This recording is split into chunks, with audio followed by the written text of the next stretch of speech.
Hello, hello, and welcome on back to Banishers, Ghosts of New Eden, a game I'm playing right now. And making me ponder to myself, ponder to really no one else.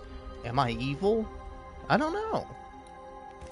In terms of, like, my personal status as evil or not, I probably go with not evil. But in terms of the game, I would say I'm not evil, but I am, like, actively making the evil choice. Like, I'm about to go make, like, the uncomplicated, unabashed, just full-on choice to, like, kill this dude.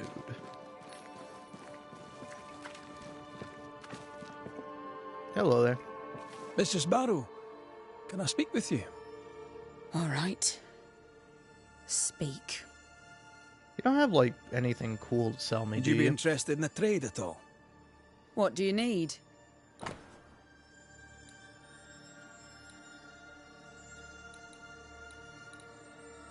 Okay, you got some of this stuff, but you don't have, like... Oh, you do have that. That costs 32 bucks a pound. Okay. I'll take my leave of you for now. And I of you. I don't know, I'm not sure if people are going to be, like, cool with me after I kill Caleb. Because that's what I'm going to go do. I'm going to go kill Caleb. Does he deserve to die? I don't think so. Like, I don't think he's, like, an evil guy or nothing, but I also don't think he's, like... Hush now. All is well. Nothing bad will ever come to us again. He's also not entirely innocent, you know?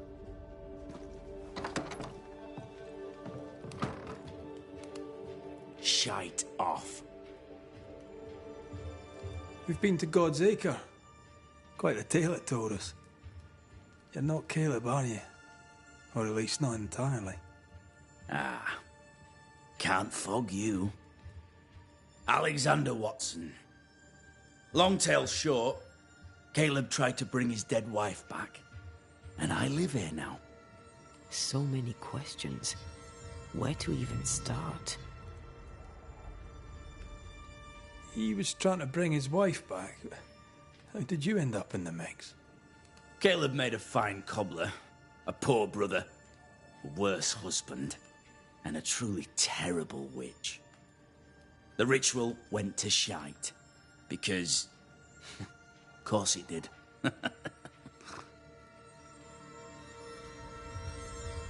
Do both of you share Caleb's body? Share? No. This house of flesh is mine. But because I am a generous man, I allow my brother to live in the cellar. We were twins. I was the rotten half, they said. But who's the rotten half now? There's something else you should know. If you don't know it already. I'm not alone. I completed the ritual. My darling Ruth is in here too. Caleb was no saint, but this is hellish grim. Does he deserve it? Aye, he does. And it's not like I killed him. He's alive in here somewhere. Watching me ruin his name. He can hear me now. Destroying his reputation. As I had to hear him destroy mine when he painted me a fornicator. How nice. He took our love, Ruth and mine, and killed it. Now our love's reborn, and he can do naught but sit and watch. Caleb was a cad. Shite on him. Let him suffer. You died trying to save Ruth from a burning house. True. True. I'm sorry. It is an awful way to go, and so young too. You deserve better. We deserved better, and now we have it. And with it, Caleb gets to make amends. For he did nothing. He stood and watched us burn. Caleb's name was ruined then. We're just putting the boot in. You used the ritual to bring Ruth's spirit into Caleb's body. Why? Love moves a soul to strange endeavors. We deserve a better life. I set myself to claiming it. I understand your anger, more so your desire. But what of Ruth's? Did you consider what she wanted? Caleb stole a life from me, but he also stole Ruth's voice. She shrank beneath him. Of course she wanted a second chance at life. I'd like to hear this from Ruth. May I please speak with her? No! We've carved ourselves out a little happiness at last. I'll not have you break it. Please, leave us alone. Give us this. We need to speak to her, one way or another. If he won't tell us anything, perhaps the house Ruth died in will.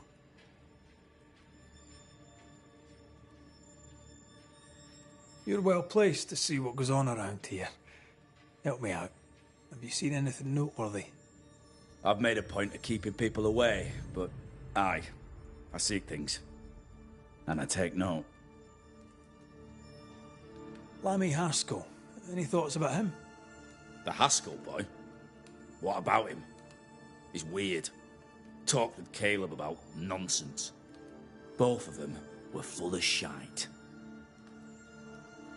What's your take on the governor? My brother gave him the Glad Hand Act, and the governor lapped it up. Haskell's opinion of himself is far too high. To win his favour, you need only prop him up. He dragged my name through the dirt. Shite on him, and his so-called eloquence. What use is a silver tongue when your heart is yellow? Tell me about folk here. Who stands out for you? What think you of them? What think I of they who shunned me, gulled by my black-mouthed brother? What think I of malicious fools for whom I had to die to be redeemed? I'd say a curse upon them. But 'tis too late. The curse has already come. How goes the settlement, would you say? It's going to hell in a shitting handcart. Not that I care, mind. But there's sport in guessing who shall live and who shall die. Hope they find that witch, though. Can't have witches about the place doing the devil's work.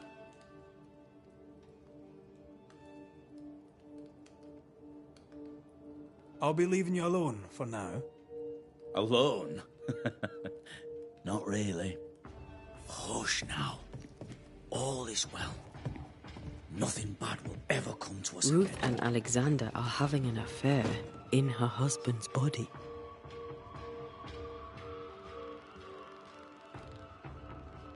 I'll not judge, not how much I want to. Something feels wrong. Something about Ruth. If we find the ghost tie, we can talk to her.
The house that burned down.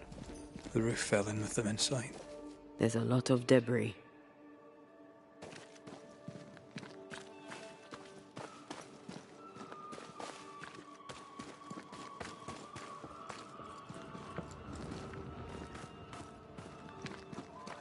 Wards, think you can fend for yourself?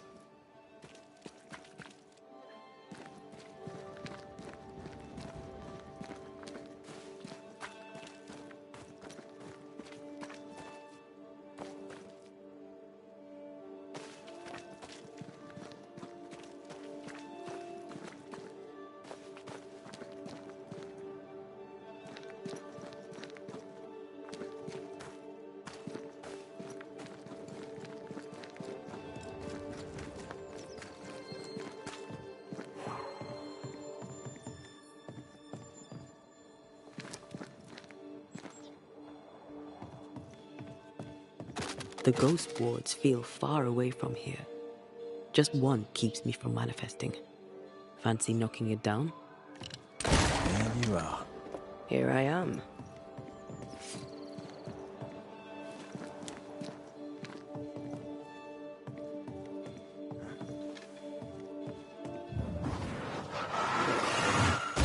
More efficient than cannon powder.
Ty must be nearby.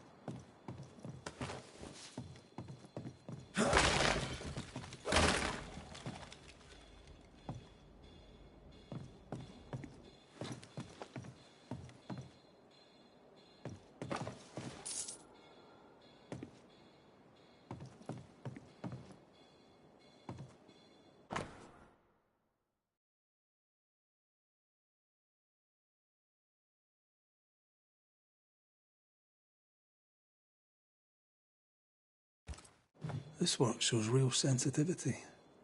Caleb? Maybe. Not Alexander. I suspect we've just learnt a little about Ruth.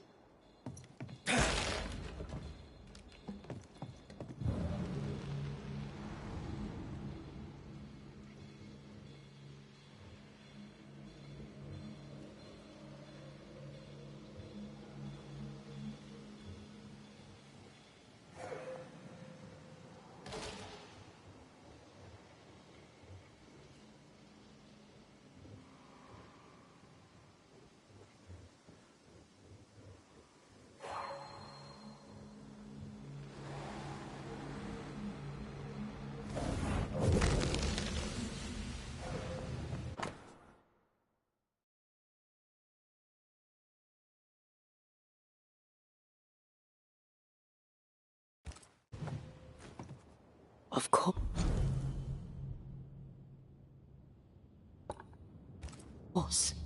Ruth's heart binds them like a bushel of rotting corn.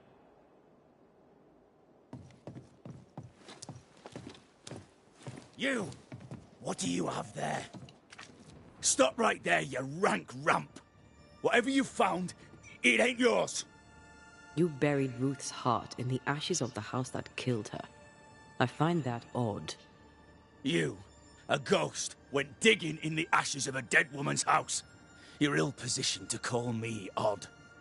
Don't think I haven't felt your presence before. Stow your tongue while I speak with Ruth. Ruth, can you hear me? Can you speak? Puck off and die! I'm in charge here. No. Hush ye, Alexander. I'll speak. I'm Ruth. I hear you. I'm Antea Duarte. We're here to help. I'm glad. Please, end this nightmare. Help me. Go to hell in a bag of shite. We're fine, and you have not the right, you hear? You've not the right.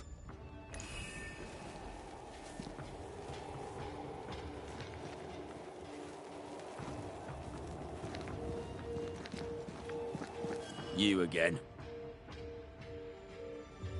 I'll be leaving you alone for now. Alone? Not really.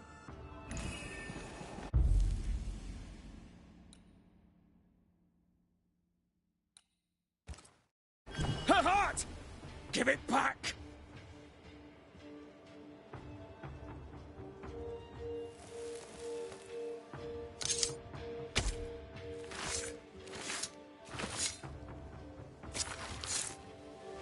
He come foolish as hookum.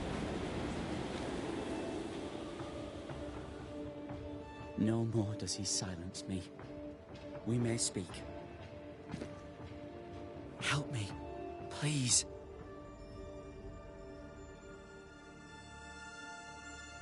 Caleb's letter changed your life. How did it feel at the time? It tore me in two. I loved Alexander. But I deserved to marry a man who would be true. Caleb seemed decent. I believed he loved me. I thought I married the better brother. But I'd married a liar. A liar and a devil. And yet, not even he deserves this. No one deserves this. How did Caleb treat you? With adoration.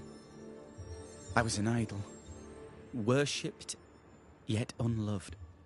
He was the sculptor and I was the statue. Smiling down, unmoving, from my pedestal with nothing to say.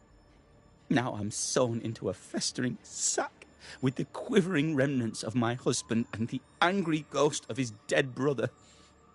Please, let me out. You're well placed to see what goes on around here. Help me out. Have you seen anything noteworthy? Between dying in a fire and returning to possess my husband, I've had little time for gossip. But I'll help if I can. Lammy Haskell. Any thoughts about him? He had strange, unorthodox obsessions. He rambled about grand discoveries and unknown mysteries. His father, I think, would disapprove, and so too would his people. What's your take on the governor? He's a good man. He's an intelligent man. He has severe limitations. He reached them some time ago, and yet he lectures on about God and the devil and sanctity and the importance of courage in the face of adversity. He doesn't seem scared to me, which is odd, because he really should be. Tell me about folk here. Who stands out for you? What think you of them?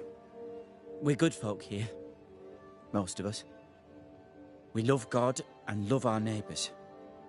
Most of them. Trouble is, by the time we find out who does not love us, who carries the devil in their hearts, it is too late. How goes the settlement, would you say? Well, there's the curse, then there's the fire that killed 2 people, the disease, the possessed cobbler. For a community led by the godly Governor Haskell, there's a remarkable amount of devilry going on. Who taught Caleb the resurrection ritual? To say it was taught would mean he'd learned it. He read it off a page. As a sorcerer, Caleb makes a fine cobbler. Thing about Caleb, he was a good listener. As he worked, clients would bend his ear. The Haskell boy, for one. As Caleb pinned the governor's shoes, young Lammy would talk magic. Nonsense, really. But Caleb was listening. Wait, Lammy Haskell gave Caleb the resurrection ritual? After Lammy mentioned the ritual, Caleb became obsessed with it. He begged. Lammy, in his misplaced generosity, gave it. Caleb was intent on dark work. Lammy furnished written instructions. Ruth, your husband Caleb's botched resurrection ritual brought you back, but allowed his brother Alexander to take you hostage. Once we deal with the Watson brothers, you shall be free to ascend. Do what you must. I'll suffer it if it leaves me free to go. No! We can stay. Please, Ruth, let us stay. Look at you. You're counterfeit, a sham of a thing. Your so-called life is no life at all. Caleb lied and stole your love. But when the time was right, you lied and stole his body. We're ending this nonsense now.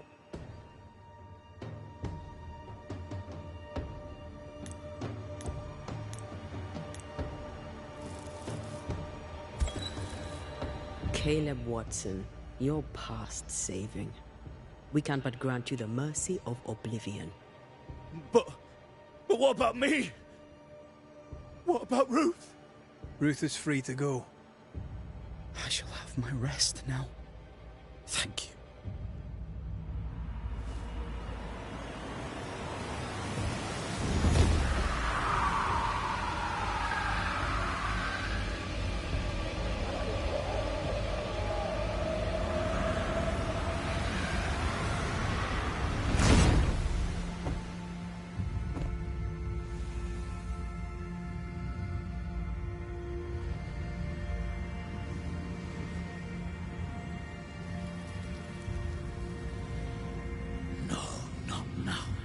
Yet. I was winning. I was winning.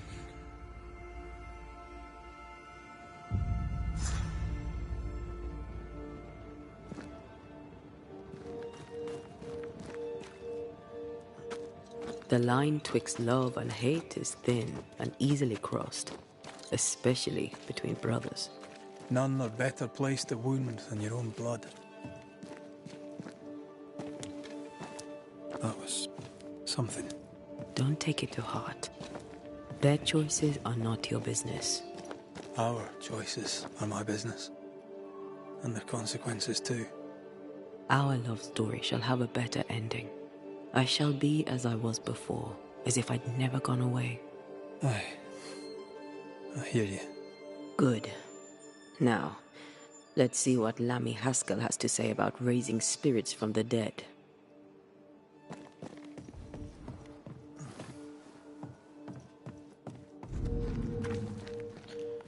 I will say, man, I don't know. I find, like, I don't know, the question of, like, autonomy to be really interesting.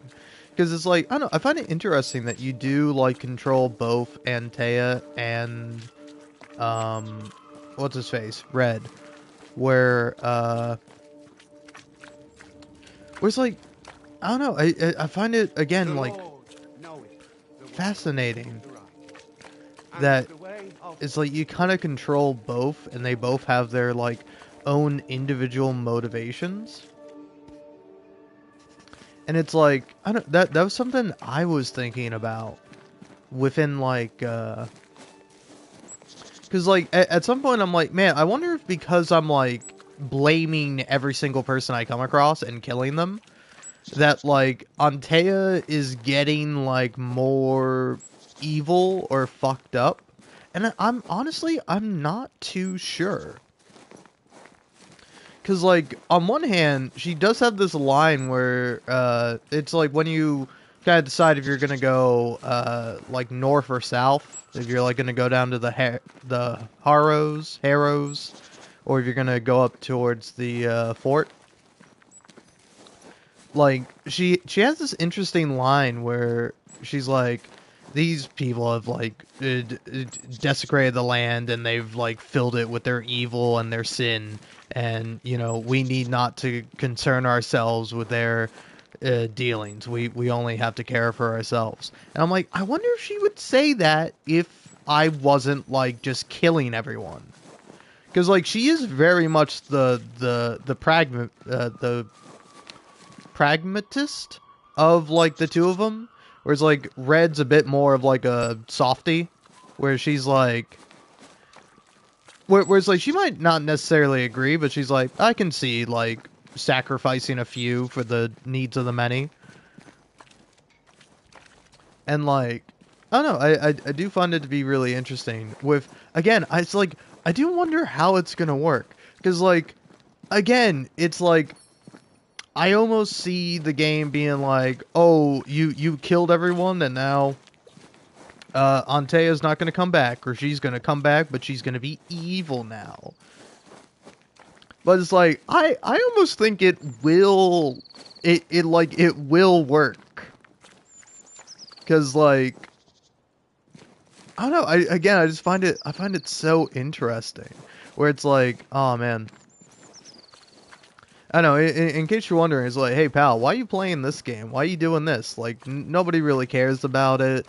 If you look at like any of my other live streams where I'm playing like something like Persona 4 Golden, it's like those at least get like 100 views for a live stream. This game, I think my last live stream got 69 views, so that's pretty nice if you ask me. But yeah, no, like in actuality, like I like this game because it gives me some fucking meat to chew on, man. Like, I don't know, I'm always craving, like, some new stimuli, something new to talk about. Like, yesterday when I was playing this game, and I was kind of thinking about, like, things to talk to, or things to talk about. I was like, oh man, there was, like, something that was, like, giving me a lot to kind of, like, mull over to think about. Which is, that new game that came out, Ready or Not. I don't know if you've heard of it. Excuse me, partner. But like it's essentially like a cop game. It's like SWAT 4, if you know the SWAT games, which I personally don't. I know like Rainbow Six Siege no, not well, I know Rainbow Six Siege, but I mean Rainbow Six Vegas. Like that's like a tactical SWAT sort of style game. And like I don't know. I think this is an interesting kind of thing I was thinking about yesterday, so it would have been like relevant for me to bring up.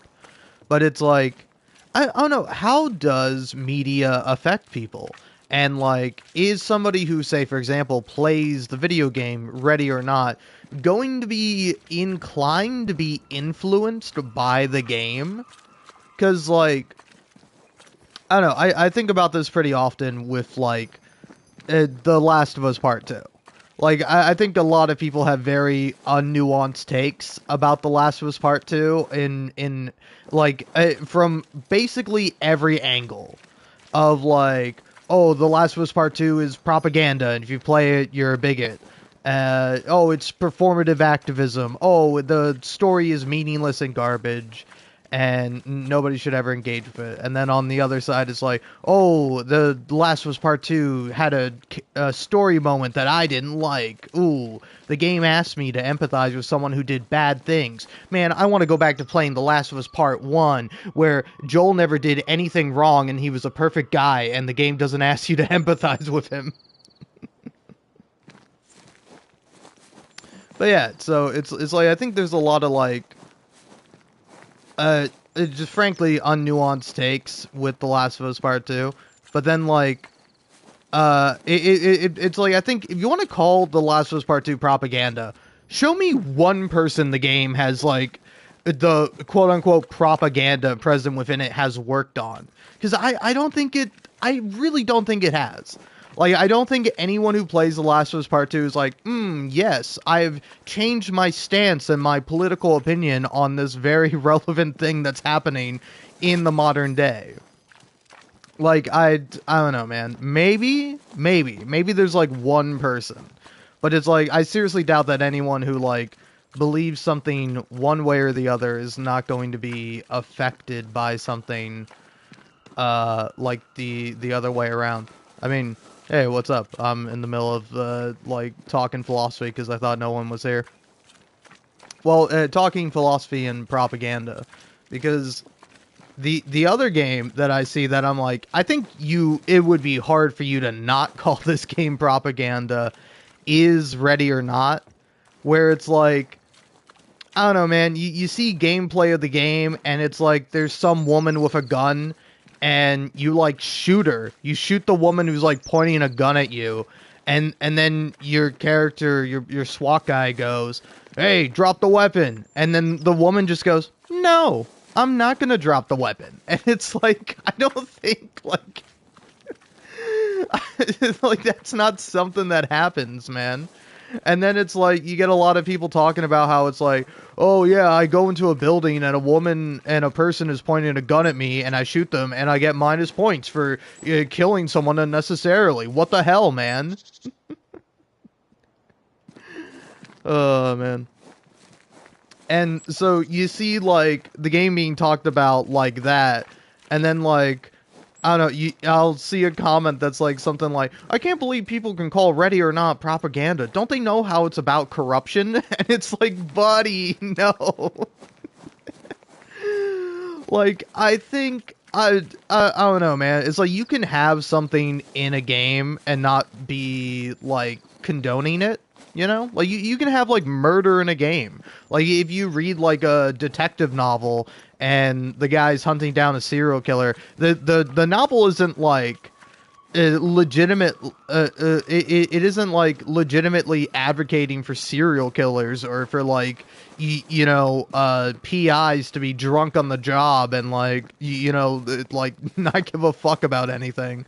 Like it's a fictional story that's like using genre and convention to convey a story.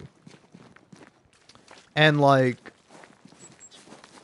I don't know, but I think for like something like Ready or Not, it's a little hard to like see the way the game plays, see the way people talk about the game, and then, just bold-facedly go, well, yeah, the game can't be propaganda because it also talks about how police are corrupt sometimes. Anyway, soldier, get back in that building and go ahead and murder all those pedophiles. Because that's what SWAT team members are doing all the time. They're going to like houses where you find out that everyone there has done like quite literally the worst crime imaginable. So you should just like feel free to just unload on them. You should just kill like every single person that's in that house. Because, that's how crimes work, right? If there's one guilty person in one place, well, then everyone else is guilty by association, and they all deserve the death penalty. It's like, I don't know, man. I don't know how you can see something like that and go, yeah, this is cool, man. And then also, like, not argue that, even if you want to say, oh, it's not propaganda, it probably has that effect on people. Because, like, I think that's something interesting. I think something can be made without the intention of it being propaganda and have it propagandized to people. But then you can also make something with the intention to propagandize towards people, but then it doesn't actually, like, work as propaganda, you know? Like, I would say oftentimes, like, propaganda becomes outdated. Like, you know, something that would have worked as propaganda during World War II probably does not have the same effect or impact today. Whereas, like, if you see a poster that says, like, Uncle Sam wants you, it's like, I don't know, I think more people have a bit more discernment towards it, rather than, like, people in the 1940s in the midst of World War II, you know? And it's like, propaganda also is like, it can be good and it can be bad. Like, you can propagandize for something good if you really want to.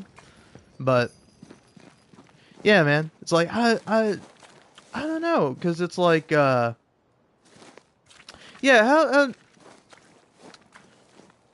how's, like, the anti-SJW or, like, anti-woke crowd feel about, like, I don't know, because, like, how did they feel about, like, quote-unquote propaganda? Because it's like, I would argue, again, much in the same way, it's like, you can have, like, a character do violent things in a story or a piece of media, and you're not condoning that thing or promoting it. It's also the same if, like, oh, there's a lesbian couple in this. Oh, this is DEI propaganda. This is the gay agenda in action. It's like, no, man, it's just two characters who are gay. Like, like, now, if there's a character in the game who's like, oh man, being gay is so much better than being straight. I mean, my goodness, there's so many benefits and so many pros and cons to it. Where it's like, even that, I would say, is not necessarily propaganda. It's like, I don't know. Yeah, I think it is like a interesting thing to define, because it's like, I don't know, is every time you express a certain idea or ideology, is it automatically propaganda? I don't know. Let's see. What's the technical definition of propaganda? Shut the fuck up, AI. Alright, Wikipedia. Thank you. Propaganda is the communication that is primarily used to influence or persuade an audience to further an agenda, which may not be objective and may be selectively presenting facts to encourage particular synthesis or perception, or using loaded language to produce an emotional rather than a rational response to the information that is being presented. Propaganda can be found in a wide variety of different contexts. Okay, so it's like, if you're, like, making a persuasive argument or you're, like, debating something, that's propaganda by definition. But it's like, I think most people wouldn't necessarily consider that to be propaganda. So yeah, I don't know. I think it is kind of a interesting sort of thing to talk about, because again, it's like, as much as you want to, like, argue that propaganda may be harmful or may be distinctly bad, I still think it should be allowed, right? Because I still ultimately believe in this idea of, like, the freedom of speech. I think that when you restrict or censor people based on certain language or certain themes, you're censoring a lot of things.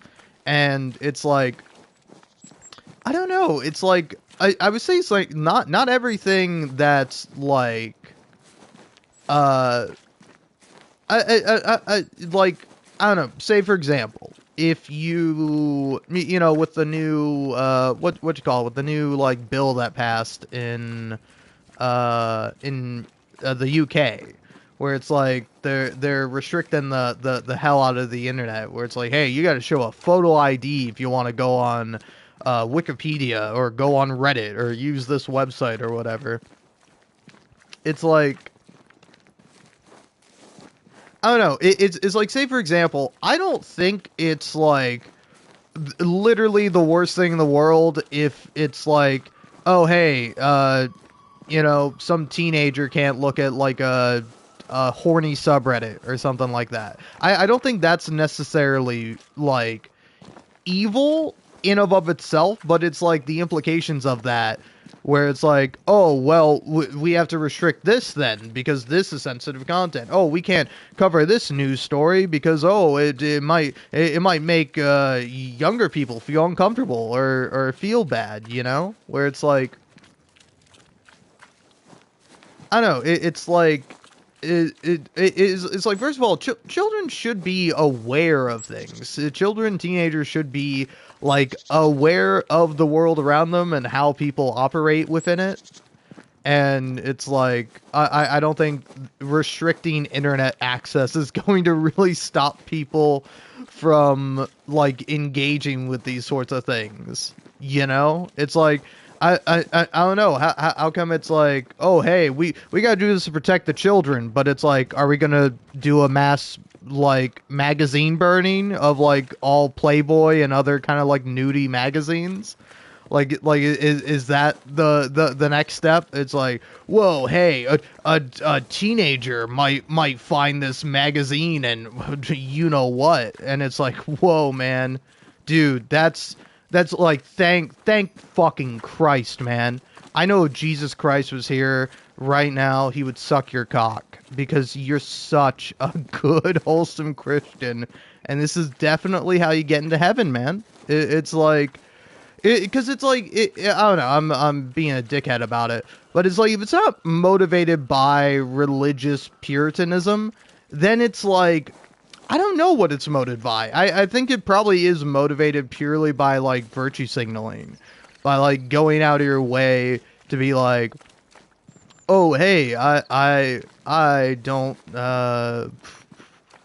like, oh, I care about children. I'm super good. Anyway, can't wait till I can go home and neglect my actual children.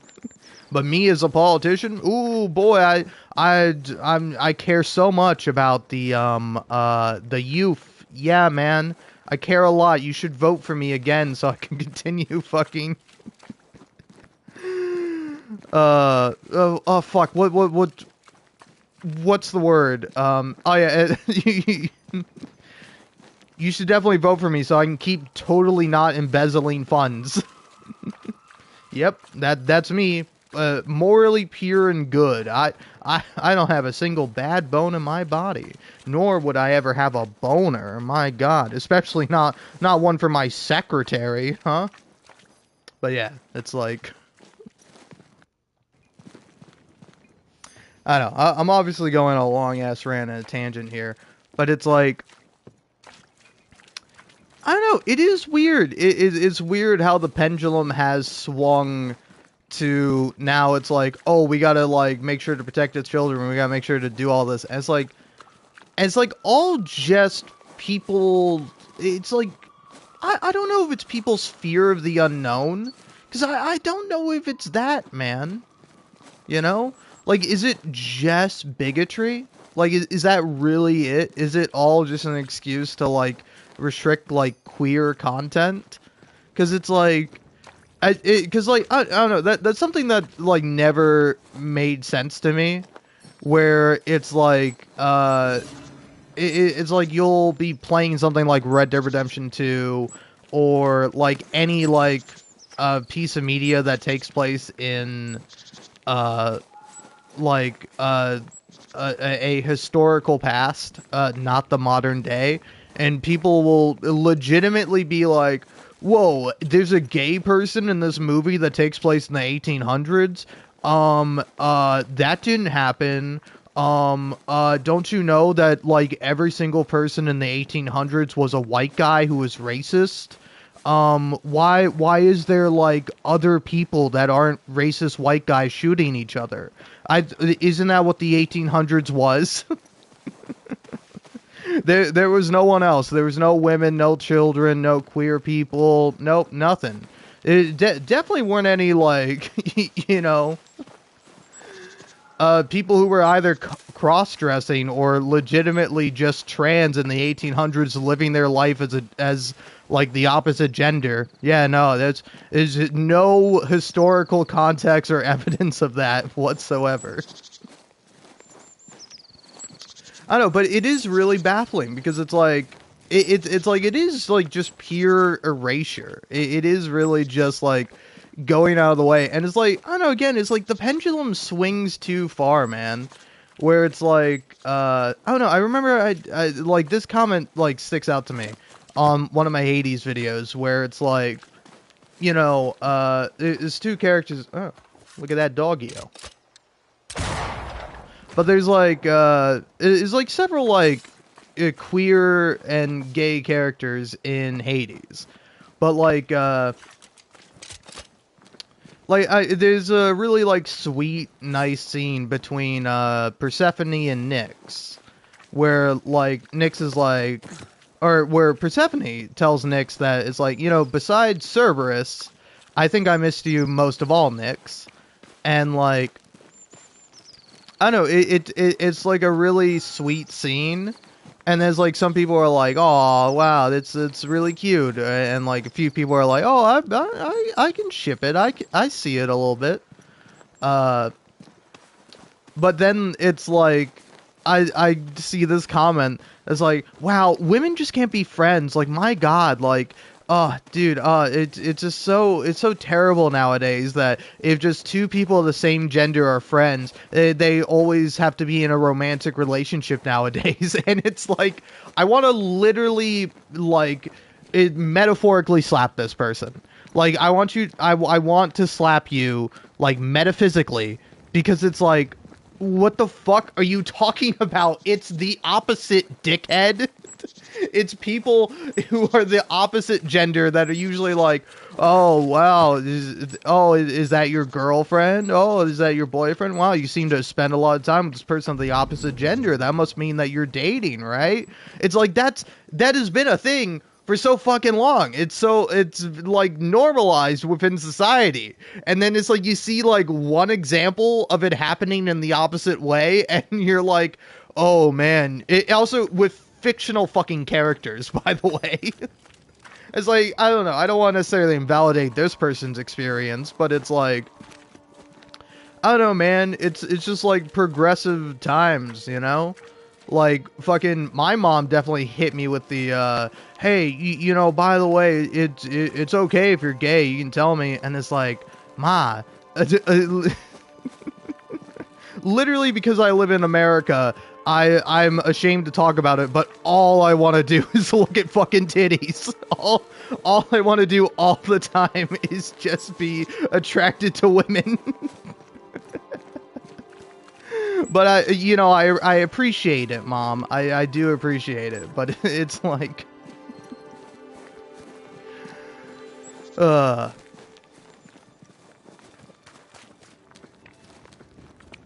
But yeah, it's I don't know, man. It is just like, because like again, I don't see that as like a profoundly like negative thing. It's just like it goes like, oh yeah, that's my mom. You know, she's not perfect, but she definitely tries her best.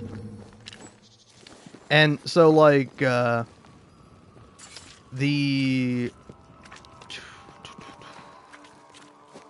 oh yeah, but like I don't know, it's like that's not gonna like profoundly upset me, because also I don't give a shit if anyone thinks I'm gay, because it's like, if you do think I'm gay and you hate me on that reason, cool, man. I hate you because you hate gay people for no fucking reason, you goddamn moron.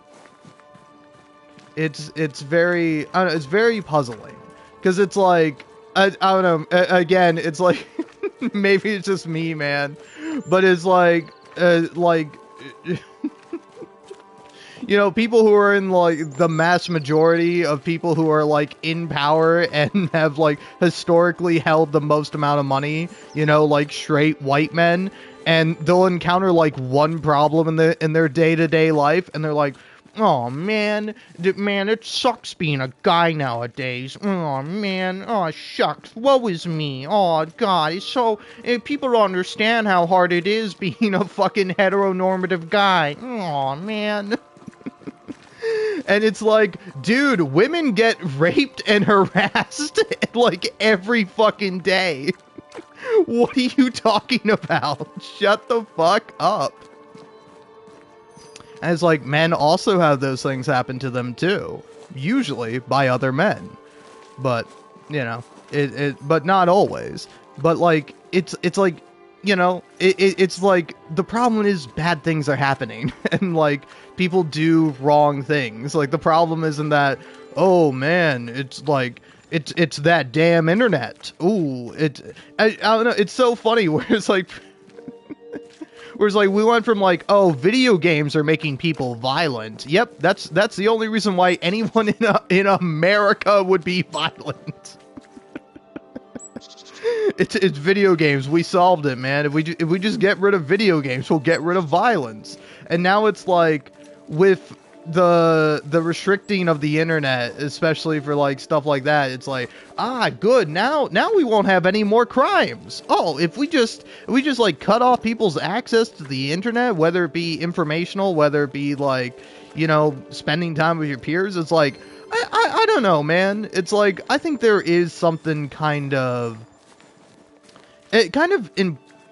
important and pertinent about like, you know, looking out for people on the internet, looking out for like specifically children, because it's like, yeah, there have been a lot of horrible things that happen on the internet, but also, you know, it's like there's a lot of horrible things that happen to children who, you know, have never touched the internet. Like it's like just because there is no or less internet access for someone, that doesn't make them more or less like I don't think it inherently makes them more or less likely to be abused, you know? So it's like, again, I can't help but see it as just like pure virtue signaling.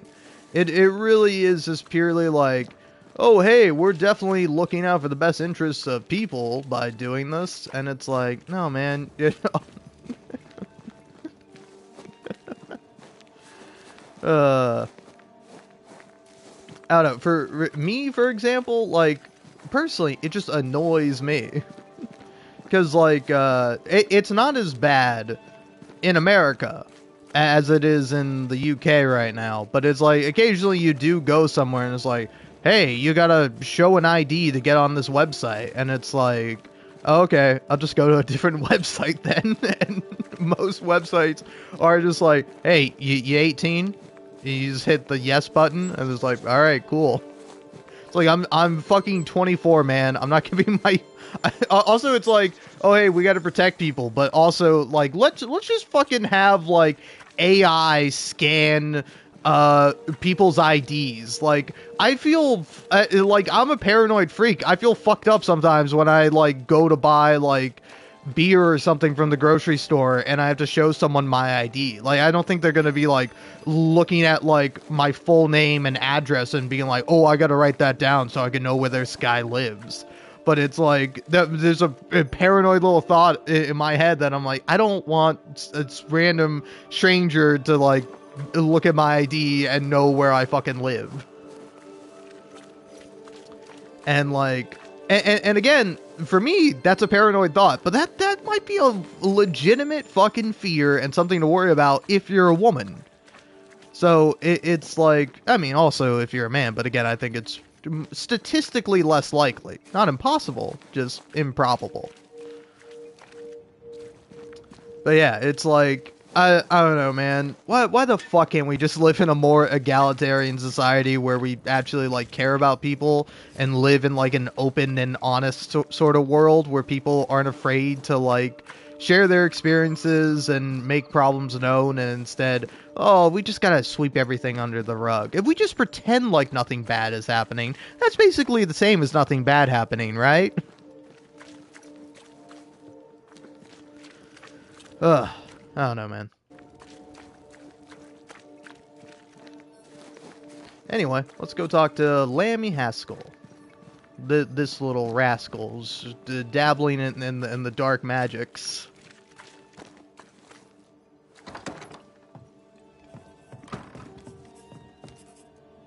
Oh, that's the governor.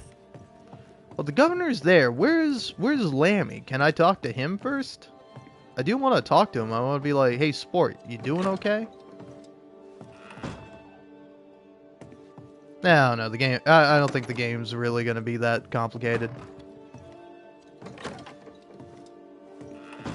Nope, he's not here. And if he's not here... Hey, he's got to be around, right? I don't know. Now at this point, I should have been looking for him this whole time. Because I've just been wandering around doing nothing, talking to myself. But it's like, I am kind of immensely curious if you do go up and talk to him and be like, hey man, heard about the fact that you're into witchcraft, bro.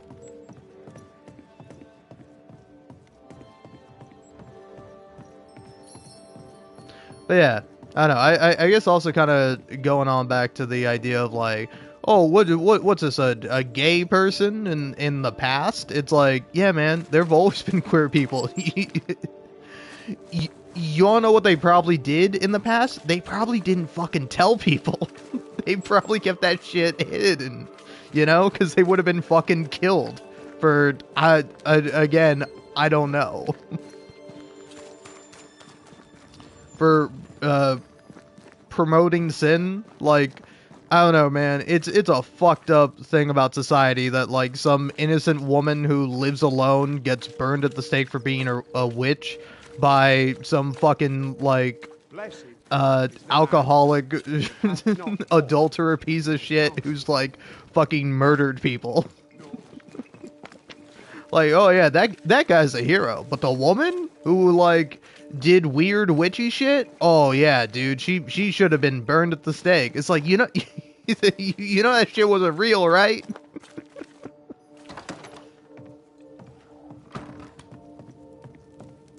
Alright. Well, let's talk to this fellow. Governor. I looked for all May I of like a help you, minute. Mr. McCraith?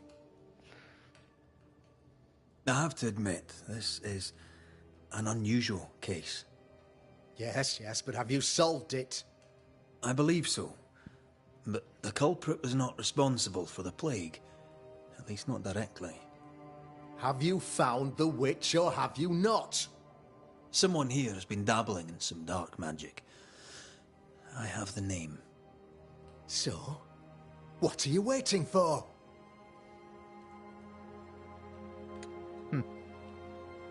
I have the name. I don't have the full picture. When I do, I'll act. Come, you have the name. You have the proof. The matter is simple, is it not? Not exactly. The name is Lamentation Haskell. No, it can't be. My son is studious. Curious, too curious at times perhaps, but he does not have a bad bone in his heart. He showed Caleb Watson a ritual. The cobbler used it and became possessed. Even if true, it would only mean my son was exposed to corruption. It happened before. Bring me proof, Banisher. Find the real source of evil. I'll get it. Mark me.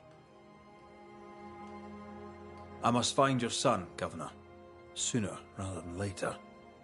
His interests take him hither and thither. If he isn't here, he must be working on the outskirts.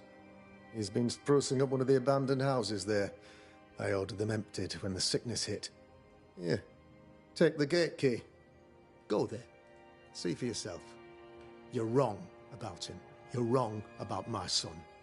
Needless to say that I count, of course, on your discretion. I will say, like, Red McCraith is like an interesting character to me because again, quick to condemn till it was his own son on the block. Who's he really protecting? We'll bring him the proof he wants. If the boy is guilty, his father may not be able to protect him. yeah. Also, I don't know. I would have kept that shit like close to my chest. I wouldn't have been like, oh hey, yeah, I got a name of someone dealing in witchcraft, Mr. Governor man, it's your son. Like I would have been like, hey, I'm looking for your son, and he's like, oh, what for? And I'm like, oh, I just want to ask him a few questions. I think he might have like seen something or he might know something about the curse, rather than just be like, yeah, hey, actually your son's a little witch guy. He's dabbling in the occult.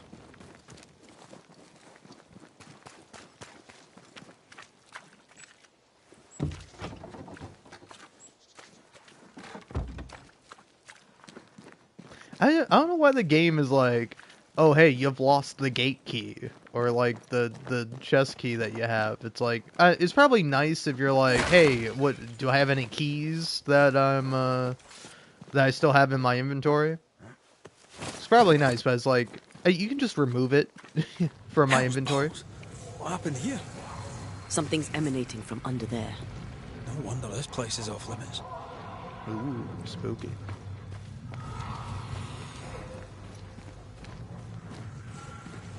But yeah, it's like, I don't know, again, also I think, like, a game like this is kind of interesting to me. Because it's like, at least for me, part of my understanding of like, ooh, hello there.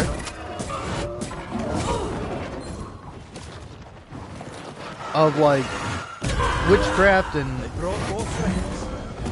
witchery is that, you know, it's like all fake. Like, Move it. I don't know, maybe you disagree with me, you say astrology or whatever is real. I don't have to agree with you on that. But like,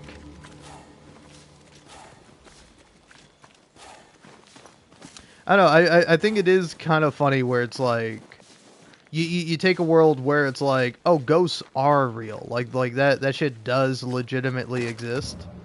Like, oh, look at that.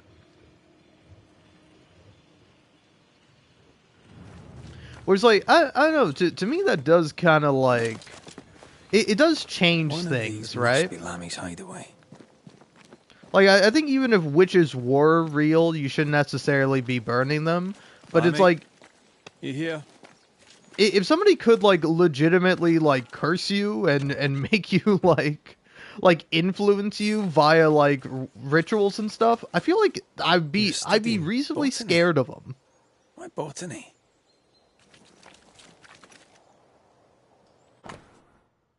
Set of tools.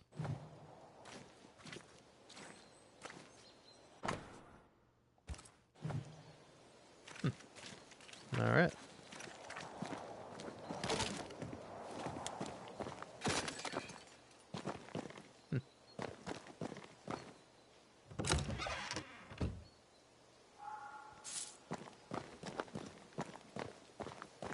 Whereas, like, I don't know, here, I'll use this example. For example, when I was younger, I would like, I was afraid of ghosts for a good little while. Like, I was sort of Creeping ivy terrified. again. As invasive as regular weeds. Where, like, I don't know, I was always, like, afraid that, like, a ghost would get me or, like, something terrifying like that would be a problem. But then, like, eventually, when I got older, I was like, oh, yeah, ghosts aren't real. Like, but it didn't happen like that. Initially, I was always afraid, like walking around my house at night or something like that, that there would be a ghost and it would haunt me or kill me or do something like that. And like, I would always be afraid of it. And eventually, I was like, okay, if a ghost does kill me or does like some other fucked up shit, it's like that's going to be like a historical thing, right? Like, it's going to be on the big news if I get murdered by a ghost.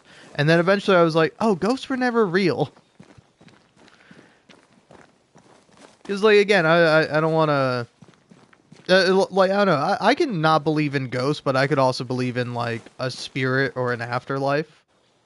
But like, I don't know, for me at least, it's like there's never been any tangible proof of ghosts. It's like, people can say they have feelings. I'm not going to invalidate your feelings, but it's like, I don't know. Again, maybe this is me having like a little bit of beef with my mother. But it's like, when I was a little kid, my mom was not like completely fine with just telling me like, oh, ghosts aren't real, you don't have to worry about that. She was like, well, sometimes I have like felt the presence of like my mother, your grandmother. And it's like, Mom, I love you, shut the fuck up, don't tell me, a child, that, okay? I don't need to hear that shit. I like, frankly, I don't care how you feel, just tell me ghosts aren't real, because A, they're probably fucking not, and then B, I have fucking anxiety.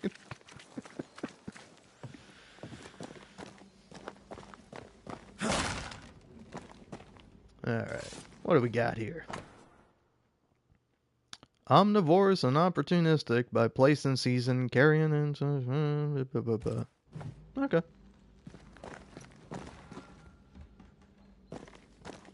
But yeah, it's like, I don't know, man. If I were to like encounter a ghost or like the voice of God or something, like quite literally, like in a way that's almost like it like I don't know. I guess I could always just say it's like, oh, I'm hallucinating, or oh, I imagined it, or oh, it was all a dream.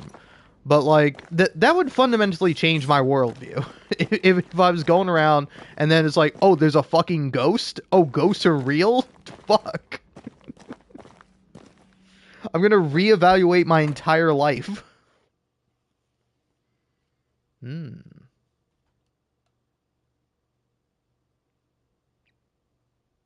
Okay. So I take it this is like the village, right? So from the village across this way, this way, this way. Yeah, it's leading to here? Yeah, wait, is this a map of the whole region? I don't know.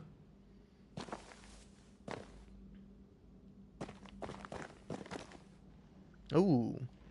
Sorry, Wolfie. The incisions are clean. The precision of an expert. There's magic here, though faint.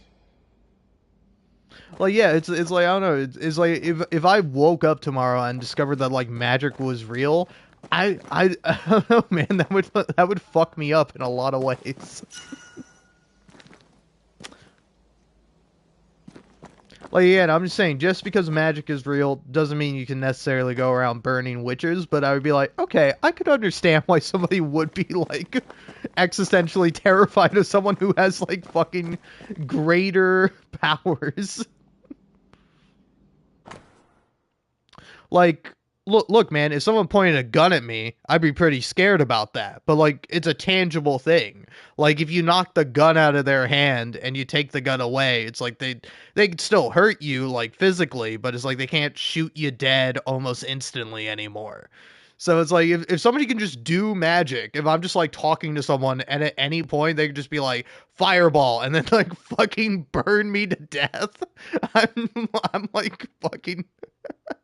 I'm never like doing shit ever. Like, I already don't go outside enough. If I find out that magic is fucking real, I'm never leaving my house. I'm fucking getting a bunch of goddamn protection wards, and I'm being like, hey, get the fuck out of here. No mages, no witches, no nothing. Get the fuck out of here. I don't care. Maybe you're a cool wizard or whatever. I don't care. Fuck off. No, absolutely no solicitors, absolutely no fucking magic users. I don't know, maybe not. Maybe you just accept it. You just kind of accept that fear, accept that terrifying aspect. But I think it's much more understandable to be like, because like again, it's like the the Puritans and like people of olden times being afraid of the occult is like an irrational fear in my mind, from my perspective. So it's like, if it's like, oh no, it's actually a rational fear, I'd be like, what the fuck? Really? So you're telling me that those people weren't like assholes who were just like annoyed with women talking too loud. It was actually that the women did have fucking magical mystical powers that could like influence the world around them? Fuck. I don't know if they deserve to be killed for that, but it's like now I can understand that a little bit more. But yeah, I don't know. So it's like, I think it's an interesting thing when you do that, and that can be a problem where it's like, I like for this game, I don't mind it because it's like, oh, it's a fictional game. Like it's not taking place in reality. It's based on reality to a certain extent, but it's not like something you're meant to take kind of literally, you know?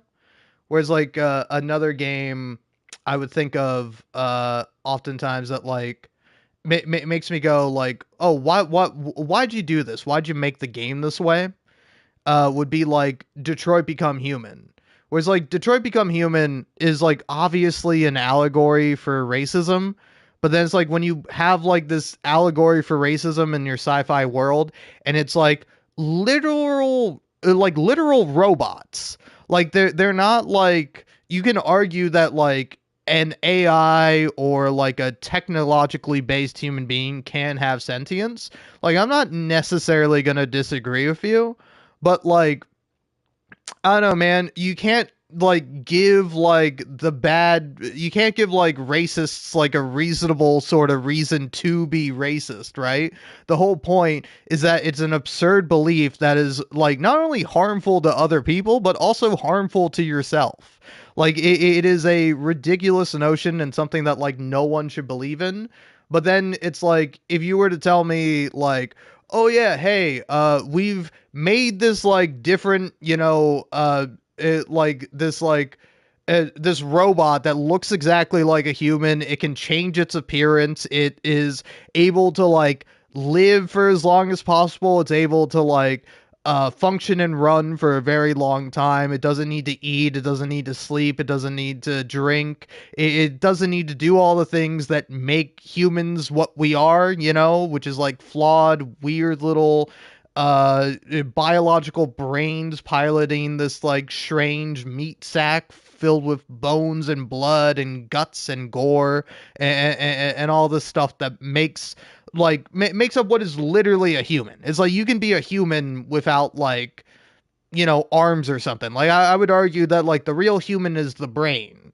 So it's like if you were like, oh hey, we put a human brain into a robot body, I'm like, that's a human. I'm fully with you. But it's like, oh no, we copied a human brain.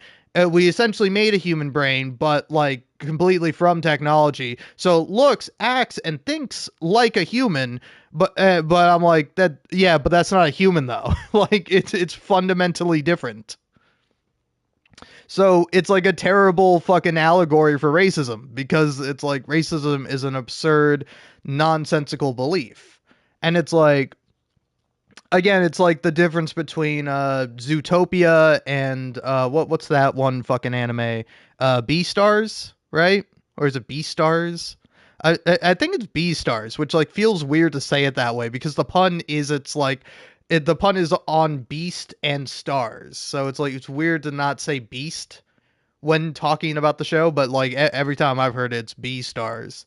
But it's like there's a difference there where it's like Zootopia allegory for racism that again you're like legitimizing it a little bit because like yeah it's like fucking foxes did used to eat rabbits like within the history of the world it's like wolves and like bears and all these other animals used to eat the other prey animals.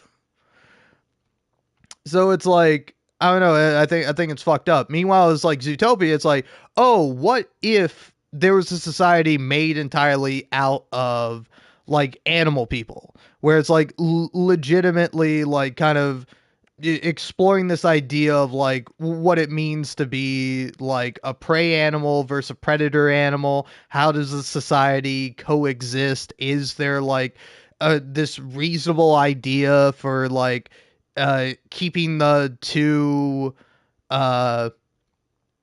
the two kinds of animals separated, and it's like it's like what's the difference between like a wolf guy and like a dog guy, where it's like everyone likes the dog guy is friendly, but the dog guy can be just as violent as the wolf guy.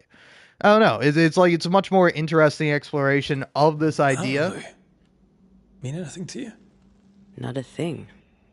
He mentioned an old mill. Seemed fascinated by the place.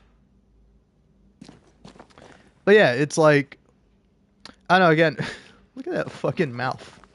Okay, there we go. I was like, that looks so it's so weird and terrifying from a distance. Just like this weird gaping toothless maw. But yeah, it's like, I don't know, I much prefer that over like, oh, let's just have like an allegory for this real world thing of like, no. All right. You can either have fantastical world with animals, but you got to take that legitimately and seriously, or you can like not do it. Cause like, again, it's like, also it's like, oh, is Zootopia problematic? I don't know. I don't think so. It's fucking fine. It's like a kid's movie, Nothing incriminating. It's like I haven't watched it, but like, Remember what isn't we the found at fucking Caleb Watson's? Maybe we're not But it's like I haven't watched, but isn't like the main bad guy like the Lamb Mayor, where it's like, ooh, I'm making all the fucking predators go crazy with a drug, which like is pretty funny. Looking in the right place. If I had something to hide, I might hide it in an abandoned mill. Oh ho ho. To the windmill. But yeah, no, it's like it's like I was This ivy is strong. recently Really strong. listening to something Take about care. like The place is warded. the Max Payne games, whereas like in like Max Payne 1 and 2, I don't know, I'm not sure, but there's like I forget the name of it, but there's like a fake drug that essentially just sends you into a psychosis, and like you are and like you just like violently murder people, and you're doing all this like terrible shit, and it's like, you know, kind of correctly pointed out, it's like, so yeah, hold on, if you take this drug and it just like sends you into the psychosis where you end up being violent, why are people taking this drug?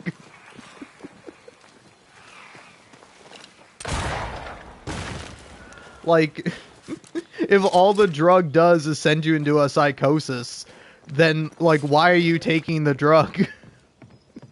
It's like you might argue the same thing with like you know, like meth or something like that, but it's like meth does also make you feel good and energized. Like, I mean, feel good is like not necessarily the way I would describe it. I don't know, I've never done meth, so maybe it does make you feel good, but like there's like ostensibly a benefit to it, you know, or there's like a reasonable desire present within the drug.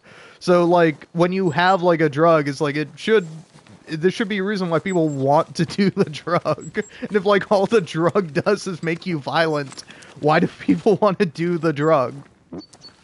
Like meth doesn't inherently make you violent. It's a side effect that you might be more agitated and aggravated and aggressive because, you know, you're high on meth, but it's like that's not what you do the meth for.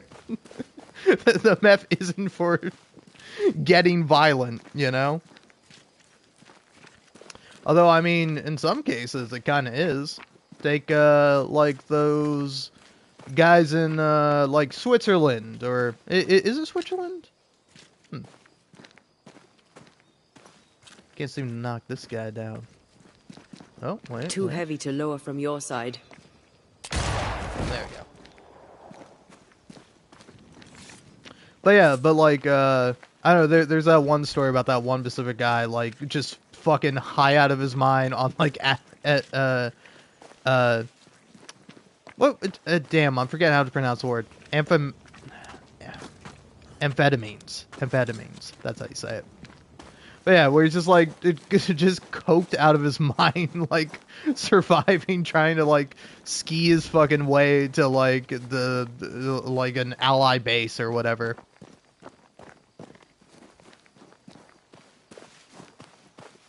And it's like, again, it's like, it doesn't necessarily make you violent, it just makes you, like, able to stay up for unreasonable amount of times and probably do massive damage to both your body and your brain. Like, yeah, drugs are bad for you, but it's like they're not, like, exclusively bad for you. And also, it's like different drugs affect different people in different ways. Like me, somebody who doesn't have, like, ADHD, if you give me, like, Adderall, it's like, it's gonna make me super fucking wired and, like, fucking probably a bit manic. When, meanwhile, if you give Adderall to somebody who does have ADHD, it's gonna calm them down and allow them to, like, you know, focus more. Right?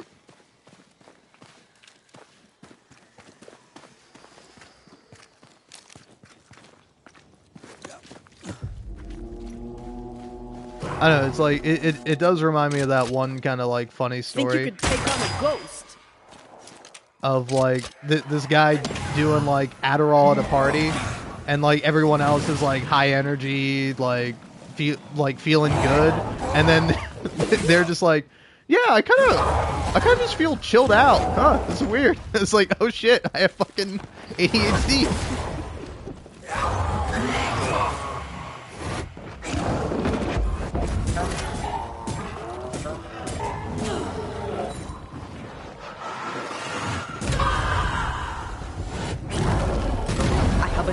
sight.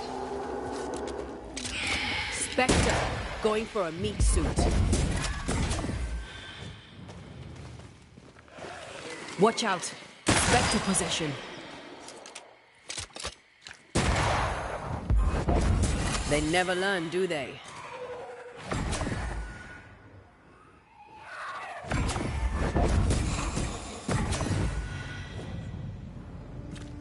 Why a mill? Away from the village.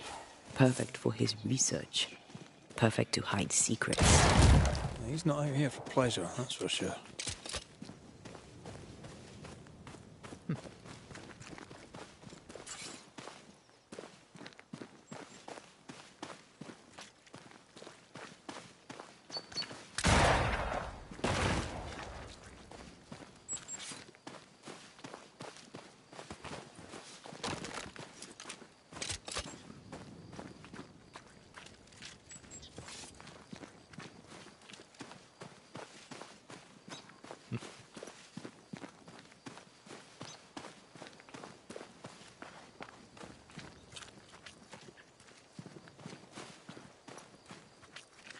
Yeah, I don't know. I forget what movie I was watching. Oh no, yeah, I think it was like I saw like a comment section for that new Superman movie where like the kaiju is like attacking the city, and there's like just a bunch of people like going about their business and just like milling around.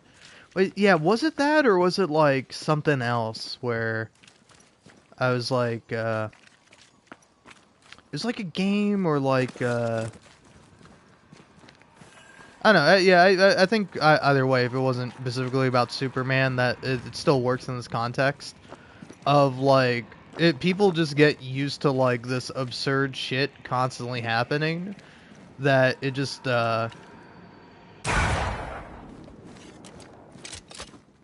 it just ends up like unfazing people. But it's like I don't know how the fuck you would like live in Metropolis or Gotham City or any of these like fantasy areas where it's like, hey, I'm gonna get the fuck out of here, man. I'm gonna like move to a small town where like an alien guy can have his origin, and then like hopefully I won't get killed or whatever.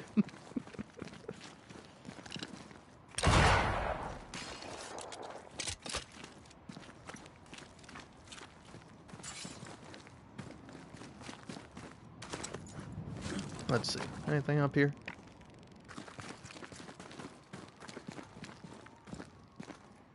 Nope. Nope. A little something.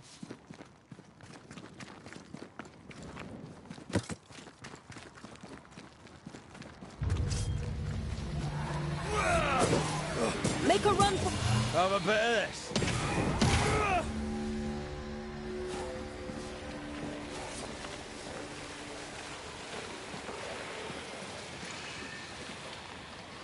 It's like this spectral nest is just waiting for my intervention.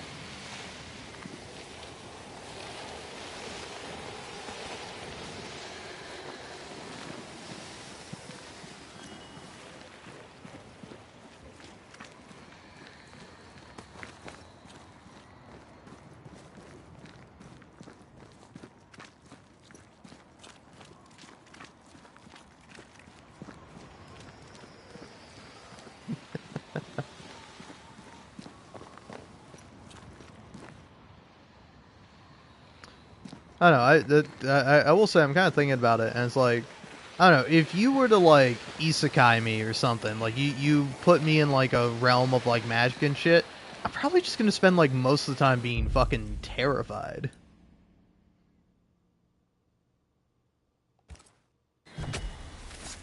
Unveil yourself. Whereas like you're not gonna find me like signing up to save the world and fight the demons or whatever. Like you're gonna find me like cowering in a corner and going like, I'm not dealing with this. Yeah, you possess that body, buddy. Blasted pest!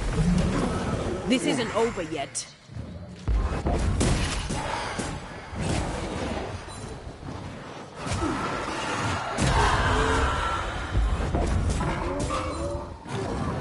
I think we missed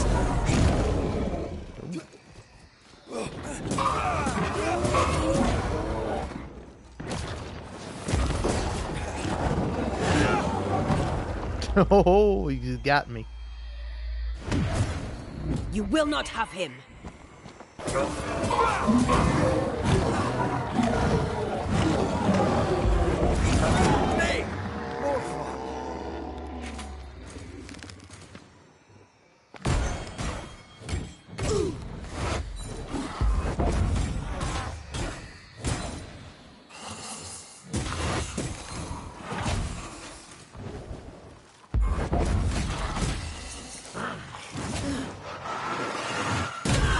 They never learn, do they?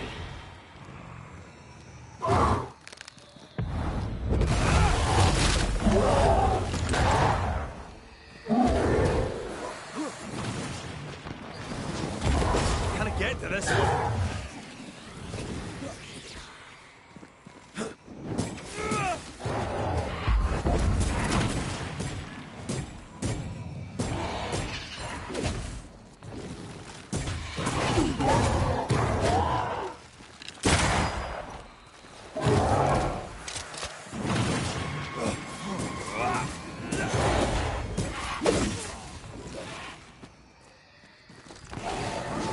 Try another one.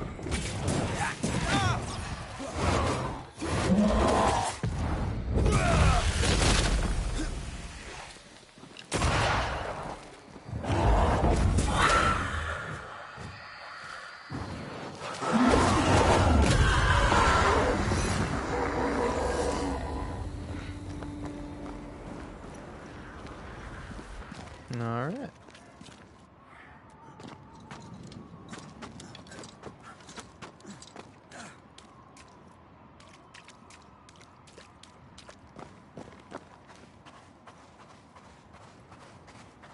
Wards, think you can fend for yourself? Definitely try. I'm with you once more.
Suddenly feel invigorated.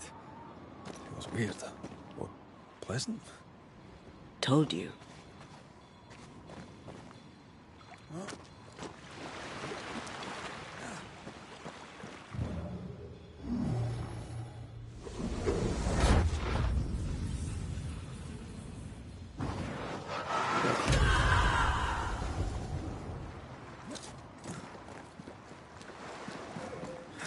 It is weird going from like different game to different game. Cause like sometimes my like just muscle memory kicks in. I hit the like wrong button. Like I don't know what game it's been that I was playing recently, where R2 is the run button, but that's why I just did the move there. It's because I'm like, oh yeah, R2, that's sprint. I'm like, nope, different game.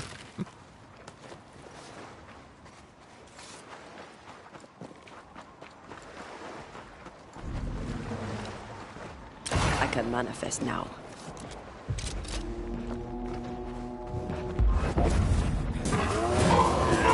They never learn, do they? Dodging if you can.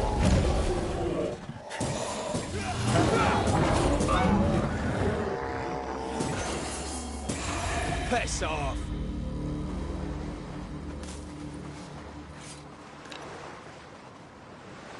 I'm with you once more.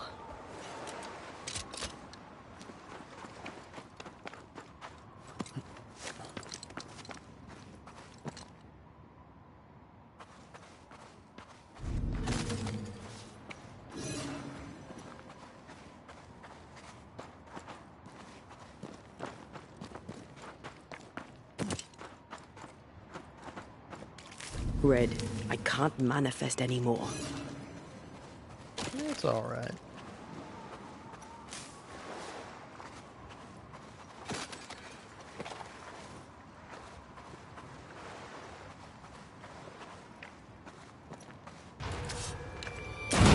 I have another in sight.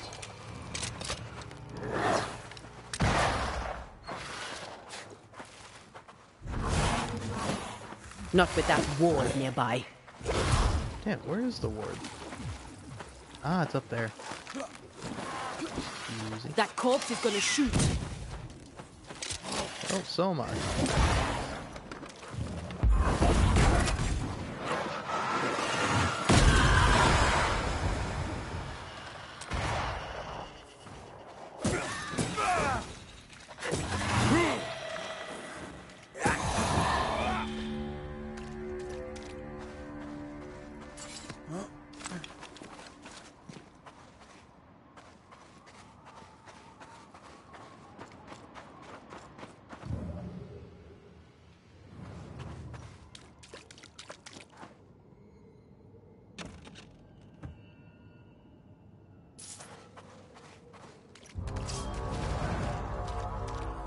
Oh, what? For what? For stealing your treasure?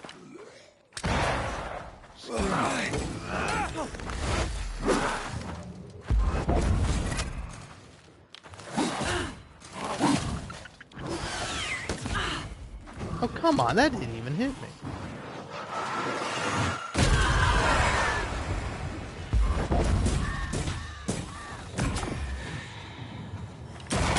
A wee Highland kiss for you.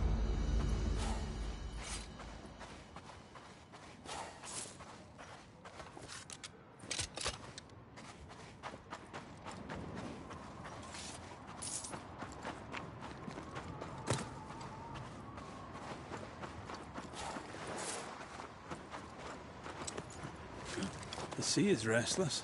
Perhaps the Kieran Croton awaits. The who now? Sea serpent. Known to eat 7 whales for dinner.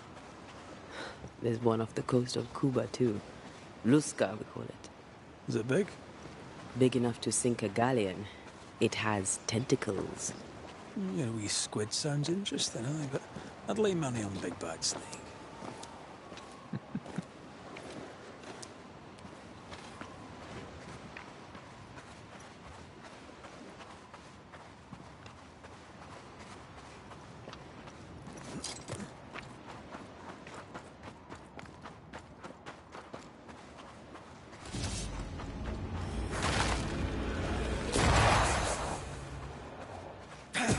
Watch out! Spectre possession.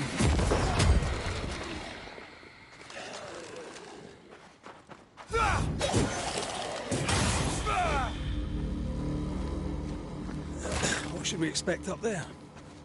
A gateway to the mythical Aralu, whatever that is.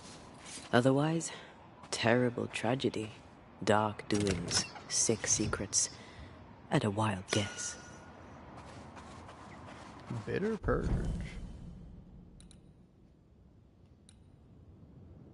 Hey, look, game. If it doesn't increase my strength, I'm not interested.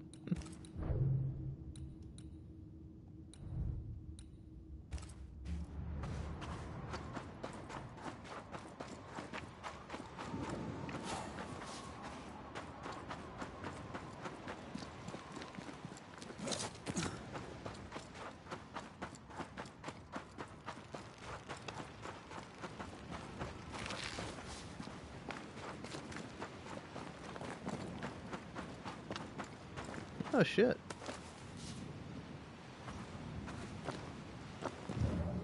Okay. Nothing to say about the dead guy over here? Just gonna take his linen. Well, thanks for the linen, buddy. I appreciate it.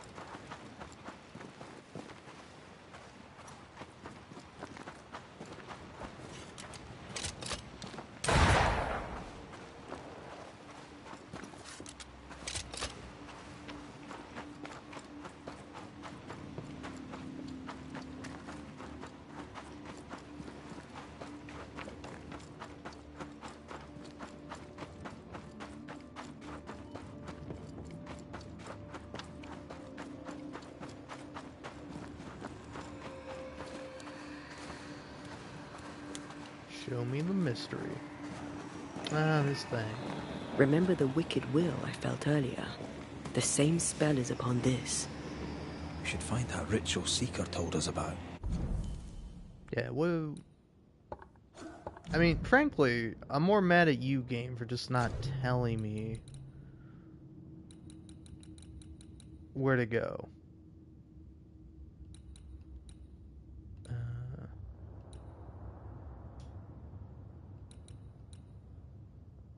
Here we go. Fear God, Waterbury's hut. Go to the dark woods from the until recently abandoned hunter's camp.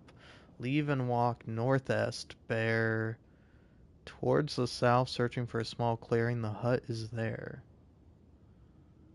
So go to the dark woods.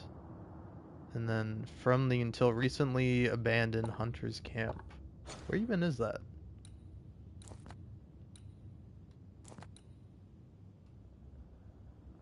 Oh, hey, I can go do that. Huh. Alright, well that's good.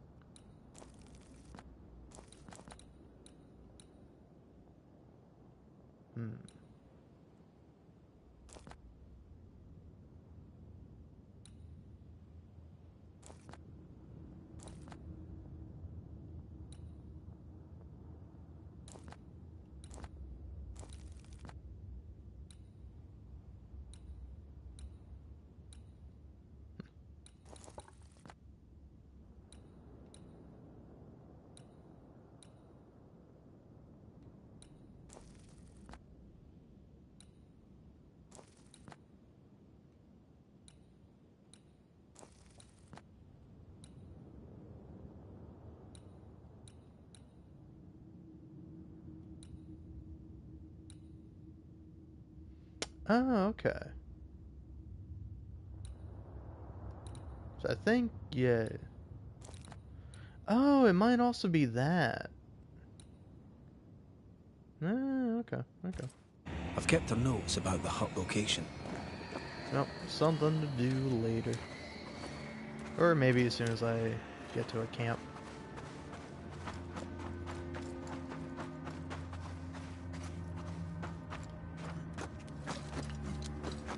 Red, I can't manifest anymore.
Try this on for size.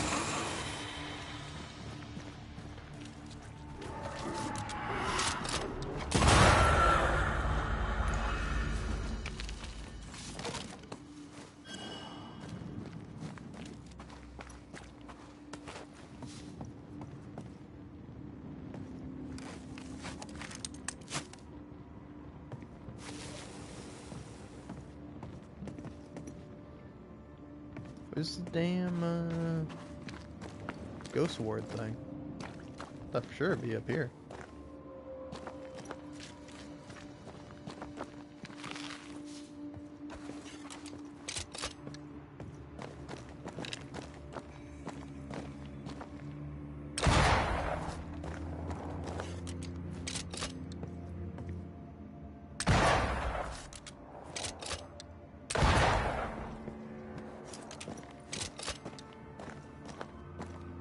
Can't seem to see it.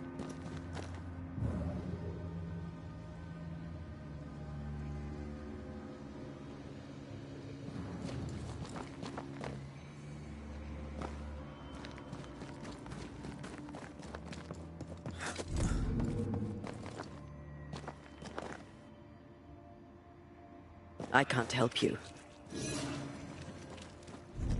No, I wish you could though, because it's like, where's this thing? Because it's not that.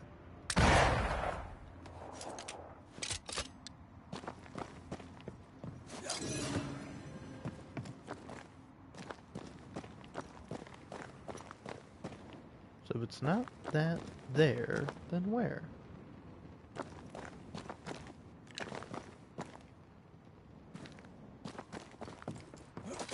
Wards, think you can fend for yourself? No, I don't think I can, and frankly, I'm losing my mind about it.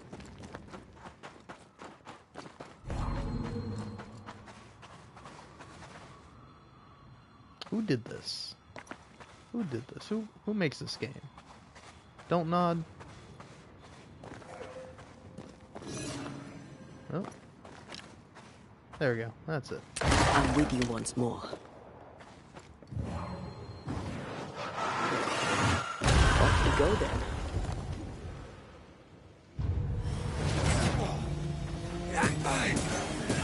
Have some of this.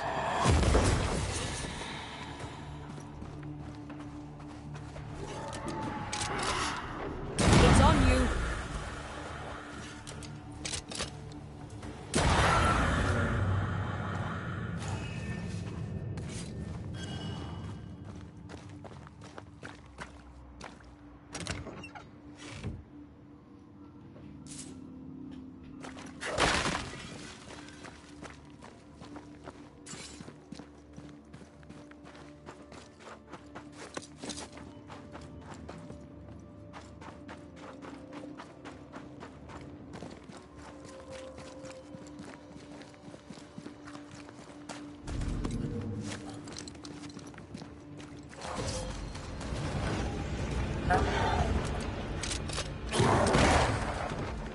Look to me. This isn't over yet. Right, wait, fix that.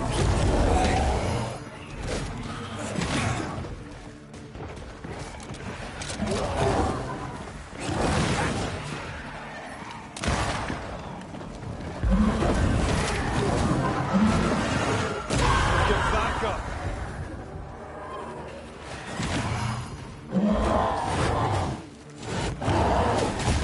Don't just stand there. Move.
Looks derelict. Is he really inside?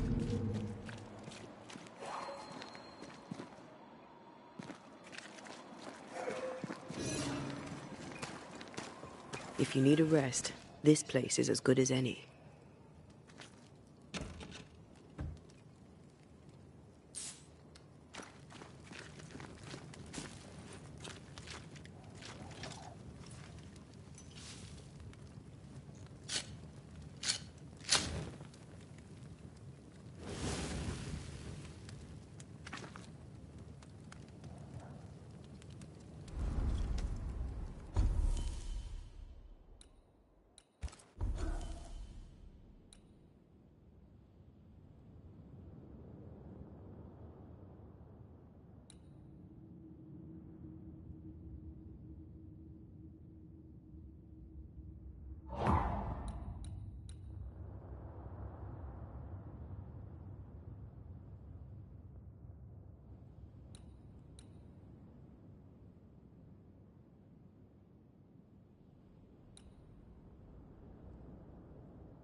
I feel a draft.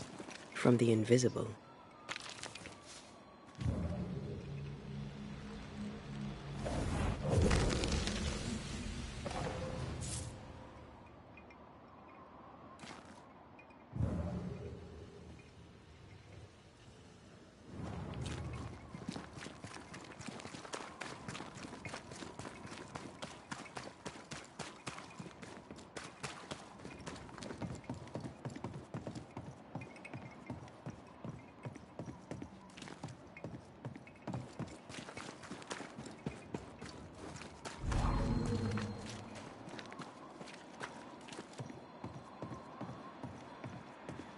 I can't, Rory.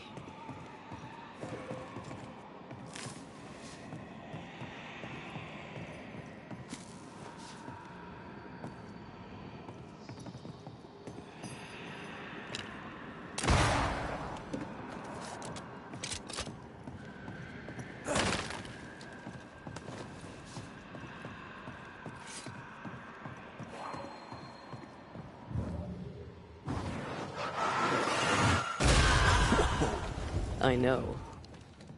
Oh, there!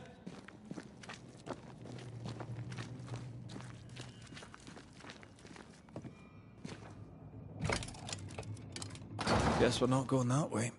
There should be a way up here.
What hides here in the dark?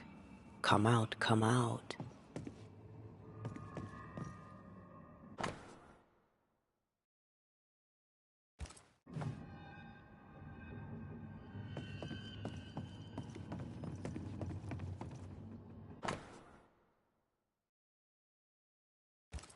Deja vu. He tried his hand at several translations.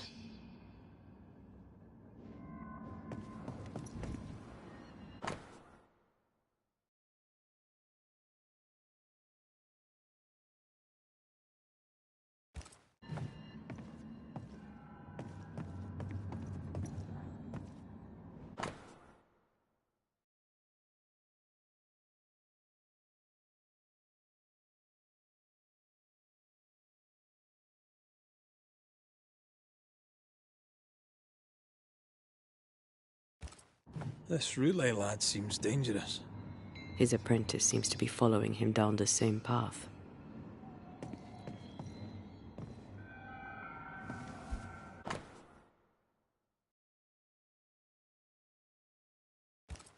So, what are you hiding in here, evil spawn? Glancing at the original writing, Lammy's work was poor. No wonder the ritual he spawned for Caleb from those botched words of power went wrong.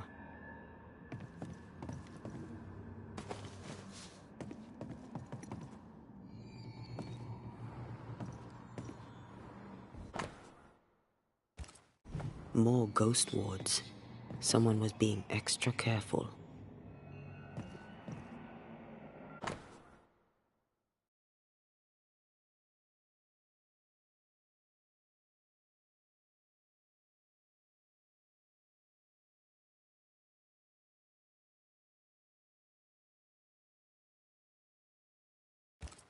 He doesn't speak well of his dad.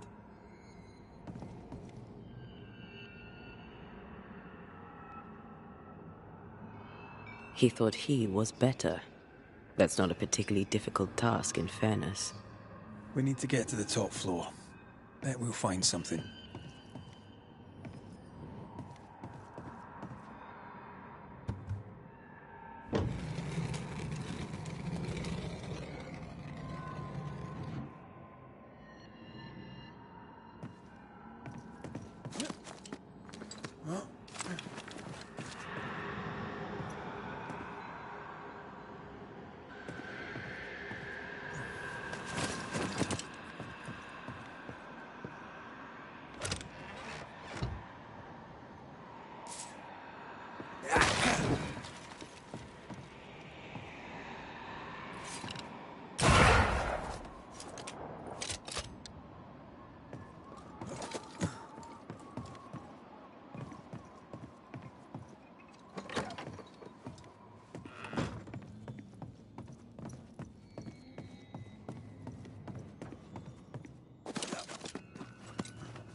Over here. Look.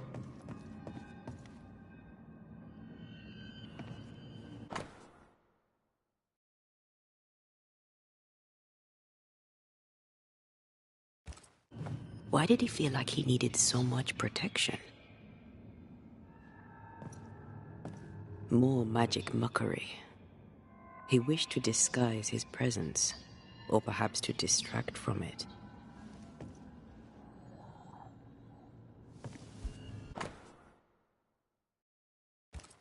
It's just a lift. Why is this mechanism so complex?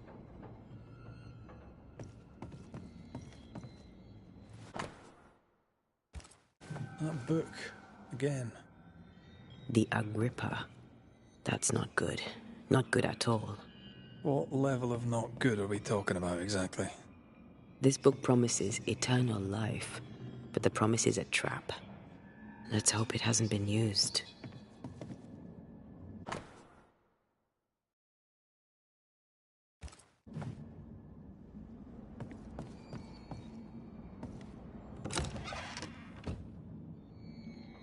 Should be useful.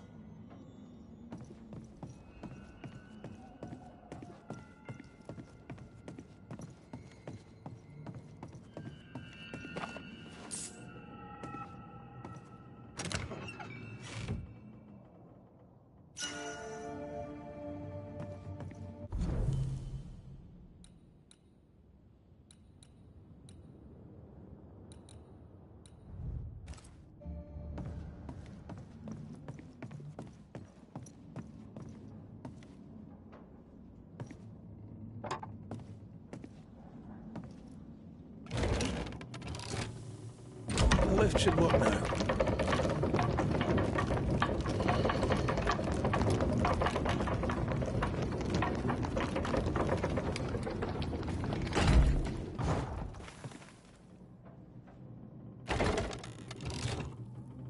All this is more serious than we thought. I'm apprehensive.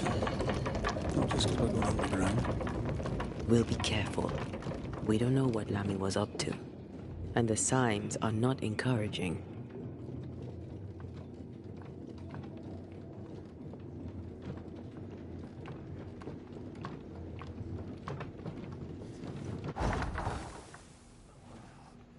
You know, I could get to like it underground. The darkness, the gloom, the cool air. Really? No, not really. Not at all.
These roots are too strong to be removed. I was going to try my hand at them anyway.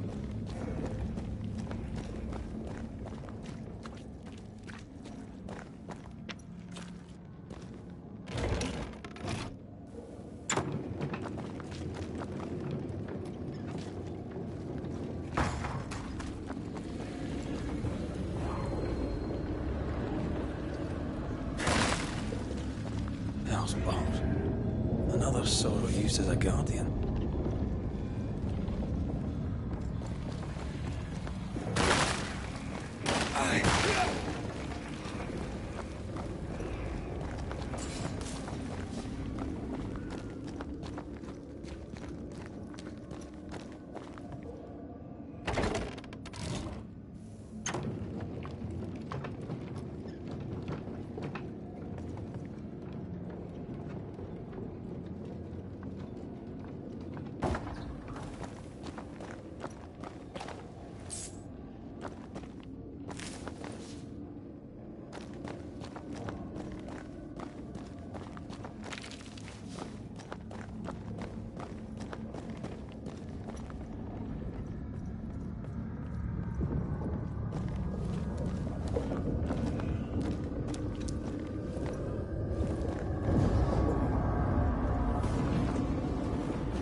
It's almost done.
over, I might retire.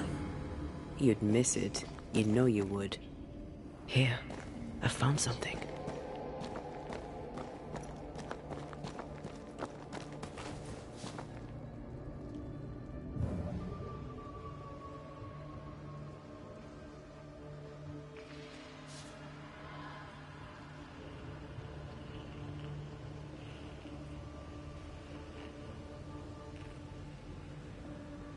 Dead animals, again.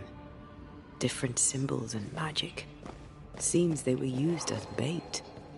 Is this how we got through the Sorrow's vigilance?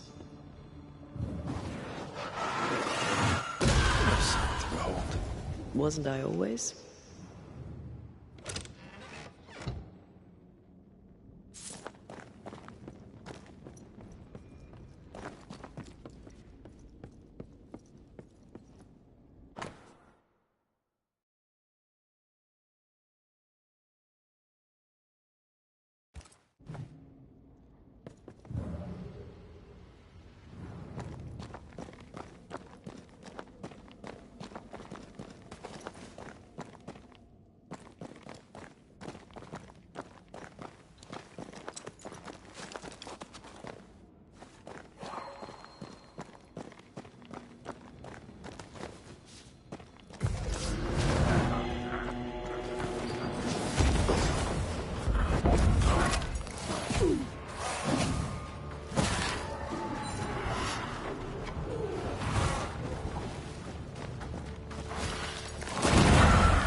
Standing by.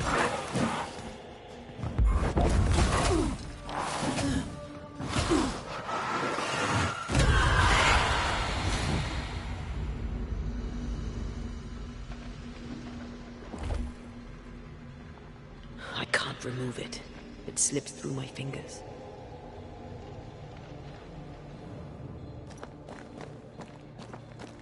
These webbings are too thick. We won't get through.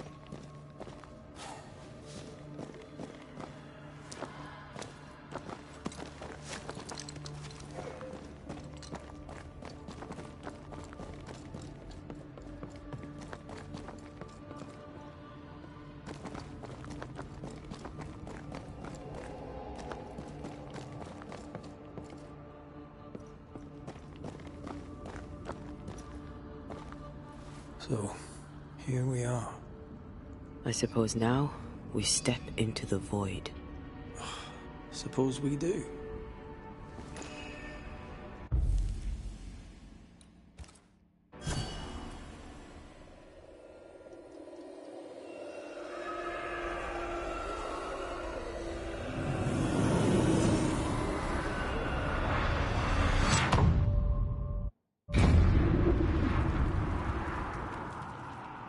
Dark rituals, void breach, general weirdness. I mean, can't be far.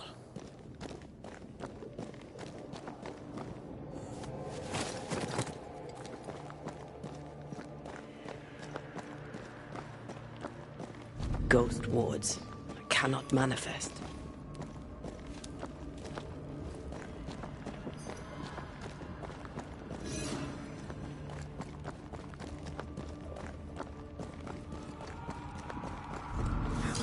It's awfully calm.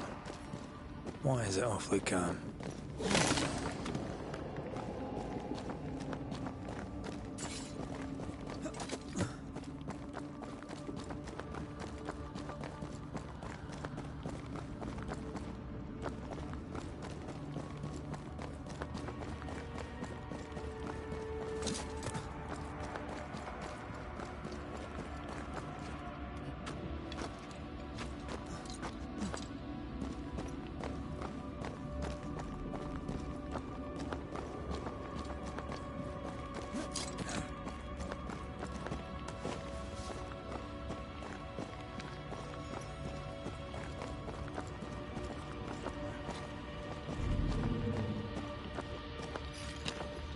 I'm with you once more.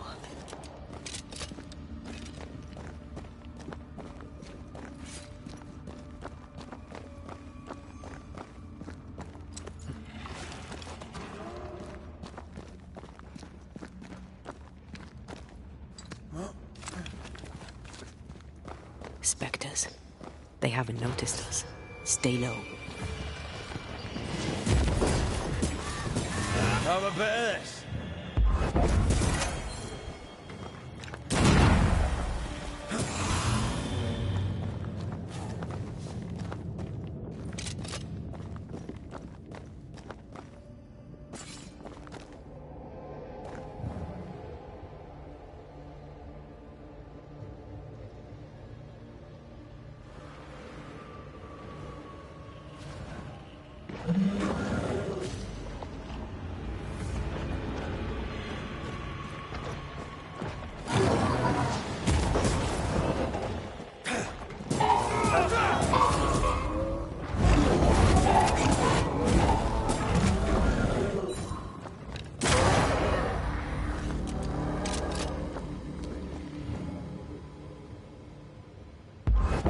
Careful now.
Creepy hideout. The governor's spawn likes a bit of drama.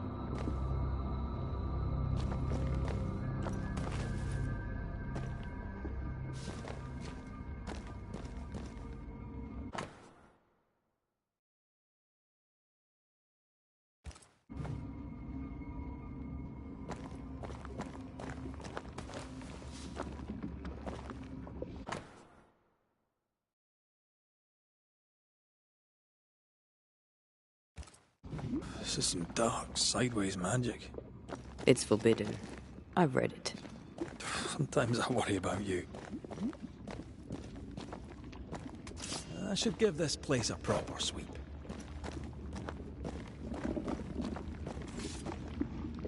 Ugh. What is this thing? Banisher rule number 4. If it oozes, don't touch it. Another botched experiment? It may be native to the void.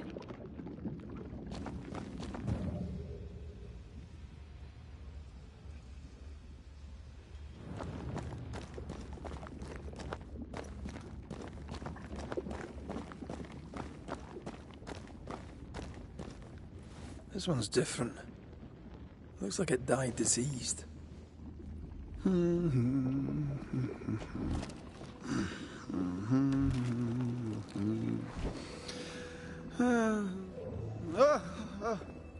So, you can see me. Aren't you full of surprises, young Master Haskell? You may talk. A Banisher ghost. Amazing.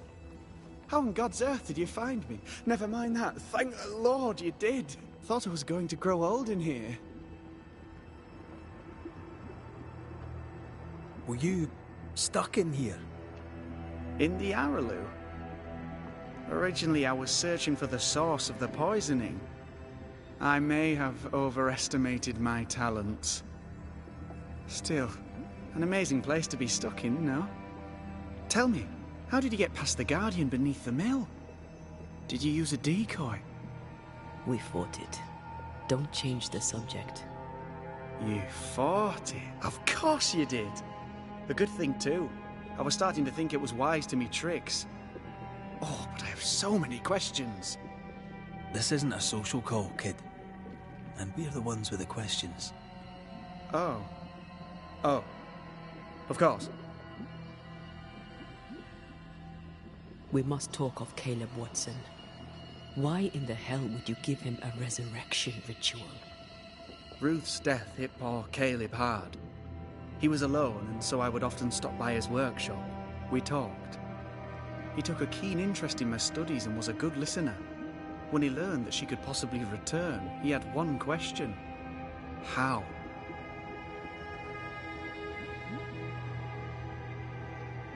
Men bonding over bereavement and black magic. A pretty tale indeed. I should have proceeded with more caution.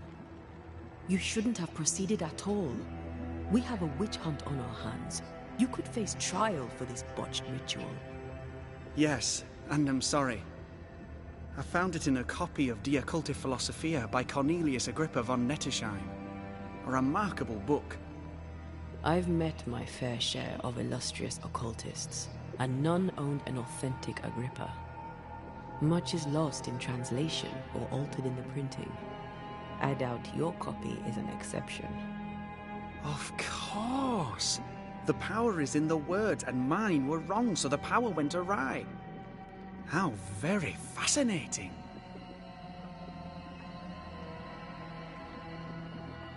Are you aware of what would happen if people learnt of your studies? Surely the acquisition of knowledge cannot be a sin. Do you remember Deborah? Miss Comenius. Yes, of course, I remember. Your father tasked us with an investigation. One way or the other, we must return with the mystery solved. Ah. I think I understand what you're saying. I might be in a tiny little bit of, danger. You see ghosts. You stroll the void as if it were your garden. You possess and share forbidden rituals. Who are you really? I'm Lammy Haskell, and I am a man of many sciences.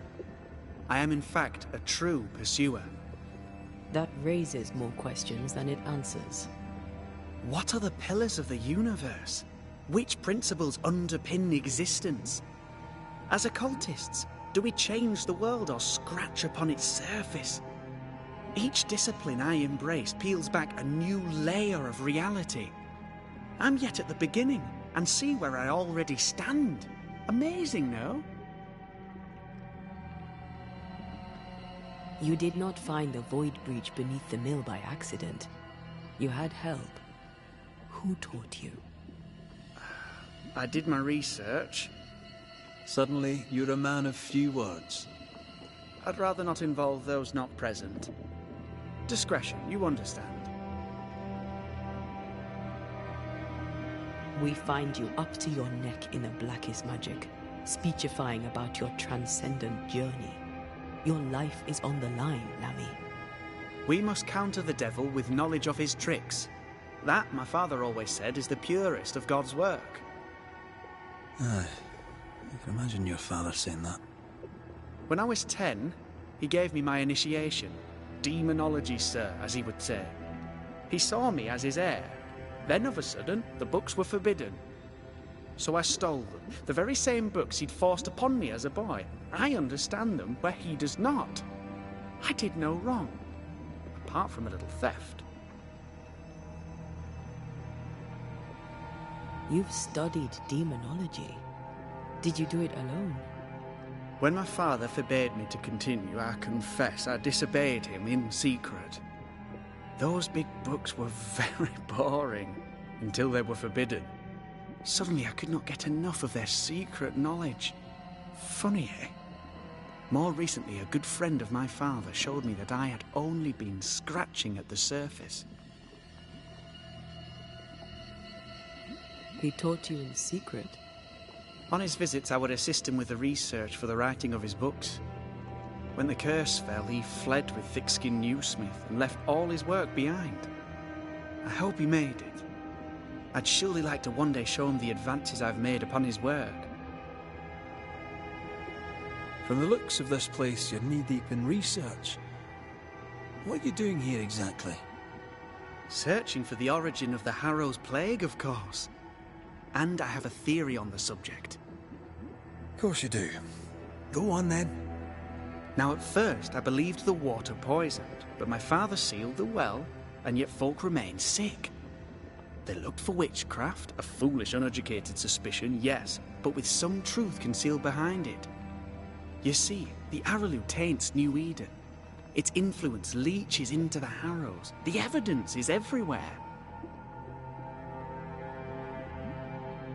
By the Araloo, do you mean the Void? Neither name does it justice. This place is beyond words. The Araloo, Mr. McCraith, is made of the very fabric of our primordial myths. Isn't it amazing? How can you be sure the Void has tainted the region? In New Eden, the threshold between our plane and this is thin. Even I, a novice, may reach the frontier and then go beyond. I also believe it happened before. Some years ago, New Eden was hit by another epidemic. Was it the same illness? I believe that first epidemic was caused by the porosity of the frontier between New Eden and the Araloo. Although, where theirs was an affliction of burning flesh, ours is a corruption of mind and spirit. And I believe I have found its source. There is a substance, a strange ooze. You may have noticed it. This, I believe, is the true source of the Harrow's poison.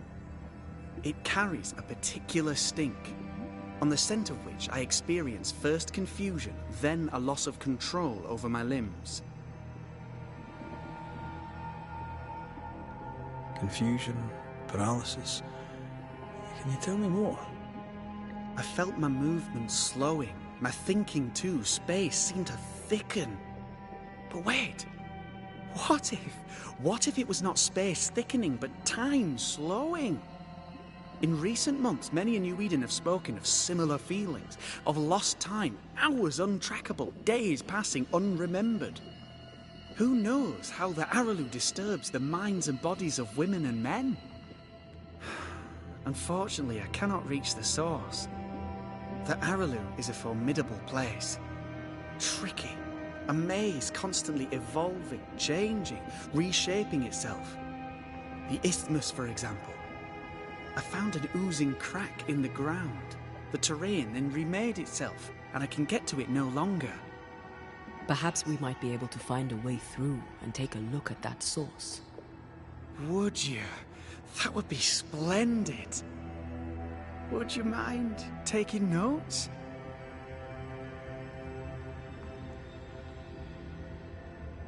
Let's go take a closer look at that ooze then.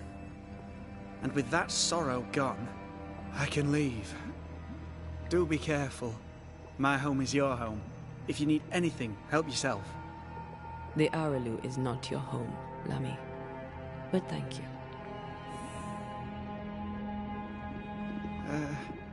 Pardon my morbid enthusiasm, Mistress Duarte, but could I ask you a few questions? What do you wish to know? Do you still need to eat? Do you feel hunger? Sorry, it's just, you're the first ghost I've met, in person, as it were. I don't eat. Not in the way you do. I feel hunger. Again, not in the way you do. Fascinating. And can you touch things, smell them? Are colours the same as you remember them? My senses are different. It's difficult to describe how. I can see, sometimes touch. I cannot smell. Red tells me this is a blessing. How do you manifest in this plane? Do you feel bound, or are you here by choice? It feels As if I were clinging to a rope, high above the abyss. Even if I wished to let go, I could not bring myself to do it. I see. What about your Banisher skills? Can you use them? Do the accoutrements of your craft still work? As a ghost, do they not harm you? The marks on my hands and the rings on my fingers aren't actually there. They have no more effect on me than a memory. Can you talk to any ghost you wish? No. I sense traces of their presence. To talk to them, I must still do the work. And yet here I am, talking to you. How marvelous. The dead are rarely as articulate, nor are they accommodating. In fact, they're often quite rude. We should probably get going. Some other time, then. But we've merely scratched at the surface of the great mysteries. I mean, look around us. We stand here beyond the ultimate frontier. Sorry. I mean to say, yes, Mistress Duarte.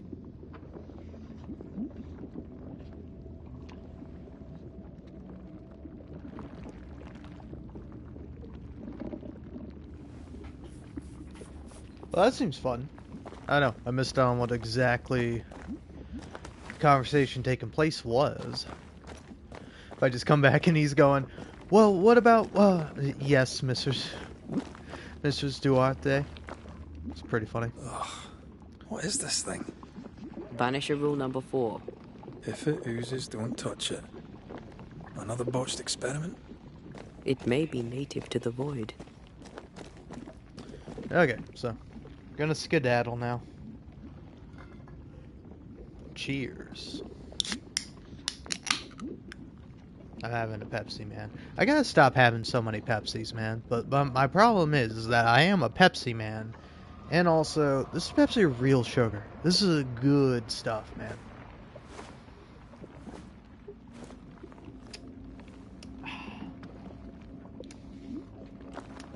Like, agree or disagree with me all you like, but it's like, it's probably my favorite, like, drinking soda. Oh, man. Actually, yeah, nobody's fucking listening, so I can be real. The other day, like, you can go back and see it. It's like, what Persona 4 live stream was it? It was for my second playthrough of Persona 4, at least on a live stream, where it was, yeah, I think it was no clickbait, just Persona 4 Golden. Which I'm surprised that I went 5 hours on that. But like with that, I kind of got like too drunk, and so I was like, okay, I'm probably not making much sense, and I'm like slurring my words and just not being all too graceful and articulate. So I'm gonna go ahead and sign off. But so I like fell asleep, and then I woke up and I was not hungover, but I did have a hangover high. And if you don't know what a hangover high is, a few times in my life I've gotten way too high. And fun fact, the best solution for when you're way too high is to just go to sleep. But then, because you're way too high and you still have THC flowing through your system, you wake up and you still feel high. So, like, I woke up and, like, my head was just, like, groggy, and I was just like, oh, God, this is miserable. And then, like, I think my mom might have heard me being a little bit too drunk, and so she's like, hey, listen, don't drink all your beers at once, son. And I'm like, Mom, I'm 24, I fucking do what I want. But no, and then it's funny, like, she was like, and then also don't drink all those Pepsis. And I was like, okay, I won't. And then I had 4. I had 4 of them in one fucking day because I felt like shit. I felt terrible because I had this, like, weird hangover high, and I just was tired, and I was like, I need energy, and I need to have, like, sugar and shit go into my body so that way my brain can expend all this energy and, like, funnel this THC out of me. Cause yeah, it was really funny. Whereas like I didn't have like a headache or nothing. Like it was literally just like my head was just like, too much THC. Where like I don't know, it is kind of funny because I also fell asleep like earlier today, so I woke up at like 1 a.m. But like I had like literally one single beer. I had a Corona. And like it was like I had that, I took a shower, and then like after my shower I was just like laying in bed and then I fell asleep. And I don't know, it's like I know you shouldn't drink before you sleep because it prevents you from getting REM sleep, but is it like, is there a limit? Like if you have like literally any amount of alcohol in your system, does it prevent you from getting REM sleep? I mean, it's kind of like the same thing with THC. I don't know. It's like I think sleep is good and important, and you obviously should be getting it. But I also like struggle to get sleep, even if I'm like 100% sober. Like I don't know. I feel like eventually at some point in my life I gotta turn my ass around, like only drink water, quit drinking pretty much anything that's not water. Maybe have a couple of juices here and there, but like start eating healthier, start eating more like less like, you know, fried food and processed shit and all that, and just like, you know, turn my life around, and maybe they'll finally make me good, or maybe it won't. But I don't know, I think ultimately it is it's like, I don't know, I think it's a interesting. Damn, I always say that whenever I'm losing my train of thought. I always go, oh yeah, I think it's an interesting idea. It's a fucking fun little tick of mine. But no, oh yeah, is that it's like, I don't know if I'm capable of getting like good sleep. You know, I don't know if that's a thing for me. I don't know if it's in the cards. Because it's like, I will say, I've probably, like, this year alone, I've been probably doing like my best of sobriety ever since I was like, shit, probably like fucking 18 or 19. Like I don't know, it's hard to remember because I was fucking doing THC every single day, but it's like at some points during my teenage years I was like getting high every single day, and like that's obviously not good for you.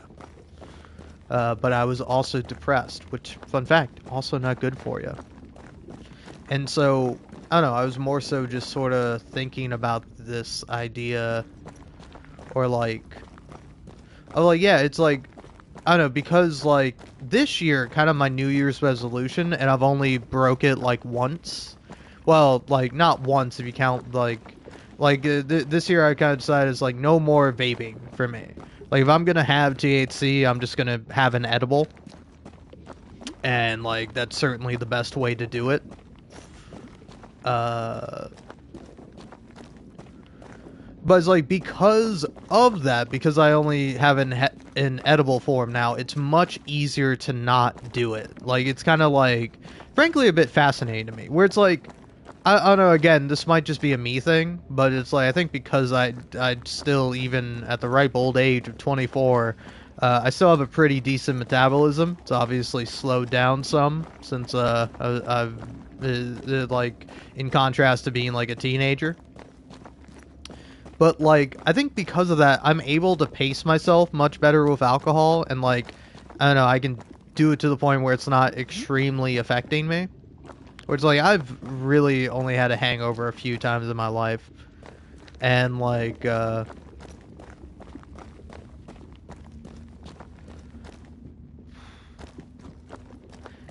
and so it's like, for me, it's like, I don't know, it's almost better to... It in a way, it feels healthier for me to drink, but it's like, I almost feel like that can't be true. Like, I feel like if you're like... If you're forced in between two choices, either drink alcohol or consume THC, I think THC is going to be infinitely better for you. Like, it's obviously they're both not good for you, but it's like between the two, I think one is ostensibly better. But for me, it feels like alcohol is like much better for me, you know, just in general. Because, like, also I feel like I can still be, like, entertaining, conscious, and, like, not as muted if I'm, like, drinking during a live stream. Like, for me, it's, like, fun to, like, have, like, a beer sort of, like, every hour, a little more, a little less, depending on how I'm feeling, as I'm playing a game. Because, like, I also realize something about myself. Part of the reason why, when I'm gaming, I usually have a drink or a vape or, like, something to do, it's because I have a compulsion. Like, when I did fall back on, or fall off the wagon a little bit when I was, like, looking through my room for something. I was actually looking for, like, my razor because I was thinking about shaving my giant fuck off beard. Like, you think this guy's beard is big? My beard, like, goes down to my chest. Like, my beard is, like, well past my neck. Like, my beard, while I'm sitting down, I don't know if it's the case while standing up, but it's, like, the edge of my beard, like, goes all the way down to my belly button. That's how long my fucking beard is. But, yeah, I was, like, trying to find, like, a razor, because I was like, I think I gotta shave it. I think it's time. Because, like, I'm very curious to see what I look like underneath this. Because it's, like, it's obviously so long, I haven't shaved it in fucking forever. So I'm really curious to see how I look without the beard. But then also, because of my unhealthy lifestyle and just my genetics, probably, I have acne. So I'm like, I don't want to do it. Like, it's not majorly bad or anything, but it's like I got, like, one, like, kind of... one pimple here, a cyst there. Well, not like a cyst, but like, I don't know. One of those annoying pimples that's like big and you can't pop it because there's no like white head to it. You know? I have like one or two of those on my face. Like, it's not extremely bad, but it is like extremely embarrassing and deeply shameful. And it's like, it's like hard to get to as well because it's like, it's underneath my beard. But yeah, I don't know, I think it has, I don't know, it's not that bad, but it's just like, the fact that I have any at all just like embarrasses me. But yeah, no, so, because of that, I found a fucking, like, jewel pod that I had. And I was like, oh, let's go ahead and do this. So, like, during my Death Stranding 2, like, playthrough, like, every time a cutscene came up, I would just, like, reach for the fucking thing of nicotine for my little jewel and fucking hit it during the cutscene. And I like realized it's like, oh, I have that compulsion like all the time. Like whether it's like me hitting a THC vape or drinking like a can of soda or like a beer or something. It's like I always have this compulsion to be like, to like do something with my mouth, to consume something as I'm like playing a game or whatever. Because it's like, I don't know, it gives me something to do, but also it's like, I think it activates the part of my brain that's like, ooh, multitasking, where it's like, you can like eat food and watch something, or you can like play a video game and listen to a podcast or listen to a video. Like, in case you've been wondering, it's like, hey, why have you been silent for so long? It's because I listened to the latest episode of Wine About It, and then also I'm listening to like Hank Green's little TV show with where it's called Complexly. It's like I've seen the one with Ludwig for sure, but this one's with Jarvis Johnson, titled "Do I Stink?" Jarvis Johnson. It's pretty good. Oh, he's got one with Brian David Gilbert. Ooh, I ought to watch that one. Let's see, what else is here? But yeah, I saw the Ludwig one because like it went pretty viral. Where it's like, yeah, I think the next biggest one is with Rhett and Link with like 800,000 views, but Ludwig's one got like 1.2 million views. So it's like, yeah, I see how YouTube like figured this one out. It's like, oh hey, you like You like Ludwig? Like, I don't watch too much of like the either Green Brothers content, but like, I've seen it, I know about it, know about their fucking Crash Course History or whatever the fuck it's called. I've seen a couple of those videos when I was in school. But then like, YouTube's like, hey, you like Jarvis Johnson, you like Sad Boys, like, we're gonna show you this video. So yeah. I don't know, definitely gonna watch that Brian David Gilbert one though, because I do like Brian David Gilbert. Huh. But so yeah, that's But so it's like I've been listening to that as I was playing, because I was like, I don't feel like talking, I feel like listening. As like again, it's like not always the best, because it's like I will say I have not fully comprehended this video, but it is like a fun and interesting thing to listen to in the background. Like as I was like going through this area, I was like listening to Hank Green talk about like magnesium baths and like how they're not really like a real thing. So, or like they don't really provide like a tangible benefit to you. Like they're not really helping you for like a magnesium deficiency. But still kind of like, it's still fascinating to learn about. Anyway, continuing on, probably shutting up and continuing to listen to this little fun video.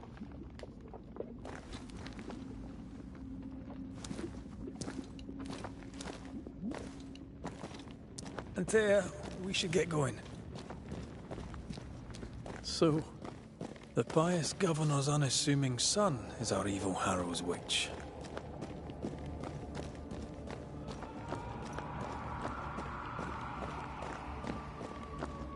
I was as earnest as he. Ah, the rank enthusiasm of youth. It's sickening, really.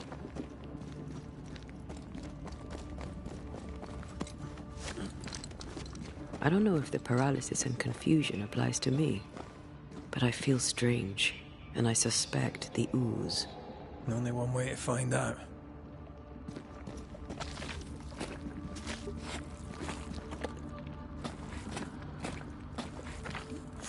Oh, God. I need a wee bit of help here. Yes, I can take it. Ugh, Lammy was right. This stuff means business. Destroy those ghost wards, if you want me back.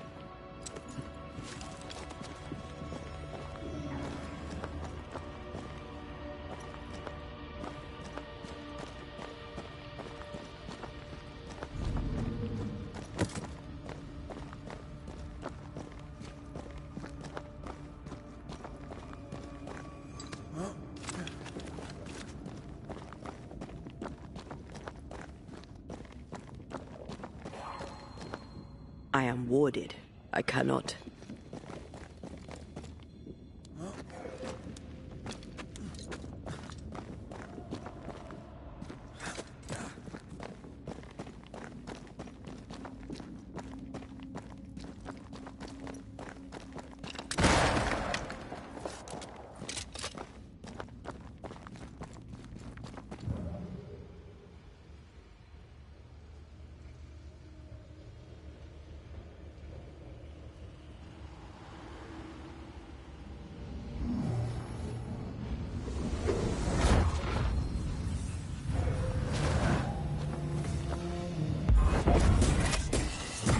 Let's get back up.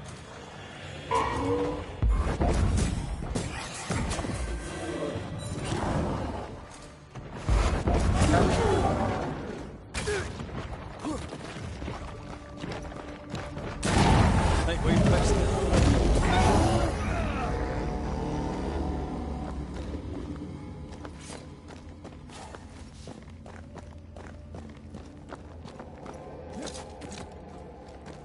Oozes through the breach, suppurates like a festering wound. How delightful. Let's see what lies on the other side.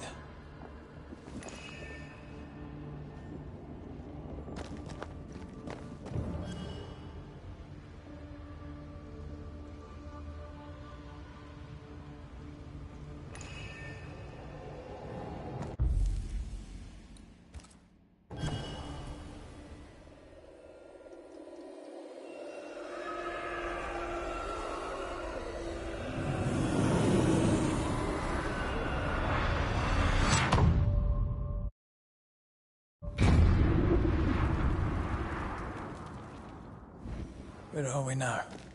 Underground, looks like. Wonderful.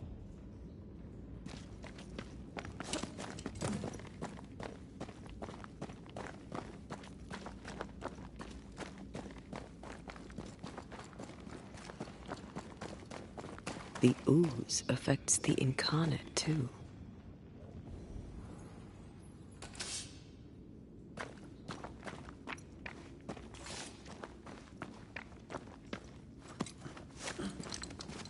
Who goes there?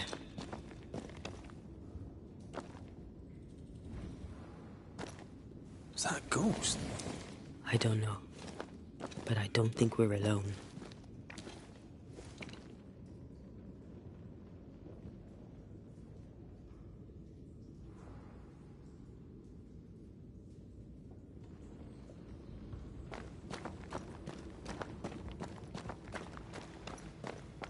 What might you be, then?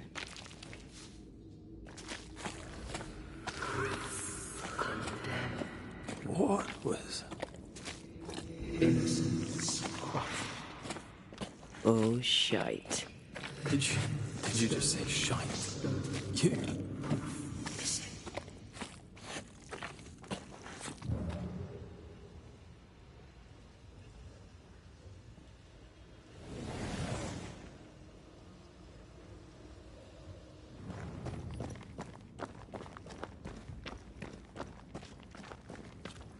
Bigger than I thought it'd be.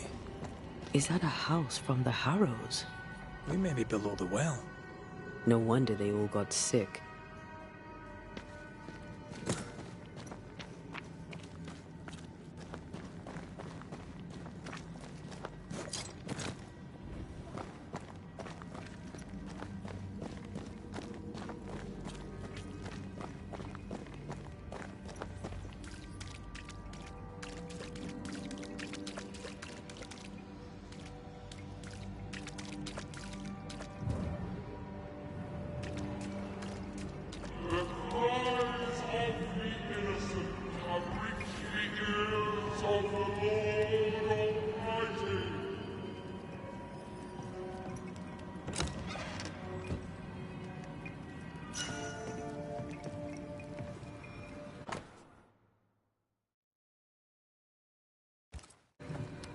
This house belonged...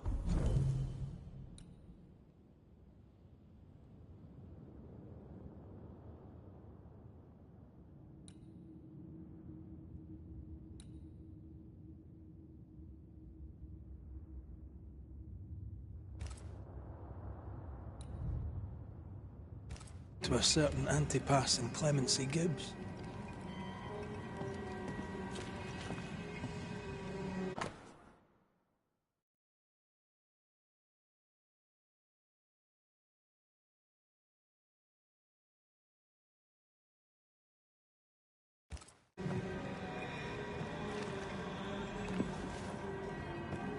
What is lurking here?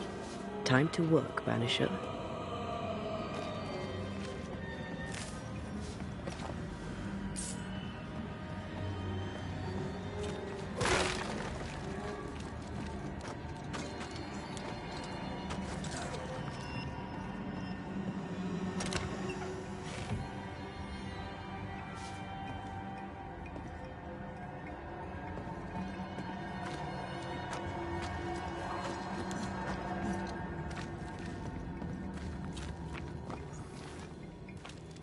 Look up.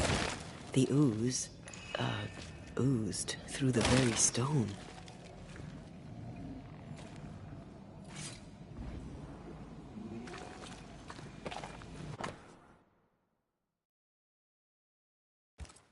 The Gibbs' land was barren. They were struggling for money.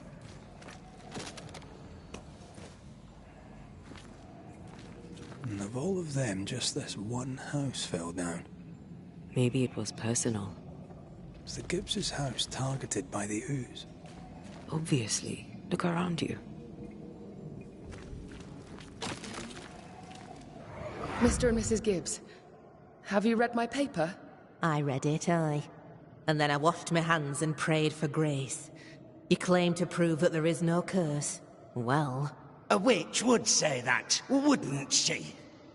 Wherever people gather to live, disease takes hold, and I believe... What are you doing? Your evil lies shall be destroyed. We know who you are, and you shall be judged. Witch! They were determined to do for her. She built a case for her rationality, and they tore it apart.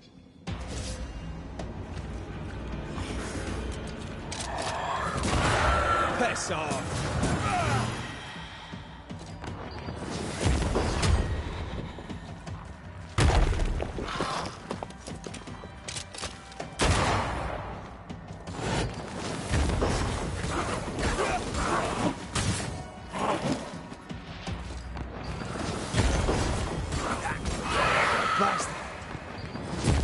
What is lurking here? Time to work, Banisher.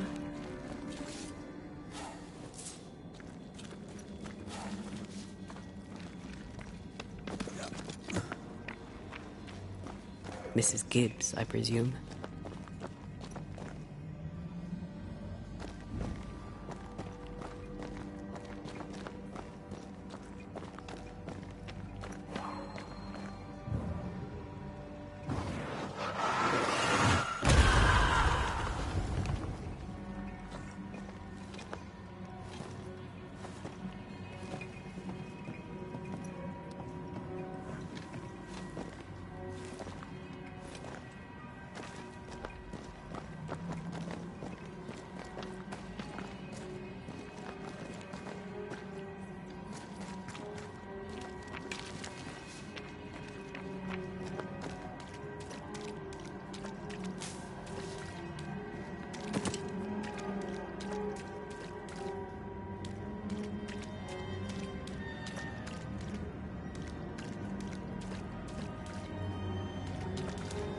Another shadow.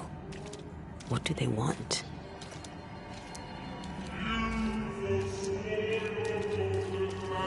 Red, something is keeping me from manifesting. In here? Ah, shite.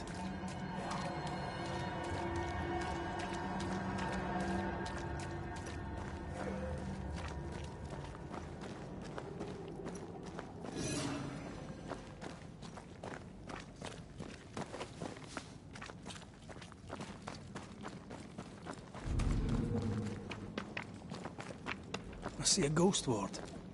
What are they doing down here? I can manifest now.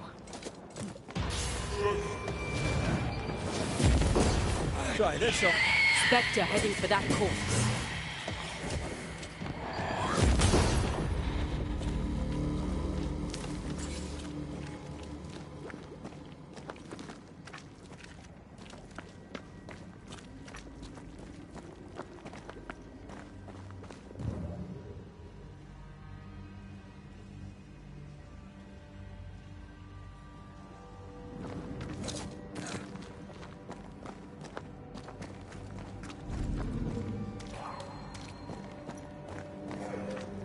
A ward restrains me.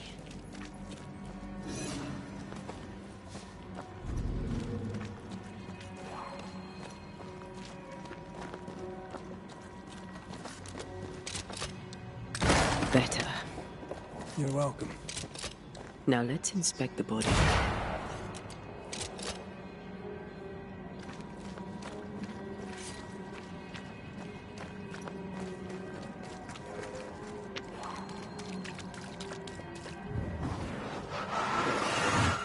Shall we?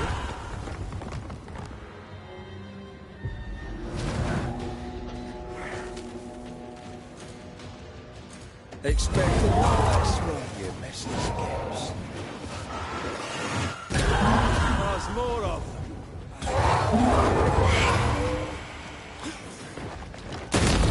Think we fixed it?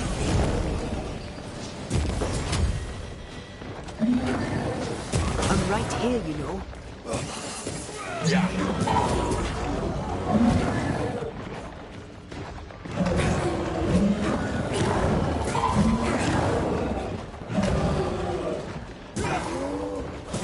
Someone didn't want to stay dead.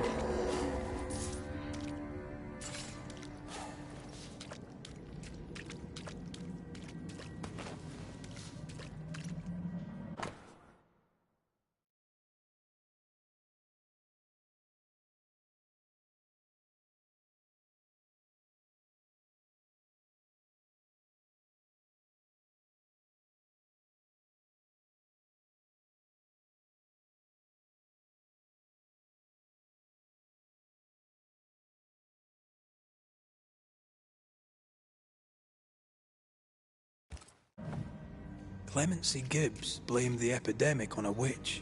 Come from New Eden Town with the governor. That's not what Deborah's research pointed at. Well, the Gibbs were not at home to rational explanations.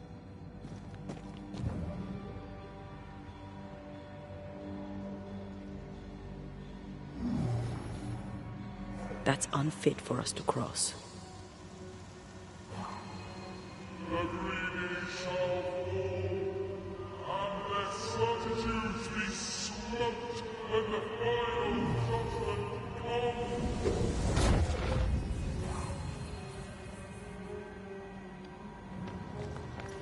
See anything? Either the water table is full of ooze, or there's another source. Let's search upstream.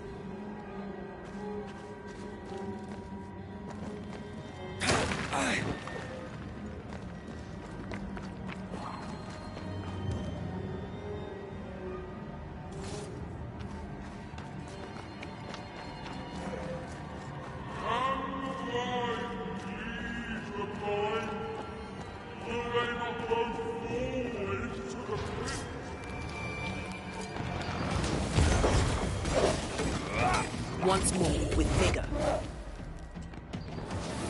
You shite stuffened up.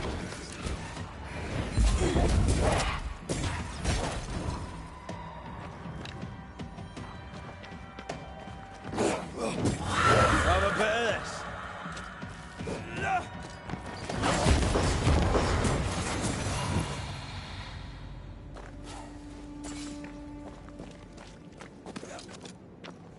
Over there. Elusive little buggers.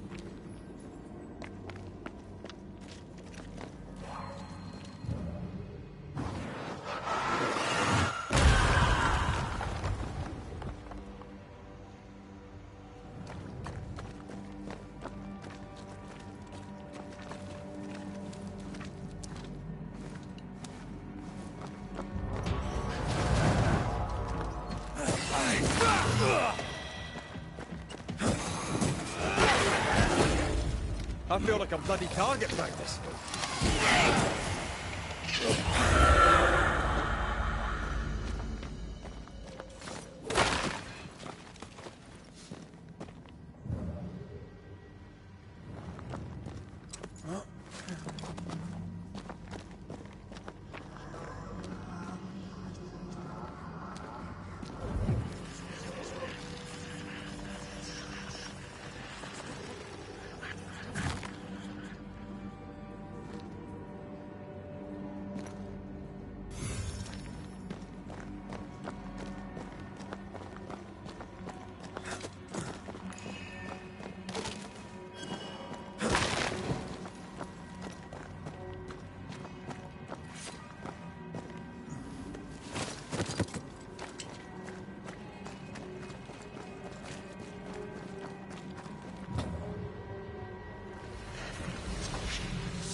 Don't step in that. I mean it. I'll find a way around then.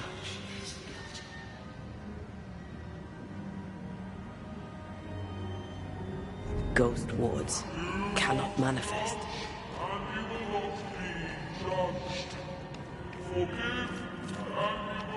Are those echoes we're hearing, or the shadows speaking? They always appear near the ooze. So do the whispers. But which came first?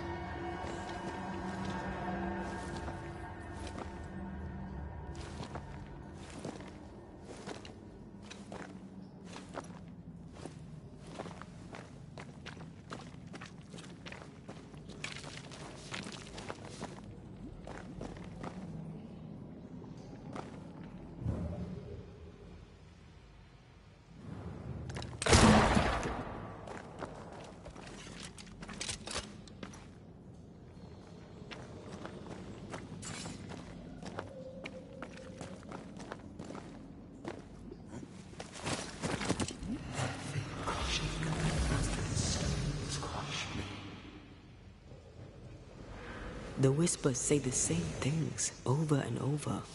What kind of entity would be so obsessed? I don't know. I'm drawing a blank.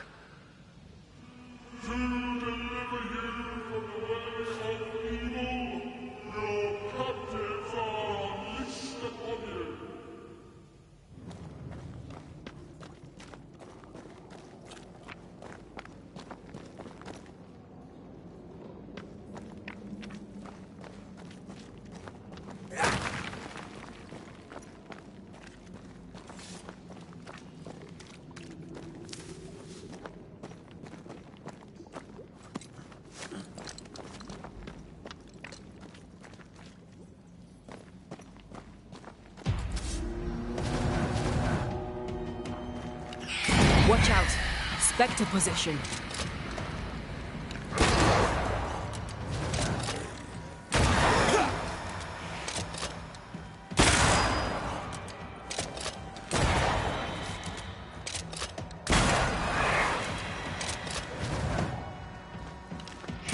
Don't let that Spectre get to the corpse.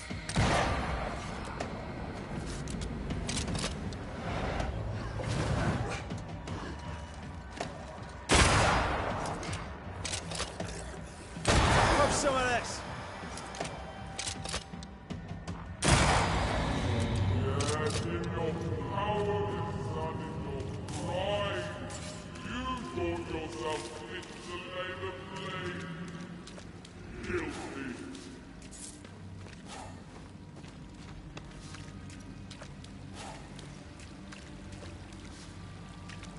This looks perfectly drinkable. Famous last words.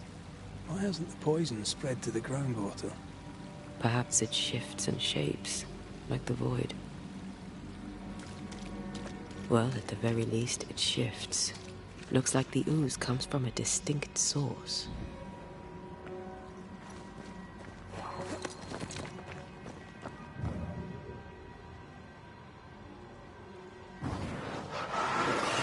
Efficient than cannon powder.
Wards.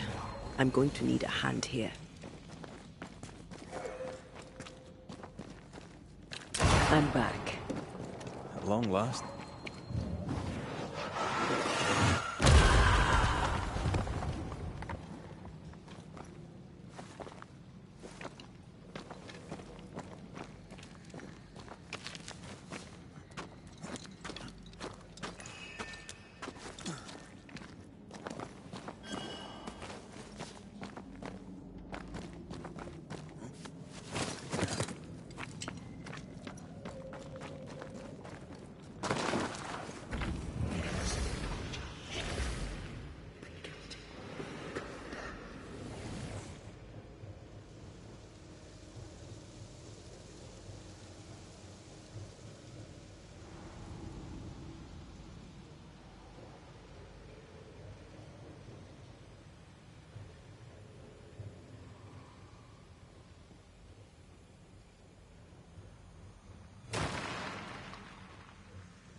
This whole country is rotten to the core.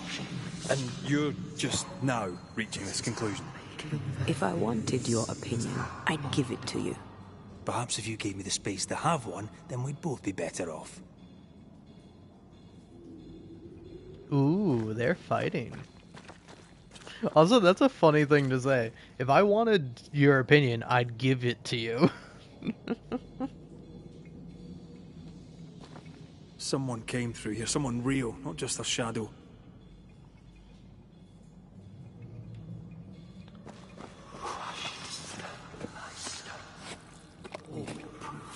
Whoever it was, looks like the ooze got him. What do you think, Antea?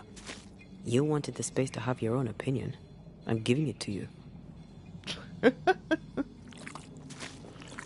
This is really funny. This must be Antipas Gibbs. Hell of a fall to live through. Now join in any time, Antea. What do you think I'm doing?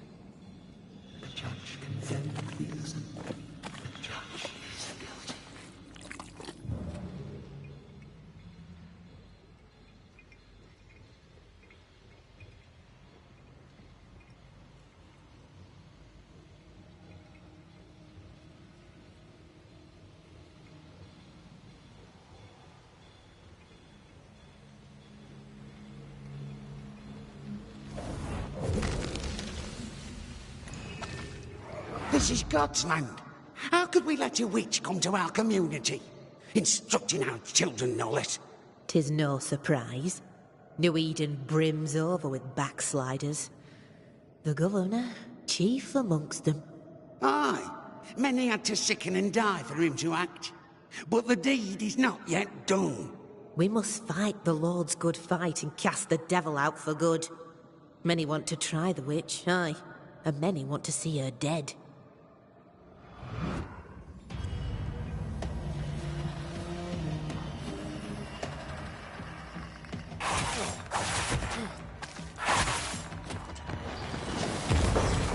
I have another in sight.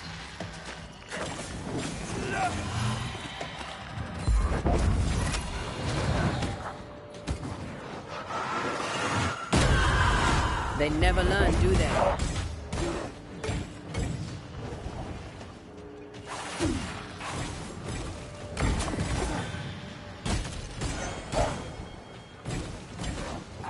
There's more of them.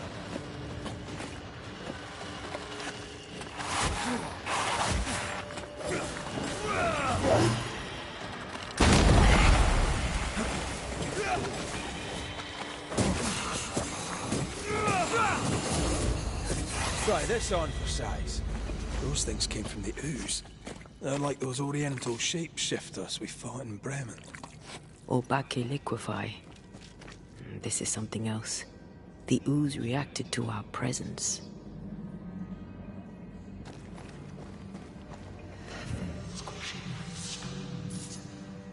This is how they kill their fear. This is how undone.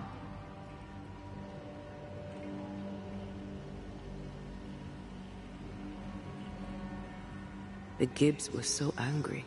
Pure entitled bigotry. Maybe they were affected by the ooze. I mean, we've been snapping at each other since we got here. Something's toying with us. I think they made the ooze. I don't think the ooze made them.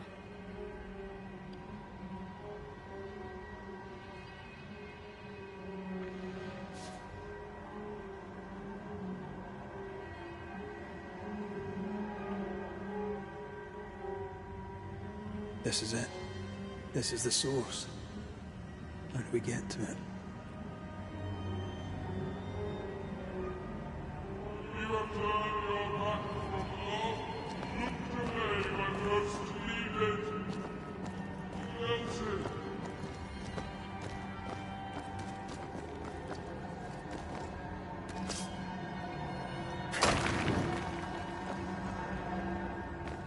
A safe harbor, should we need a moment's peace.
Something tells me this is the condemned well.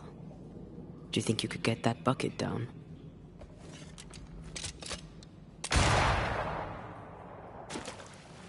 Whatever you have sown, you shall reap. Alone, the Lord, misunderstood, so you shall remain. A strong memory clings to this place.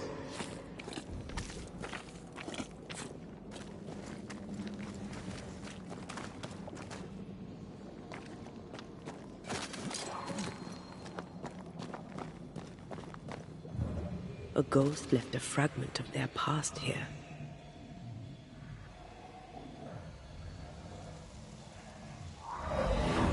The devil still breathes through her mouth. We are cursed, and you are stolen. Clemency, Antipas, please. The woman has been jailed. As per custom, she will face trial and justice will be brought to this community. Coming from a magic user himself. But can you or your demonologist discernment really be trusted? Dare you insinuate such blasphemy? I'm a man of faith.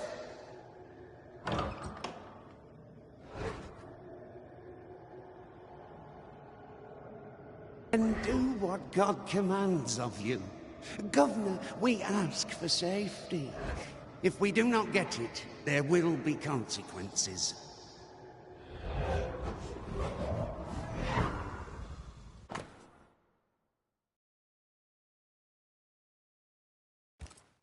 The governor used Urim and Thummim, and that made his flock suspicious. Divination stones.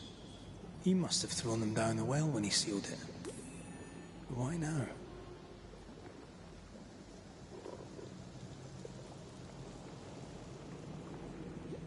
Hiding the evidence perhaps of his role in the witch trial. They connected him to the demonology he used to reinforce his authority. That echo proves that things were getting out of hand. For his son's safety and his own, Haskell must have feared the suspicious mob.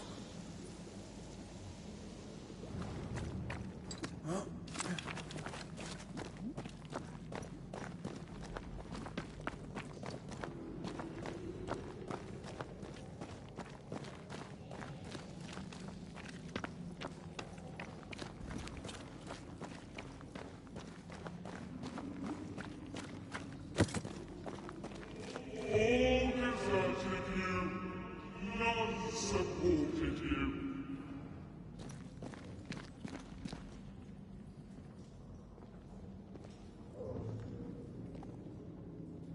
This can't be good.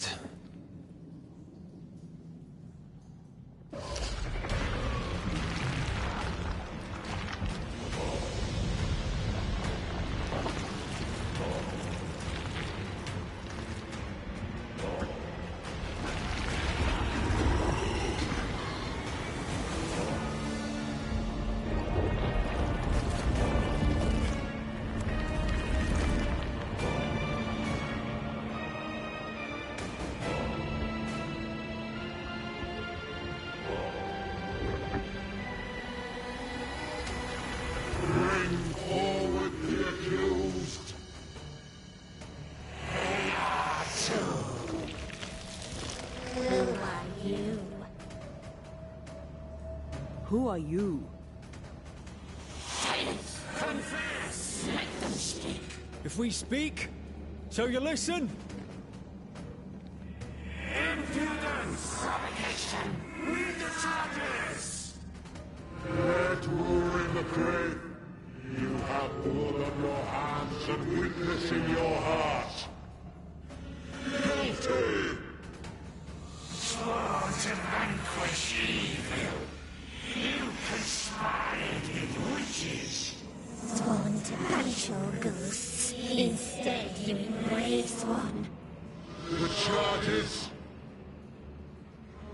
Cowardice, oath-breaking, deception. The verdict. Guilty. The sentence. Pain hereafter.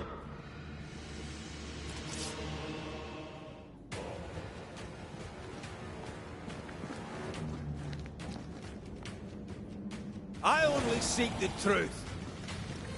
Truth is a poison, lustily they want. Poison will end you.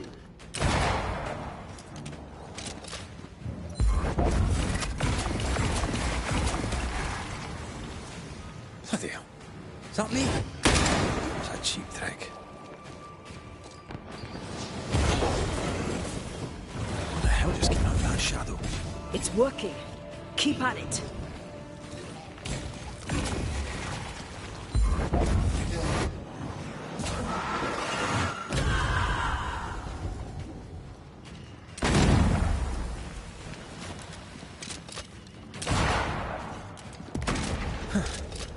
Wasn't expecting to fight myself today.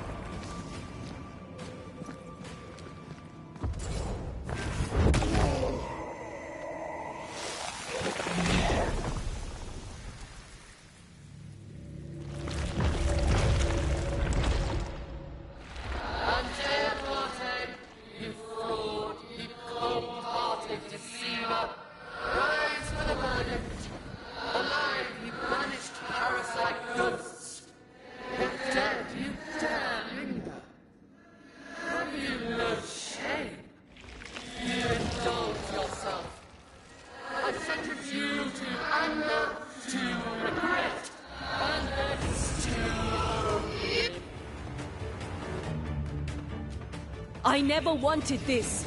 I hate the very thing I've become.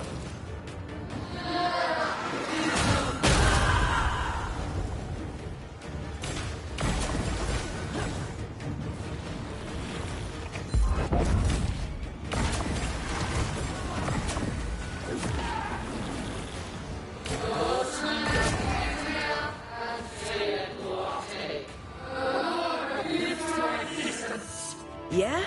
Well, I rebuke his.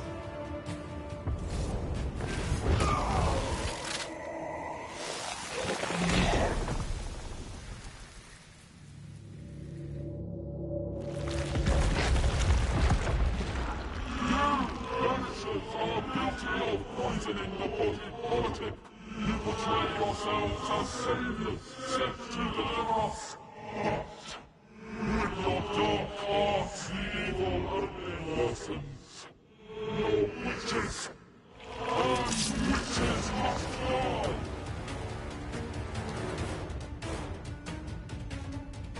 Antea died to help New Eden.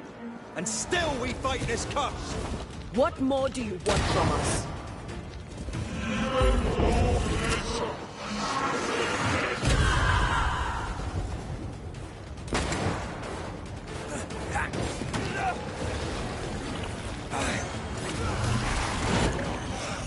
Hell's ball. That shadow's got its strength back. Don't let the ooze get back to its shadow.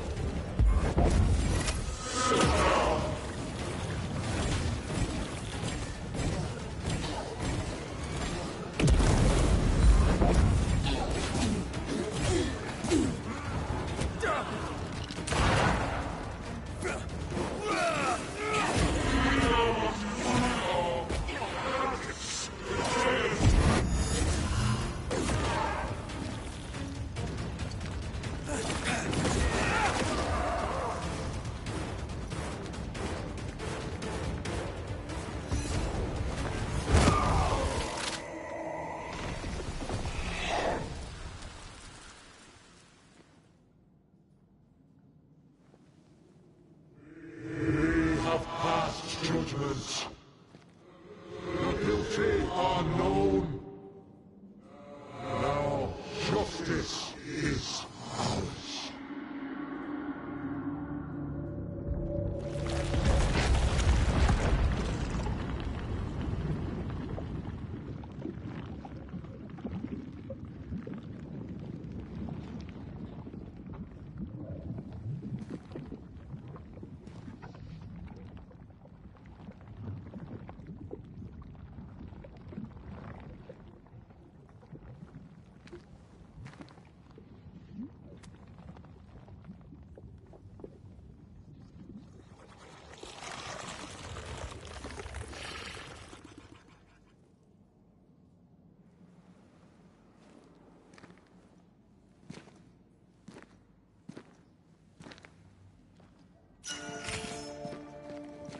Enough. Can we please get out of here?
That was awful. This trial. It was as if Deborah wanted us to face what she had faced. But all I feel is beaten.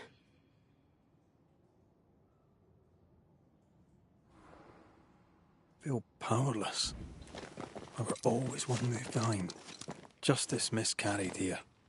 Of course. That's it. I know what that was.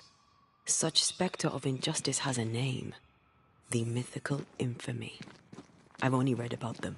They're so rare, most think them a myth.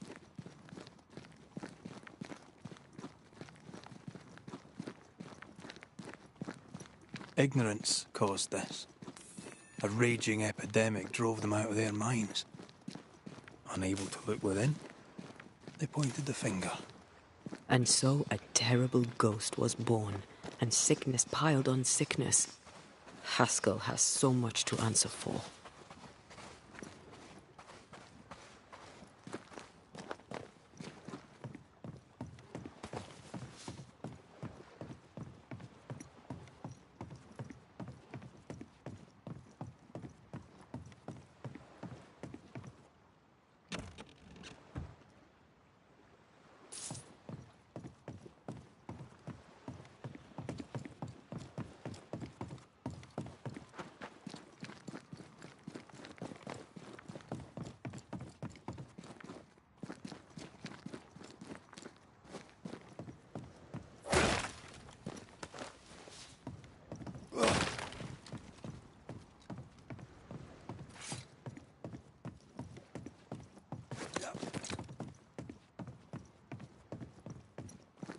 Is it just me or? I felt it too.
Wasn't I always?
That down there, it was...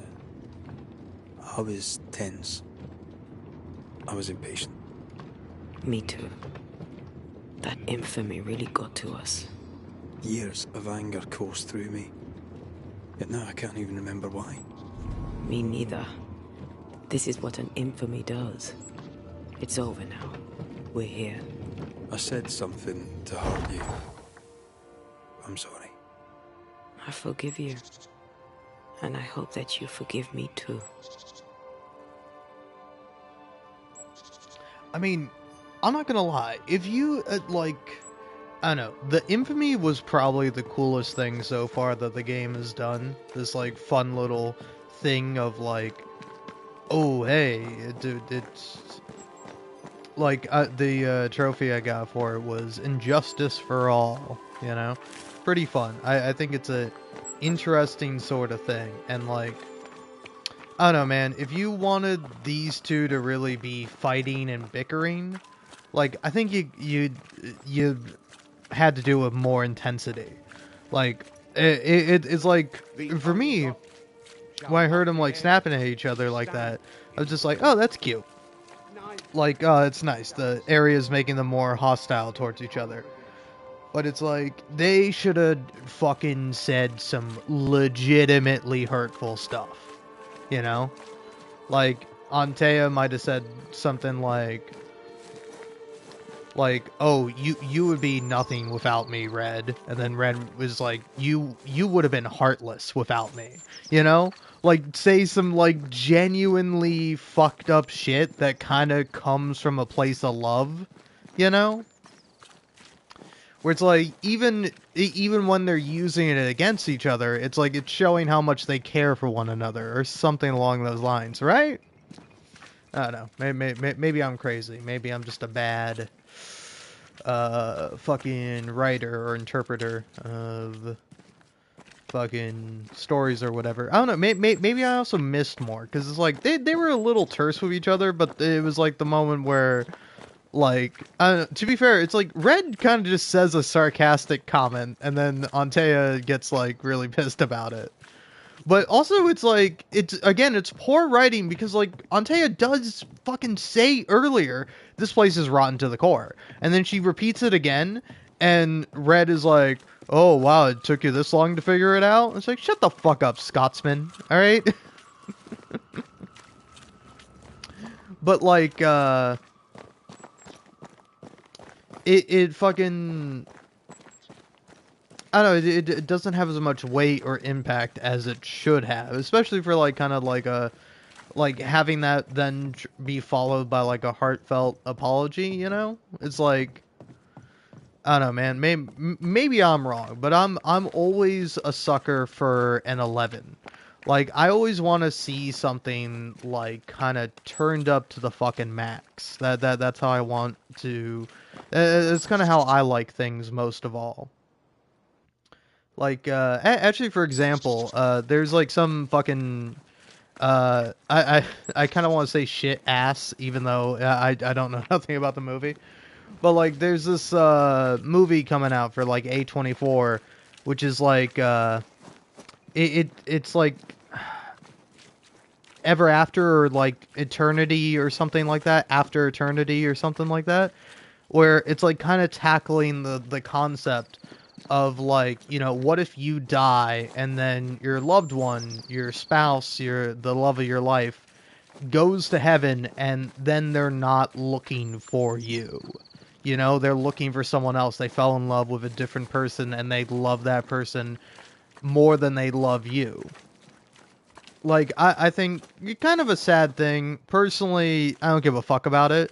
Like, there was, like, one... the reason why I heard about it, even, was there was one person who was like, I've, like, cried about this multiple times. And it's, like, I don't know what angle of dickheadery I want to be about this. But it's, like, two things. A, that shit ain't real. And then B, also, it was a woman talking about another woman. And it's like... Hey, look, I think if there is a God, he will accept, you know, anyone and everybody. Like, if you were a good person, if you spend your life doing good things, doesn't matter your sexual orientation, obviously, but it's like, we're going by strict biblical definitions here. Because, like, again, I also, again, is like, I don't know if that's specifically a Christian idea of, like, looking for your loved one in the afterlife. Like, I don't know, honestly, that's kind of not how I would interpret the afterlife to be. Like kind of, I don't know, what one thing I sort of like, one of, like, my favorite episodes of American Dad that I've seen is, like, one where, like, the rapture happens. And, like, Stan and Francine get, like, stuck on Earth.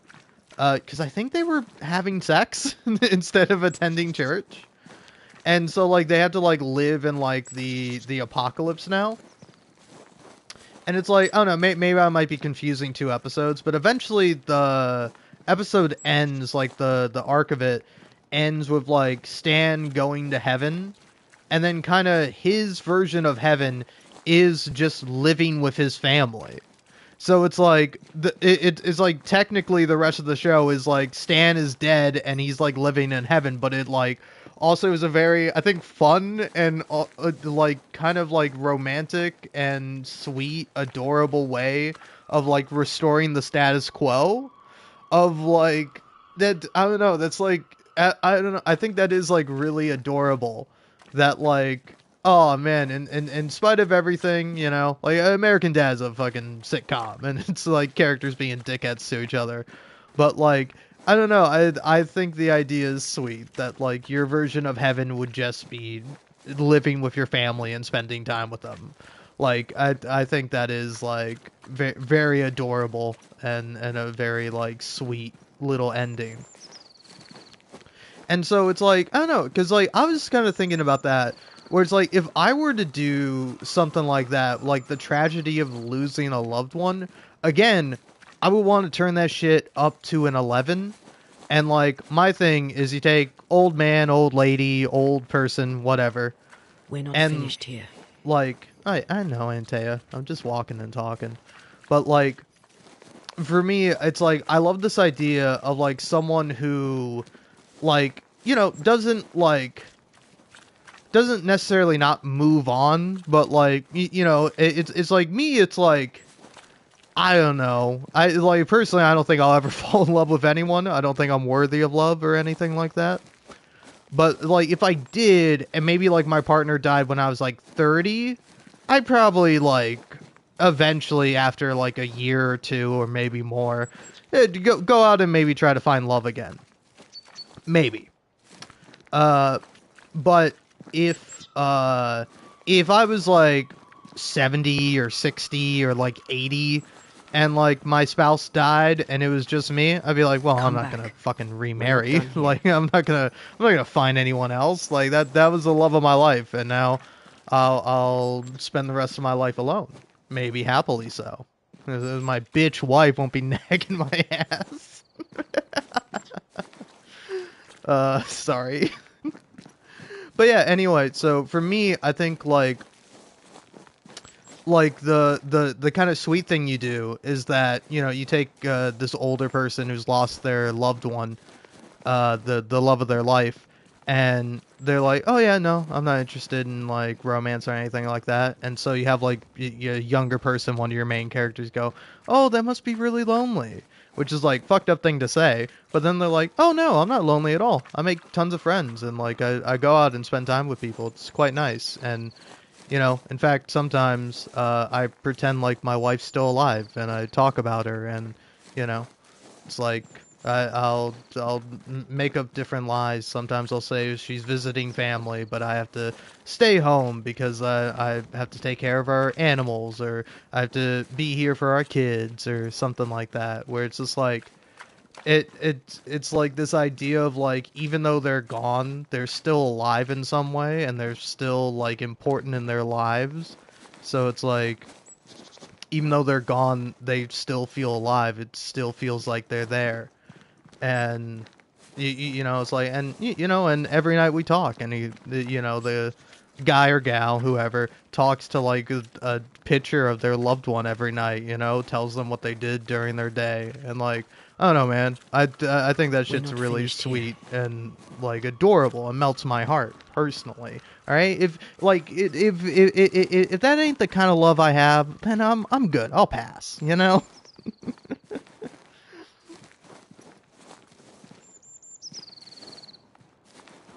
But yeah, so it's like, I don't know, for me that's kind of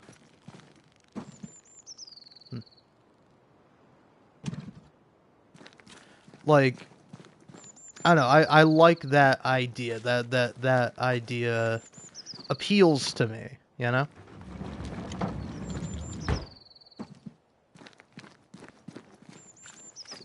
But it's like, also, it's like, I don't know. I think people can live their lives however they want. It's like,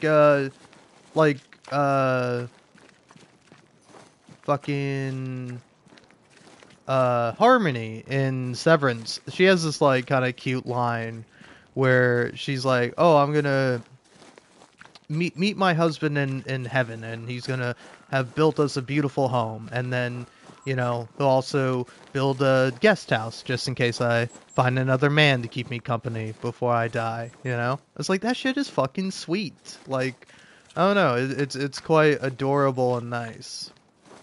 So it's like, I don't know. It's like, I think that shit's kind of cool, but also I think it grinds against me because I'm a bit of an anti-yearner. Like, I think yearning with purpose and for someone who yearns back for you, fucking sick. Like, sweet shit, fucking hell yeah. But like, yearning for someone or something that you'll probably never have or you could never have, I think that shit's fucking dumb, right? You know? Because, like, I think a lot of people spend their times yearning, wanting more, wanting something else, wanting something different, and then don't appreciate what they do have. They don't live in the moment. They spend too much time in fantasy rather than in reality. And, like, I'm very much a proponent of that. I'm very much for, like, rejecting fantasy and embracing, like,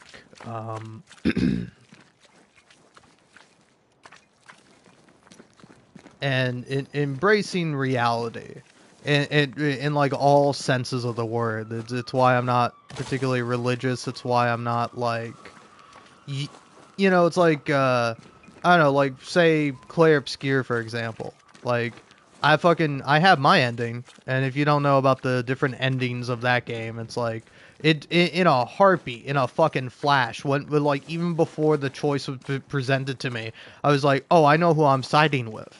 Because, like, I saw myself in one of the characters where I was like, yes, he is right. He's right.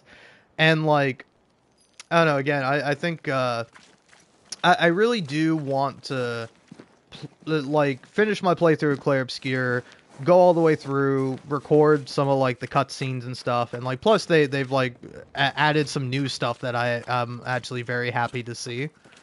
But, like, I want to, like, I want to, fucking, oh yeah, I want to, like, replay the game again and then see if I still feel the same way. But, like, I don't know, man. There's, like, one ending I like so much more, and it's, like, you can present your arguments for, like, the other ending, where it's, like, again, it's like, some people quite literally, like, equate it to, like, oh, you are, like, genociding this entire group of people, and it's like, no, you're not. There's, like, first of all, it's a very loaded term, you know? Like, there's it's not only one, but a couple of genocides currently ongoing, you know, in Palestine, but also in, like, various other countries, like Sudan, and even if it's not, like, directly that, it's still, you know, essentially that. So it's like, I think that's a loaded term. I don't think you should use it when discussing the silly fucking video game shit, right? I don't know. You call me a dickhead for that take. But like, but yeah, it's like, I do not really believe in that, in like, I don't know, again, I think, like, for some people, it's like, I think the burden of proof is on you in that case. Because it's like, it's like, the argument is that, like, oh, the people in the painting are, like, thinking, feeling, living beings. And it's like, why do you say that? You know? It's like, what exactly makes you think that? And it's like, well, they think that. They say that, you know? You get the soul of Verso quite literally saying that, you know, I see this painting and everyone in it as just as real as the outside world, as the people outside of the painting. And I'm like, well, yeah, of course you would say that. You're a fucking painting. Like... like, you have a vested interest in this argument.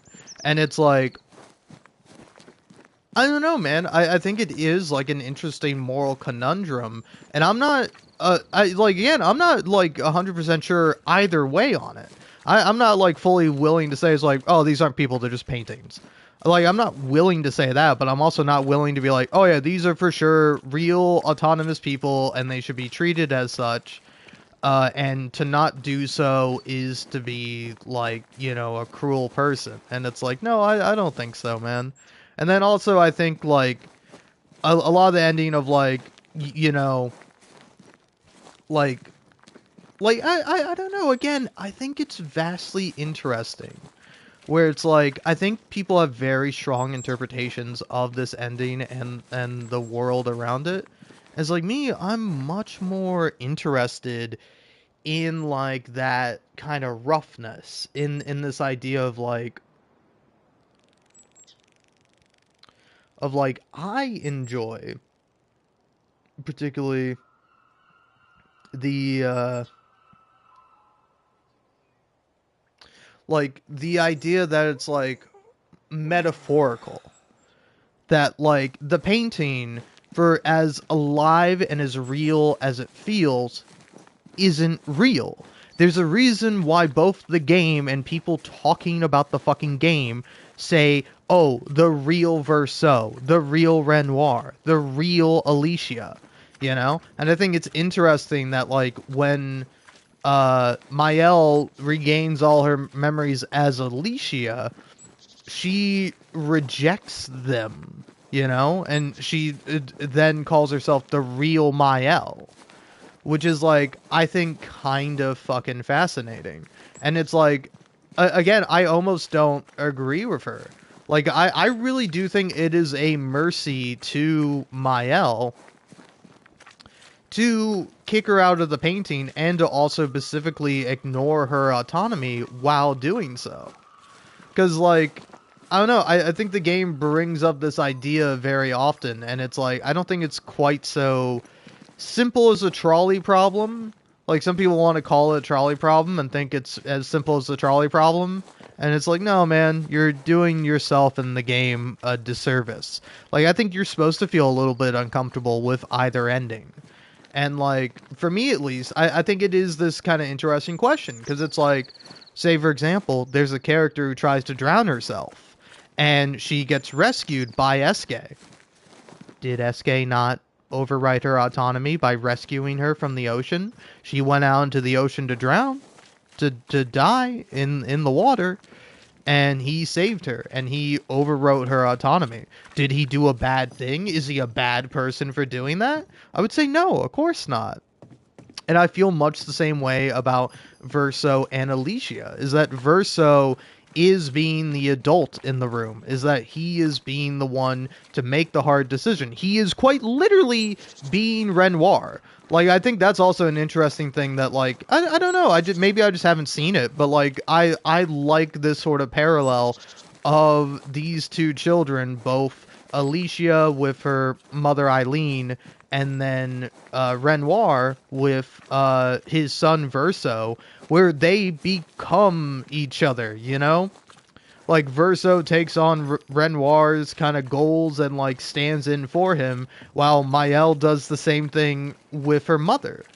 And, like, I don't know, for me, again, it's like, I'm much more interested in this idea of, like, walking away from the fantasy, of, like, realizing that, like, the painting is a lesson. The painting is something to learn from. The painting is not everything and the most important thing in the world, right? It's like, I like all the characters in there. I like them a lot, but, like, one thing I also have is fucking conviction.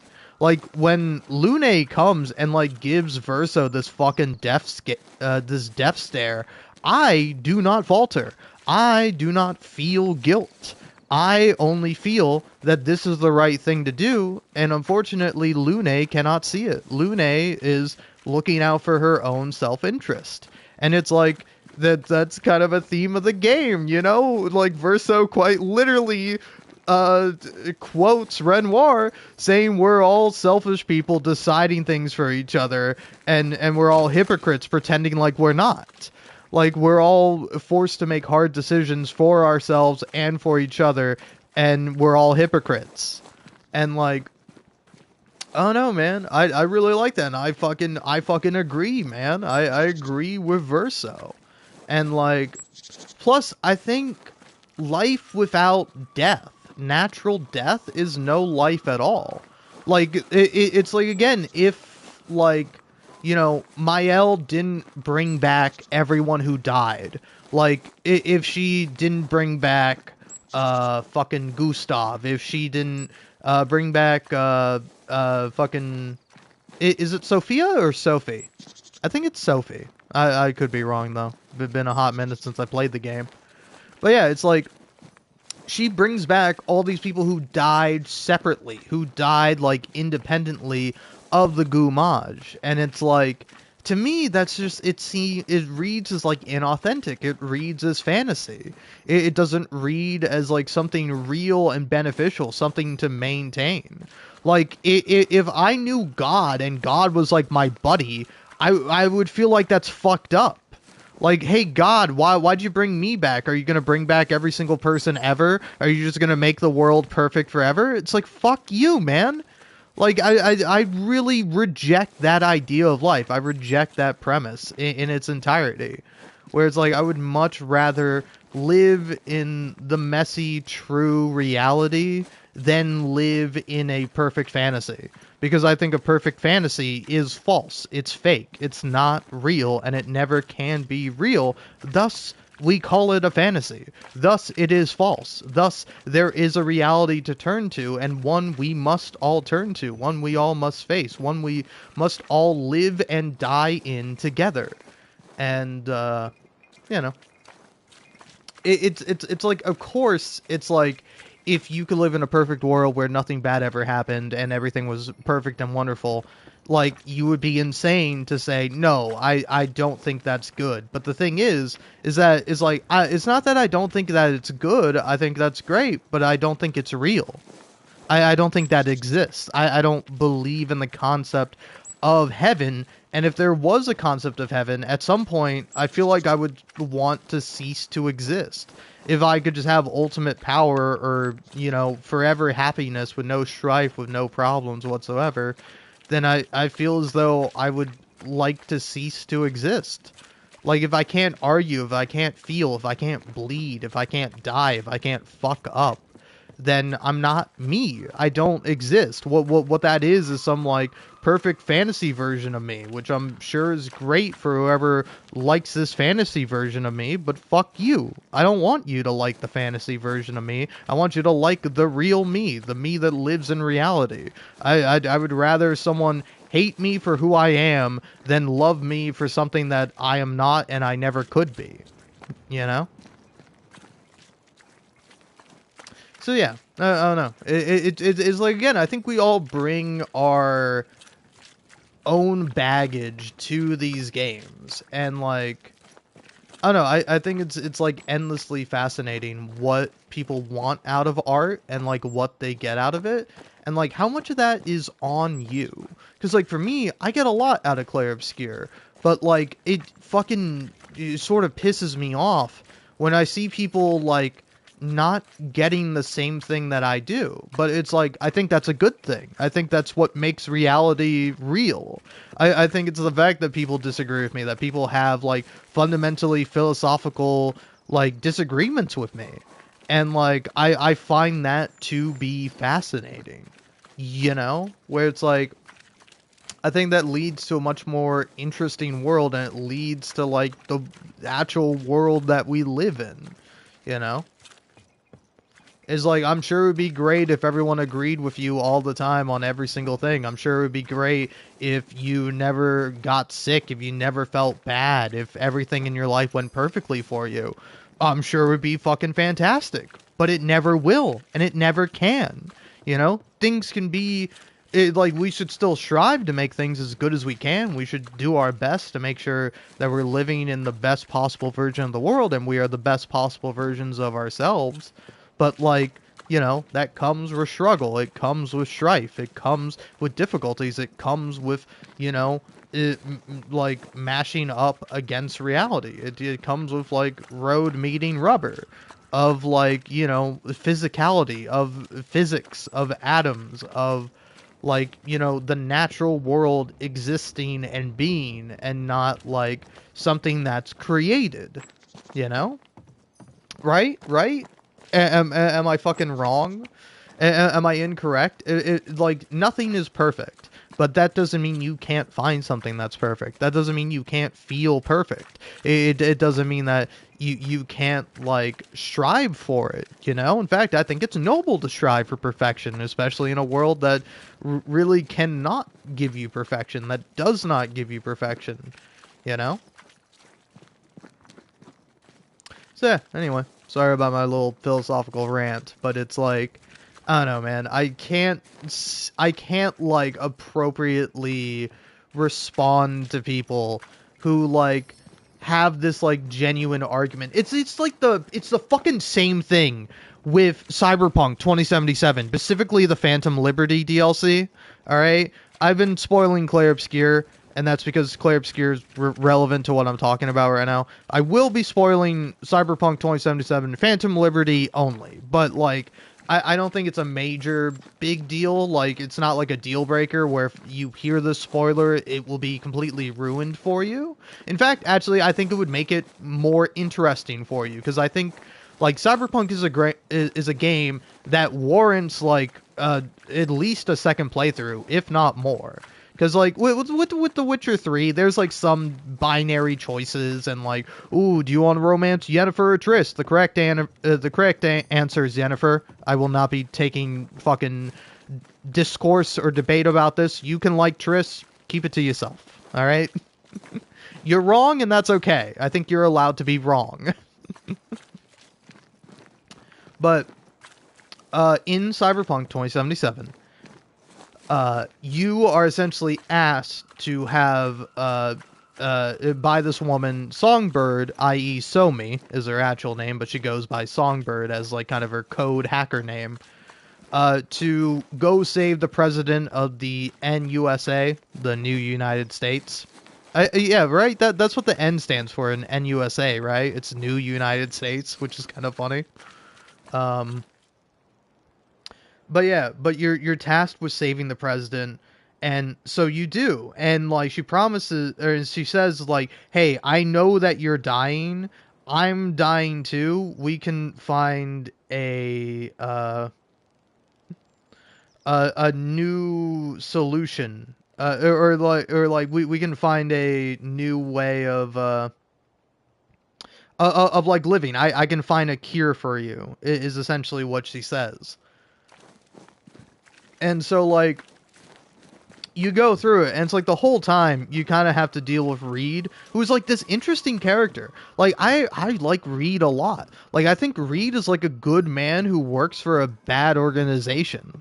And, like, I think that makes him like a bad person. And it's like, a way happier ending, because like the game asks you like, hey, are you gonna betray Reed or betray Songbird? And I'm like, well, I'm gonna betray Reed every time. Like I've played through the DLC probably at least 3 times, and every single time I betray Reed. I cannot betray Songbird.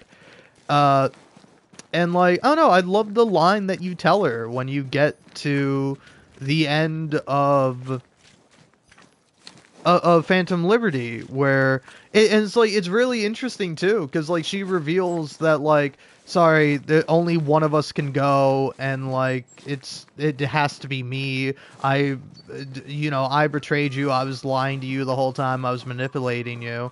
And I'm like, yeah, that's okay. I would have helped you out anyway, and I'm still gonna help you out now. And it's like, that to me, I think, is like, I don't know, because there's something very human about that, is that you're supposed to empathize and like get along with Songbird and understand that it's like, she didn't do this to you out of malice. Like, she doesn't fucking hate you. She doesn't wish that you would die. She wishes, like, she wants to be cured. She wants to be able to do it, and she's the one who made the deal, and so she's gonna do everything to ensure that this deal goes along. And so it's like, I don't know, to me at least, it's like, I don't know, I never get this feeling from Songbird that like she's betrayed you, that she's like a fucking sick, dirty damn liar who's like a piece of shit scumbag. But then you fucking, you look it up, and it's like, there's so many fucking people who are like, oh, Songbird is a manipulative piece of shit. Oh, man. Oh, she fucking lies to you. And it's like, yeah, man, it's fucking Cyberpunk. What, you think everyone's being honest to you? Like, that's kind of the fucking thing with Cyberpunk, is that because it's like, Reed, almost in a very interesting way, is more honest than Songbird. But I don't think that's like a noble quality of his. Like, he is deceptively honest. Where like, he'll tell you the truth, but then he won't tell you the full truth. He'll withhold it. Where it's like, Songbird will directly lie to you, but like, she's not doing it out of like a sense of duty to the NUSA. In fact, quite the opposite. And so it's like, I don't know, to me it just leads to like a much better ending, and I like it much more. And it's like, I don't know, I definitely, oh god, I gotta do another Cyberpunk playthrough, man. I really want to play it again, especially with like a little update that came out. It's nothing major or anything, just a little tiny bit of quality of life improvements or whatever. It's like, I just want to play Cyberpunk 2077 again, because I fucking love that game, man. I love it so much. Like, I played it like on my laptop when it first came out, and I loved it then. I didn't run into any major glitches, and like, I fucking love it now to this day. I think it's a great game. It is one of my favorite games I've ever played, and like, I don't know, I think it's really fucking cool. But it's so weird to see that like, people will like play the same game as you, they will experience the same things that you do, and then come out of it fucking like hating these characters that you love. And it's like, what the fuck is wrong with you? What is wrong with your brain?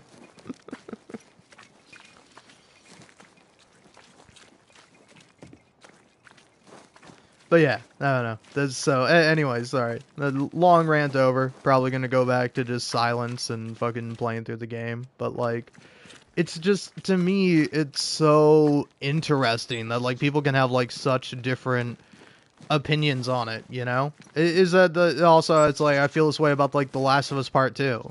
It's like, I love the game, and I love the themes and the ideas and the characters and the acting and the graphics and the gameplay, and it's like, the game is so fucking good, man. It's so good. It's just so terrible that it's like mired in all this other shit, man. You know? It's like, I would say, like, the worst part about The Last of Us Part 2 is the depiction of the Seraphites. But, like, again, I think you're being somewhat of an idiot if you're like, oh, this game depicts the IDF as heroes and, like, you know, good people, while it depicts the Palestinian stand-in as, or like the IDF stand-in, the WLF, as heroes and all good and nice and chummy and fun. And the Seraphites is all inherently evil and terrible. And it's like, I don't think so, man. Like, I think the point is that, yeah, you get more time with the WLF, like, humanizing them, but then also they're, like, part of a fucking death cult. Where it's like, they literally all say to each other, like, may your survival be long and your death be swift. Like, they're constantly, like, making reference to the fact that they're, like, you know, killing themselves by, like, waging this unnecessary war that they started, and that, like, the Seraphites wanted peace, but then they murdered some of the Seraphite children and started the conflict all over again. Like, it's not, like... Again, I think it's like, yeah, it's not perfect by any means, and I do think it is somewhat problematic, but it's like, I do not know how you play the game, and you come out of it with like, oh yeah, the fucking IDF is cool, man. And I mean, if we're talking about like the Immune Deficiency Foundation, that shit is fucking cool. That's something you should donate money to.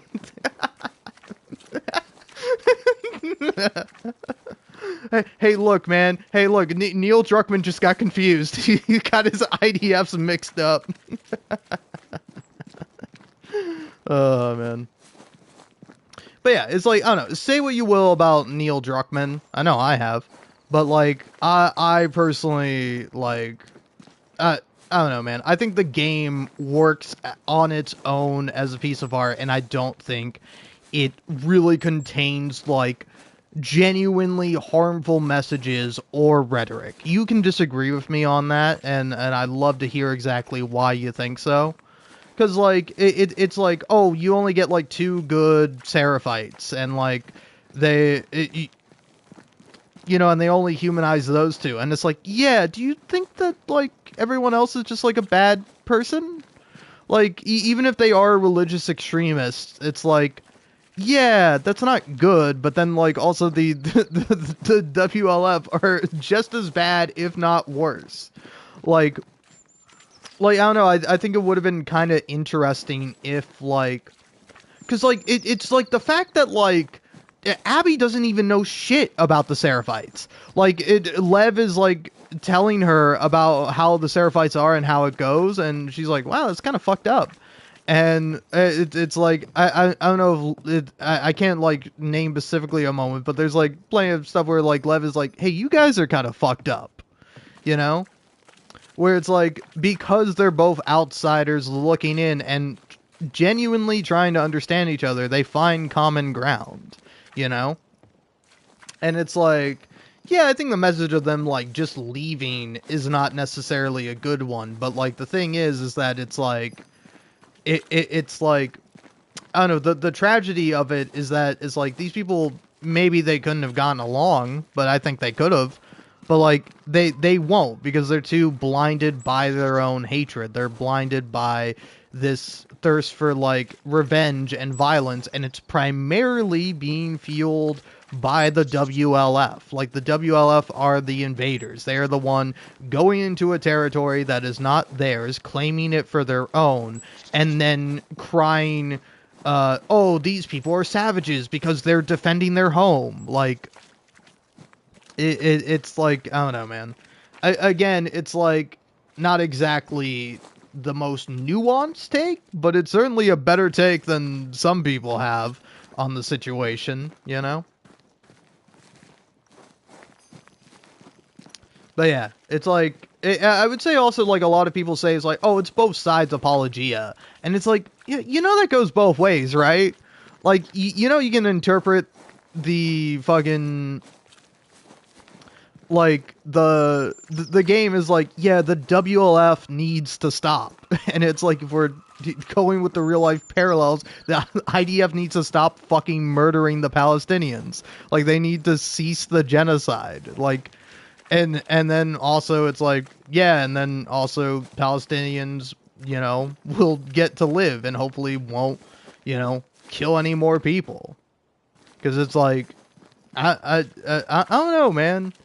It's like, again, I think war is a complicated thing, but it is, like, fair enough to say that it's like, yeah, you shouldn't be, like, murdering people, you know? It's like, say 9/11, for example. 9/11 was blowback that the U.S. received for the evil, terrible shit it's done in the Middle East in general, but like, you know, very more specifically in Iraq and Iran.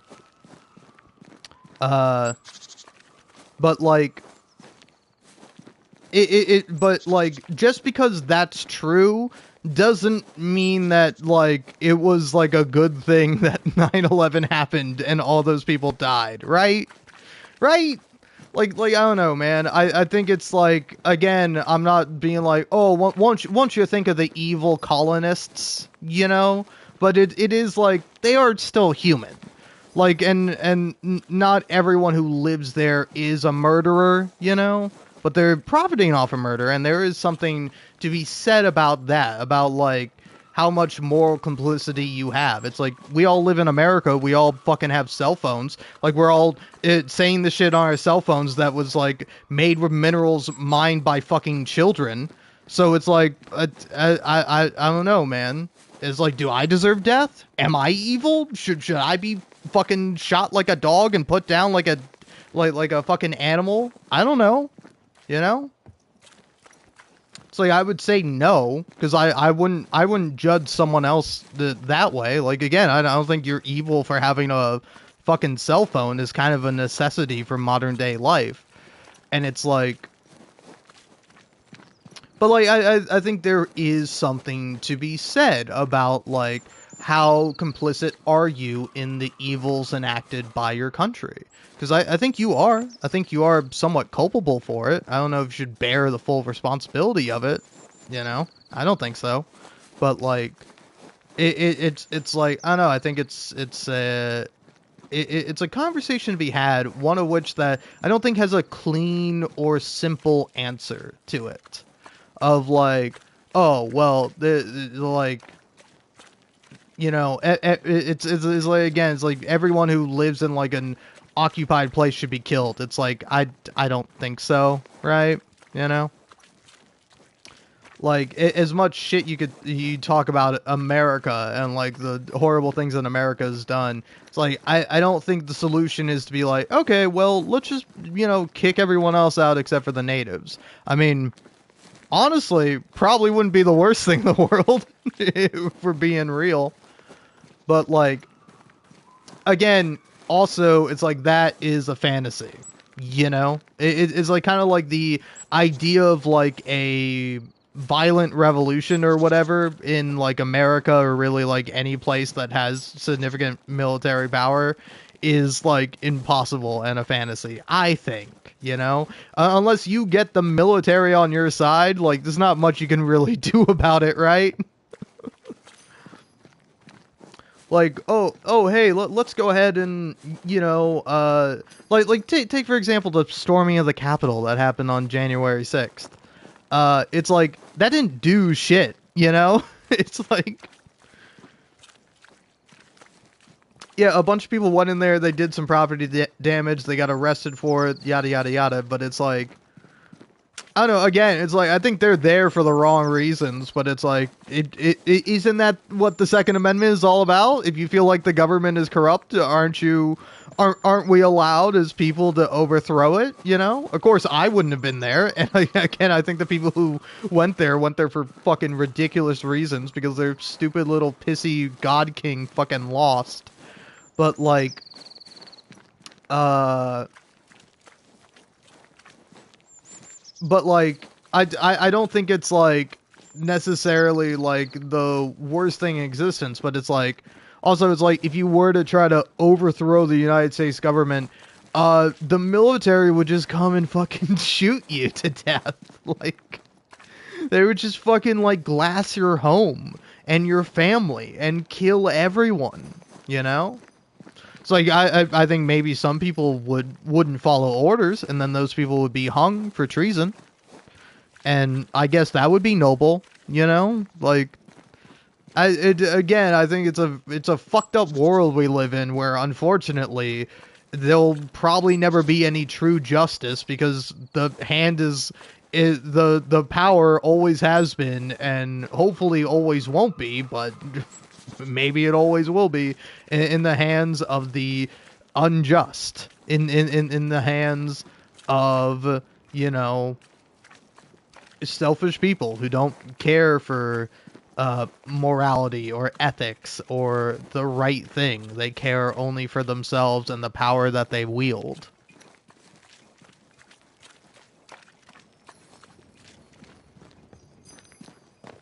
So yeah, I don't know. That's some of my more expanded thoughts about like The Last of Us Part 2, but it's like, I don't know, that's why I like art, is because I feel like art can say something about something and can be transformative and interesting to people, and like, for me at least, like, every video game I play, I'm empathizing with characters, and that allows you to empathize with people.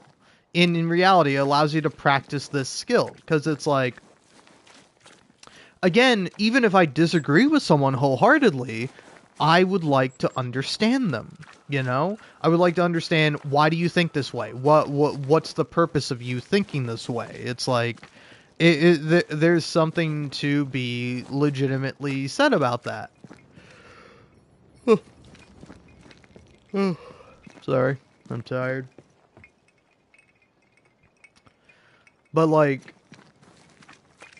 I don't know, and it's like, again, I don't think all the problems in the world will be solved if people are just more empathetic, but I think it is a useful skill to have and to promote, and to, you know, really hold in high esteem and high regard, you know? Because it's like, art isn't necessary, but art is important, and art is good, you know? It's like, not necessary to like clean yourself, you know? It's like, you can just not shower. It's like, it might cause you some problems eventually, but it's like, it doesn't like it's not something that like inherently is something that's like always good, or like, I don't know, like entertainment, or like social gatherings. Like, having friends is not a necessity to live, but it's good, and people should be allowed to do it in the same way that also people should be allowed to not do it, you know? It's like, I believe in autonomy. It's like, I don't think everyone should be able to do everything that they're physically capable of doing, for example. Like, I think there should be some preventions there. Like, you shouldn't be able to go around murdering people, even if you can do it. It's like, I think, you know, it's on other people to stop you, you know? And like, is the man that hath not walked in the counsel of the ungodly.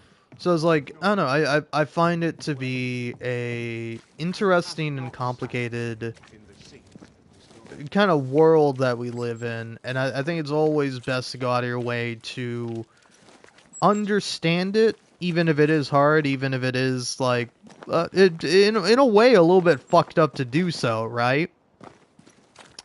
But it's like, I think you're the better judge for it, you know?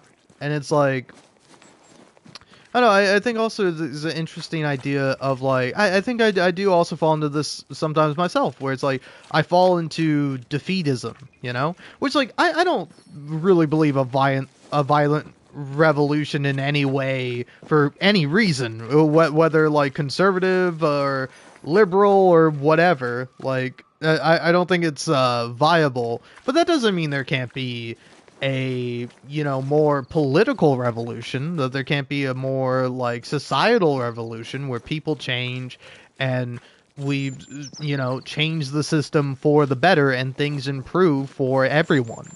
You know, like, I don't think that's impossible. I think that's very possible. I think that happens, you know?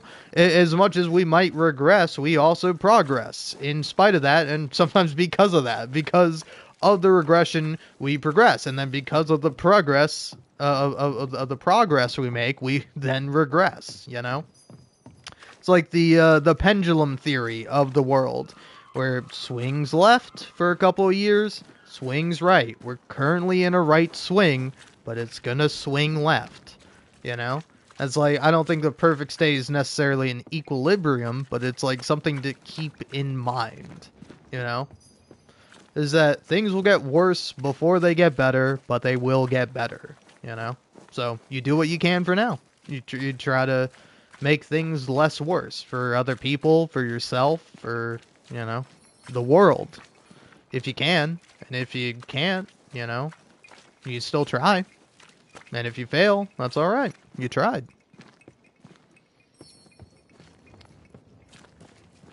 But yeah, I don't know. Anyway, sorry for all that yapping and talking and yada yada yada, whatever. I don't know, it is nice having 0 viewers where I'm able to just sort of... Because, like, again, as much as this is me expressing ideas and saying things, it is also me, like, kind of puzzling out how exactly I feel about something. You know?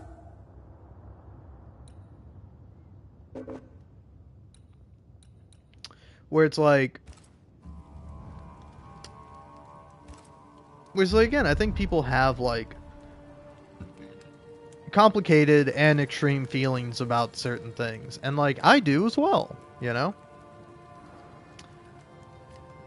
And, like, I don't know, I think it's interesting to examine why we have those feelings and how to act on those feelings. And it's like, if you can't act on those feelings, if you feel that there's a great injustice in the world and you're not able to do anything about it, well then what are you meant to do?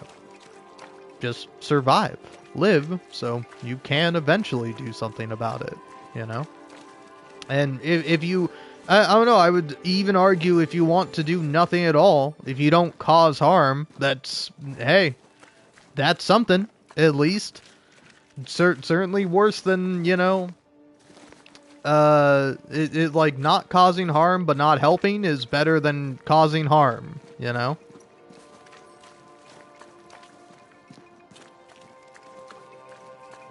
So it's like, I think there is something to do that. I think there is something to that, but then also, I do think that is also rather simplistic, you know? Whereas, like, if you have the opportunity to do something, and you don't do it, and it's like, I don't know, I think that might be morally egregious. Like, if you have the opportunity to save someone's life... We haven't missed it. If you have the opportunity to save someone's life, but then you don't do it, I think that's a bad thing, you know?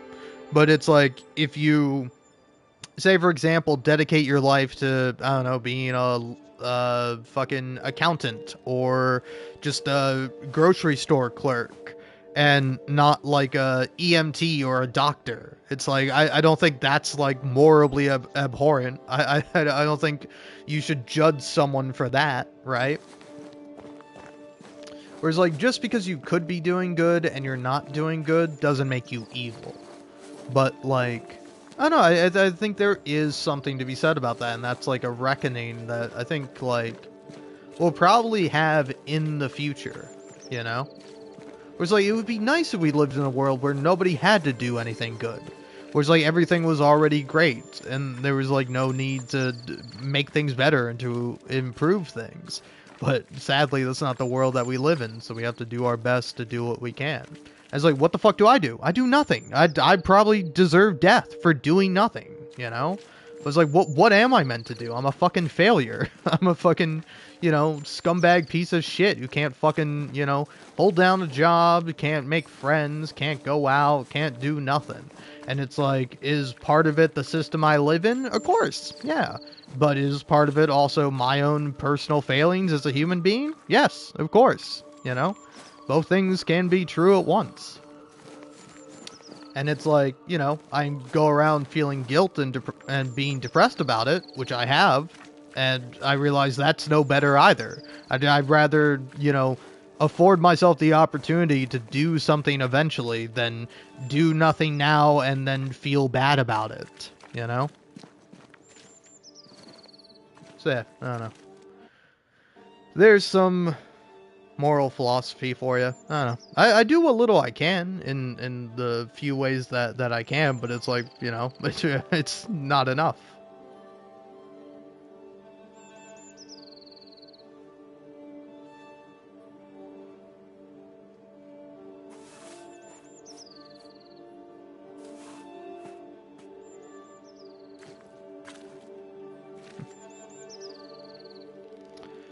Alright. Cool, man. Dude, it's the last day of July. It's about to be August. Pretty fucking crazy. Oh yeah, I'll go up to this thing in a minute. I want to go, you know, grab some water and also take a piss. So yeah. Anyway, those are some of my various thoughts. Again, judge me. Am I evil? Let me know.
Oh man, I'm back, and I just saw like a fun little comic with that like audio that's going around where like this guy is like talking to, I don't know if it's real. I assume it's probably real, but it's like, I don't know, it might be fake. Where this dude is like talking to this like AI like chatbot for like some company or whatever, and he's like, and the AI voice is like, I'm sorry, could you repeat the question? And he's like, what do I do if I'm not home when my package arrives. And then the AI robot voice lady is like, take a deep breath, calm down. And then the guy's like, I'm sorry? And then the fucking AI robot voice lady is like, it's okay, I forgive you. It's like, dude, that shit would fucking piss me off. If I fucking, if a fucking robot AI is getting snippy at me, I'm gonna fucking lose it. I'm gonna fucking find this stupid fucking AI thing and I'm gonna destroy it. I'm gonna fucking single that shit out on the goddamn mainframe and I'm gonna burn it. What the fuck do you mean, man? Because, like, I was thinking about it. If you're dealing with customer service, obviously you shouldn't be a dickhead. But I feel like customer service is the thing you should... that's, like, a reasonable thing to replace, like, people with, you know? Is because people are, like, are insane to customer service people. So, just have it all be robots. So that way people can be as insane and unhinged as they want. And then, like, the company has to tell you, hey, you're talking to a real person now, by the way, so maybe, just so you know, that you should look out for that, or whatever. Like, again, try to do it as, like, non-condescending as possible, but it's like, dude, I swear to God, man, if my... if I'm talking to a stupid fucking AI chatbot and it's like, hey, you need to calm down. You need to not exist. Shut the fuck up.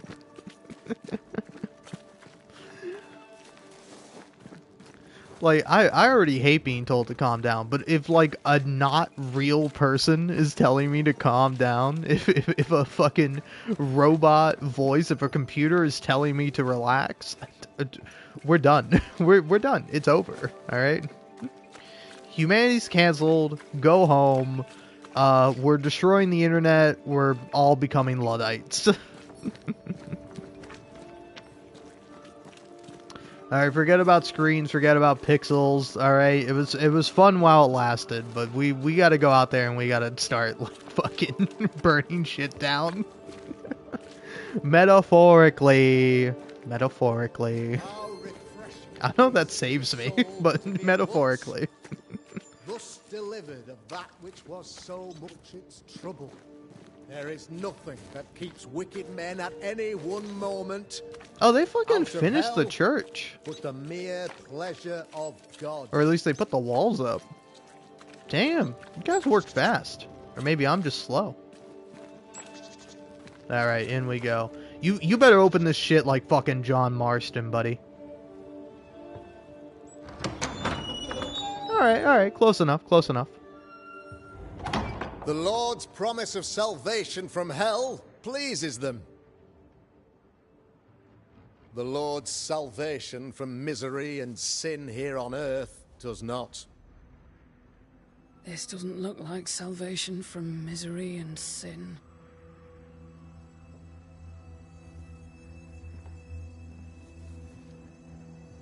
The wicked pray for deliverance from the fires of hell,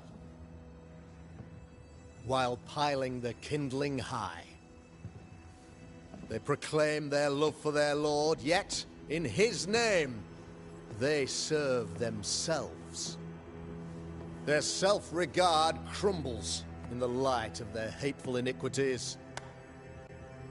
So true. Mr. McCraith, my friend, I'm so glad you agree. Now, the wicked man never questions... I have your answers. What? Yes, good.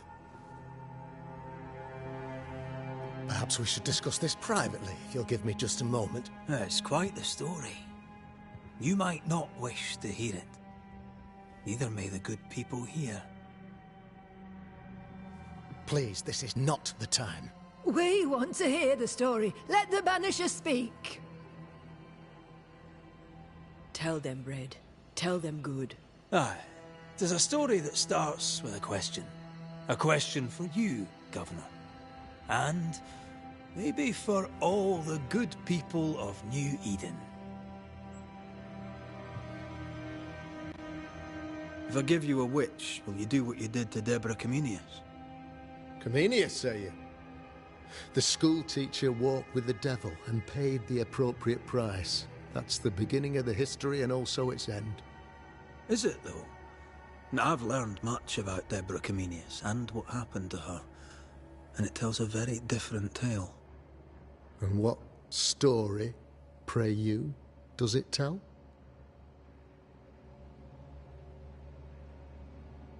It tells the story of a woman, a teacher, living peaceably among friends, until there came a plague. In fear, the good people went to their governor. "The devil walks among us," they said, "and you must save us, or we will find someone who will." This governor knew he could not save them, but he could give them a witch. She would confess, or she would be judged. Deborah Comenius was a witch, Mr. McCraith. She was the devil's tool, and worse, much worse. The trial was not fair. You had no proof, and you knew it. Credible witnesses gave believable testimony, sir. Witnesses like Gibbs, who pressured you into a guilty verdict to avoid being suspected of witchcraft yourself. There was pressure, I'll not deny it. But I did what I did to protect the colony. It was a difficult time. The picture of yourself that you hold in your mind is that of a great occultist. To repel the devil, the wise and fearless man must learn the Black Spy's tricks. Do you then consider yourself a true demonologist? In order that a war be just, 3 things are necessary. Firstly, the authority of the sovereign. Secondly, a just cause. Thirdly, a rightful intention. Aye, the Summa Theologiae of St. Thomas Aquinas, a classic quote from which you have conveniently omitted an important detail.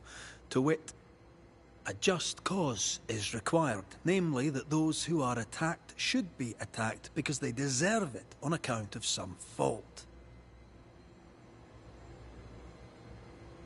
Have you ever wondered what lies beyond the veil, past the hem, beyond the invisible? Have you ever heard of the Araloo? What gibberish is this? No? Your good friend Etienne Roulet did not, it seems, deign you worthy of his secrets.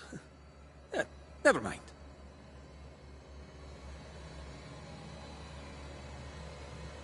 You're a pompous coward, fearful of anyone different, as human as that is. There must be a man to judge, or there is no order. A man to make the judgment, and a man to enforce it. Of all people, you know this. I live and let live. I choose only for the dead. I choose for the living.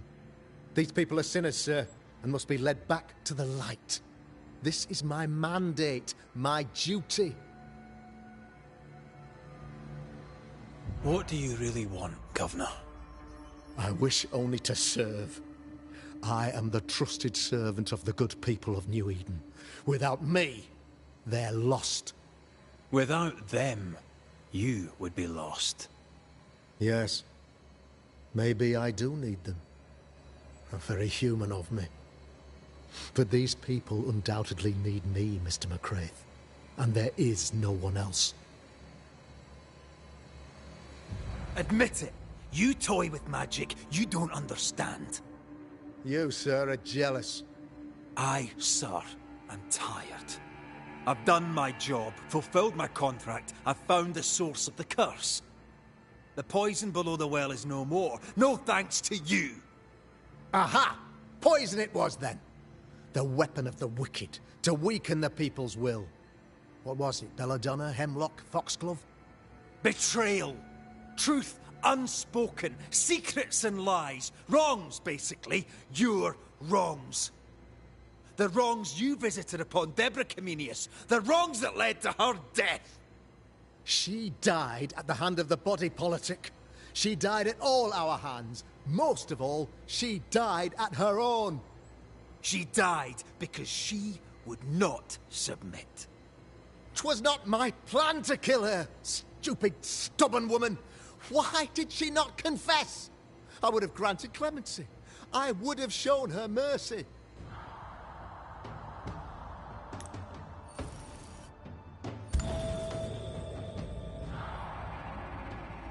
You had the power to stop the madness, but instead you chose to let it run all the way to its barbaric conclusion. You brought the curse down on New Eden. Then you called we Banishers in to fix your mistake. You boast of your knowledge of demons and spirits, but in truth, you master nothing. You're a peacock. All show and no meat. I'm not here today to bring justice. But this man, your governor, brought death to your doors. He deserves blaming.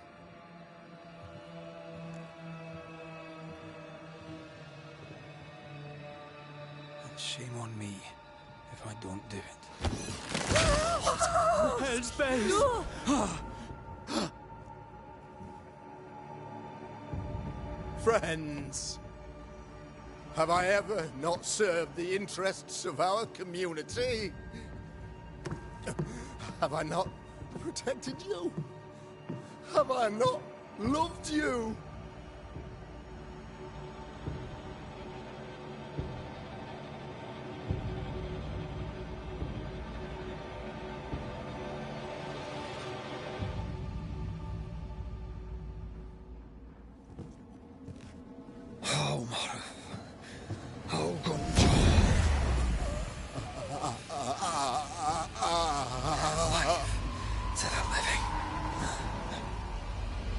Death to the dead.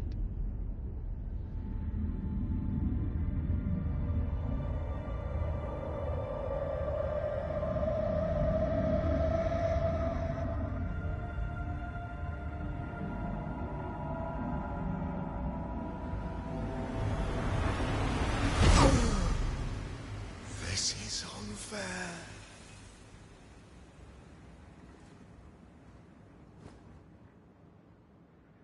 Is the evil gone for good? Far from it. Then who will protect us?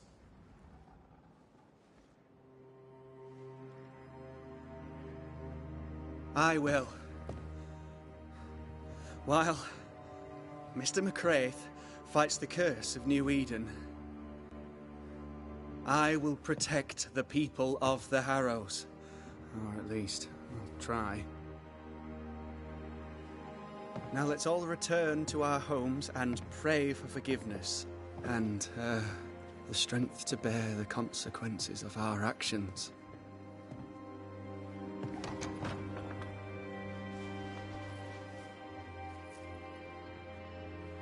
Your fee.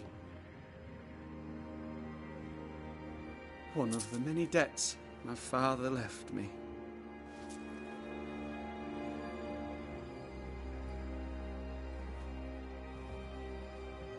You'd best put your own debts first, young Master Haskell.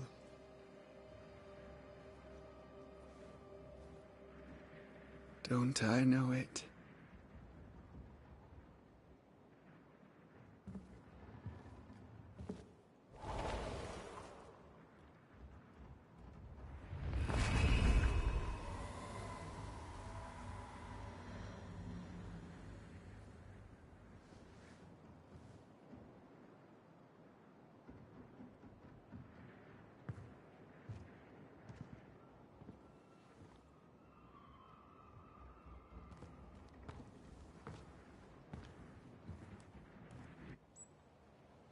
I hate this place. Rest up, then please, let's get out of here.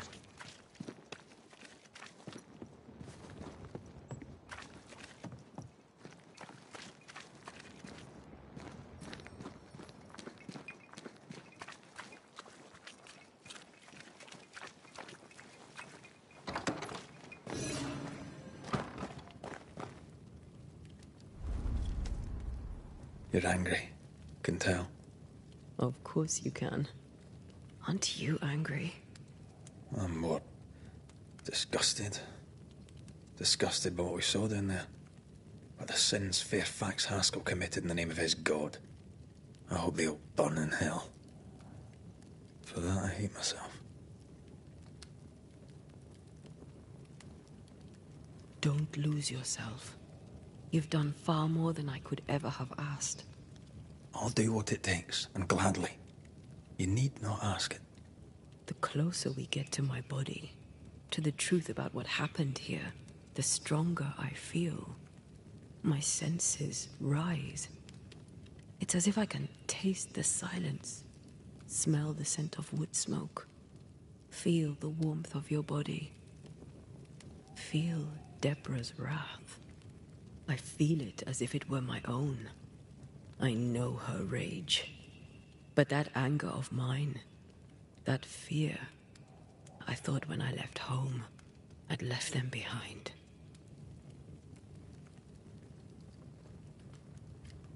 You thought by becoming a banisher, you'd overcome your anger and fear.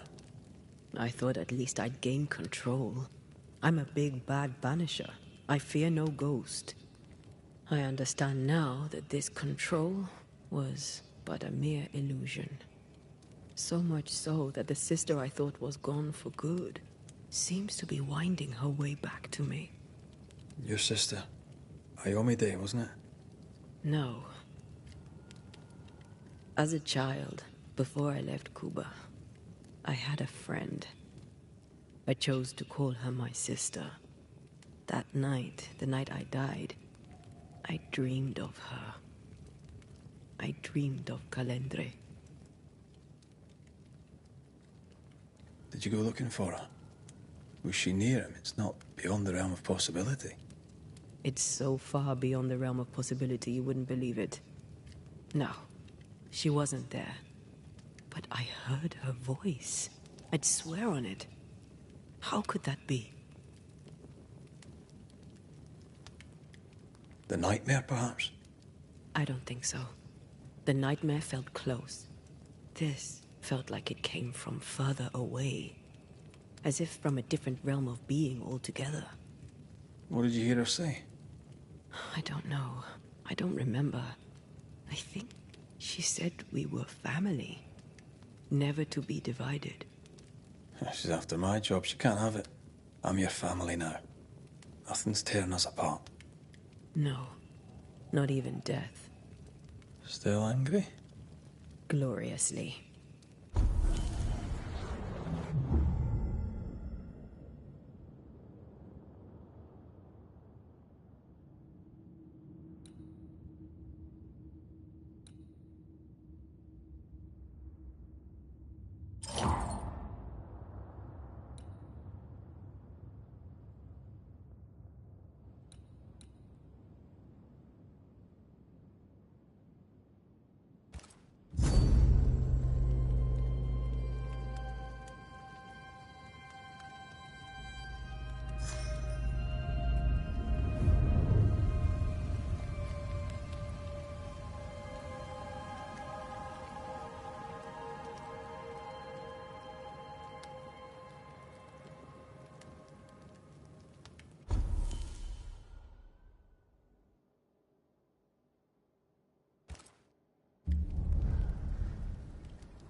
Ceridian?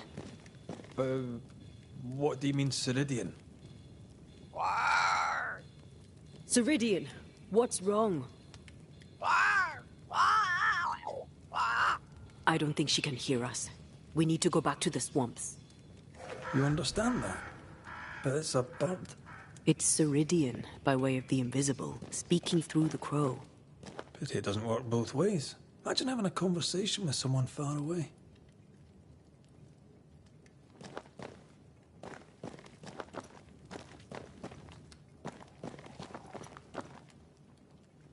I will say, man, that does always get me. A little bit of like joke humor about how, wow, it's the past. Could you imagine cell phones being a thing? Can you feel it? I have goosebumps. The veil is tearing at the seam.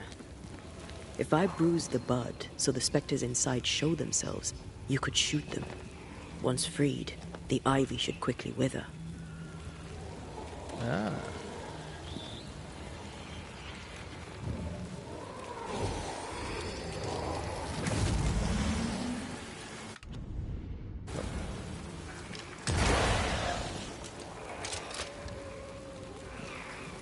Thanks for the gardening tip.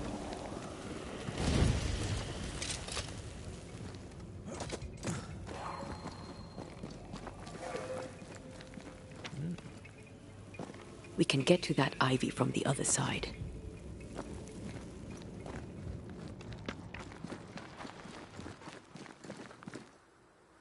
The wards have weakened. Ceridian's power wanes.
Ah, okay.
Man.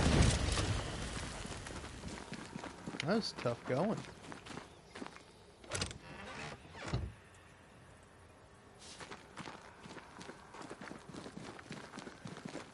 Alright.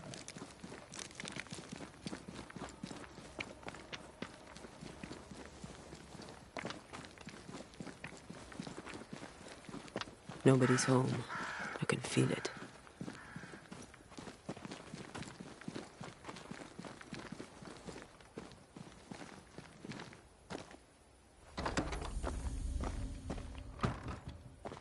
Oh there! Where could they be?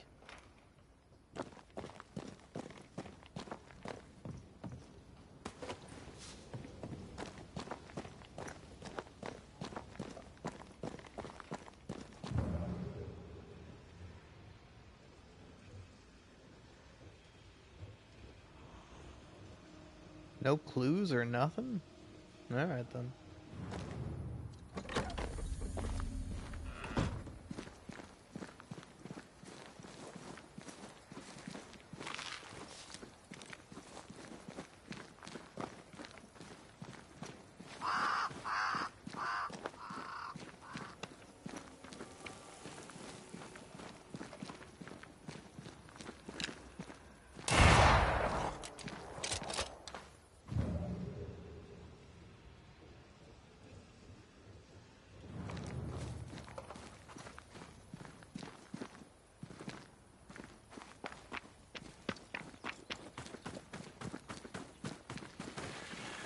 crows.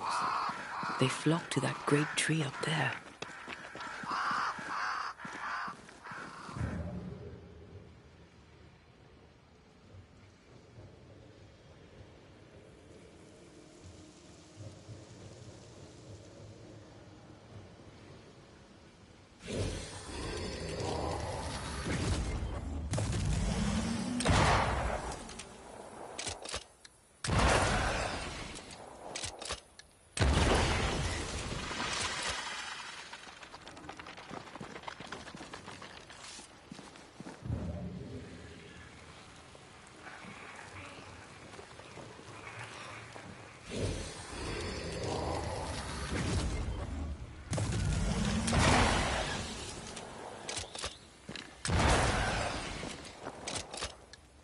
No roots.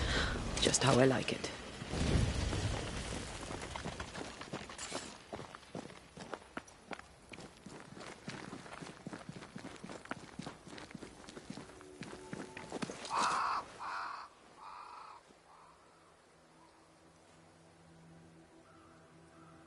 The Banishers are here. Already? How unfortunate. You called us. Did I? I thought I had more time. In the end, it runs out for all of us.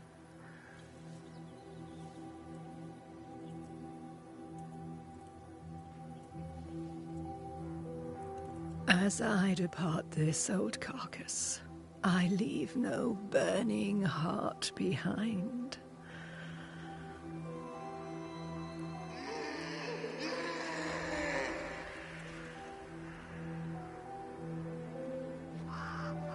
Go or stay. To prevail, you must first set your heart at peace. When at last you face the nightmare, you must both be clear on what you want. You must. What do you mean? It is not for me to give you answers, only to prepare you for what awaits. Then we can all go to sleep. Seeker doesn't hate you, Rory. She's just not used to being trusted. Protect her. For me.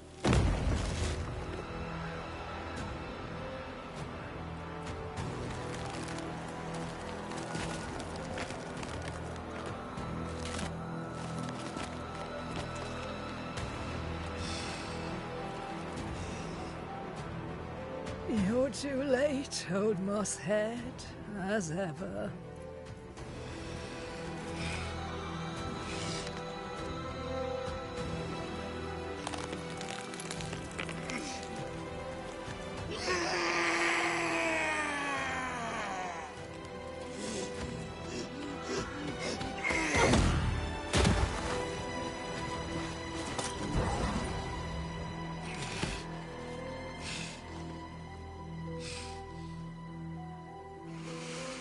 Time for peace.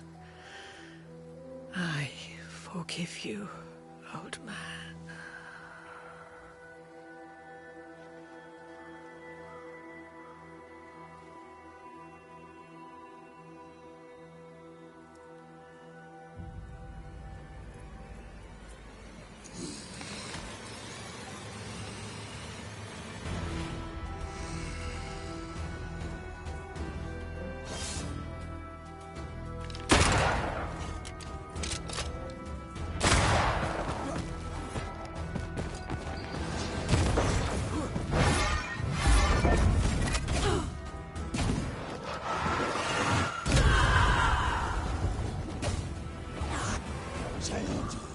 Bring me her head!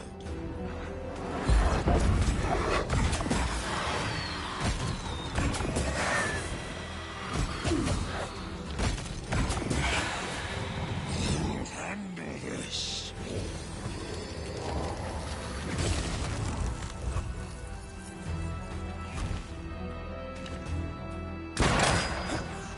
Take arms, soldiers, and charge!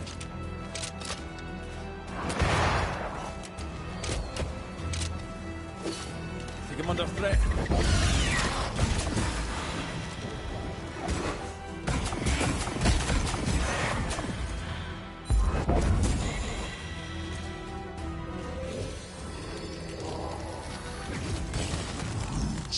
Listen to your elders. I'll handle this. I can handle this on my own. Peter!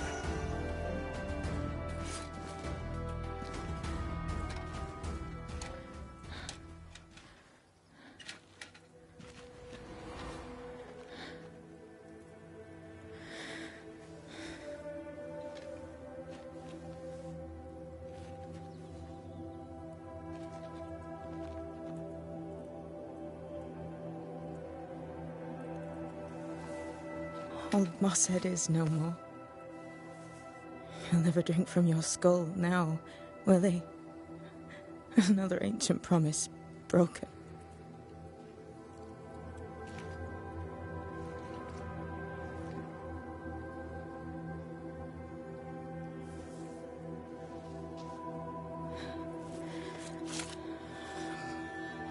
But what about me? How do I live now?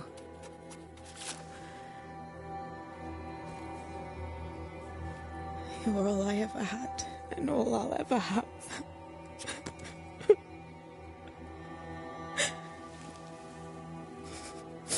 Can I set the world on fire now? I just want to see it burn. A pity. Farewell, then.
She took me in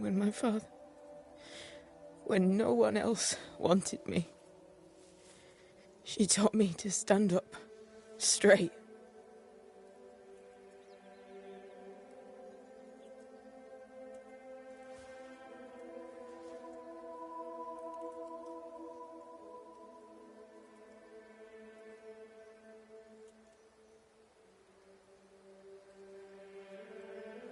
Leave her be.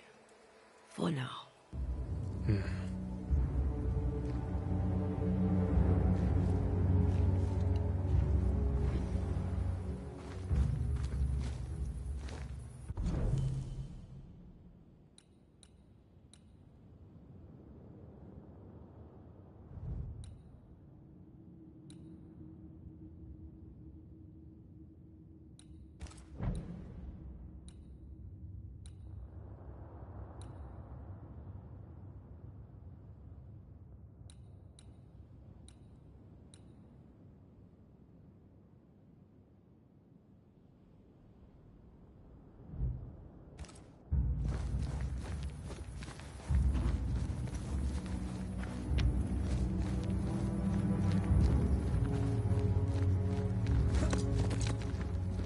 I am tired of all this death.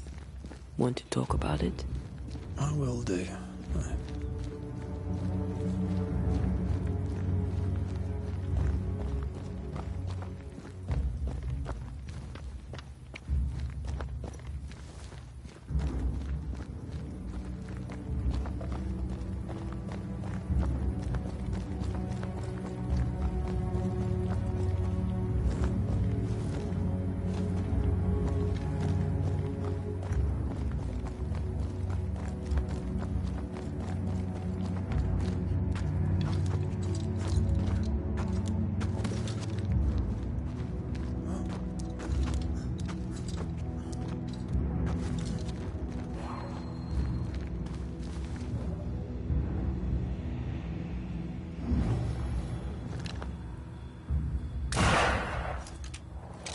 I can help you cross.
Something's here. Hidden.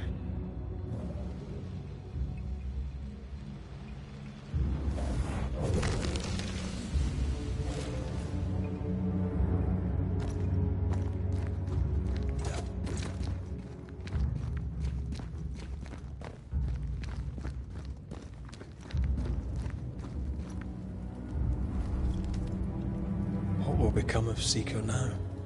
She'll try to make sense of her pain. Or perhaps she'll sit with it a while. Or she'll try to kill it. Grief knows no rulebook. When I returned from the war, I walked the wet streets of London for a long time. All I could feel was my heart digging a hole deep inside my chest. After what I had seen, what I had done, I just wanted the pain to stop. I wanted oblivion.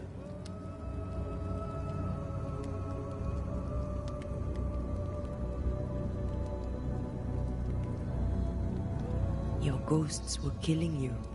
They almost pushed you to insanity, but you pulled through. I let myself be drowned. You're the one who pulled me out. Poetic, if melancholic. What's going on, Red? I feel lost. I can't even stand myself. I can barely stand to look at you. Something eats me from within, and it's growing. I don't know what's happening. I'm scared. I scare me too. I am untethered from the world, but through you I still feel like myself. I cling to this. The closer we get to my return, the further from life I feel. I care nothing for the living. I only care for what I can take from them. Do you feel that way about me too? No, of course not. What are we doing? We're reclaiming our world. The only way we can. Are you sure? This is what you want? We made an agreement. Are you having second thoughts? I don't know. Maybe. Ceridian's death has changed things for you. Yeah. She had power, purpose. She had love, and she still chose to leave. Maybe she's right. Should we reconsider? It may not be too late to change our minds. But you must promise me, Red, whatever we decide, we stick to it. We cannot change our minds again. I swear it, my love. This is it.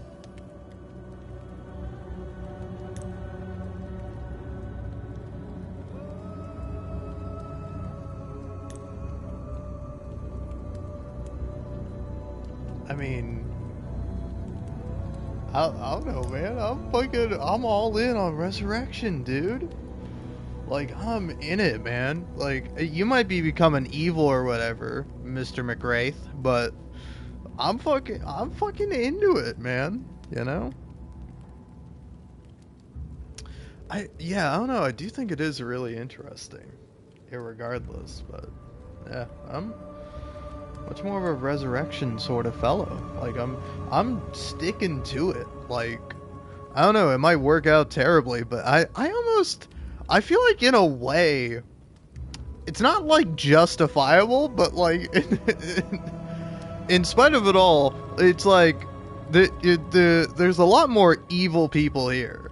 Like, say for example, killing, like, I don't know, I forget his first name, but like, is it Fair or something? But the Halifax fellow, the mayor, like, I definitely see that as like, that was like a bit of justice, you know? And like, I don't know, I think it's interesting where it's like, probably the one that like most hangs on my conscience is killing like the blacksmith or the man who is like impersonating the blacksmith. Like that is the guy I feel the most guilty about killing. But like, I don't know, other than that, I don't feel as guilty for most of the other people that I've killed, you know? Like I don't know, I forget his name, but the first guy where you gotta decide to. I do feel bad for him. I don't feel so bad for the secret spy French woman who was sabotaging the colony. It's like, you know, don't get me wrong, you can say that the colony is bad and evil, and it is, but that doesn't necessarily justify, like, it's like, oh, it would have been so much better if it was a French colony. Like, again, but it's like, I don't know, I think it is kind of interesting. Like, the idea of, like, a moral dilemma is really interesting to me. And, like, I don't know, I think, for better or for worse, this does throw in a different element to it that I think is way more interesting.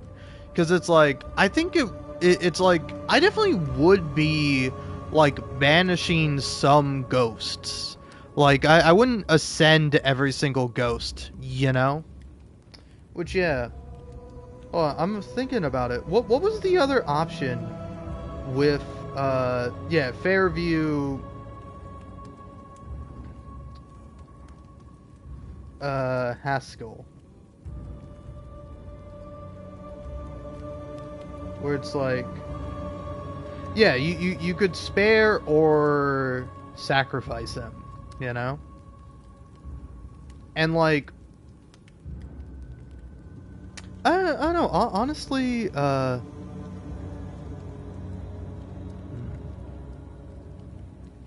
like, I kind of think he does deserve a bit of blame for his role in the whole, because it's like literally his fault that the curse is plaguing the land and all these people are dead. Like, I think the responsibility of that does bear on his head. So it's like, there are times where it's like, I think I would be choosing something different for sure. Like definitely for the couple, I wouldn't have blamed either of them. I would have just banished the ghost. Was I not going for this ritual? But like, I mean, at this point, I've come so fucking far, man. Like, come on, Red, we've come this far. Don't back down now. Don't get cold feet all of a sudden, sport. All right, we're doing this. We're bringing Antea back to life, or it's gonna all go colossally wrong. Either way, man, do it out of love. Do it for yourself. Do it, I don't know, just for the fucking sake of it, man. You know? Again, like, conviction, I'm fucking into. So I'm glad that from here on out, when I decide I'm gonna resurrect Antea, we're gonna fucking resurrect her. Like, we're gonna fucking do it.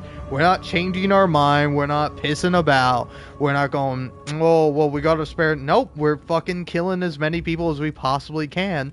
Not because it's the right thing to do, but because that's what we have to do. And sometimes, coincidentally, I think it is the right thing to do. On occasion, so, yeah, I don't know.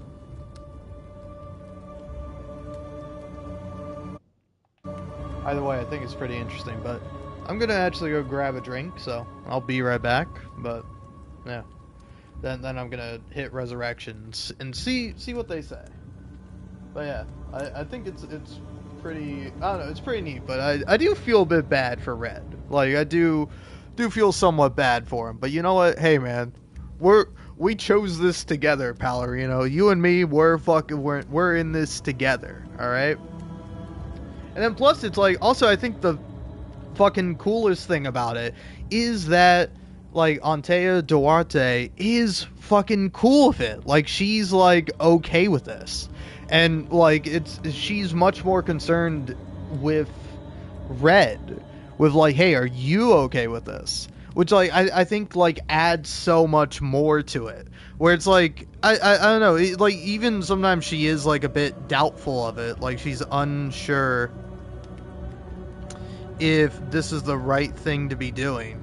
But it's like, ultimately, she's like, yeah, I think I'm fine with this. I fucking hate all these people that live here. They don't deserve to live happy lives. My life was stolen away from me. I deserve to live. I think that's fucking, that shit is real as fuck. But yeah, I'm all in on Resurrection, man. Again, I'm really, like, I will be a bit disappointed if it is like, oh no, now Antea is the curse. Now she's the demon. I think that I'll fucking kind of hate. But like, I don't know, again, I think it could be done well. But at this point, I'm all in on it, man. Which, like, also I think is interesting, because it's like, if you were doing the opposite, if you were like, say, hey, we're gonna send you and we're gonna do that, and then you get to this point, like, there's no reason to change. There's no reason to back out, right? Because it's like, I really don't, yeah, it's like, I don't see how you could do that, you know? Where it's like, the game does tell you, it's like, you need to kill as many people as possible. Which is like, I don't know, maybe you don't. Maybe there's a few people you can spare. Maybe, like, you can spare the blacksmith and the, I don't know, I forget her name, but, you know, I also forget the blacksmith's name. And again, he's not the blacksmith, but, you know, you can, like, spare that couple. You don't have to kill one of them. And it's like, you can still resurrect Antea. But it's like, imagine that's the one you didn't do, and so now you can't complete the ritual. It's like, I don't know, I think either way, it's kind of interesting. But it's like, yeah, it's like, I do wonder how much choice there is, where it's like, if you do falter, like, I don't know, it's like, also, it's like, that was like a thing that, like, Yahtzee mentioned in his review.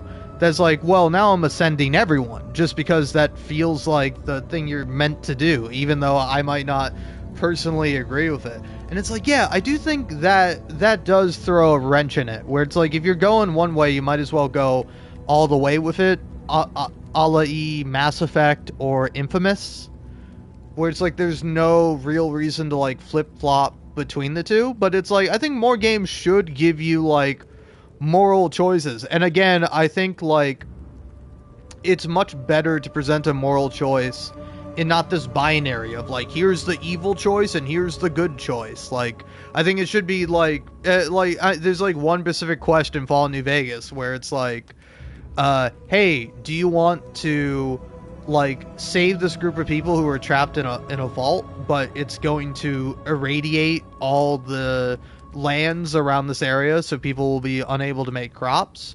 Or do you want to, like, completely seal off the people in the vault so that way the land can produce crops and more people can live here? And it's like a really interesting moral dilemma, and the game never, like, tells you, like, hey, this is the right choice, this is the correct one to go with. No, it in fact, it does the opposite. It goes out of its way to not reward you good or evil karma for either action. You kind of just have to make a moral choice and deal with the consequences of it, you know? Are you more focused on the future? Are you more focused on, like, providing people the ability to live longer? Or do you think it's better to save more people in the moment, you know? And it's like, if so, how far do you go with that? You know, it's like the people in the vault, they're already trapped there. You can't, it's like, it's not like you trapped them there. It's not like you put them there, you know? Again, I think it's a really, like, stuff like that is very interesting, you know? But it's like, I don't know, I enjoy a game that gives, like, fucking sound motivation for being, like, evil or choosing the more immoral choice, you know? Because, like, oftentimes you are not incentivized to pick the immoral option, you know? It's like, you can be evil if you want to, but it's like, usually people don't like that, you know? It's like, say for example, in, like, Baldur's Gate 3, it's like, there's, like, maybe 3 or 4 evil companions that will be cool for you if you're going around doing evil shit. But it's like, I don't know, eventually by Act 3, they're more cool for you being, like, a good guy. Like, particularly Astarion. But, like, does he always feel that way? Like, does he feel that way only if you've been kind of good? Or does he, like, remain evil? Like, throughout, and, like, approve of, like, evil actions? I don't know, man. But, like, either way, it's like, I don't know, I appreciate this game for what it's doing. Because it's like, it's like, yeah, I'm always choosing the evil option, but sometimes it's like, with the woman who's being abused by her husband, and then this you know, thief and stranger comes in and, like, helps her out and, like, helps hide the guy's body after I think she kills him, right? It's like as like she killed him because he was abusing her. It's like, it's interesting where it's like, who do you blame in this situation? It like, if you are having to decide to kill one of these people, like, it's interesting that it's like, hey, which person are you going to kill? Which one is the lesser evil in your mind, in your eyes? Like, is the woman more worthy of blame because she did kill her husband in spite of him being terrible or whatever? It was her who did the thing, you know? And it's like, I felt bad for her, so I killed, like, her new husband. But it's like, that might have been the more evil choice. Like, that, it might have been more morally righteous in a certain sense to blame the woman for the death, you know? So again, I think it is really interesting, you know? And again, I'm very curious to see where it goes. But yeah, I'm picking fucking Resurrection. It's how it goes, man. But yeah, I'm gonna go grab a drink real quick. I'll be back though.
Alright, I'm back, and I'm swearing an oath to resurrection, man.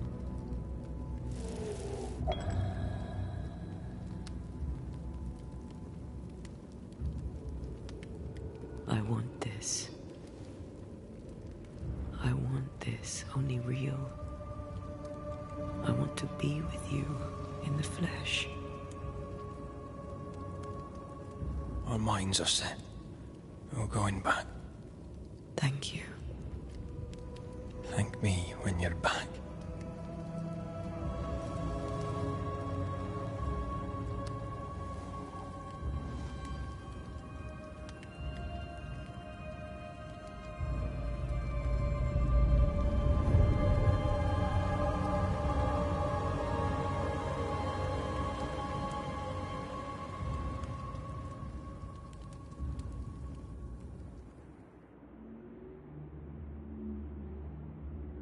Is it worse to lose your faith in your fathers than it is to lose faith in yourself?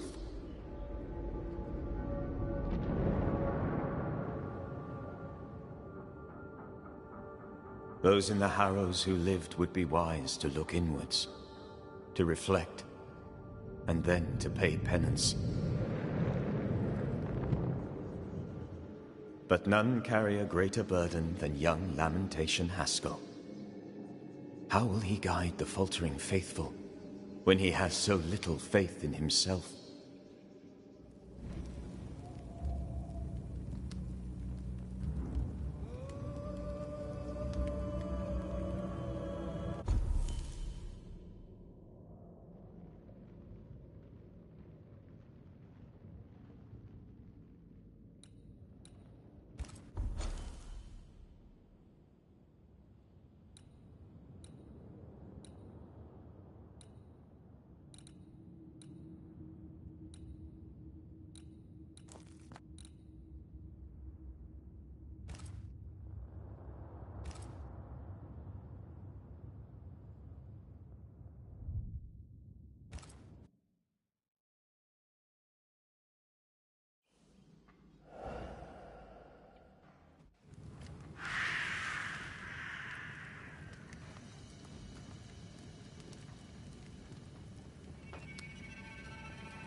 Squire Paris's store is a strong spectral presence. Shall we?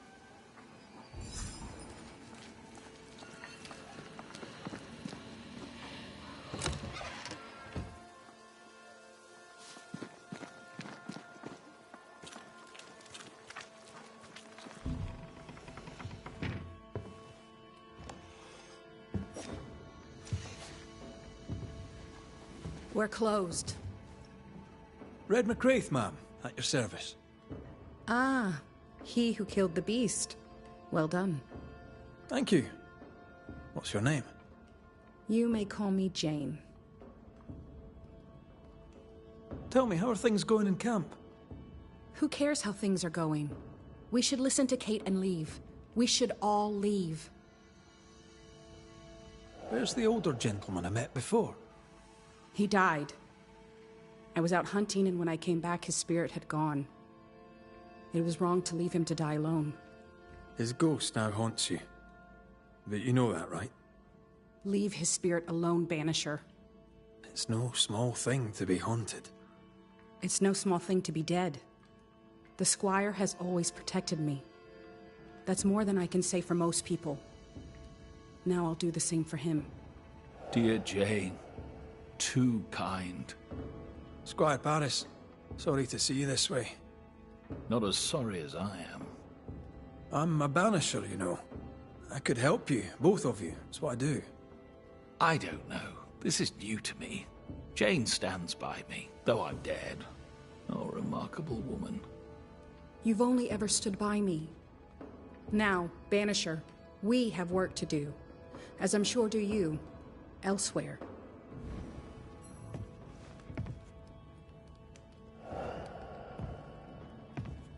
Don't you have somewhere else to be?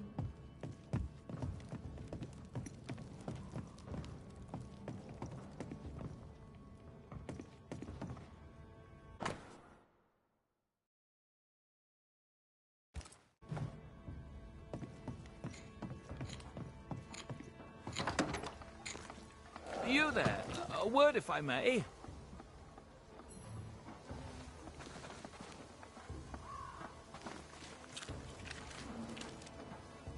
We must talk. I think he means you. Wonderful. Go on, then. Another ghost. I'm guessing from your rigging that, like Mr. McWraith here, you're a banisher. Antea Duarte. Yes, I'm a banisher. Red can see you, by the way. He can? Oh, interesting. Being dead, it seems, comes with a whole new set of rules, and I do not wish to learn them. As I'm sure you're aware, someone, somewhere, has made a mistake. Several mistakes, in fact. Oh, aye? Yes. I'm not supposed to be dead, and even if I were, I shouldn't be here talking to you. I seem to be haunting Jane. I'd like to implore you to do whatever it is you do and send me on my way.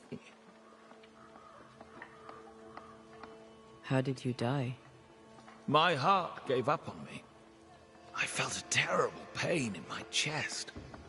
My head spun, the world tilted, then it all slowly faded away to nothing. My heart gave up, and who could blame it? Poor me. I died alone. But I died with dignity. At least there's that. Had someone been there, they likely couldn't have helped. True. Still, some company would have been nice. Are you in love with her? You must be joking. Love undeclared is a common reason for a ghost to linger. I am not a man of undeclared emotion, Mr. McWraith. Do you have any unfinished business that could be keeping you here? Business was my trade. Trade was my business. But I'm not here because of unsold stock. I must be here for Jane. She was my bodyguard. The contract was informal, but we obeyed it to the letter. For my part, for years I helped to track a group of mercenaries known as the Hummingbirds. Go on. I'd rather not. Jane's proudly Pennycook, and the story is her own. She'd tell it to you before she tells your man. She doesn't much trust white men. I'm shocked. Keep talking. Before we left New Eden Town, Jane had a secret. She was working on a map. I suspect she was up to something dangerous. Unfinished business. I'd like to see that map. If you look behind me, you'll find her quarters. Be discreet. I've betrayed her trust enough.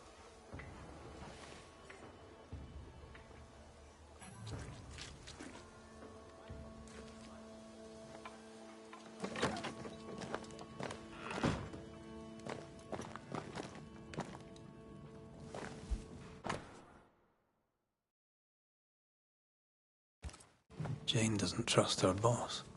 We should poke through the Squire's books.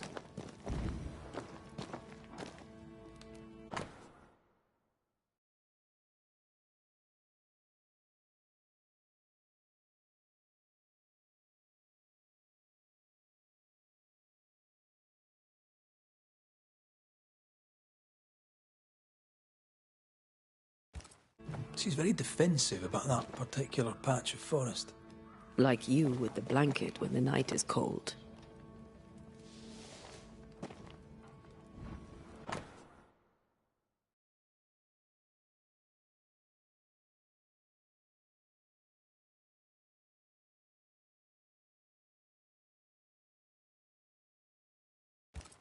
How do you rebuild a life after such horror? With help. And Squire Paris seems willing. I wonder about the epidemic. Was it a local disease or something else?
We're not opening that without a key.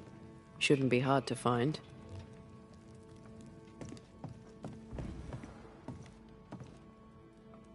No keys here.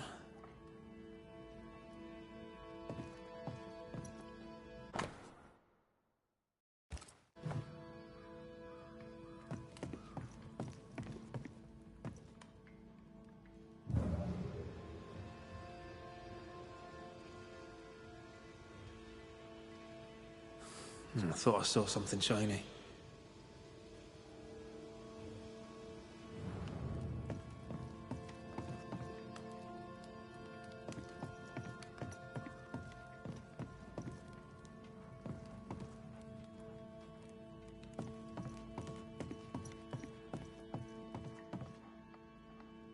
Still nothing. Over here. Look.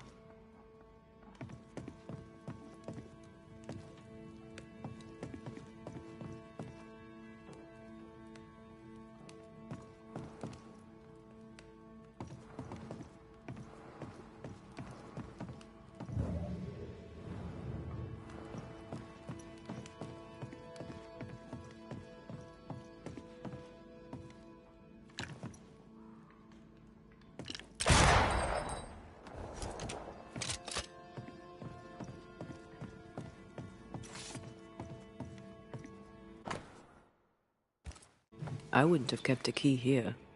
You probably would.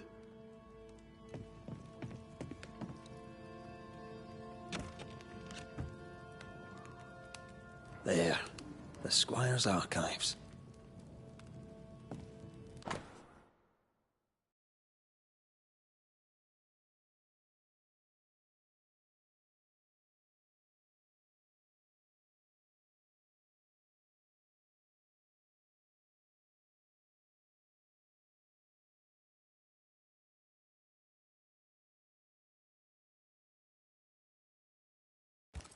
Squire Paris bought Jane's freedom, then hired her as his bodyguard. That was generous of him. This contract is the ghost tie.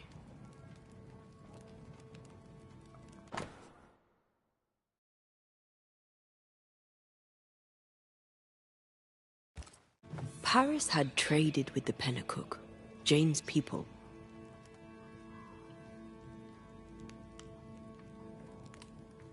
He knew she had nowhere else to go. Did he wish to help, or did he wish to profit? Right. We should talk to the Squire.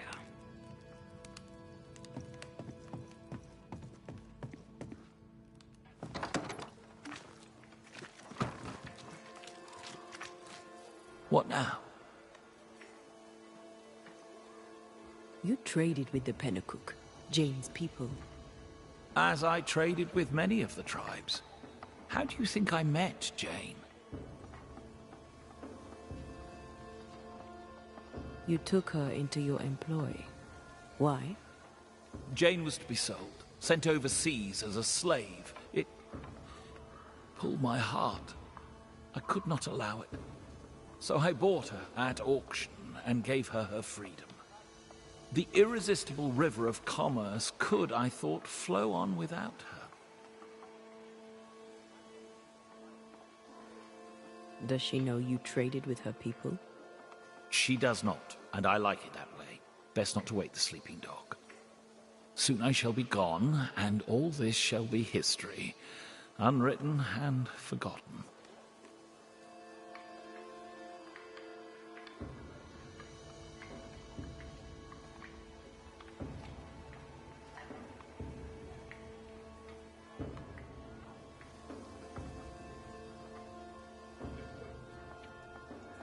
Hummingbird mercenaries massacred Jane's people.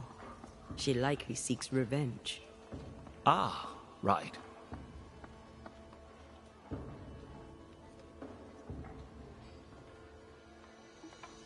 You seem disappointed. She should have told me the truth. I could have helped her. I wonder if it's this that's keeping you here. Yes, of course. It must be. Right. That's how. Can I go now?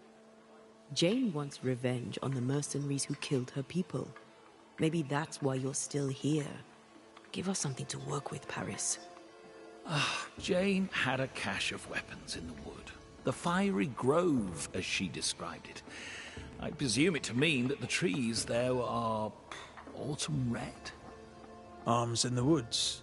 Red leaf trees. Noted. We'll take our leave, Squire Paris. I'll set up shop by my graveside. You'll find me there. Let's find this fiery grove.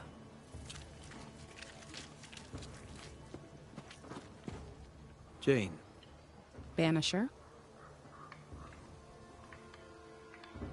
May I see your wares? You may even buy them, if you have the coin.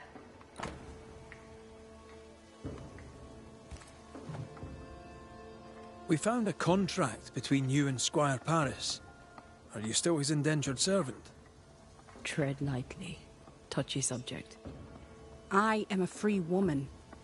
Once I was in chains, but I was free in my heart. The squire bought my freedom. In exchange, I gave him my protection. Is the contract still in force? My contract with Paris is good, because my word is good. It needs no written paper. You white men love to be told what is true by what is written down, when the truth is right before your eyes. I'll leave you then. Good day.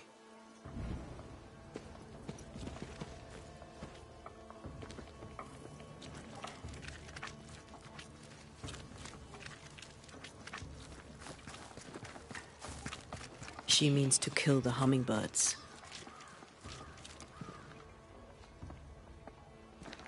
Hell of a mission for one person alone.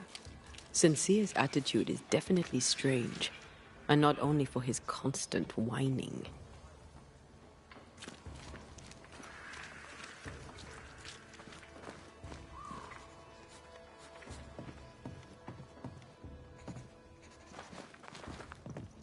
A moment, Banisher.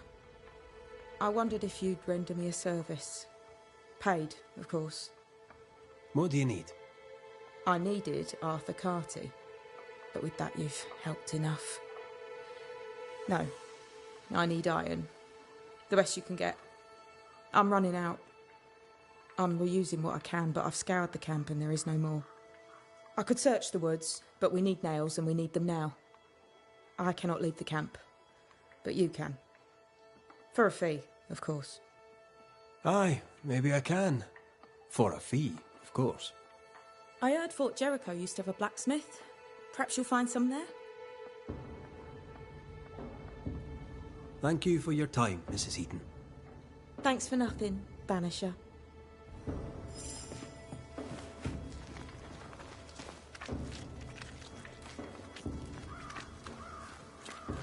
I mean, I won't lie to you. I feel like you could, I both player and Red McCraith, we can do that for free. You don't need to pay me. I did kill your husband in cold blood.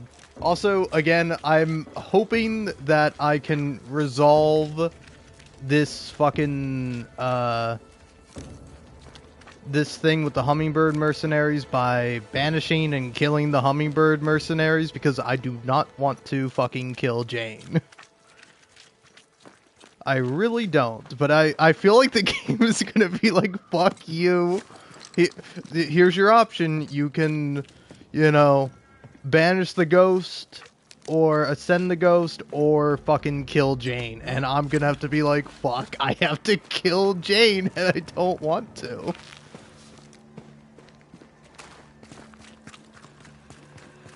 Like, again, legitimately, the two I really feel bad about are fucking... is, you know, the husband that I killed, and then, like,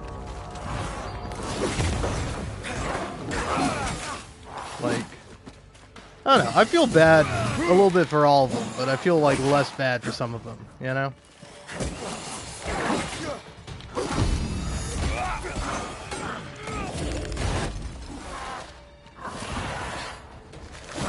Screw you, man.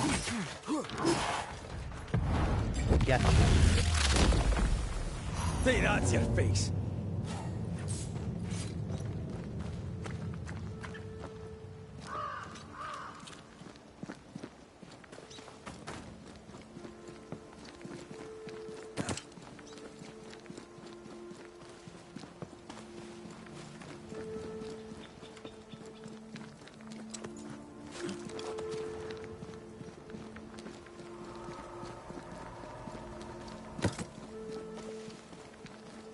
But yeah, I'm hoping the game doesn't go in that direction, but I fear that it is.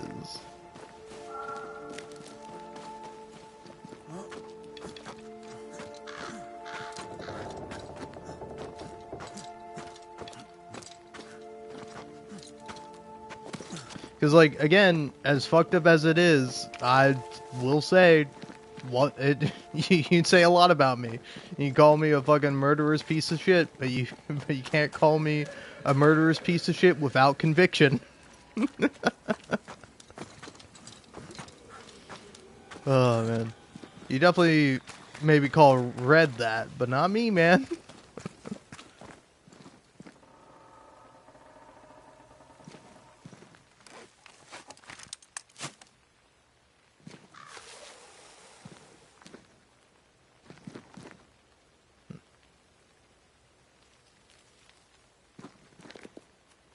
Yeah, I see no way down from here, but yeah, check the map. Destructible wall here. Destructible wall. Did that. Waterfall shelter. Okay, okay. Yeah, what is this one? Yeah, I don't know. I'm not too terribly sure. But I'll find out eventually. A malignant will is placed upon this, just like the one we found earlier. We should find that ritual secret there is about. I've kept the notes about the hut location. We shouldn't stay in there.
That's a void breach, all right. Should we jump in?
Die, you bastard!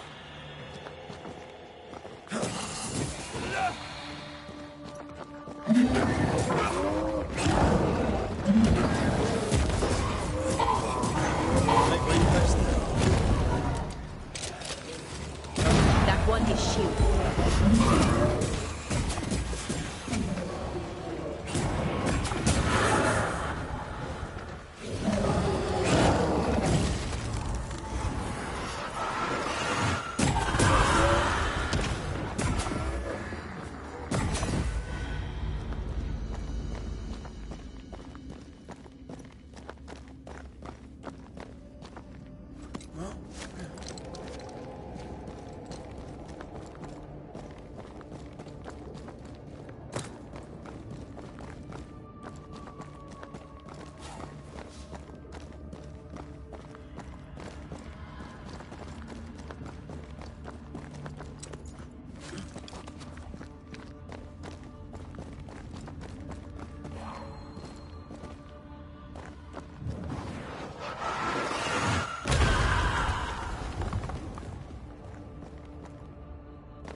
Careful, it's been stung.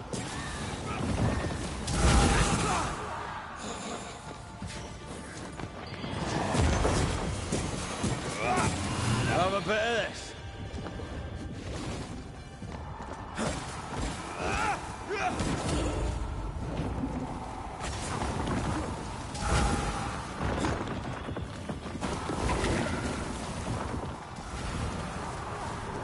Dodge!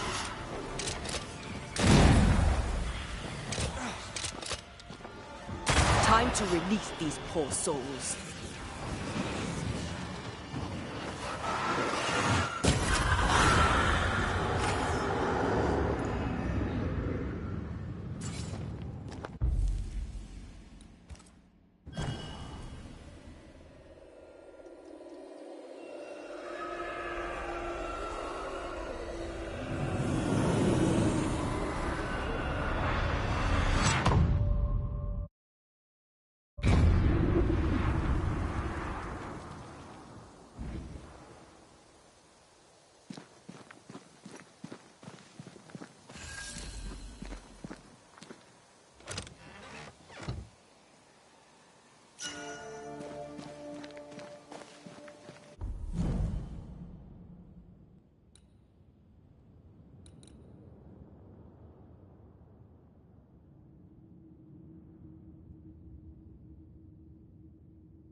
Now this place looks like the drawings on the map.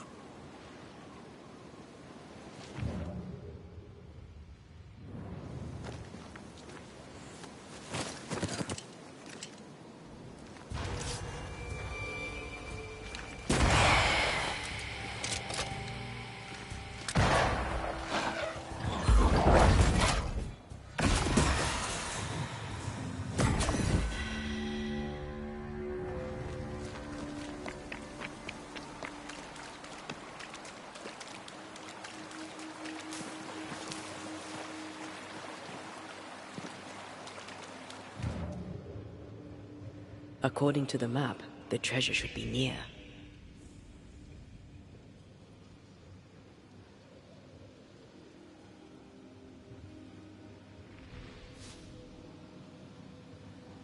The treasure must be hidden nearby.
You sense an angry big fella too. Let's summon it.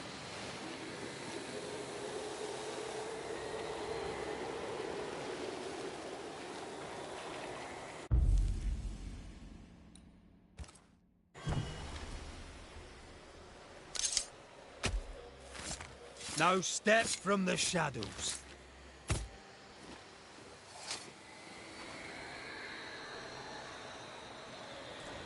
That's not the ritual I'd have used.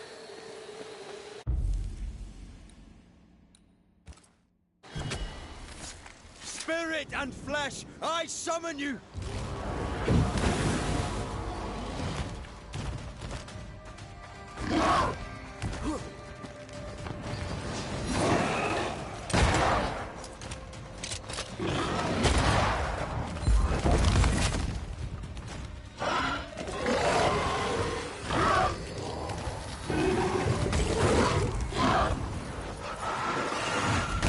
Did we miss a few?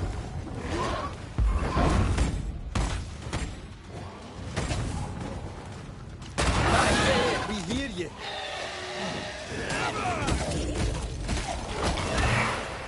Bloody mongrel.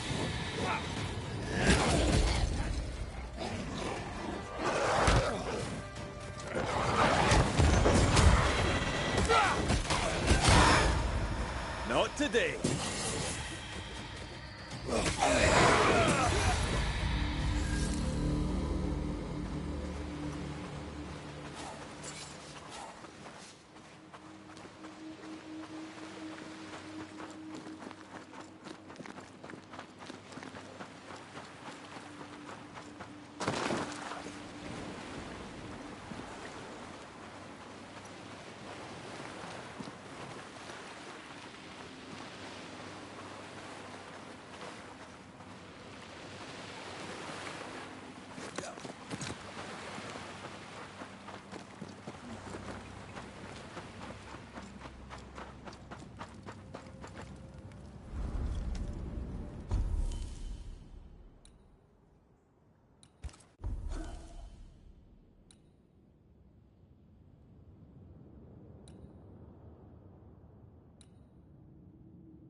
you monster! Oof. How's balls, lady? Oh, Mr. McGrath. You are a monster. Thank God! I mean, I'm so sorry. Oh, Lord. Well, I have thoroughly embarrassed myself. Forgive me, if you can. Think nothing of it. How do you know my name? Who doesn't? You slayed the beast, by God's grace. I admit I thought you a charlatan. I told the newsmiths they get nothing for their money. Mistress Evelyn Fitcher, by the way. I'm what passes around here for a physician. Red McCraith, Banisher of Ghosts and Slayer of the Terrible Beast. How may I help you? I need no help. I just scared myself. These days, I'm afraid of my own shadow. I was gathering plants in the woods. I thought I was attacked by a ghost. Isn't that ridiculous? She's haunted, clear as day.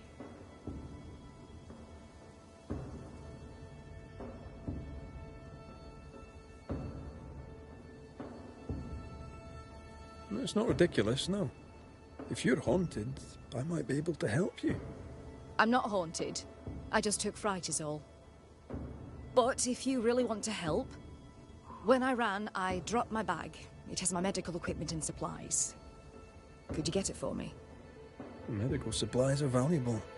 A shame to lose them. I'll see what I can do. May God's goodness go with you, if you're serious. I still can't tell if you're a serious man.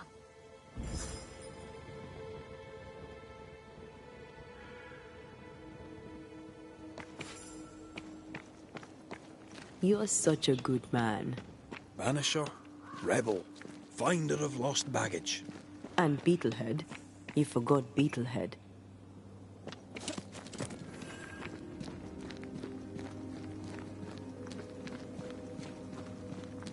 Here in the crevice, Evelyn Fitcher's lost bag.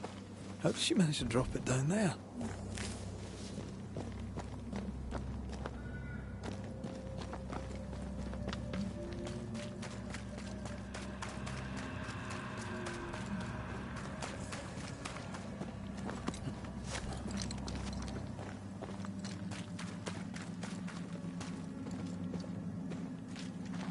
Who's that? Yes, something's here.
Stay put.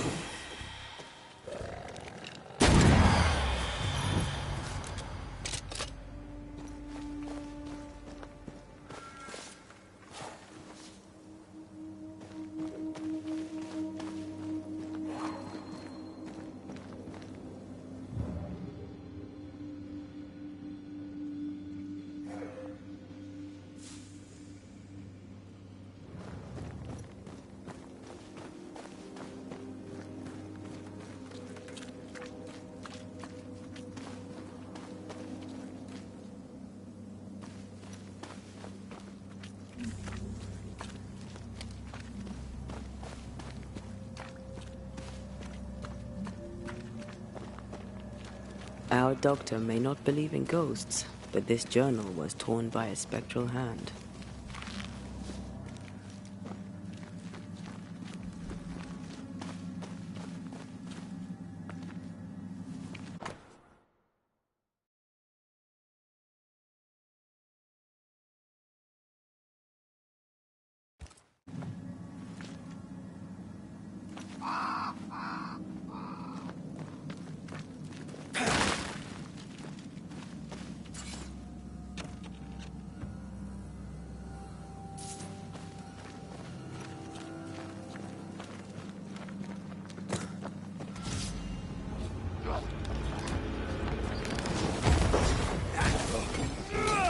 them not to mess with a Banisher.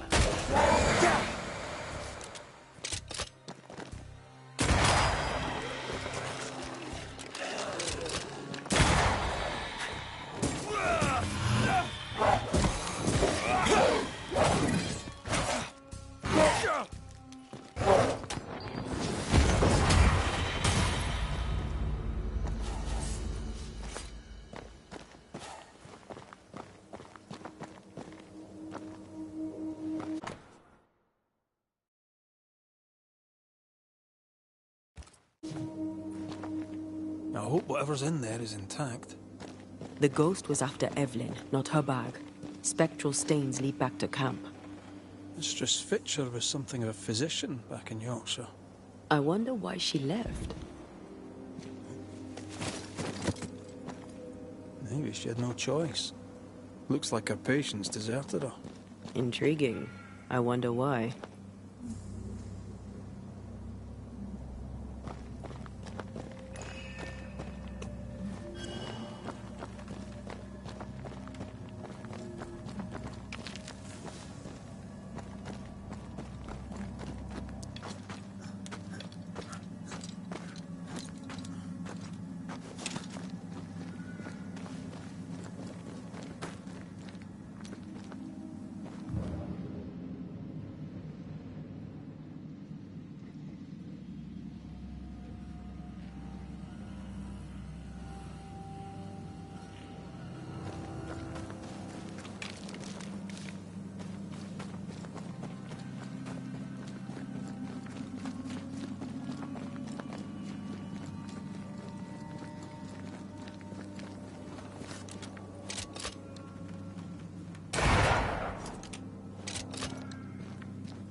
Yeah, well, fine. Before I go, I'll go grab this.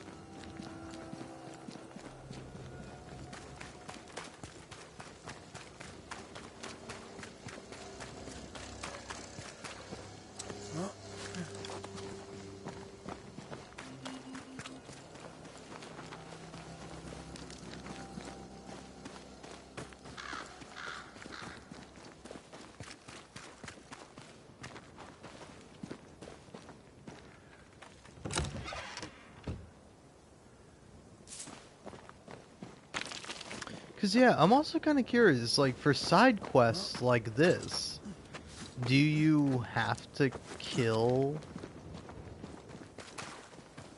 like, the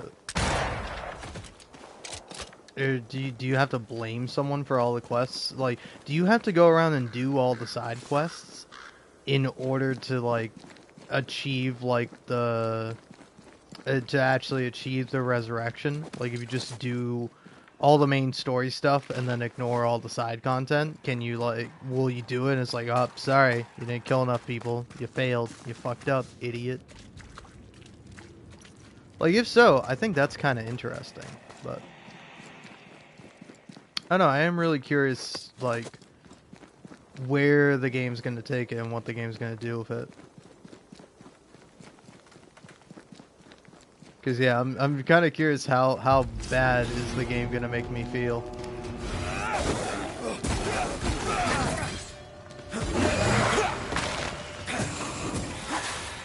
Probably pretty bad, I'm guessing.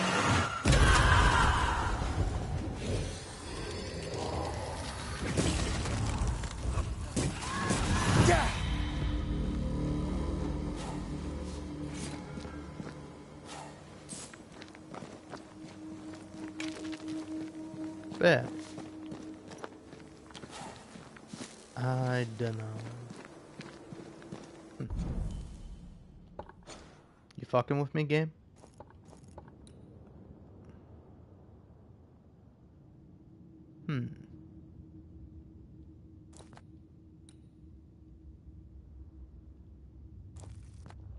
Feels though you're fucking with me a little bit here, game.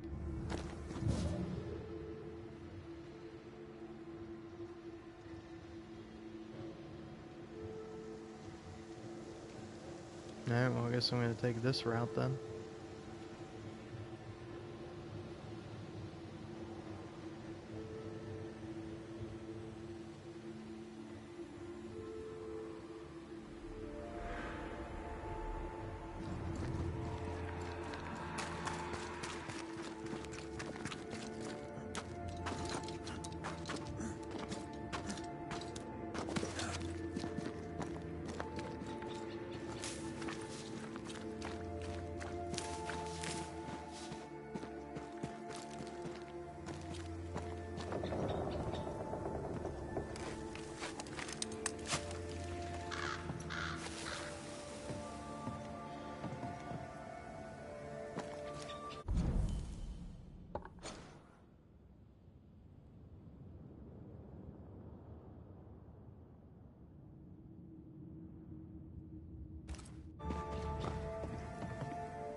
Thank God you're back.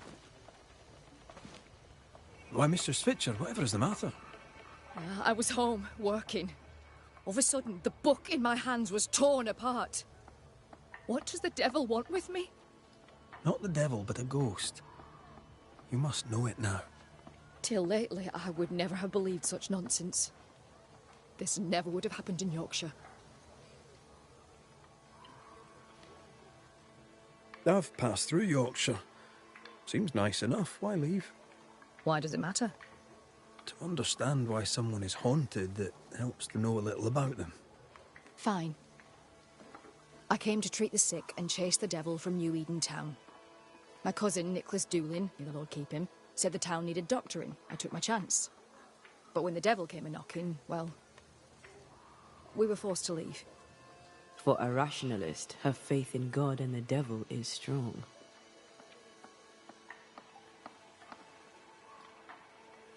Did Thickskin ask you to join her group? Nicholas spoke to her for me. She knew my worth. It was difficult to leave New Eden Town. But I'd left one home behind.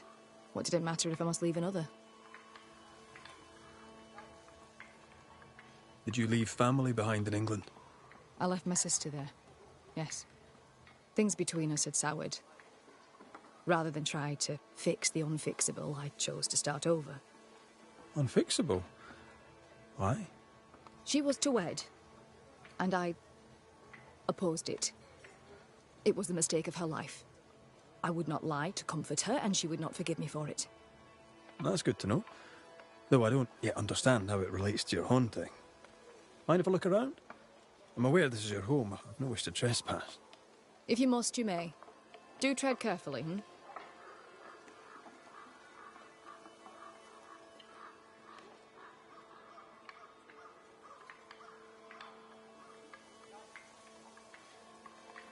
Let us talk of something else. The world about us, for example. I get the feeling you're about to try and sell me some nonsense or other, but all right. We can talk. What can you tell me about Thickskin Newsmith? Thickskin Newsmith was, without a doubt, my most regular patient. I put more stitches in her than a dressmaker. She had to be hectored into sitting still while I treated her. Head like a rock. I liked her a lot. May she rest in peace. She did her job to the end. Kate Newsmith. Quite the character, eh? Yes. Without wishing to be cruel, her sister's death revealed her true character. But she'll be a good leader, with time. God helps those who help themselves.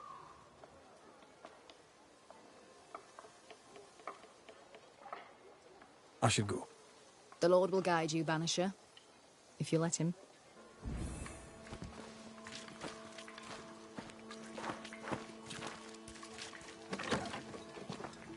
Whatever the ghost wanted, it made quite the mess. You must break the engagement. First, I'll thank you for your concern. Second, I shall refuse. Felicity and I shall marry. You have the pox.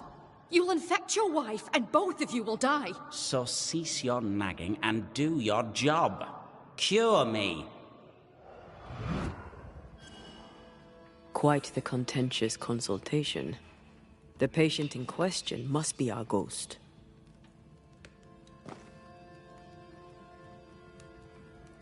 He had syphilis and didn't take it serious. She took that personally.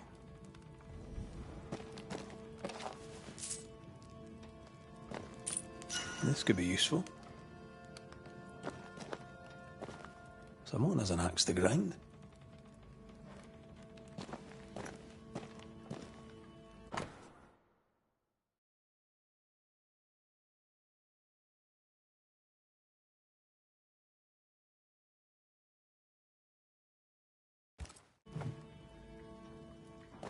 Someone threw a book through the window. Our ghost's modus operandi, it seems.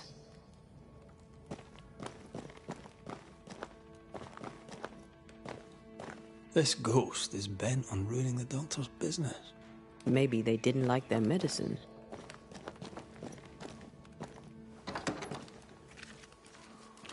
We're done here. Time to take a look outside.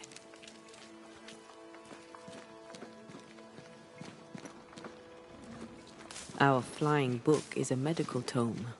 Paracelsus.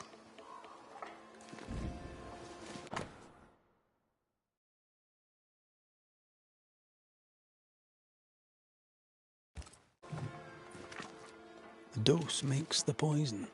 The answer is here somewhere.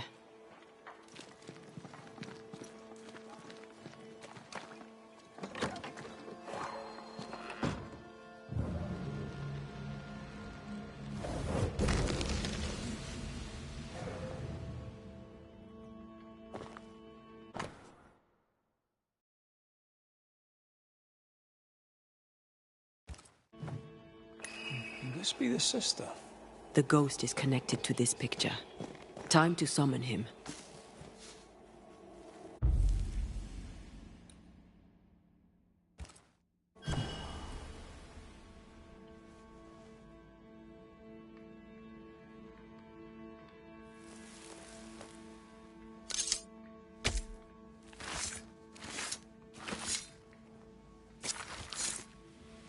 Haviel falach tu.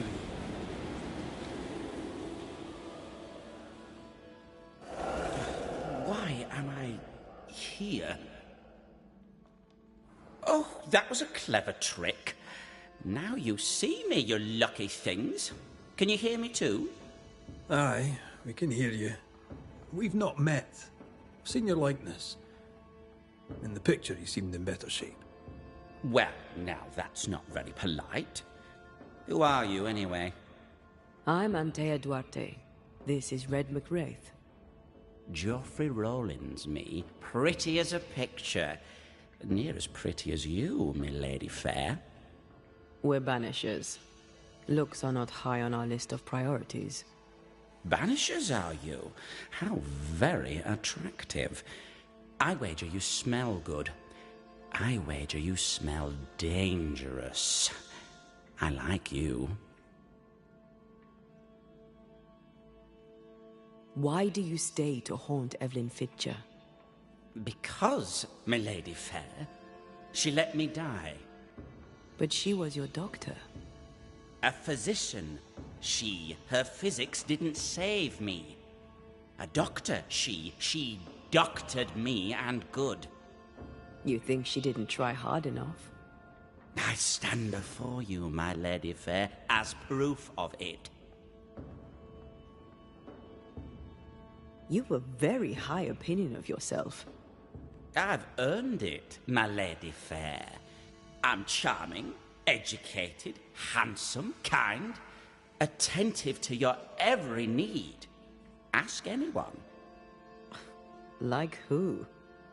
Why, like Eleanor Jane, or Madame Cresswell, Penny Ryder, or Penny Tup, French Jenny, Greek Nell, Tall Sally, well, perhaps not Sally. I owe her money. Geoffrey is clever, they will all say. Geoffrey is kind. Geoffrey is so very, very handsome. And who am I to argue with such knowledgeable women? You like to be loved. Don't you, my lady fair? I love to be loved. I miss it. To be alone is to be dead. Right now, sad to say, I'm both. The portrait. It's very good. Whose work is it? It was a wedding gift from Evelyn, my sister-in-law. A mark of her affection, perhaps. Was she dear to you too? Evelyn? Dear to me? No. Her sister Felicity, yes, very dear. Dear, dear Felicity. Dear Felicity. My wife-to-be, had fate allowed it. Yes, I was intent on marrying Felicity, and would not be deterred by some midwife's trifle. Mistress Fitcher knew you had syphilis. Is it any wonder she would oppose your marriage to her sister? She was the doctor, my lady fair. All she had to do was cure me. What can you tell me about your illness? Don't worry your pretty head about that, my lady fair. 'Tis nothing, nothing at all. If the pox was nothing, then what killed you? Why, it was love. I had fevers. Sunlight would hurt my head. I had tunnel vision, my lady fair, and I did not like it. Then one day, I could no longer speak. My legs refused to work, my muscles rebelled against me, and in the end, so did my mind. At the last, there was a pain, like someone reached into my chest and crushed my heart. I did not like that either. I'm no expert, but that doesn't sound like the Great Pox to me. The pox was nothing, old man, nothing at all. I was a fool in love.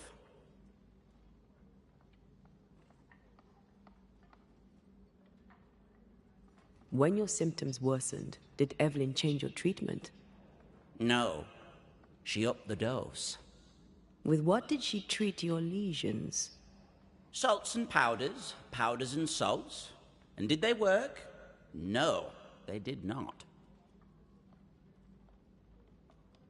Too much sulfur rots the brain, and Joffrey says he lost his mind. No, the other symptoms don't fit.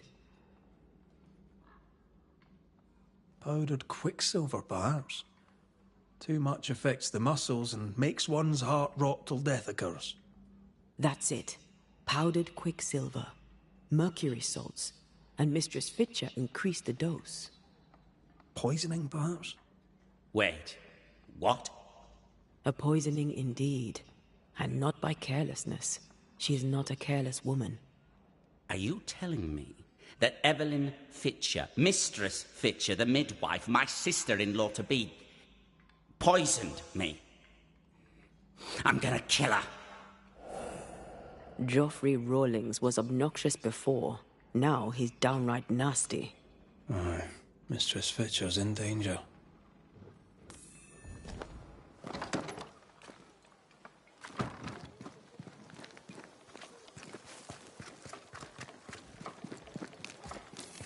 Do you think she killed him? Yes, I do. She swore to protect and use her knowledge to kill. For shame.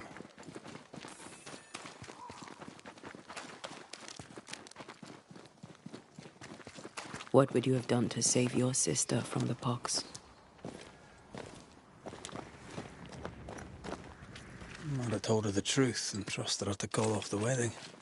Not sure she'd have listened, mind you.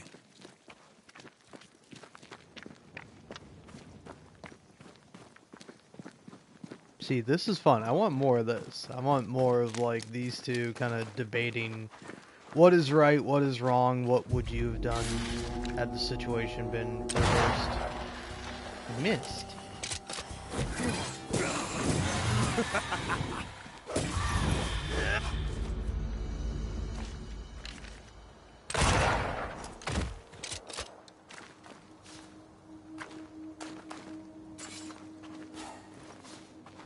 But anyway, I'm probably gonna have to kill her. Just like, it's fucked up, man. Now we're getting fucked up. Like, now I'm doing side quests and shit, and I'm fucking killing unnecessarily. This can't be true. But yeah, it's like, I think stand away.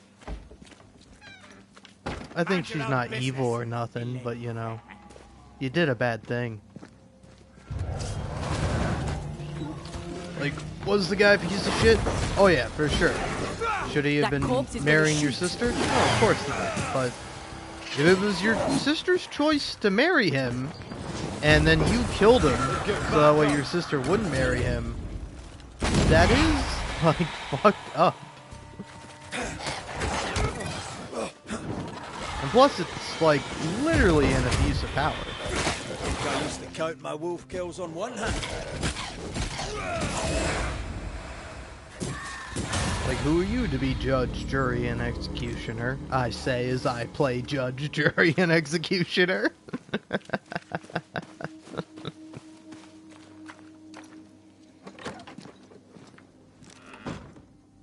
It's over. They're gone. By God Almighty, what on earth were they? I know who haunts you. Your ghost is the spirit of one Geoffrey Rawlings. Oh, Lord. I thought I knew the voice. I thought I glimpsed his face.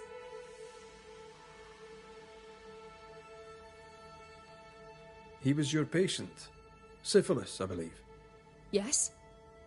But this was years ago. Fearing he would give your sister the pox, did you poison him with quicksilver? Is he here in search of revenge? Yes. I stole a few months of Geoffrey Rawlings' life to save decades of my sister's. You acted from love for your sister, but the choice was hers, not yours. What would you have done? Knowing you could save a loved one's life, what would you have done? The good lady doctor has a point. Let's get to the bottom of this. You've both made your choices. Now it's my turn.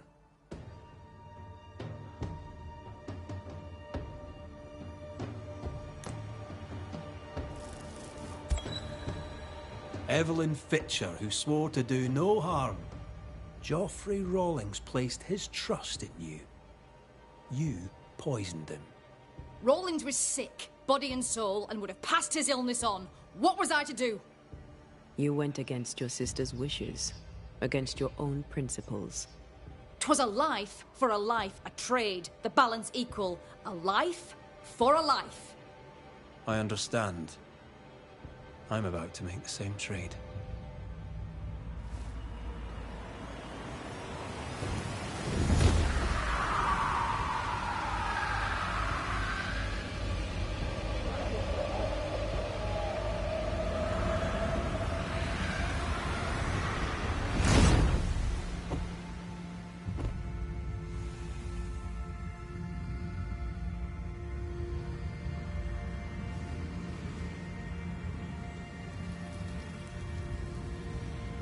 To both of us, death was a remedy.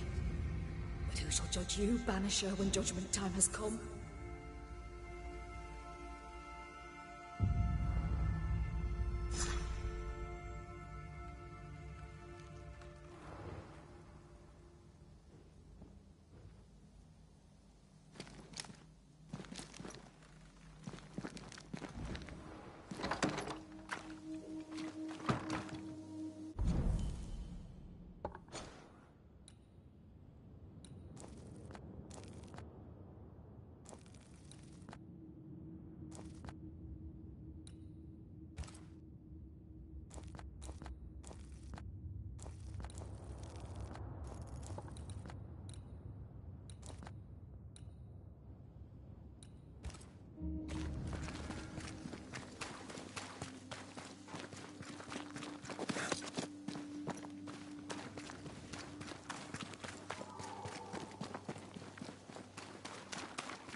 Could this be what's drawn on the map?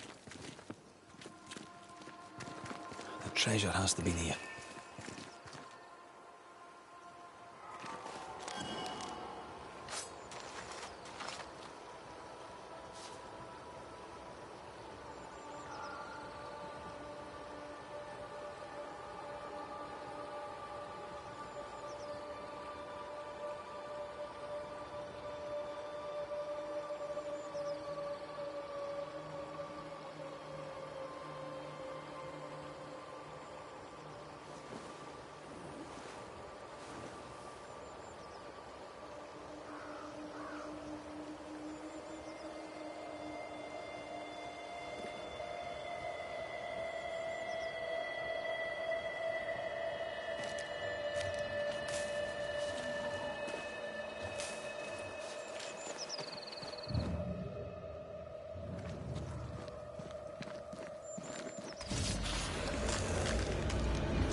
Try this on for size. Picking up something spectral nearby.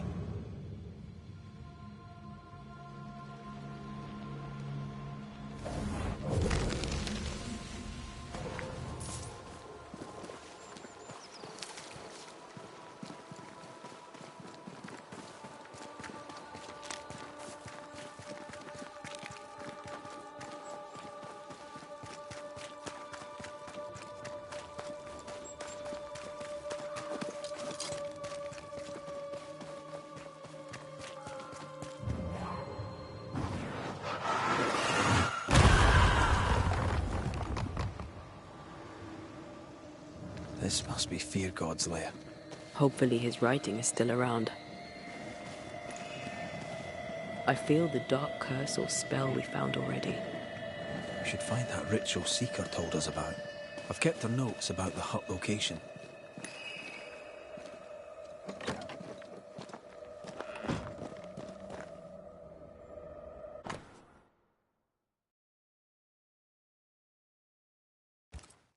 Ritual of Unbinding. This must be it. Yes. All you have to do now is repeat Fear God's prayer to get rid of a curse placed upon an item.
You are sent back.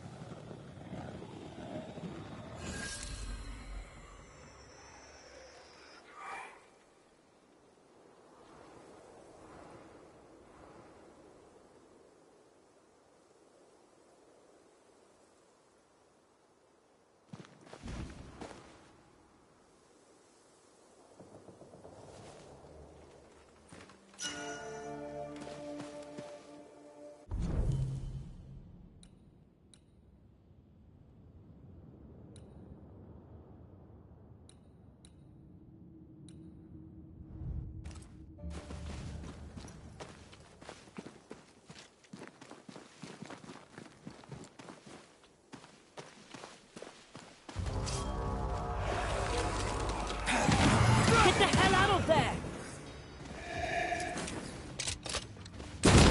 They never learn, do they?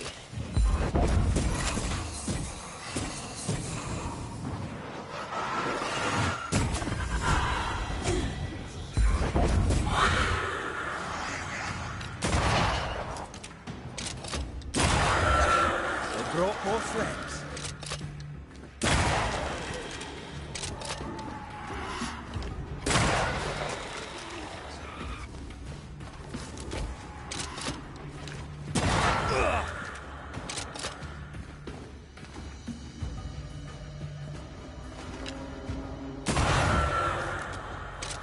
The end is one of the spectres you fought against your own life. A fate met by many a holy man unable to let go.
What is lurking here?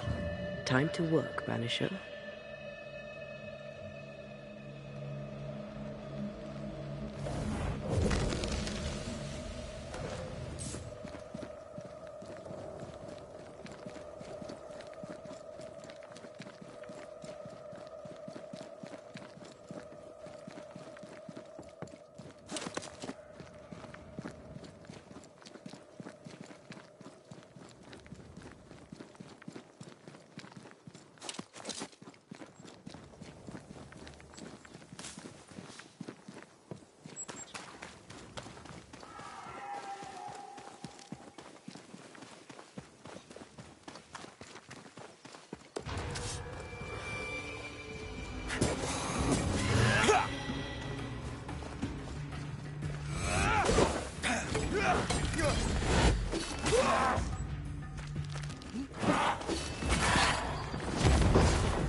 Get lost, won't you?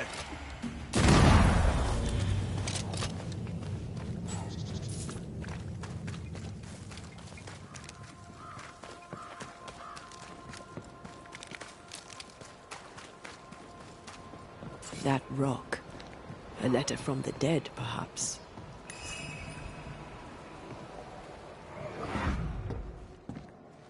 What the? Oh, ho there! Would you happen to know why the bridge is up? Sir? Oh!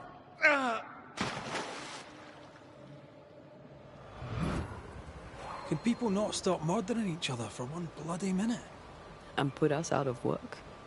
I'd almost welcome the change at this point. Come on. The body would have floated downstream.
That is why they pay me good money.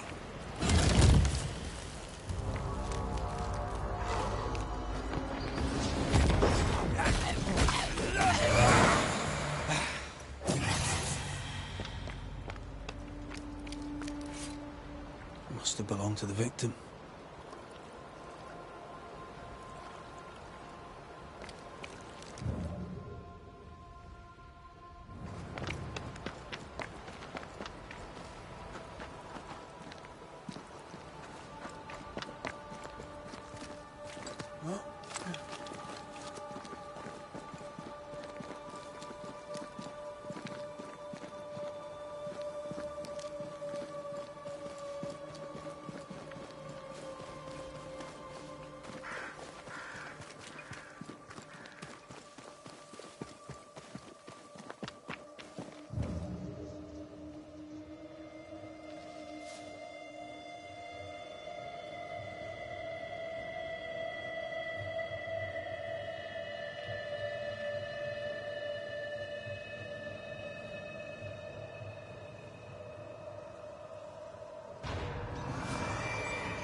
out of it.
I feel a draft.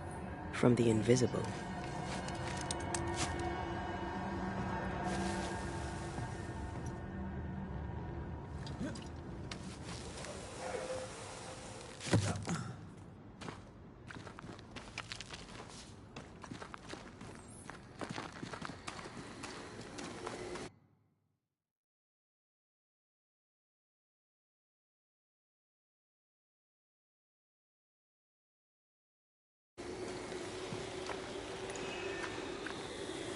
You sense an angry big fella too.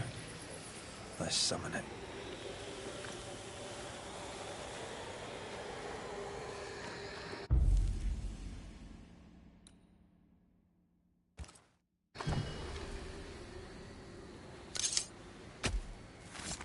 Reveal your true self.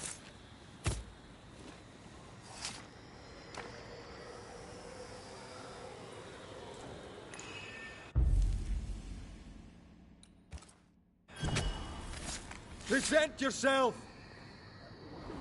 I'm right here.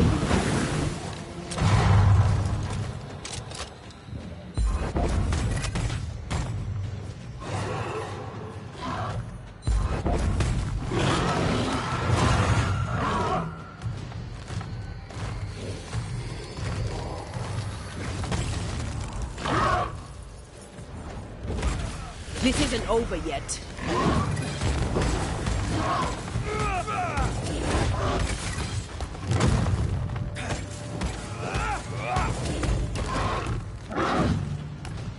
Stopping all the fun.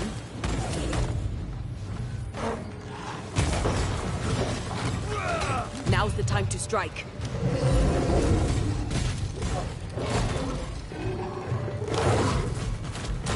Did we miss a few?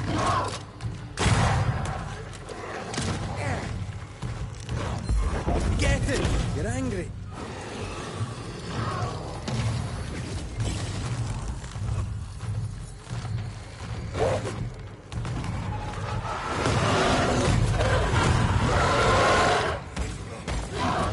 I feel like a bloody target practice.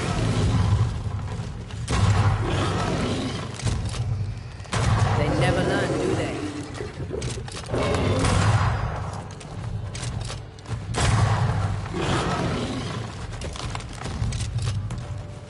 Come under threat.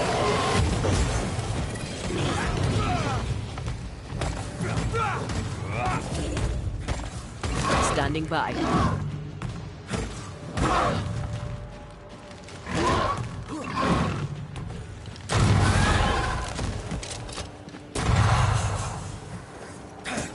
I feel like a bloody target practice.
Ready to walk through it if you are.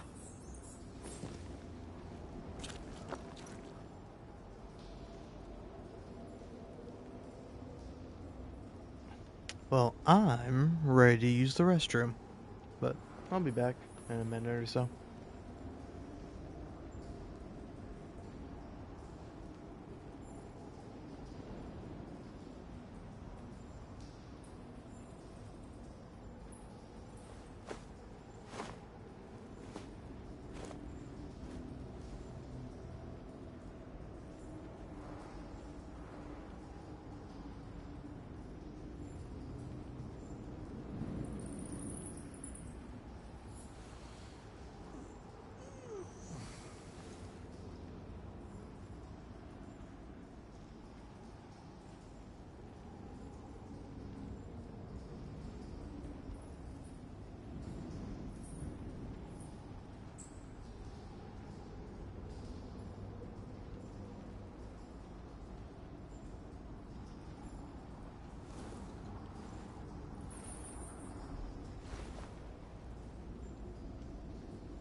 I return. For some reason my back hurts. I don't know why. Anyway, let's do some void traveling, and then I'm probably gonna call it for the day, night, whatever. But I don't know, we'll see.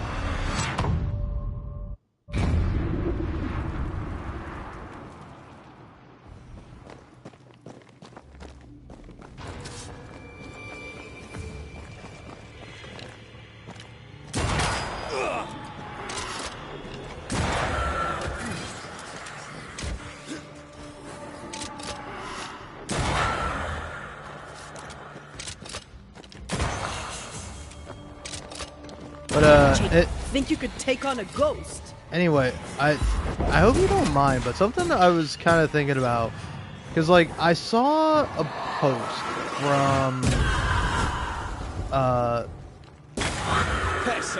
from like this subreddit called like debate games or whatever, and like I was kind of looking at it, and it was leading me to like ponder something.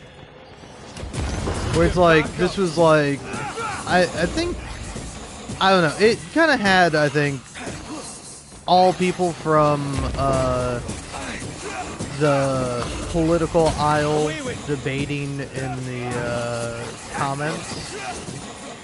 I think one of the more interesting ones was like, people talking about, okay, hold on.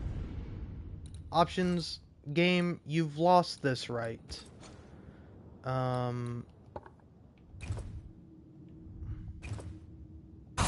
Piss off. Okay. Hey.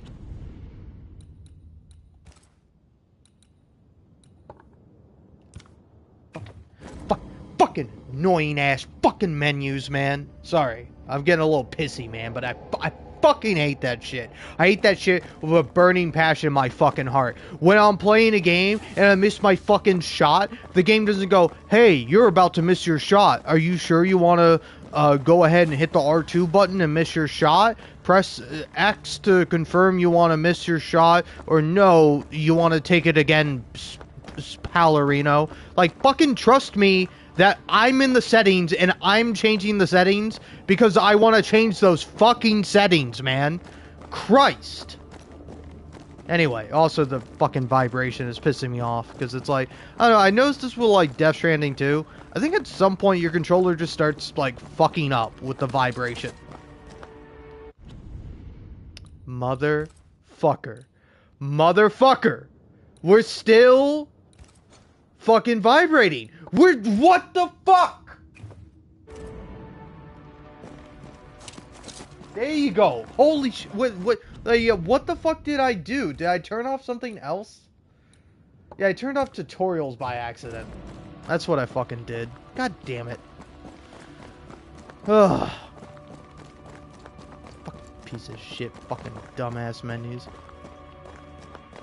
But yeah, anyway, so here, I want to see if I can find the original post here, where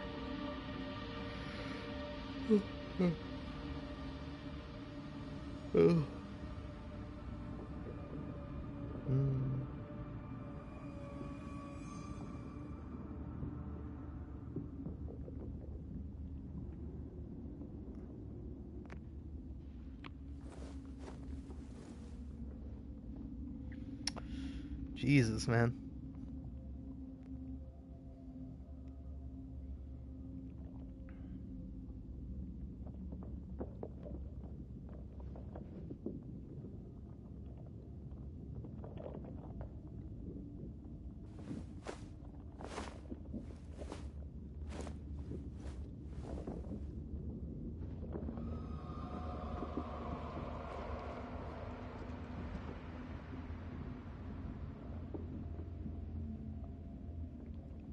Jesus Christ, man.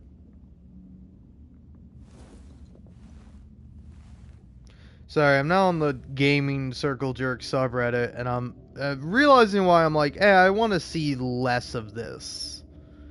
And it's like, because it's like, I think with circle jerk subreddits, it's hard to tell sometimes when people are being genuine or people are fucking around.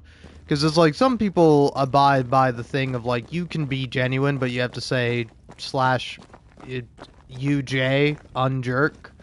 And then, you know, you can add a bit at the end by going /RJ rejerk. And do that. But yeah. Here we go. It's so like the subreddit is r/debate games, and it's like collective shout in a nutshell, and it's like gamer with like the Wall Street Bets logo guy, which like I don't know what that is, but then it's like a Vice feminist frequency, gaming circle jerk, and then I think Star Wars circle jerk. I don't know. It's got a porg or whatever. But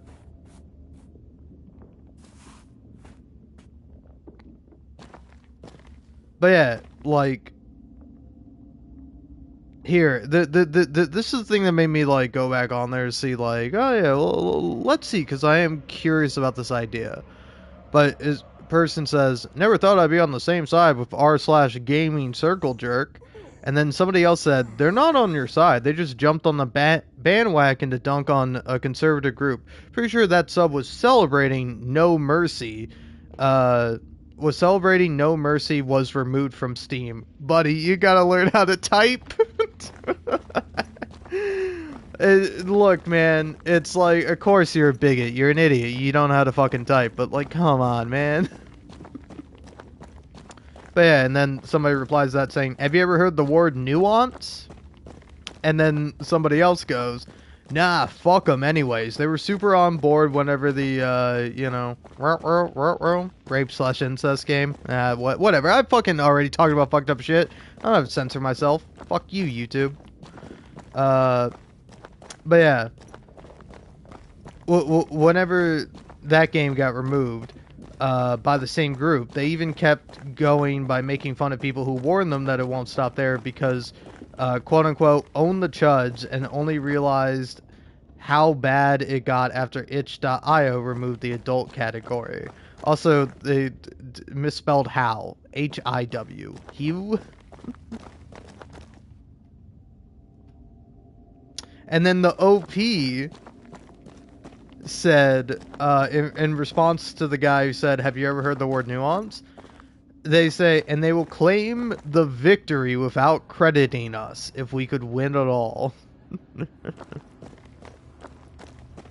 And it's like, I was thinking about it, because I was like looking through posts on the subreddit, and like I think there's some like very interesting stuff there.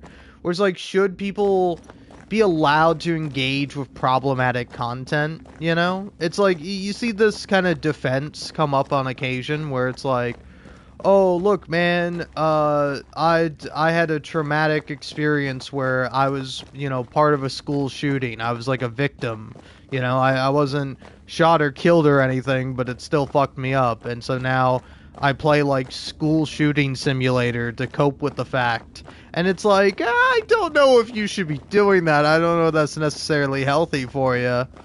But, you know, it's like, you have free will. You can do whatever you want with that, you know? You just can't, you're not free of the consequences of that. But, like, I don't know, so I was, like, thinking about it, like, going through it, where it's like, you know, it's like people make that analog or that argument a lot.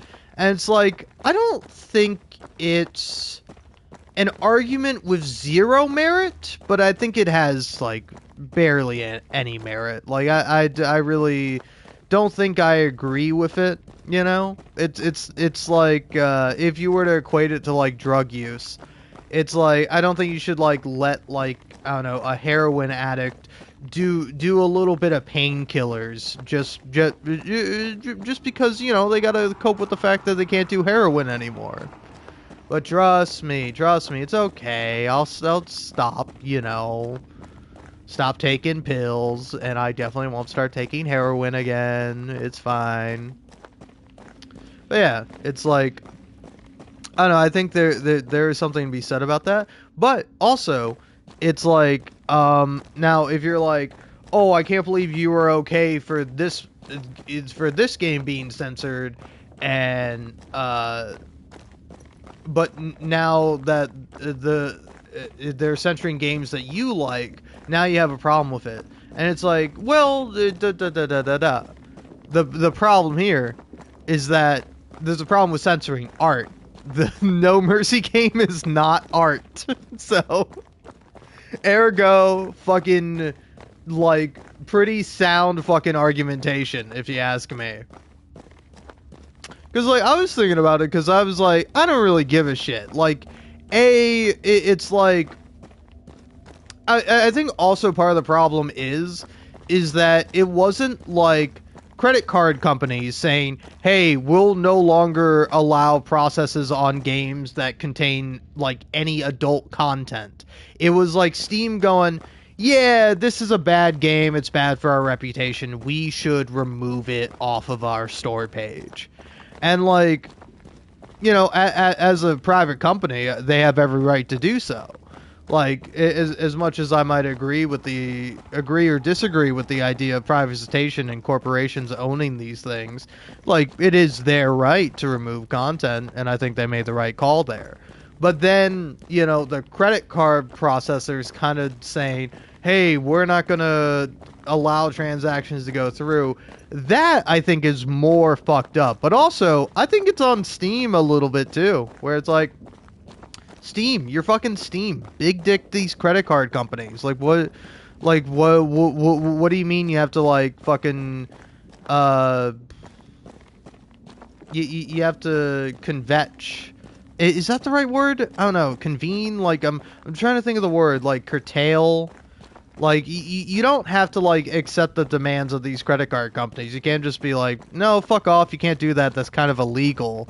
Because, like, I feel like that is illegal, right? Like, I don't know, man. Because also I think it's like, I don't know, if you wanted to buy, like, an R-rated horror movie with, like, a ton of gore in it, it's like, just because a credit card company or, like, people feel icky about that, I don't think, like, they should be able to be like, whoops, sorry, you can't make this transaction anymore. Like, I think that shit is fucking insane.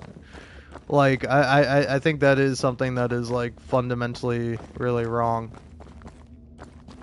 But yeah, so I'm, like, kind of thinking about it, because it's like, it's like, yeah, it's like, again, it's like, for me at least, like, you know, it's like, I would say generally I'm anti-censorship, but, like, am I entirely anti-censorship all the time, every time, no matter what? No. And, like, I think anyone who is, it's like, again, I think this is a problem with morality and ethics when you have principles, and your principles are unwavering. That, like, you can't imagine ever changing your tune, of doing something different, of, you know, believing one thing and doing another, you know? Saying something, but then, you know, like, saying one thing and then doing another thing. It's like, I don't know, again, it's like, I can sort of respect it from a sort of, like, ideological standpoint, where it's like, if you're, like, against something, like, say, I don't know, you're not a fan of, like, eating meat. Like, you think meat is murder. Which, like, you'd probably be right about that. I wouldn't disagree with you. I just also don't really care about animals being murdered. You know? Me personally. It's like, I don't think it should be done, but also I fucking love eating chicken wings, and I don't really feel too much sympathy for a chicken because it's a fucking chicken. Like, if a chicken had the intelligence of a human, I would probably be like, yeah, I don't think I would, like, harm the chicken. I would feel worse about it. But then it's like, if it's like, hey, you can either eat this chicken with human intelligence or you can starve, I'm probably eating the fucking chicken, man. But it's like, I don't know, I might also go, hey, you know what, I'm fucking gonna die anyway. Might as well die with as clean of a conscience as I can manage. But yeah, it's like, again, I think again, nuance is the fucking theme of me like talking about things like this. Is that it's like, again, I think you can be for one thing and be against another. Like it's like, again, in principle, it's like I might be against the idea of like removing a game because it's content that makes people feel uncomfortable. But like, I think there is a difference between a game having content like that, like say something like Indica, where that game has some really fucking triggering content in it for like a variety of reasons.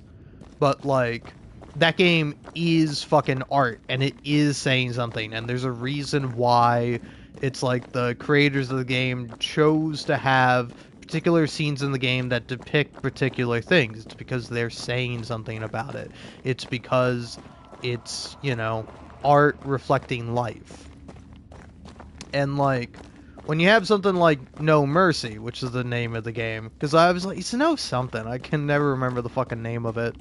But like, it's not art reflecting life. It is, you know, just porno. It's just sick, depraved, degenerate porn, which is like,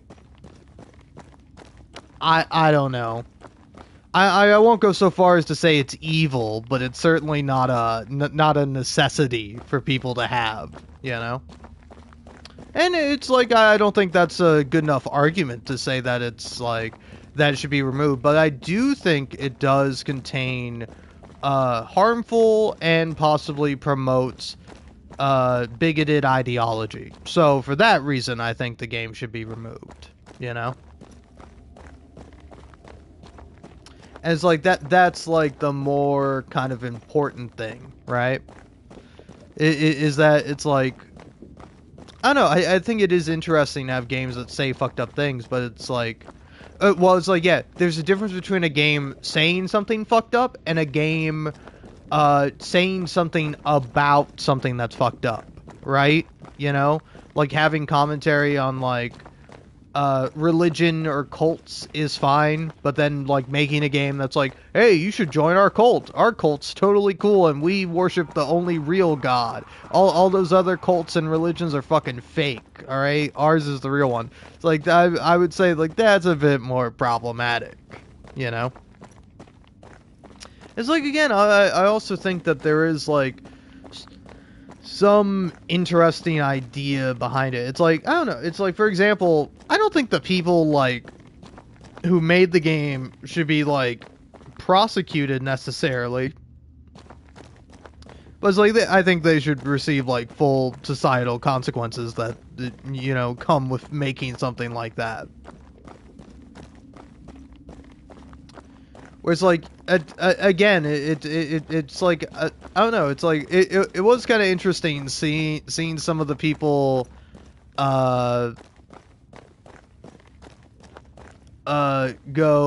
with, like talking about the, about No Mercy being removed from Steam, and then like some people kind of arguing either directly for the game or just arguing against the idea of it with like, well, it's a slippery slope. And like, I saw in the comments somebody was like, oh, that's the slippery slope fallacy. And it's like, is it a fallacy if we live in a fucking phallic ass world? Like, like, again, it's like, I don't know, man. It's like when you're already on a fucking icy slope and there's a bunch of people just fucking trying to turn down the temperature, and you're like, well, I mean, a couple degrees cooler wouldn't be the end of the world. And then it's like, oh, okay, they turned it down a couple of degrees. Now they're fucking really turning down the temperature, and now this shit is getting fucking slippery. You know? Where it's like, again, I don't know, I do think it is kind of interesting, because it's like, I don't know if it's really, I told you so, because it's like, having a company remove a game because people find it to be abhorrent, is, like, not the worst thing in the world, but it's like the credit card companies fucking being like, ooh, sorry, we're not gonna process any payments for any adult games, and then fucking Steam giving into that.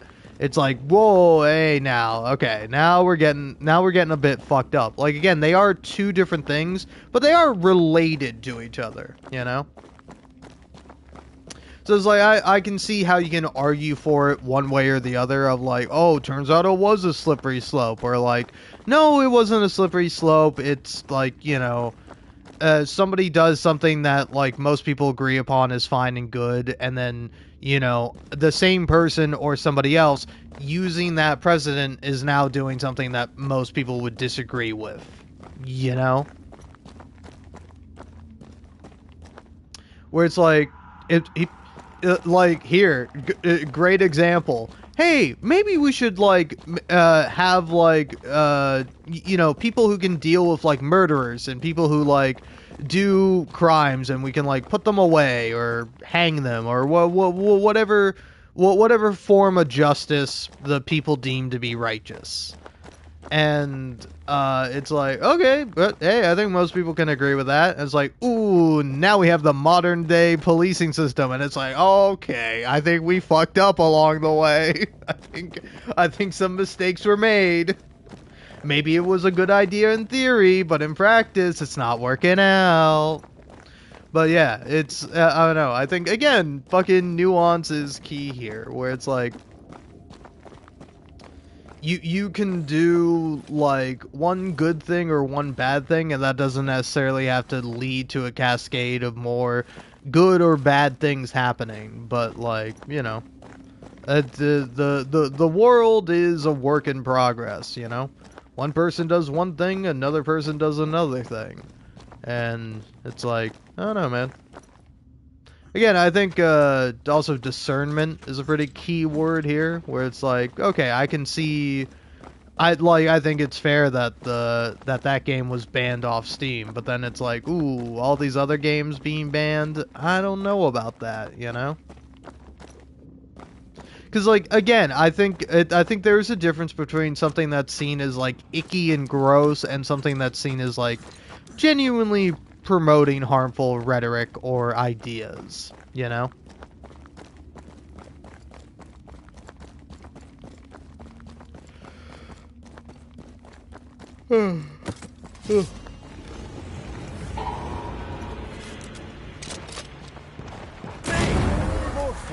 And like, again, it's kind of hard to say, but it's like, I don't think this should like necessarily be criminalized fully, because it's like, you know, again, if it is put into law that like, oh hey, if you make something that's like seen as like morally obscene, let's say, you can be jailed for it. It's like, well then, it's like, is that law always going to be applied equally and fairly? I don't know. I would doubt so.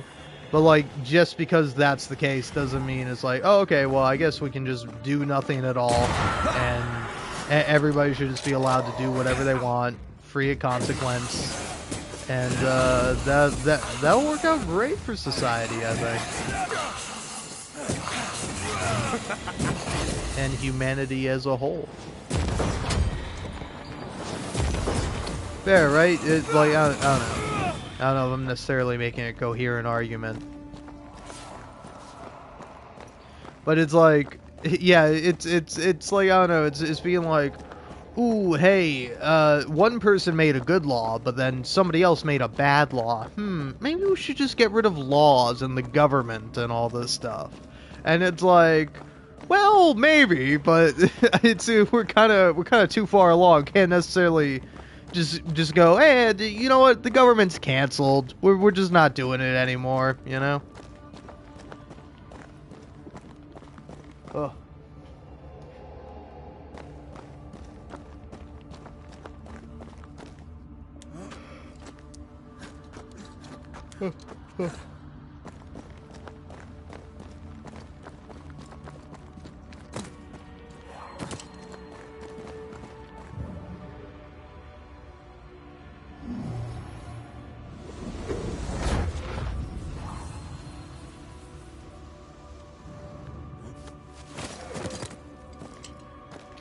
yeah, it's like, I don't know, it, like, frankly, like, you can't, like, predict the future.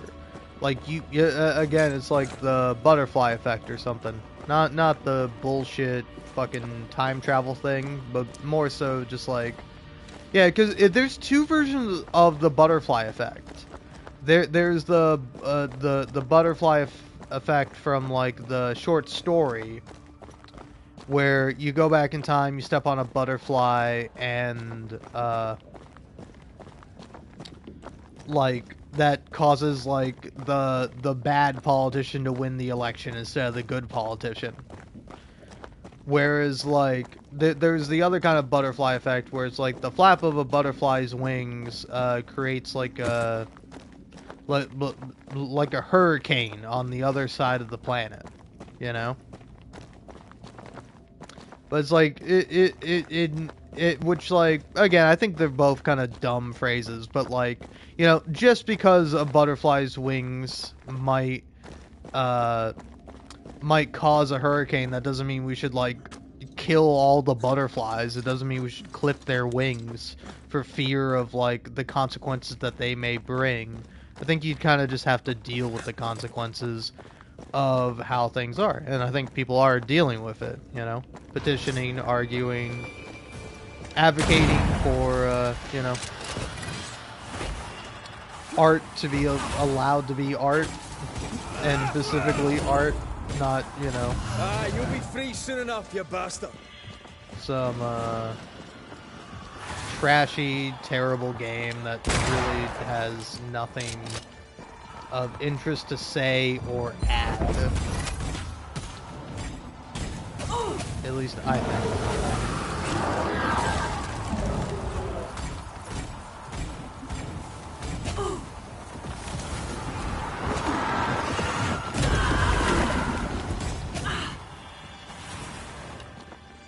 I see no more pillars.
Ooh, man. Dude, fucking shit sucks, man. Like, apparently just in, YouTube will begin using AI to monitor user behavior and psychology to determine whether viewers in the US are over or under the age of 18. Hey, man, how about we, like, just stop funding a genocide? Can we do that? Hey, America, can we do that? You know? Like, who gives a fuck about any of this, man? Can we, like, fucking do something real, tangible, that, like, literally will save people's lives? No? Just gotta fucking restrict and fucking block entertainment and, like, be overly concerned and fucking, like fucking, I don't know, what's the fucking word for it, you know? Where it's like you're, I don't know, it's like not like engage in like fear mongering, man.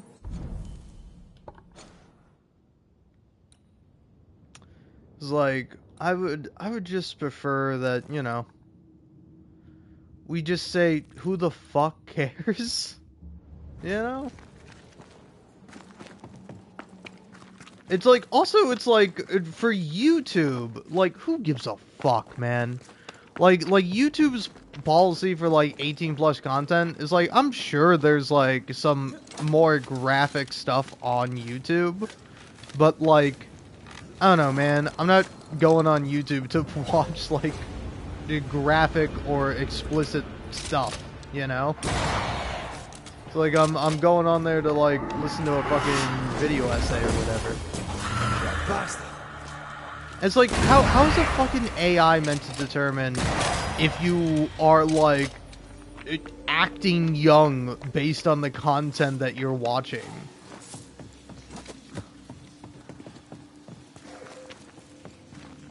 Like, I don't know, man. Why the fuck does everyone and their goddamn mother need to see my fucking ID all the time?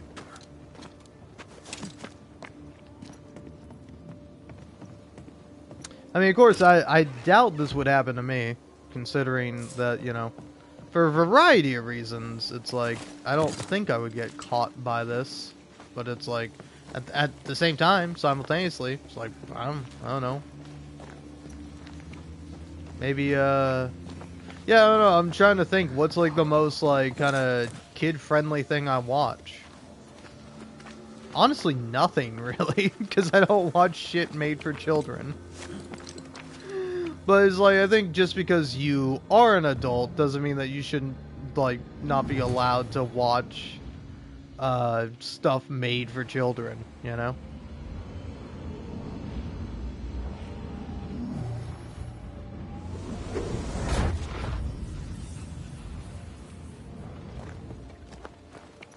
Like, I don't know, man. I was thinking about watching that, like, K-pop Demon Hunter movie.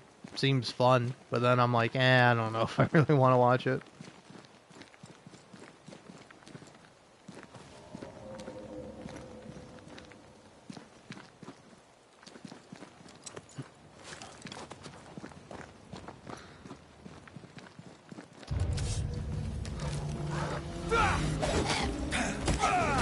But yeah, it's just like, it to me it seems like such a non-issue. Of like, legitimately, what is the problem, you know? It's like, oh shit, did I watch Red versus Blue when I was like way too young to be watching it on the internet? Yeah, what's the biggest consequence it's had on me? Oh, I fucking swear like a sailor? Oh yeah, shit, man. Yeah, you're right. Actually, I should burn in hell. Yeah. Yeah, you got me, man. You got me.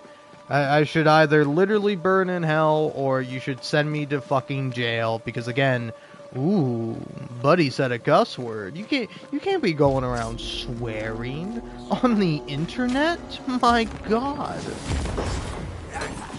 Teach them not to mess with a Banisher. You're done. Like, I don't know, man. I seriously think that, like, I don't know.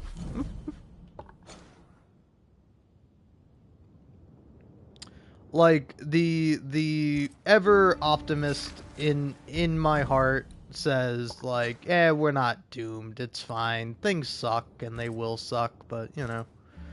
But it's like, on the other hand, it's like, yeah, I think we might be fucking doomed. I think we all might be condemned to hell, you know? Like, not because of specifically this, but because it's like, you know, it's like there is, like, real, actual, legitimate problems in the world. There are, like, so many horrific things happening. And it's like, yep, gotta make sure that somebody who's fucking not 18 isn't watching, like, 18 and up YouTube videos. Well, yeah, I don't know, it's like, say for example, like, you know, I played M-rated games when I was not 17. Like, I don't know, should my mom go to fucking jail now? Like, I'm really... it's like, I really don't fucking know why or how any of this shit fucking matters, man.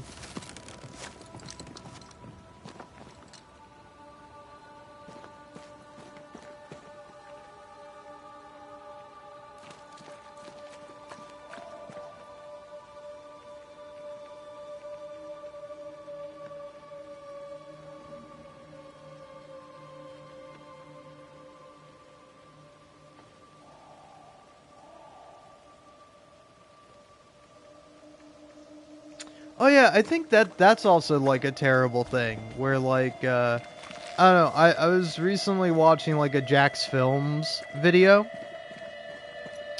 I rewatched one of his videos like and YouTube started recommending me some of his like not like old classics but like, you know, not so recent classics. And like say for example like him going to see like the Emoji Movie, and then like from that it was like, oh, here's his like fidget spinner video, and I watched it. I'm like, oh, that's pretty fucking funny. But then like I went down to the comments and it was like, oh, sorry, there's no comments because this is now a YouTube Kids video. And it's like, what the fuck, man? Like, I don't know if that was necessarily something that, like, Have a bit of this. Jack's Films decided to do, or YouTube was like, hey, this video contains no swearing and, like, fidget spinning tricks. So, it's now a YouTube Kids video. Fuck you and any comments you would want to see or read about this video. Because it's like, I am also, like, fucking, like, 24 years old, man. Like, you're not gonna fucking save any of that shit? You're just gonna say, oh, whoops-a-daisy, sorry. This is labeled as a kids video now, even though it's like not like I would say it's not a kids video. Like if I saw my kid watching it, I'd be like, oh hey, that's funny. But like, I would say it's a more general audience like kind of video. But yeah, man.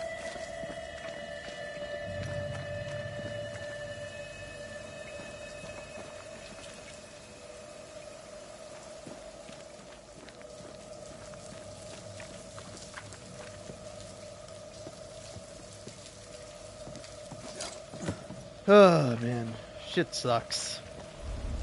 And because also it's like, I don't know, is my content gonna be labeled as like kids content? You know, I don't think any of my streams will. If anything, my streams will be like, hey, your fucking channel's fucked up, man. You have like, you know, relatively wholesome, nice Hades content, and then you also swore a couple of times while playing a video game. That's a no go, bro. I don't know, I'll decide later what to do with that. But yeah.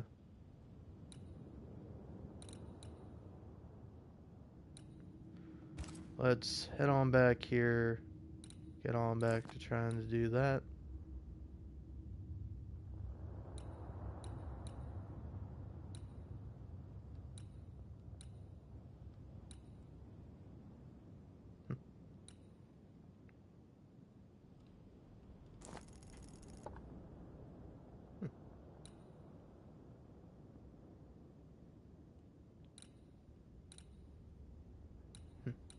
Interesting. Yeah, I don't know if I'm able to actually go this way though, because I think if I could go that way, I would have gone that way.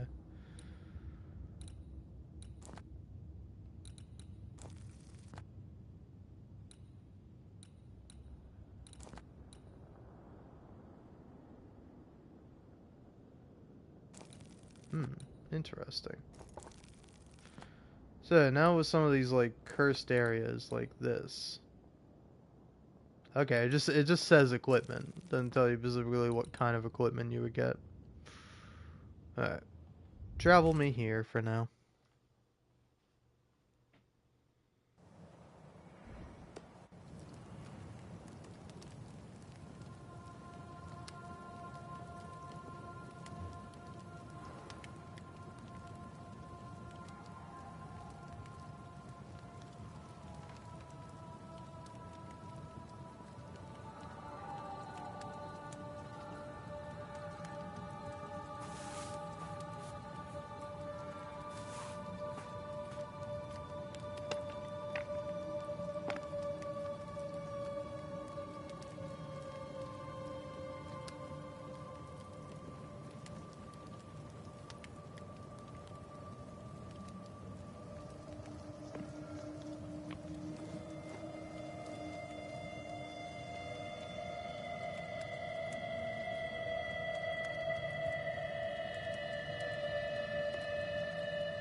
I will say though, this is, you know, of course, probably, most certainly, ultimately a bad thing, but on the bright side, I think we are gonna have some fucking tech-savvy kids. Jane's fiery grove. Let's search around.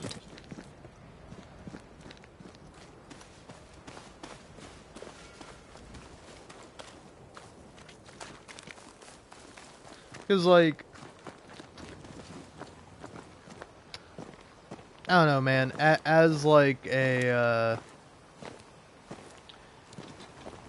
kid, to me, I don't know. It always felt cool to be watching like adult content. Somewhere around here.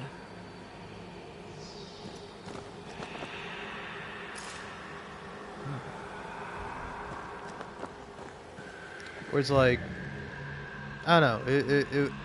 It's like, I don't know. There's something like alluring about it, you know. Where it's like, there's even that one character, fucking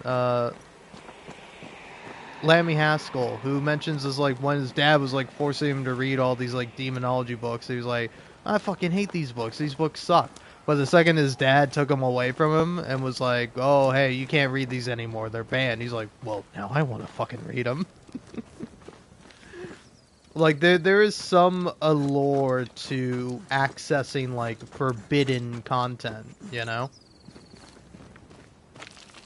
Which, like, again, I don't know, that's, like, incentivizing people even more. Like, if you're inadvertently doing the opposite of what you actually intend, you know?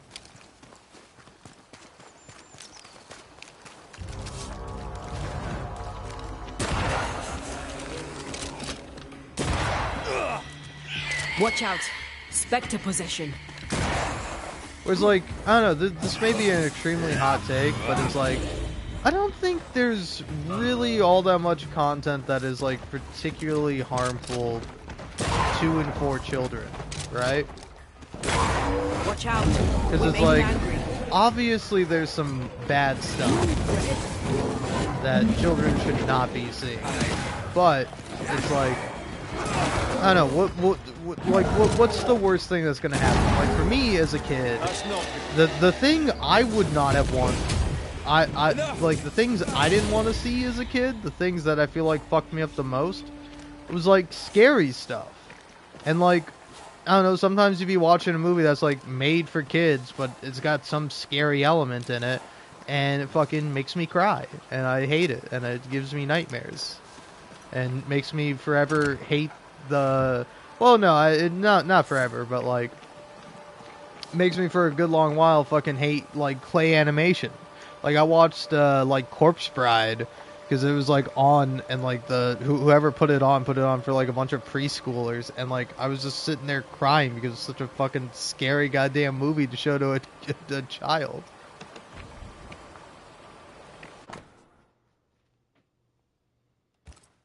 Letters for Folk Jericho. There's your new job. Now you're a postman. Nah, not for me. Too dangerous.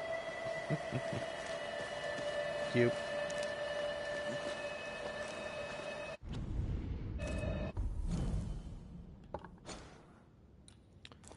But yeah, it's like, I don't know, the ultimately like kind of bad or insidious part of all this is that it's like, I don't know, it's just gonna be used to like restrict kids' access to like information. Like I don't know. Again, it's like I think a lot of the censorship is to be like, oh, let's make sure kids can't see anything that tells them it's okay to be gay, because like, you know, God forbid.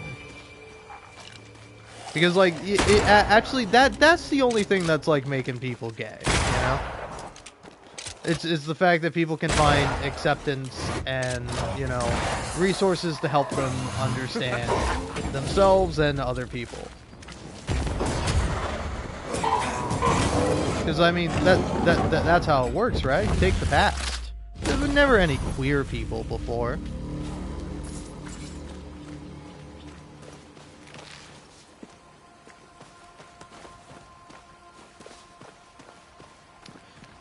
Everybody was straight and God-fearing.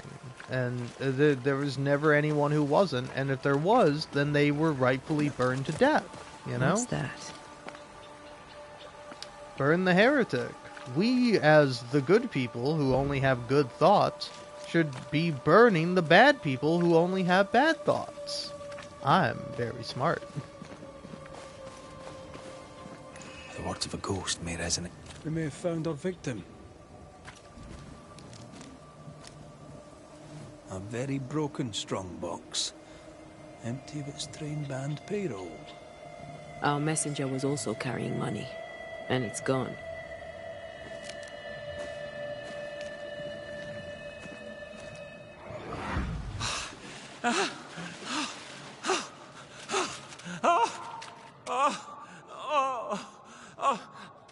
Who's there?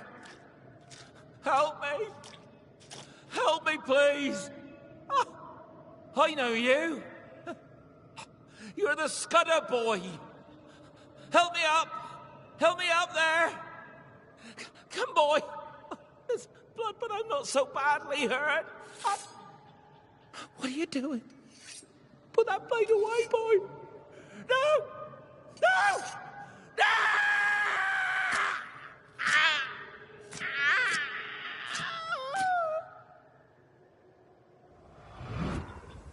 The rock didn't kill him, nor the water.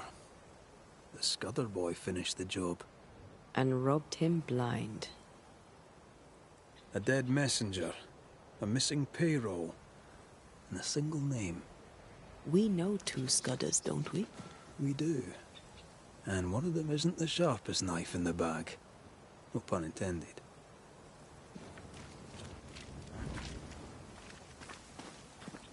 Shit, man. That's interesting.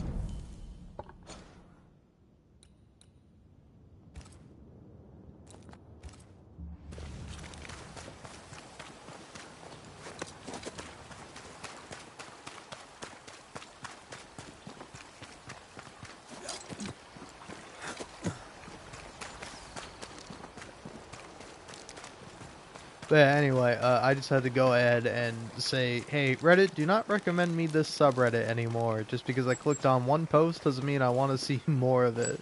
And it was r/debate games, and it was like, I don't know, man. It's like, again, it would have been funnier if you actually, like, updated language and things, you know? But it's like, it started with, like, Lara Croft, where it's like, wow, what a terrible design made for incels. This is terrible. And then it's like just going down the line of like then like Bayonetta, and it's like, oh, what a terrible design for made for incels. Why can't you be a feminist icon like Lara Croft? And then just like kept going, and it was like I don't. To be honest though, it did have like more comments than dislikes. So. Yeah, here. Let's see. Let's pull it back up again. Because, like, it had, like, the,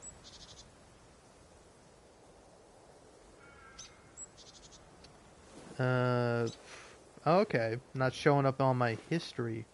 Alright, fuck you. Fuck you, Reddit. I see you. Making me have to fucking type in this dumbass subreddit. Yeah, I'm seeing now that this is like wow, is this like a new subreddit? It has like 1,000 people.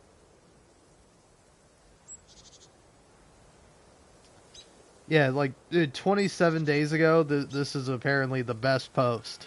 Is does modern day gender lingo ruin the immersion of games for you? Games are fake, buddy.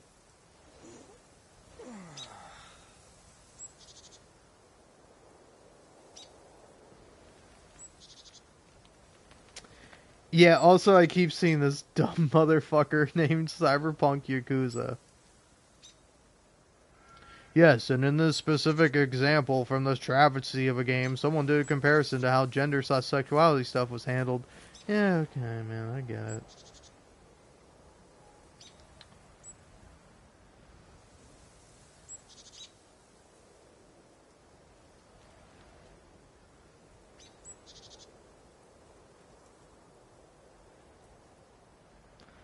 Yeah, it's got shit like, are Western game developers intentionally making women in video games uglier?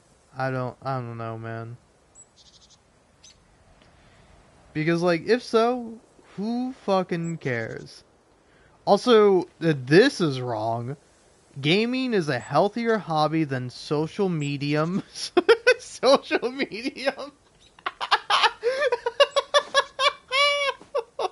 Oh shit.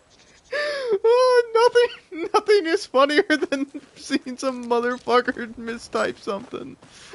Oh god. Alright. Social medium? I'm sorry, that's getting me so good. Oh man.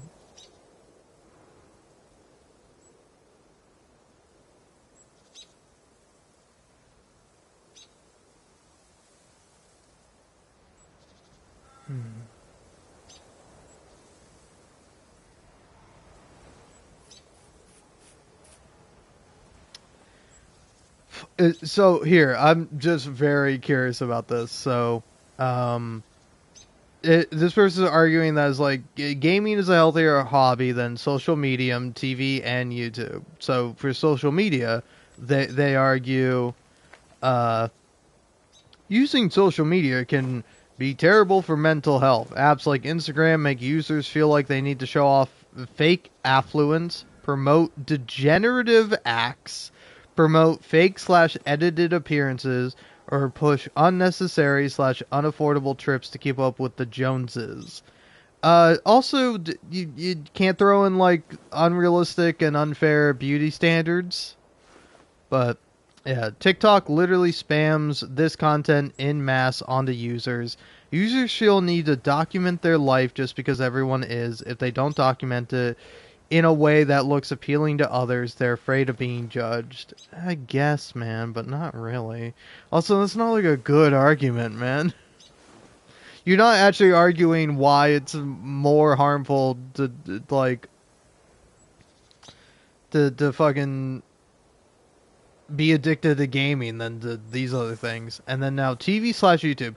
Yes, just about everyone watches TV and YouTube. It has all sorts of content, but a lot of the content is paid propaganda to influence people to believe their political agenda.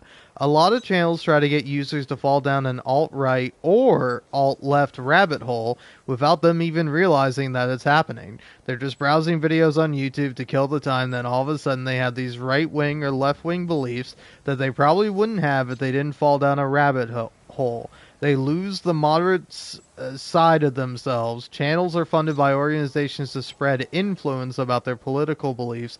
It's not a fair balance. Media giants do not care as long as they're getting paid. This has caused divide among citizens in the Western world. Yeah, thank fucking Christ, man. I mean, oh God, oh good Lord Jesus Christ, who art thou in heaven or whatever, because no other like countries anywhere else in the world have political divides. Well, what are your thoughts on this? Fuck off. That's my thought on this. This shit sucks, dude. Oh. But yeah, it's also like, you know, it's like, also, I don't think there's really any paid left-wing propaganda outlets, you know? It's like, it's shit like PragerU and other stuff like that, or like, you know, conservative outlets are funded by like oil companies and shit like that. Like it's not like a big secret, but it's like, can you tell me who's funding like extreme left pipeline videos? And also, it's like, I don't think that's how it happens, man. I think I think it's fucking shocking that, like, so many people treat people like they're fucking morons. Like, shit, man, we can't have somebody that says something bad, because what if someone sees that and then they say the same thing, and now they're saying something bad? I don't fucking know, man. Hey, newsflash, asshole. People have always been saying shit, even before the fucking invention of the internet. It's like, it's suddenly not gonna go away. What the fuck, man? Dude, look at my society. Look at these fucking people. No wonder you think people are just unknowingly put down alt-right or alt-left pipelines. Because, like, you're easily influenced by fucking media, man. Like, you could fucking put my ass fucking strapped to a chair, fucking eyes open style, like fucking Clockwork Orange, fucking, like, forcing me to look at, like, so many images, and just, like, nothing but, like, conservative right-wing propaganda.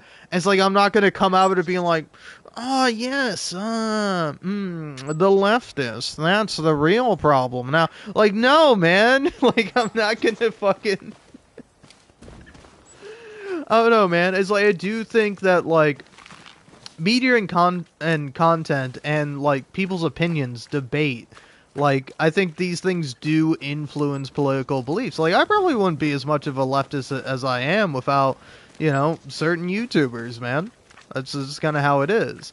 But, like, I don't know, to really genuinely think that it's like people are so fucking fallible and gullible, they just, like, believe anything that's in front of them, and that, like, they just unknowingly go down this, like, pipeline of, like, it's like, I mean, I can see how it happens, but it's like, you watch a video that's like, how feminists are ruining gaming, and then you end up watching something that's like, yes, let's talk about the immigration problem. It's like, I really don't think that it's like some unknowingly mysterious thing that just fucking happens to people. You know? I don't think it's right. I think also YouTube can do... Like, yeah, why the fuck isn't YouTube doing more about that? Like, YouTube, you're focused on the wrong problems, pal. And then... Yeah, this is an interesting one. Somebody goes, why do you think video games aren't propaganda? I think that is an interesting question. If you think YouTube and TV is propaganda, why aren't video games? And then, yeah, this guy says, the good ones aren't. Trash games like Dragon Age the Veilguard shove propaganda down your throat. Buddy, it's a video game. If you're tired of the propaganda, quote unquote, in the video game, stop playing. But yeah, anyway, this person, yeah. So they go, good ones like what? And it's like, here's their fucking list of video games that aren't propaganda.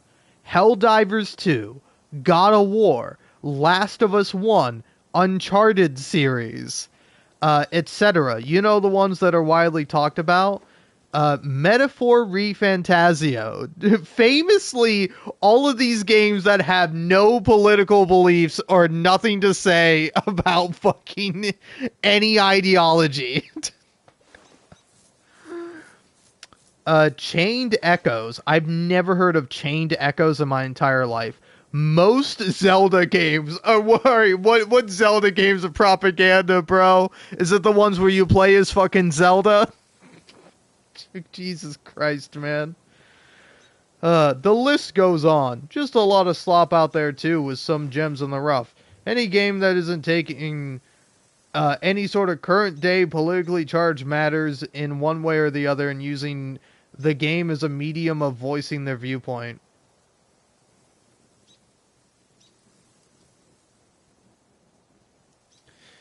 Dude, I fucking swear to God, man.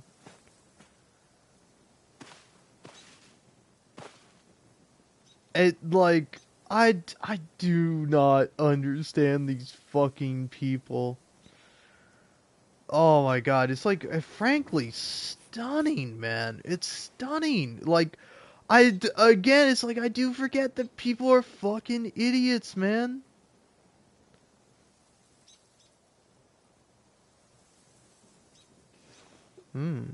Oh, wait, I think the post I was looking at got deleted, or is for a different subreddit apparently. No, it was for this one.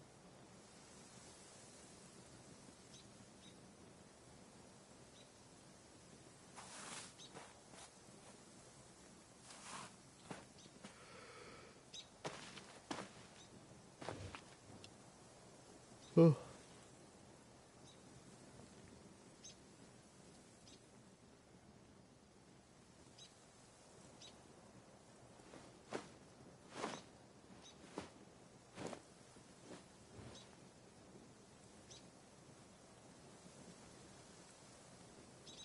Ugh. Hmm.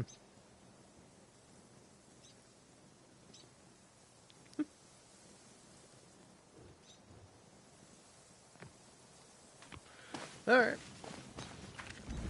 Oh, man. It fucking... I don't know, man. It's a strange world we live in. Like, I don't know, man. Frankly, it's fucking, like, shocking to me. This must be Jane's watchtower. As, like, people feel this way about games. Because, like, it's like, it really is, like, media illiteracy. Because, like, I'm trying to think, like genuinely, like... name me a conservative game. I'm gonna type in fucking Google, like, hey, what are some conservative games?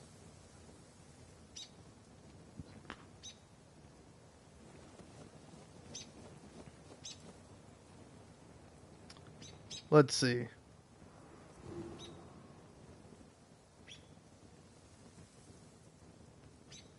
Well, I think the problem is I'm currently looking at, like, r/Disco Elysium. That's the first thing that pops up.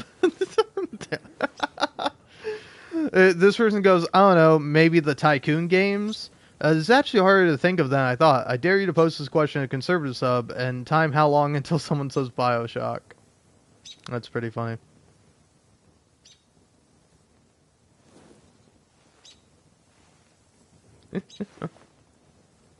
I think game devs tend to be artistically driven, college-educated people who live in large cities, so they tend liberal just by demographics. Not to mention the industry has one of the most exploitative work cultures around, and you end up with devs who are not exactly a fan of neoliberal capitalism. Nickelodeon All-Star Brawl. Call of Duty, actually, yeah, I think Call of Duty is, like, a great example. Rogue Warrior. To be fair, Rogue Warrior is a funny fucking game. Like, it's not good, but, like, hearing all the different lines in that fucking game, like, like, you just got shot in the head, you dumb motherfucker. Like, that game is fucking so dumb, man.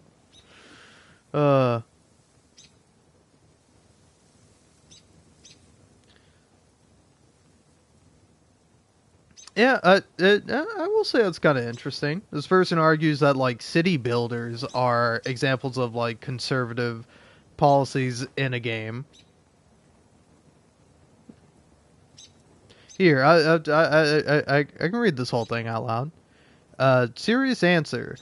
City builders represent some inherently conservative policies in urban planning, such as car-centrism, the necessity of police stations to curb crime even in tiny towns. City Skylines doesn't have homelessness. Sims just leave, but SimCity does. The real way to put down homelessness is to build a lot of low-wealth housing, but players don't want to because it's not the most profitable kind, which leads players to using some creative strategies to get rid of it, such as a zombie invasion. I played a game called Urbex City Builder. It's more of a puzzle than a complex system, but it has some more progressive principles. Most importantly, police stations are not necessary for a thriving city, and parking lots are the bane of your existence. They don't contribute anything to the city's resources, and if a house doesn't have enough access to public transportation, it will turn into a parking lot. Interesting. Big rigs over-the-road racing.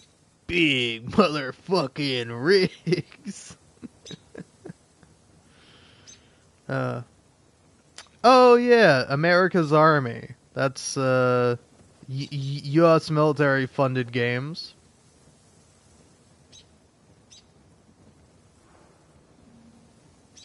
Oh, interesting.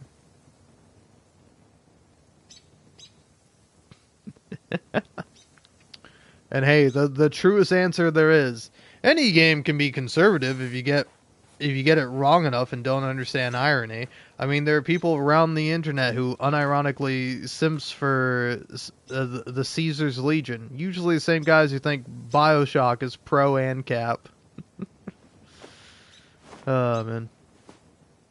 The Call of Duty Modern Warfare games are a neocon fever dream. Might be exactly what you're looking for.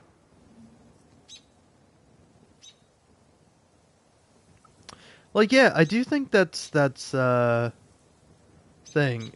All right, here we go.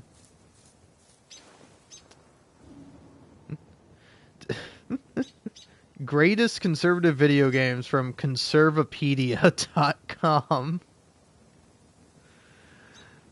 Last edited 12 months ago by the Autistic Patriot. So, that's something. Let's see. Nintendo. The Legend of Zelda, Radar Mission, Metroid. Although largely based on the liberal movie franchise Alien, the game franchise has several conservative elements. Namely, it depicts piracy and terrorism in a negative manner in the form of the murderous space pirates who frequently act as the main antagonists of the franchise. Leftists, famously pro-piracy.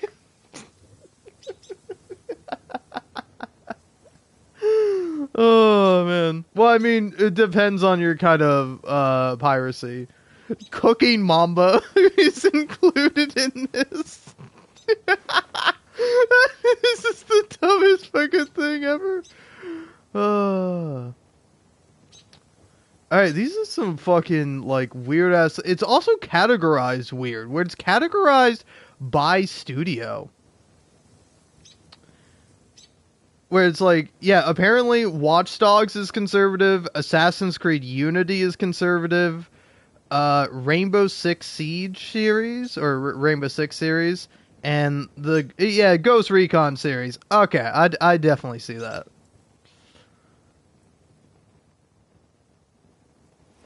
Holy shit, dude, this dude wrote so much about the fucking Dead or Alive series. Oh, man. Dude, what is this so long? It's just like just about the fucking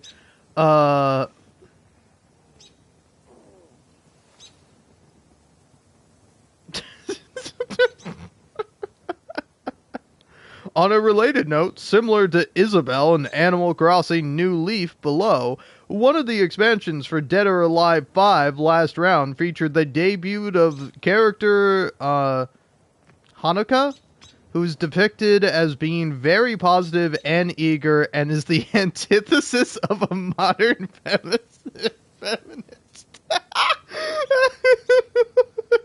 This is getting me so good, man. Wrong. Big, loud, fucking incorrect buzzer. Metal Gear Solid 3 is conservative.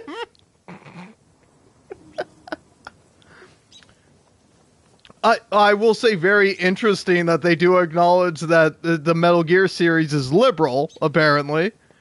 Although it was part of the liberal Metal Gear Solid series and also gave some hints at promoting the concept of globalism and also relativism and to a lesser extent nihilism. I think specifically fucking a lot of Kojima's games and the Metal Gear series, I don't think they promote nihilism, dude. I think they kind of famously don't. At least fucking Death Stranding 1 and 2 don't, but yeah.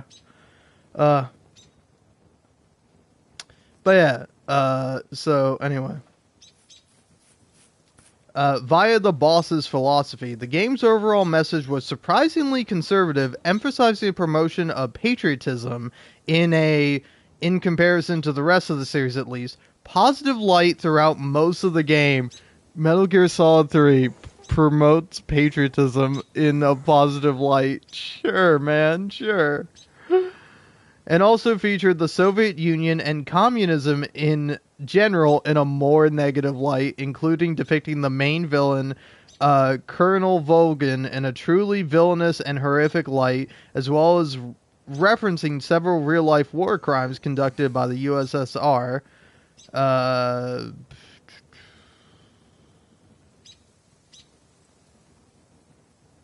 It's like this game shows that the USSR did war crimes, ergo it's conservative.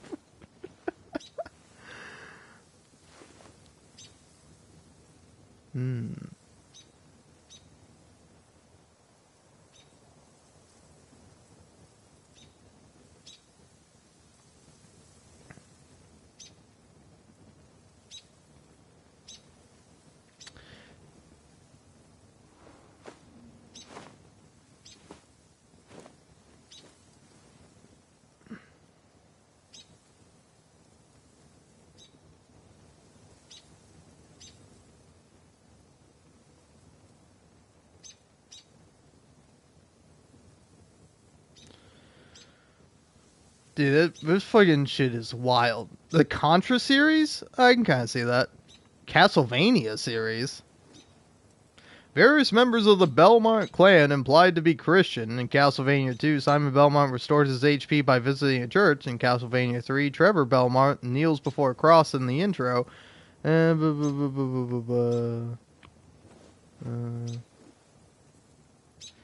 Dude, this is such a long fucking parenthetical, man. But yeah, so yeah, people who are implied to be Christian fight against the occult forces of Count Dracula. Yeah, let's see. What about fucking EA? Battlefield series? Honestly, yeah, really, you can just go like any war game.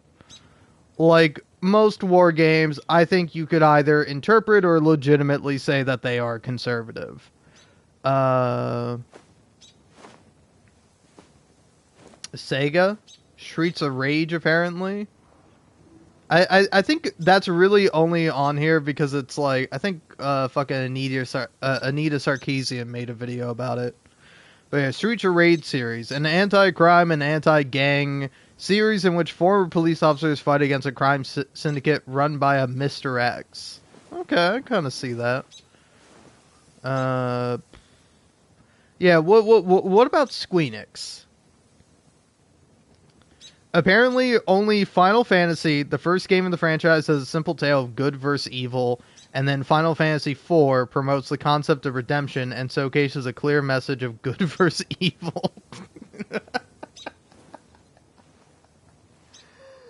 I don't know, sure, man. Rockstar. Alright. L.A. Noire. Despite being made by Rockstar, L.A. Noire places the characters in the role of a detective rather than a criminal. The player investigates murders and collects evidence, interrogates witnesses and suspects while chasing down criminals.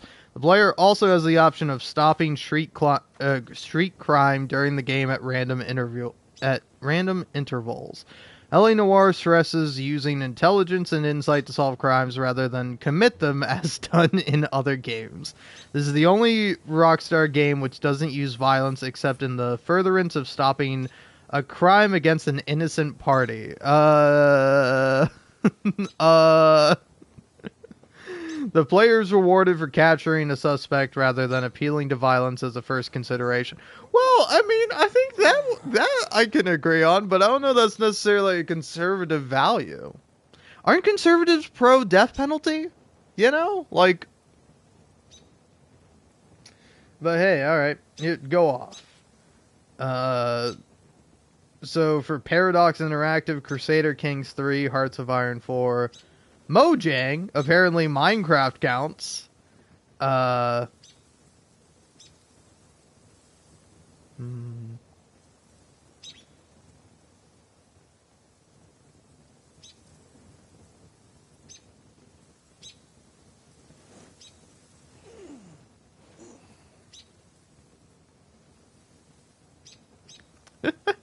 I'm reading through this. I'm like, so what makes this game conservative exactly? And it's that the game contains no violence outside of occasionally battling cartoonish enemies during the night hours, no swearing or sex. So, yep, okay, that's conservative apparently. All children's games are conservative.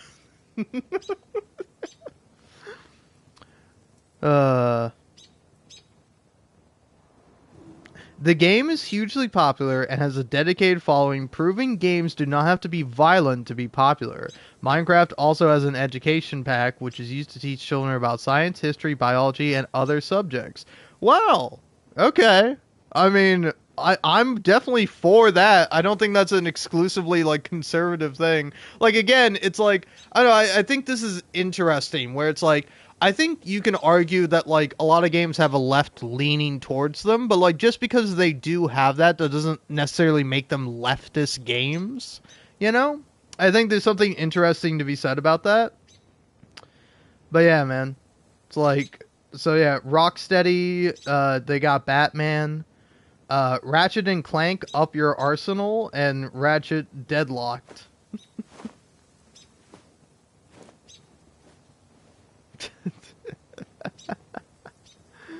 Oh, man. So for, yeah. I don't know, man. So, okay. Batman Arkham series. In these games, the player plays as Batman to defeat enemies like the Joker, Poison Ivy, Bane, and other villains from the Batman universe. Alright, fair enough. I'm with you. I agree. The game stresses no violence. Wrong! Batman is doing so much fucking violence in those games. He is brutally beating the shit out of people. You could argue justifiably, but it's like there's no killing. There's not, like, just because you don't kill someone doesn't mean that's not violence. Oh, man. God, dude, this shit is getting me so good, man. Because, like, again, it's like, I think, hearing what, like, leftists think, like, some would consider conservative games to be, or what they think are legitimately conservative games, are interesting. I think is way more interesting hearing from, like, an actual conservative person, like, what they deem to be conservative, you know? Because, like, yeah, it's like, I would argue it's like, Minecraft isn't even necessarily conservative. It is kind of libertarian to a certain extent. You know? But yeah, anyway. The game stresses no violence and preferring players to use their wits to hide and stalk enemies rather than engaging in immediate violence. I mean, I guess the game does do that a little bit, but it's like, I still don't think it's like non-violent to like fucking swoop down as Batman and fucking like hang a dude off a gargoyle. While you do need to defeat enemies physically in many circumstances, Batman never kills anyone, preferring to knock enemies out and leave them to be captured by police. Also portrays capitalism in a positive light due to Lucius Fox being a frequent ally in Arkham Knight and to a lesser extent, Arkham City. What about Batman being a billionaire? Like, what about that? Why not include that? Because, like, I think that's a fair point. But yeah, anyway, so for Ratchet & Clank Up Your Arsenal, this game in the Ratchet & Clank franchise promotes the ideas of redemption, helping the military, and the Second Amendment. It pokes fun at anti-racism and parodies of Britney Spears and Bill Clinton.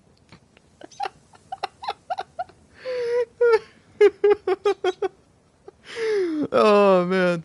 And then now, it's like, I haven't played these games, so I don't know for sure if there's, like, that I gotta take all these at the word, but it's just so interesting. Then Ratchet Deadlocked. This game in the Ratchet & Clank franchise has Ratchet sent to an illegal combat sport called Dread Zone. It promotes teamwork and condemns slandering and Hollywood values. Yeah. Also, what about Infamous? Why the fuck does Infamous not get on here? Is it because you can choose to be evil and Infamous, but it's like it shows that being evil is bad and you don't get anything good out of it? So it's like what the fuck, man? Oh man. Among Us?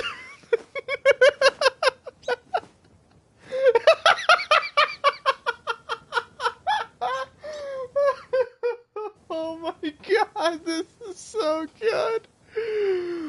Among Us. Imposters are an allegory for how liberals and immigrants infiltrate society and degrade our culture. Crewmates follow conservative ideals of hard work, completing tasks, while the imposters merely pretend to work and must be deported. Holy shit, dude. What a fucking stretch. My god. Also, it's like, I don't know, man. Why do people have such contempt in their hearts for immigrants, man? I really don't understand it. It's like somebody moves to your country and you're like, fuck you. Like, what the fuck, man? And then now, debatable whether conservative, Undertale. On one hand, it teaches the importance of core Christian values such as mercy and compassion by discouraging killing characters and instead solving conflicts non-violently. On the other hand, it involves homosexual and bisexual relationships, some of which may involve the player character, who is 12 years of age, depending on what dialogue choices the players make. And then Dust and Elysian Trail. As the game was developed by a devout Christian couple, it has a significant amount of religious messages such as redemption, forgiveness, and even hints to incarceration?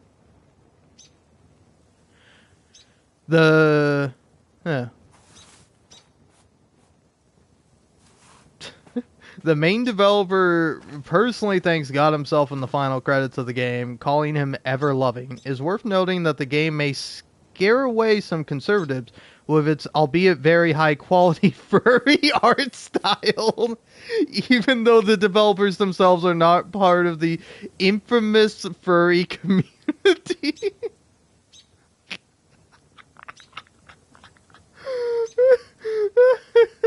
This is the greatest fucking shit I've ever read in my entire life. Hold on, I gotta look up Dust and Elysian Tale. Okay, I see now. Okay. Jesus Christ, man. So, they have a lot to say about the Resident Evil series. I don't fucking care and I'm not reading it. Dead Rising 2 and Dead Rising 2 off the record.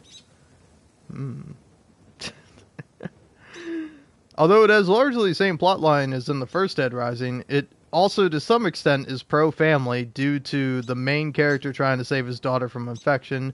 In addition, unlike the first or third main entries to the series, the hidden antagonist is not a military person, but instead a former rapper and TV executive who orchestrated the entire outbreak to boost ratings as well as steal wealth, acting as a subtle condemnation to Hollywood values. I'm not clicking the hyperlink to Hollywood values. But also, that's the plot for fucking Dead Rising 2? That's the fucking plot of it? I've like only seen the game and like I've like looked up like Dead Rising 2 is one of those games that was like, oh, I couldn't get it when I was a kid for whatever reason, so I would like look up YouTube videos for it and I would see like the psycho intros or whatever, and it's like I don't know, man. This shit is fucking crazy, man. Yeah.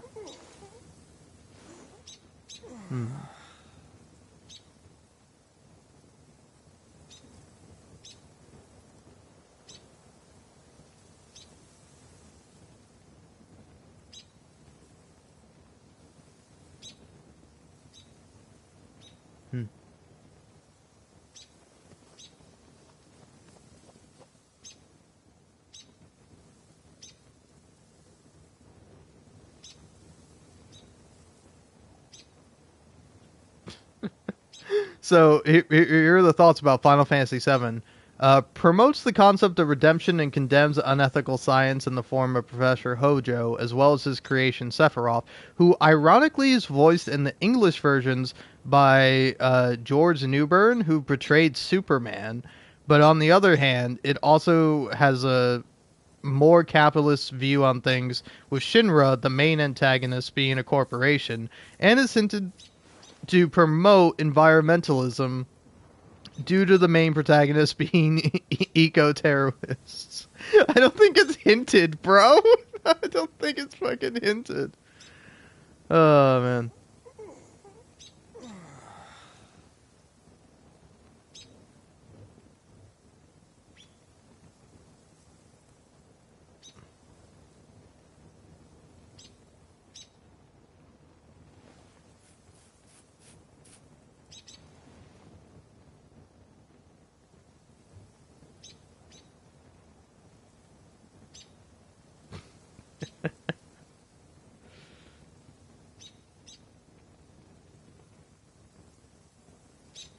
Dude, this is fucking stunning, man. Where, like, this guy goes through, like, saying all the things that are, like, good about, like, Red Dead Redemption. But then yeah, it's kind of interesting. Heroism is even portrayed positively, as legendary gunslinger Landon Ricketts single-handedly keeps peace in Chupa while repelling its enemies. Which is like, is heroism like a conservative value? I guess. Yeah, I guess that makes sense.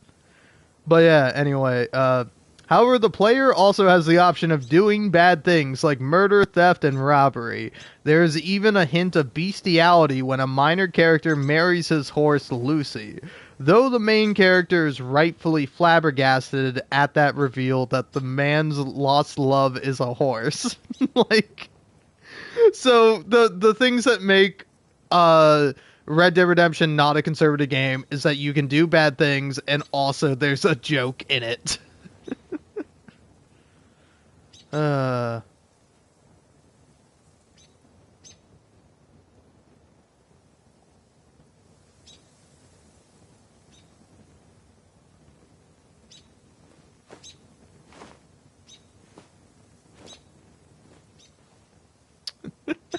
For Red Dead Redemption 2, basically all the same stuff is said, where it just recaps things in the game.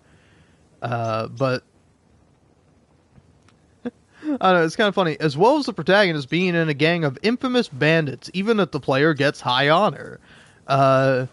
Dutch himself is portrayed as an early communist, believing in redistributing wealth as they steal from the rich and give to the poor. Based on the Jacobin version of Robin Hood as portrayed by Joseph Ritson.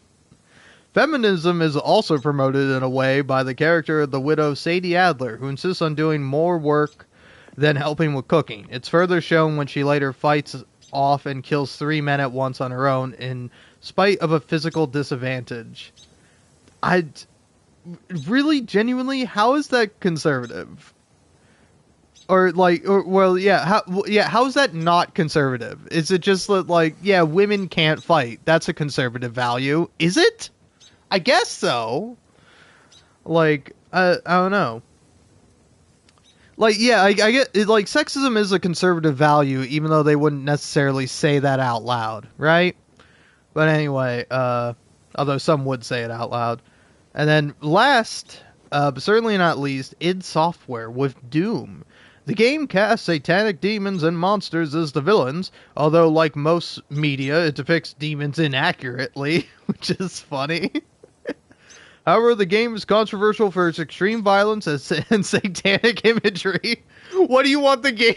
Do you want the game about killing demons to not fucking have satanic imagery in it? Oh. Oh man, crazy that, like, there's the final section is debatable whether great, and it's apparently Home Alone and Home Alone 2 Lost in New York, the video game adaptation. Hold on.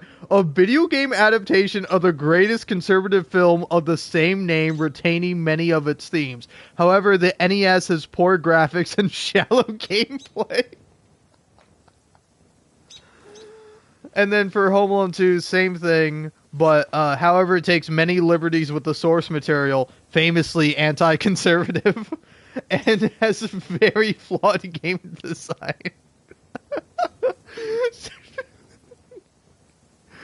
Dude.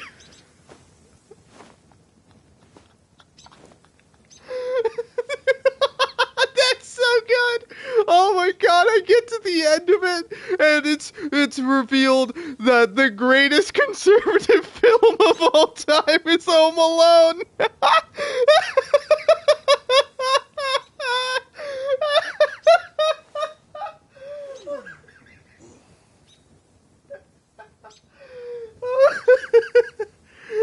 Hey man, shout out Home Alone 1 and 2. All my conservatives love Home Alone.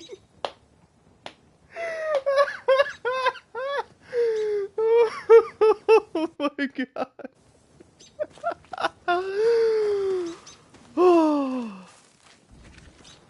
Oh my god. Oh This my isn't god. over yet. That may very well be one of the greatest things. Oh god, man. Just what a reveal too. Just Get back up. I don't know if it's a typo or like they don't mean that like Home Alone is the greatest conservative film ever made, but it's like, damn, dude, that's really the best you got. Fucking Home Alone 1 and 2.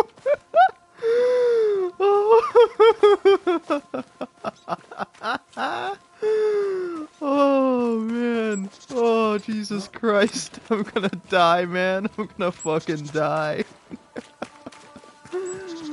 Oh man.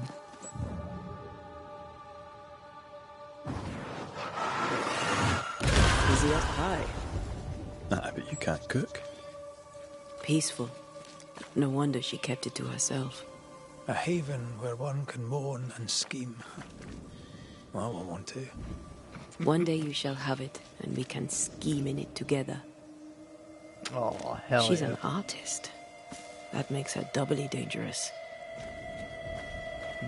Interesting. She suffers alone. Reminds me of me upon a time. She glories in the killing.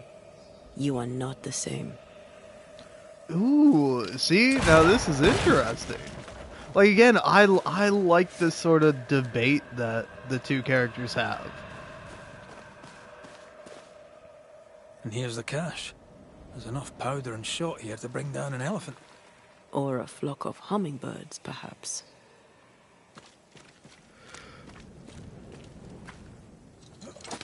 Also, it's like, I kind of feel like it's fucked up for these mercenaries to call themselves hummingbirds. Hummingbirds are cute, bro. You can't claim that shit for your mercenary group that's fucking clearly evil.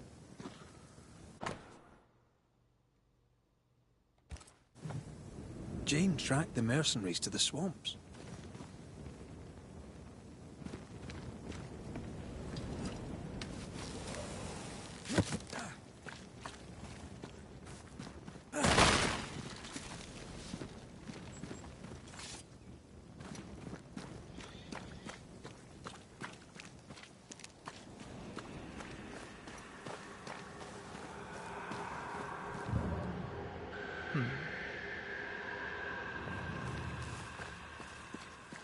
More to investigate here, apparently. What am I missing?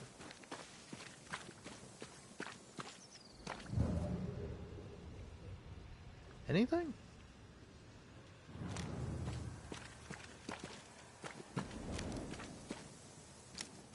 Damn it, should have known there was something up here.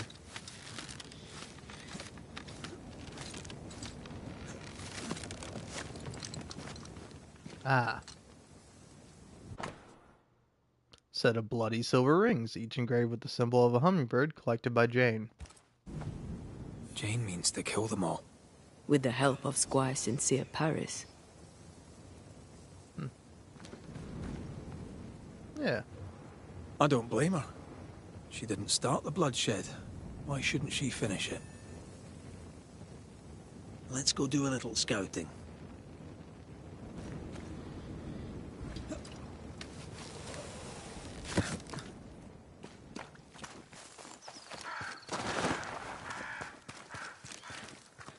But so yeah, now we're gonna go find the mercenary camp. Yeah, are we gonna fight humans? That'll be kind of fun. Hey, listen, boys. I don't really give a fuck. Oh, the game doesn't let you run away? Let me flee.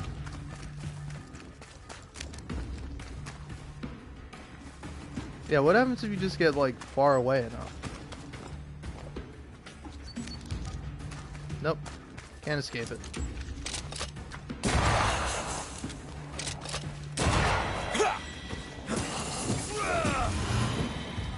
Look, game. I'm not playing you for your combat.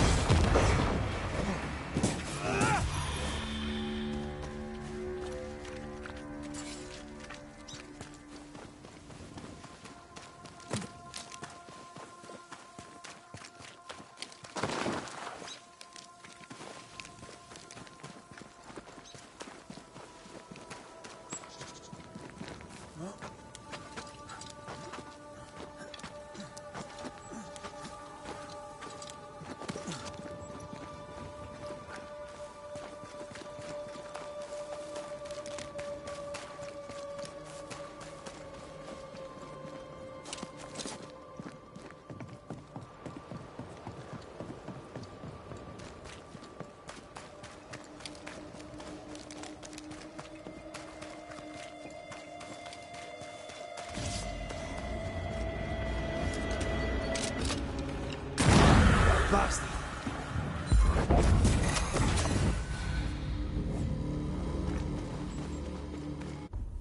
Yeah, maybe I ought to just fast travel to where this camp is.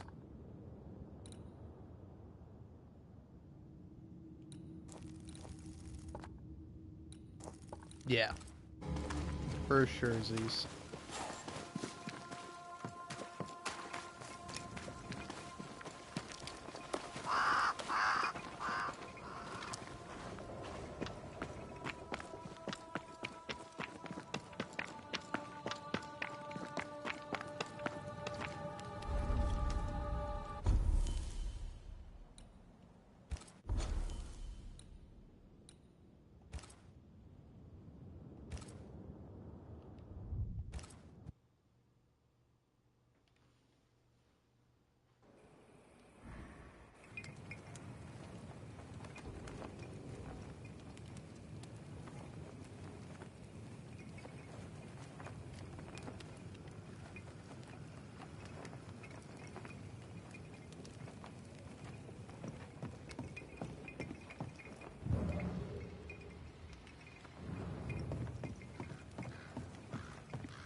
I guess we're bird watching.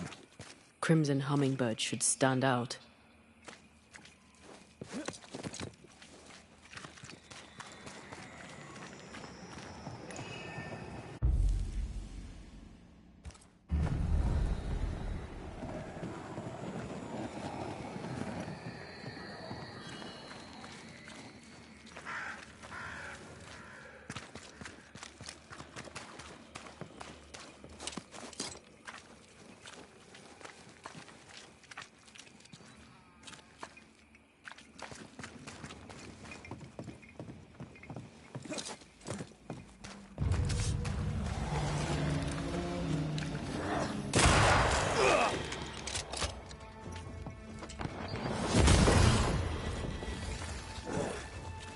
Make a run for it!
Watch out! Spectre possession.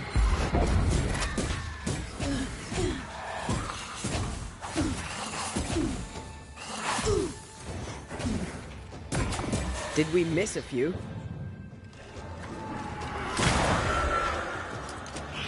Spectre heading for that corpse.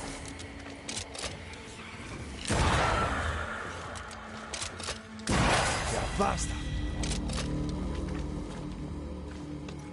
Look at the little birdie.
I found something.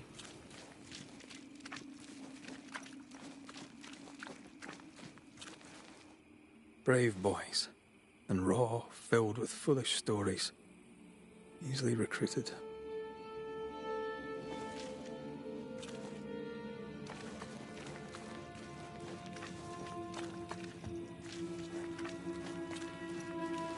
You aim for the heart, I'll destroy the roots.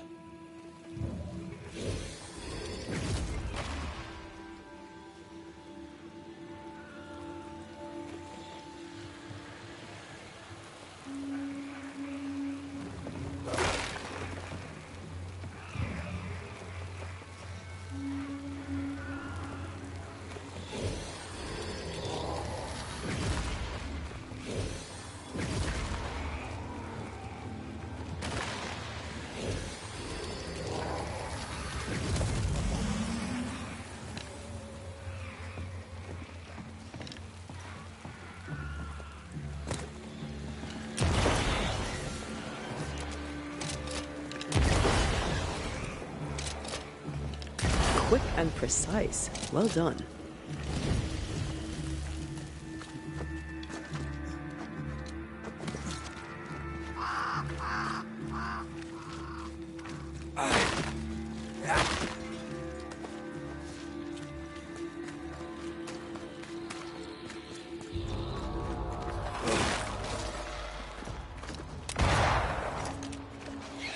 Possession incoming.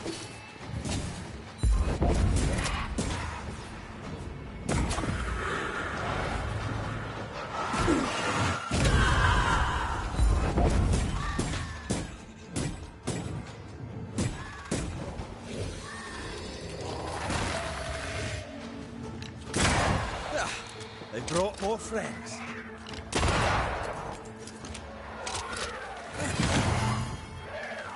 Move it! Watch out! Spectre possession. Watch out! Spectre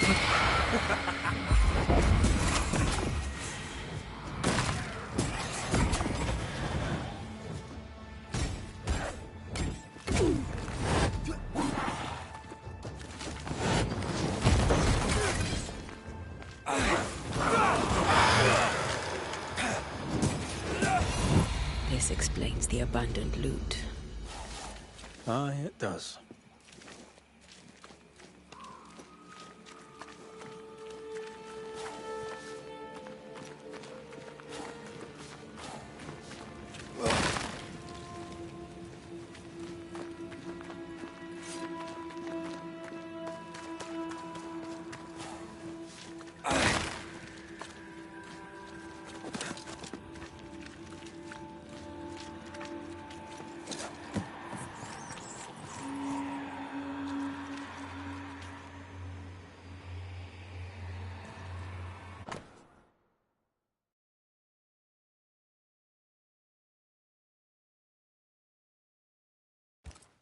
handled with care.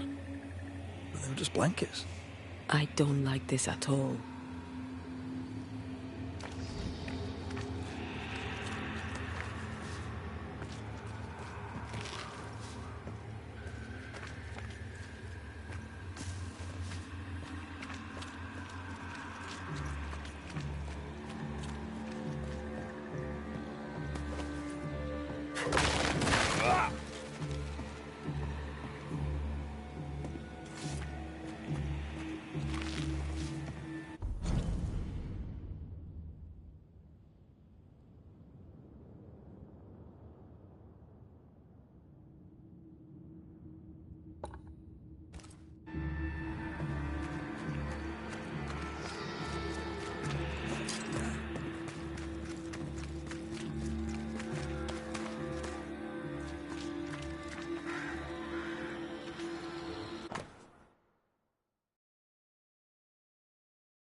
Yeah, kind of saw this one coming.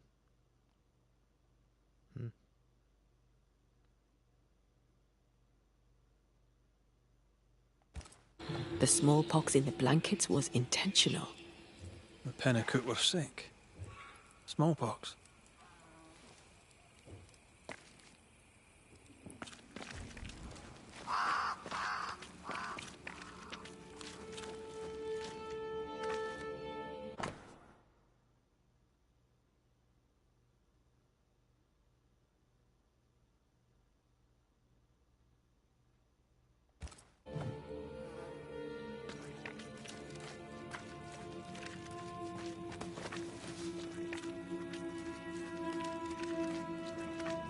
I found something.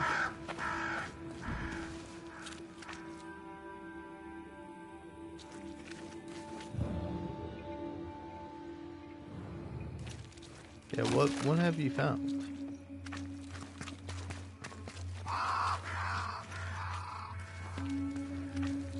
Ah, here we go.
The name from Squire Paris's books.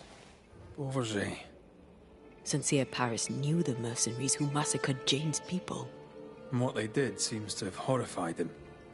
Squire Paris traded with the mercenaries. It's bad, but it's not the full story. I wonder what Jane knows about this. If she doesn't know it yet, when she hears it, she'll be furious. We should talk to Squire Paris.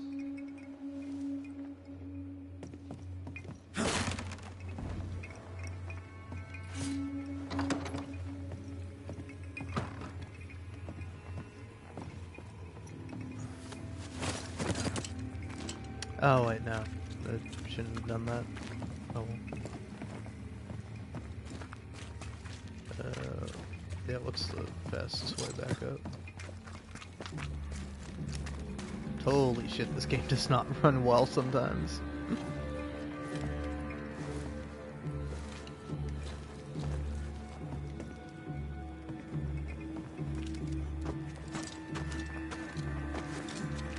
It's just like, honestly, every game I play, after having played like fucking Death Stranding 2, I'm gonna be like, it's fucking shocking to me that like,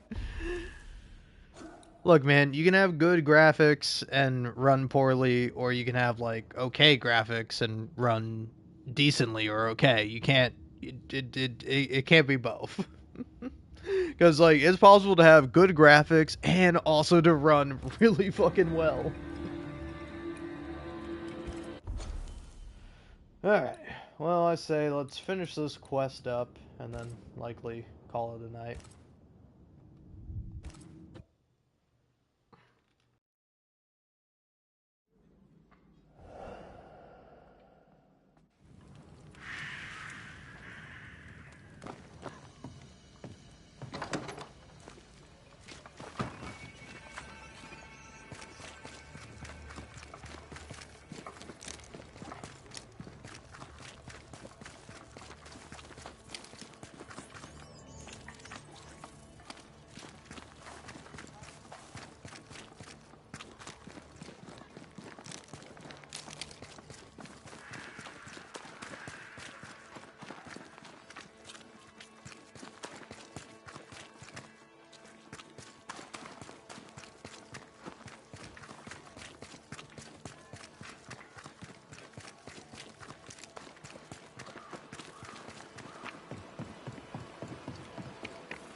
Yes?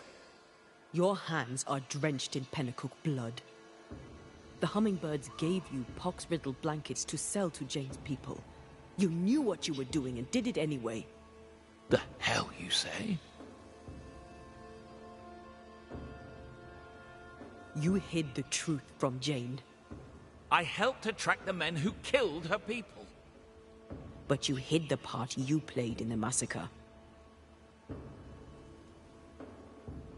Why were the Pennacook attacked? There was to be no attack. The pox was intended to force them from the land, that's all. The rules of fair play do not apply in love and war. Doubly so in business. This is why you linger. You deny your guilt. That binds you to Jane. Business is business. Guilt can't come into it, or a man would never turn a profit. Guilt can hang. I didn't know the hummingbirds would attack the camp. Soon as I learned they had, I cut all ties. The only survivor was enslaved. You bought her title and set her free. A cheap salve for your troubled conscience. Read it how you will, Mistress Banisher. Now the truth is out. May I go? It's not so simple. You knowingly sold infected blankets to Jane's tribe. She'll have to hear it. What? No! No! She must not know! I've made amends. For years, she's had my help. You can't tell her? Please, don't tell her. Sincere Paris sold the blankets to the tribe. I'm ill at the thought. Did the squire buy Jane's freedom to assuage his own guilt? At least he tried to right the wrong. Time to lay it all out for both of them. I'm sure they'll both be fine with it.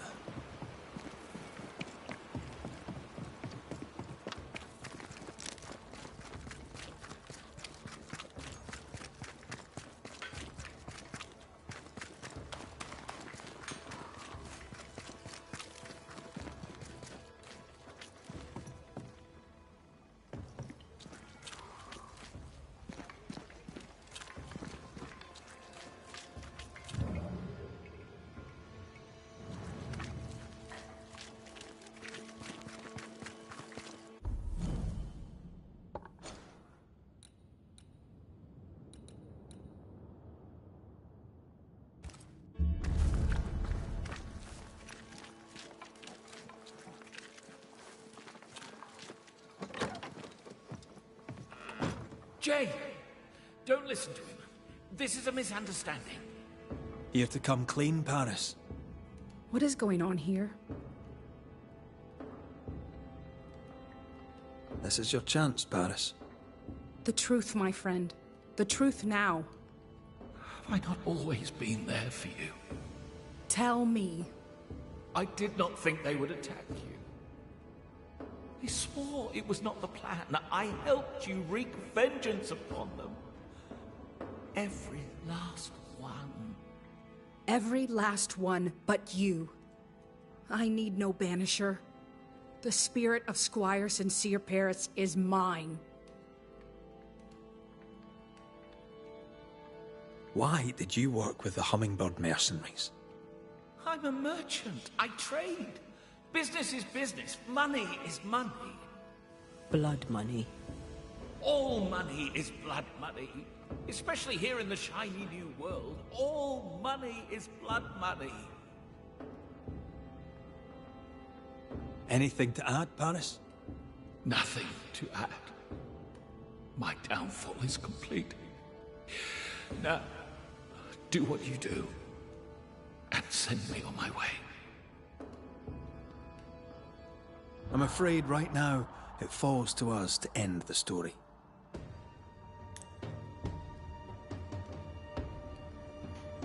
Dude, you can't fucking do this to me. You can't do this to me. I don't want to fucking do this. Jane,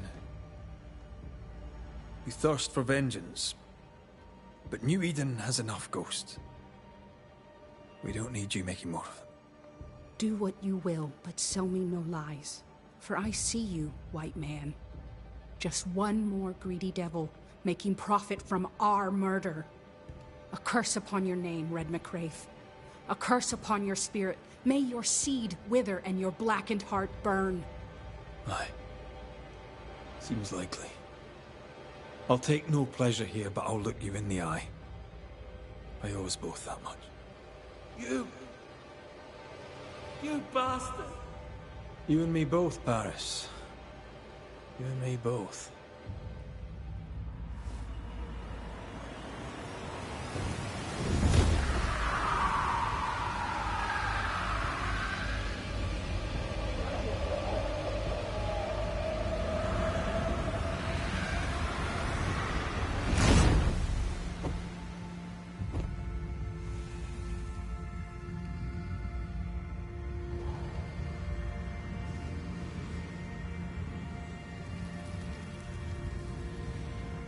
Soon I will be with my loved ones, white man. And the blood on my hands will bring them joy.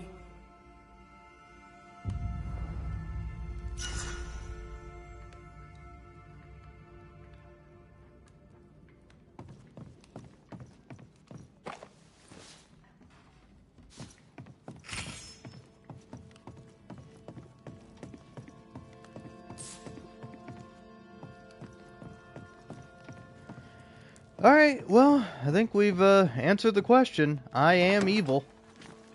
Holy shit. I was really hoping the game was like, oh, hey, you know, she's blameless in this crime, and like, Nope. The game's like, yep, you gotta fucking do that, man. Oh, shit.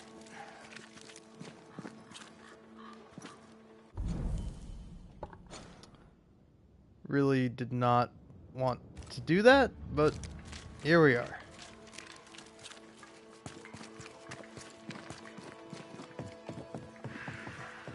Oof. Where are you? Where have you gone?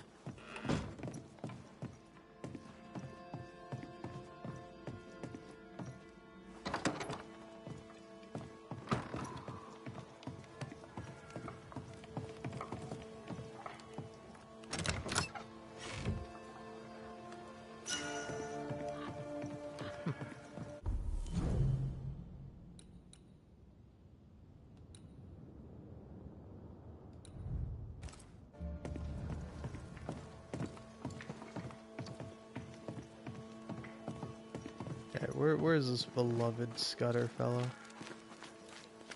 I gotta do something else to fucking distract me from the awful thing I just did.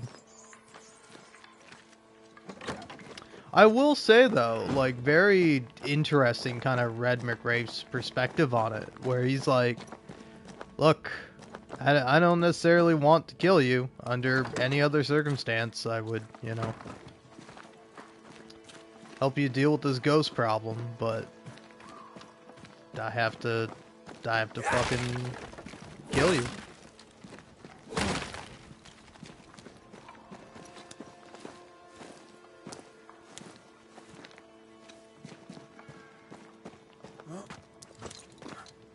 Where the fuck does this lead?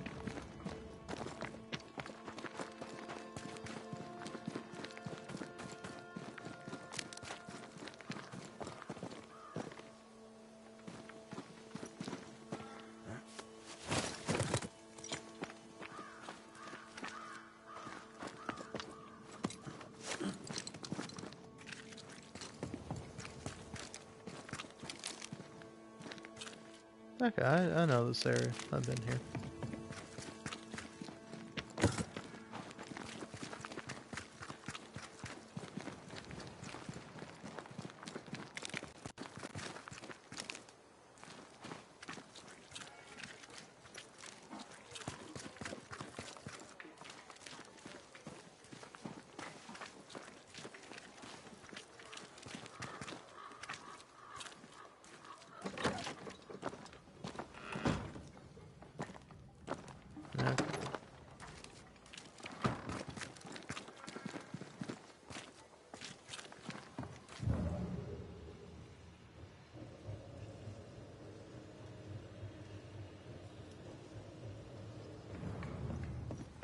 Yeah, sorry, is Kate like a Damn this to hell.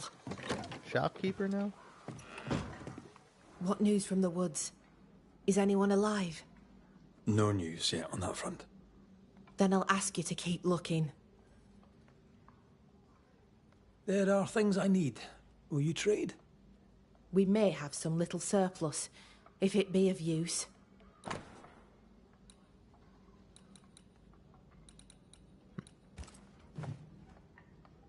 Okay, I'm ill-favored. Goodbye to you for now, Kate.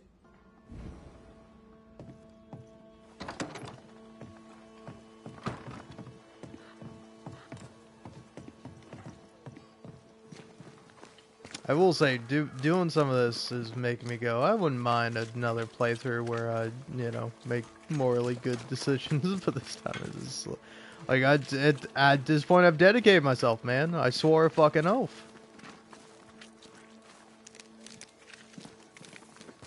Anyway, which stupid fucking house belongs to these fucking guys, man? Okay, I feel as though I've checked all these, so... Yeah, it's gotta be that one up there.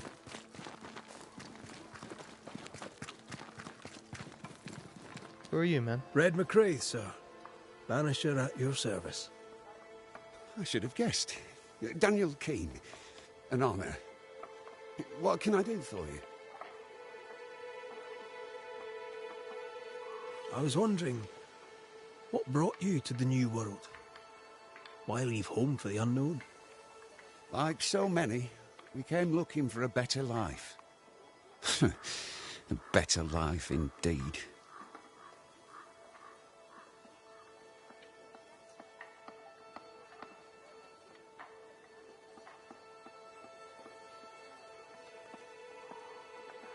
So, Daniel, what's new? I take it you have questions. Ask them. There have been some changes round here. How are you doing? The beast is gone, and that is a good thing, no doubt of it. But we're not out of the shite yet. Kate would have us leave. That scares some, especially with no thick skin to lead us through the forest. Doesn't scare me. I can't wait to go. Satisfy my curiosity, if you would. What think you of Kate Newsmith? I don't normally think about Kate Newsmith, but if you wish an opinion, I'll form one.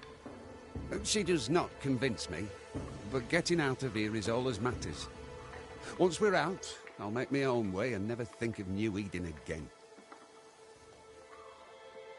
What can you tell me about thick-skinned Newsmith? Sir, speaking from the heart, I am shocked. Nay, appalled at what I've learned. Did you know she sent 80, maybe more, poor people to their deaths? Old Doolan was one of them, poor bastard. I mean, I never much liked him. Arrogant and cocksure, I thought him. But he didn't deserve to go like that.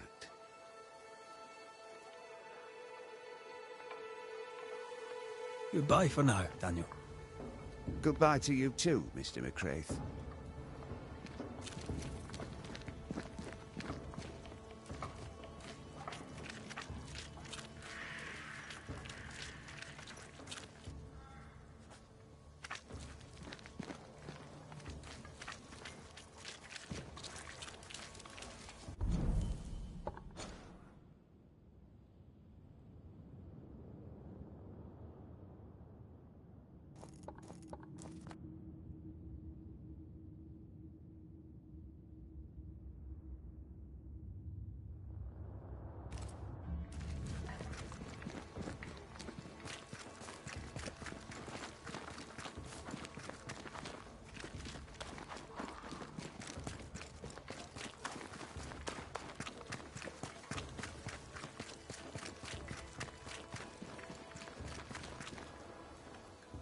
This would be a better book if it had pictures in.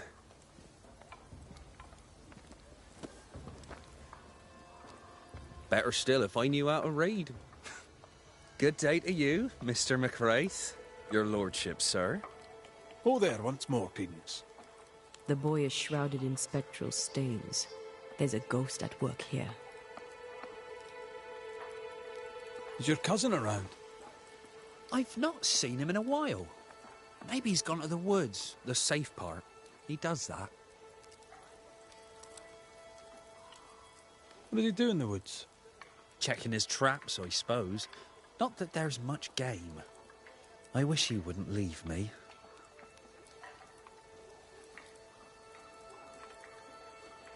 A messenger went missing, and the trail leads here. The trail? What kind of trail? Oh, that kind of trail. Was he killed? Who killed him? Who could have? No. He couldn't have. He wouldn't. He couldn't. Would he? Did he? By he, do you mean your cousin? Beloved, aye. But he couldn't. He's nothing like that. He's a good un. I'll need to search your house. Yes. Yes, of course. If you think it important. I'll go take a look at your house now. If there's anything I can do to help, I'm here. By not pointing the finger, he pointed the finger. What does he know?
Beloved dreams of a better life, but fears his father's blood and will drag him down.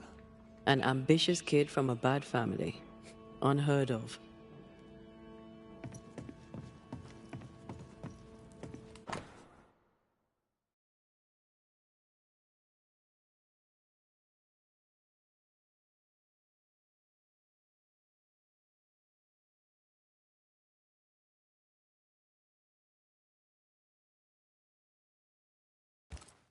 beloved fears he'll be a killer like his father.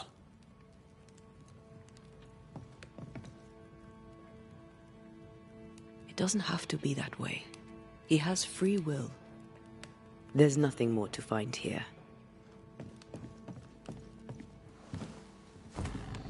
Huh? You, Brian Scott's busybody! Who died and made you constable? Easy now, Scudder. Your cousin gave me permission to come in.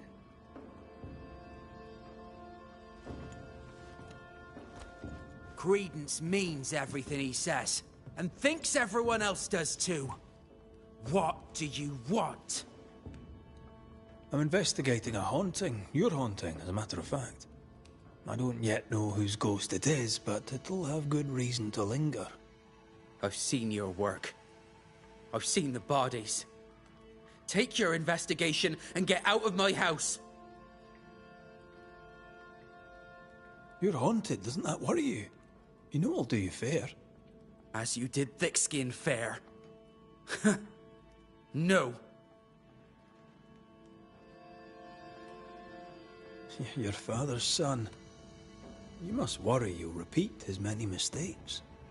How do you know? Leave me be! You can't do this to us! From your demeanor, I'm guessing it was your first time. Killing a man, I mean. No! I dare not! I can't! No! Please! Go! Enough! What foul retribution is this? Son. Oh no! They hanged the old man!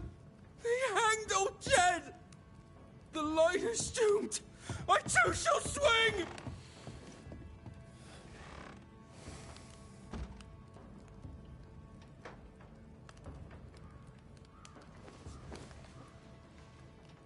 You must be the boy's father.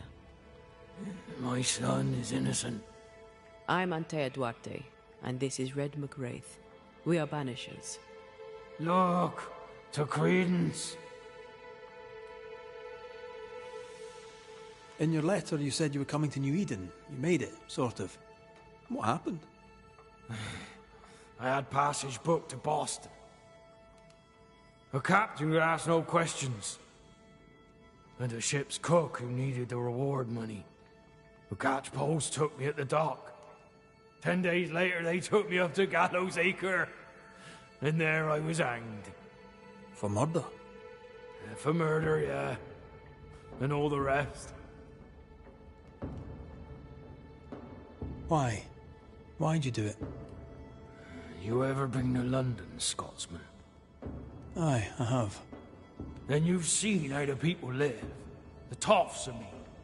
Them as has money. How do you think they come by? With their wars, and their taxes, and their sheriffs, and their bailiffs, that's how. They kill for gain. Why should I be different?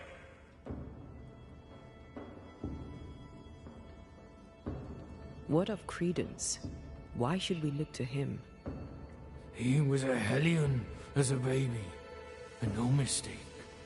Especially after his mum and dad died, and we took him in. I thought him an odd child.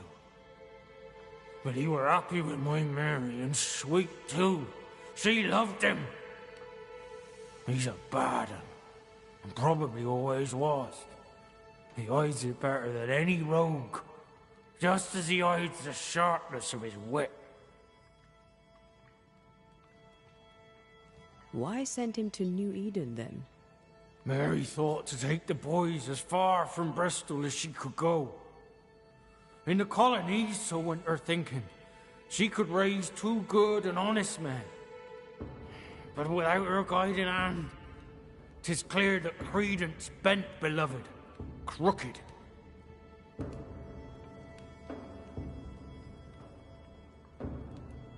Are you sure Credence is guilty? It seems far-fetched. I have watched him on his own, unseen. I know about him, for I am one of them, and I tell you with no doubt, so is he. What do you want, Ghost? Why have you come? Beloved is my boy. Yes, we get that. Good of you to visit. Why have you come? We lived in Bristol. Barely. Shared a leaky room with other lodgers. All were ill all the time. My wife deserved better. We all did. I gathered every shilling I could and sent the boy, his mother and his cousin to the colonies. Beloved's my son, and now he's grown. I'll make sure he straightens up.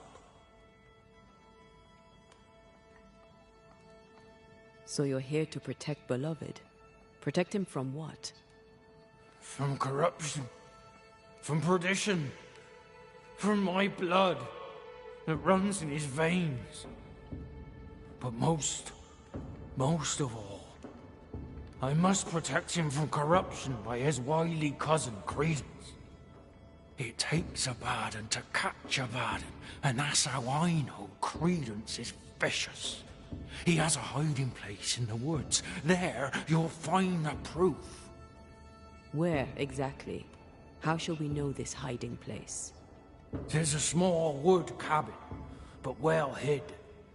West of here, on the heights. A wooden cabin hidey hole. West, got it. We'll investigate Credence's hideout then. Make our own minds up. I speak the truth. You'll see it. Beloved just learned of his father's death. Maybe we should go to him before searching Credence's hide. Someone's lying. Maybe everyone's lying.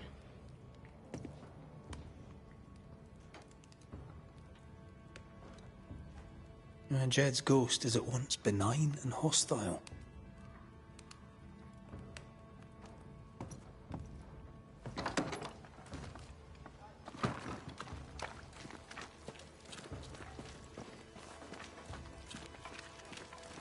He went that way.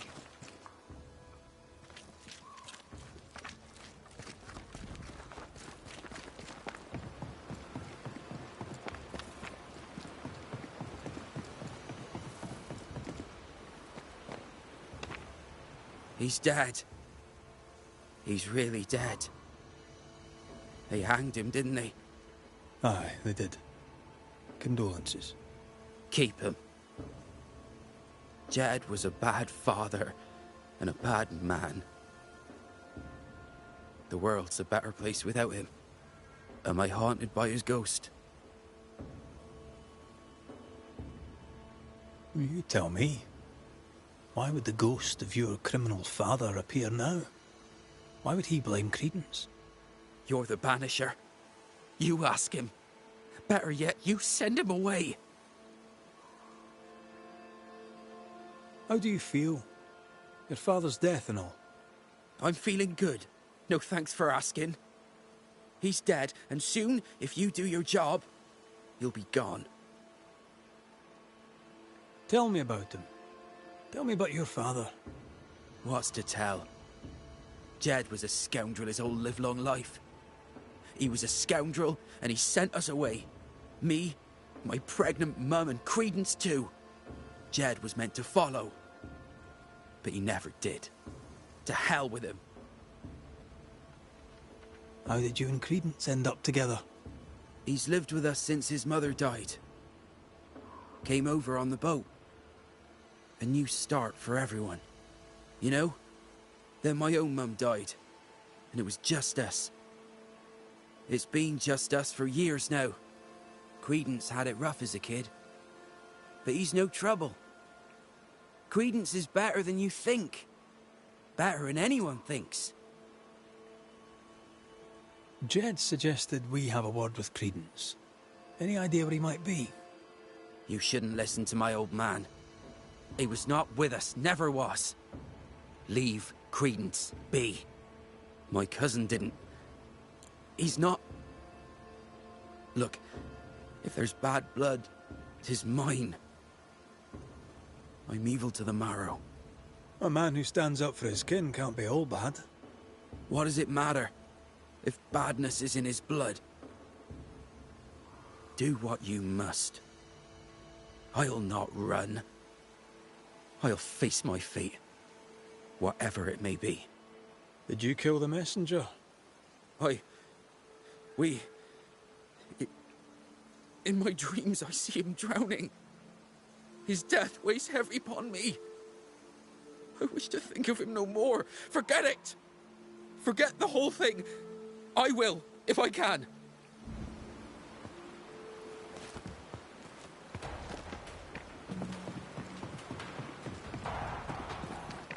Strange that beloved talked of the drowning, but not the stabbing.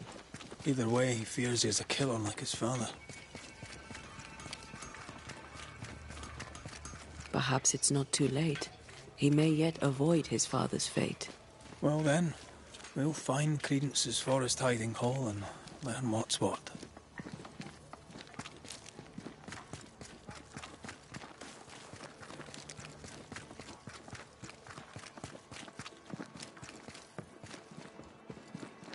I've not missed the woods, but this is quite nice. Good day to you, your lordship. What brings you to the woods, Credence? A walk, sir, in the peace and quiet. You seem uneasy. Something on your mind? Tell the truth, I've not felt too well of late. Aye. Being haunted can do that to you. Tell me this, Credence. Of all people, why would Uncle Jed haunt you? Jed Scudder? Uncle Jed haunts me? What? How? Why? Wait. Uncle Jed?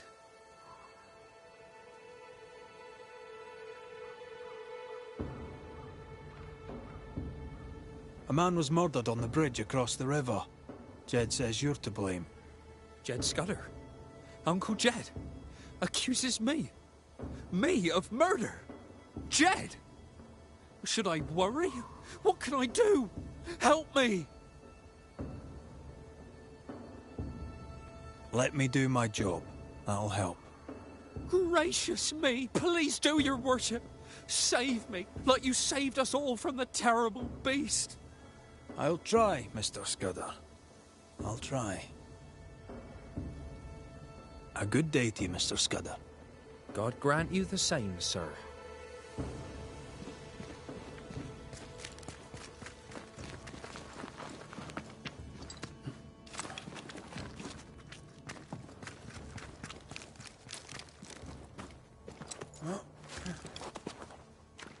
There's a cabin up on that bluff there. Credence's hide, perhaps.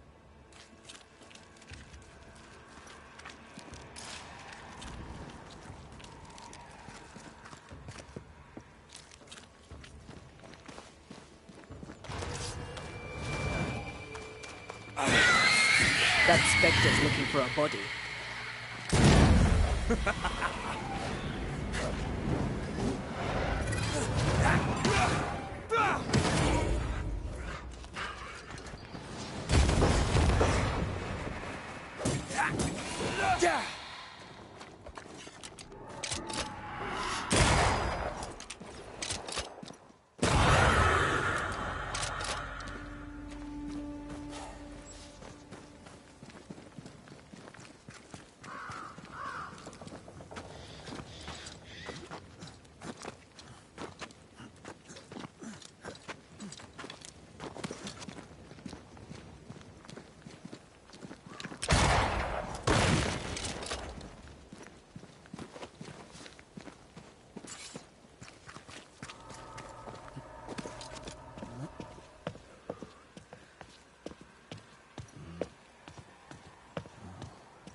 What is lurking here? Time to work, Banisher.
Toughened up.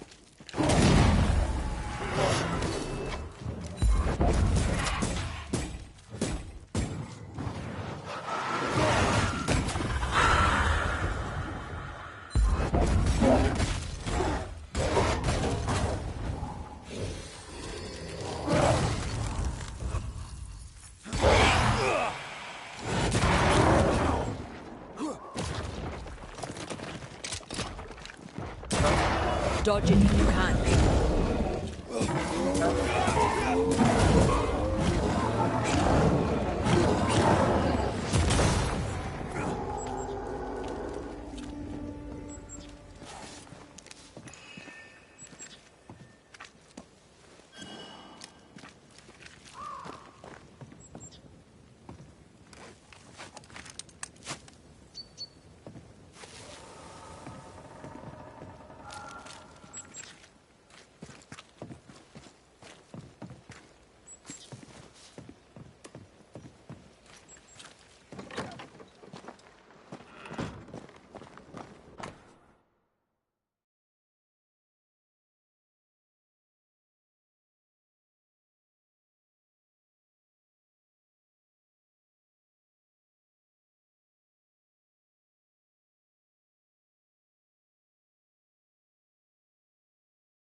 Credence knew that Jed was hanged.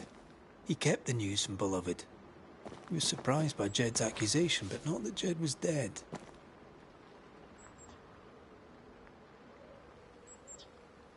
Perhaps he was protecting Beloved from the pain. I'd started to think Jed Scudder had made it up.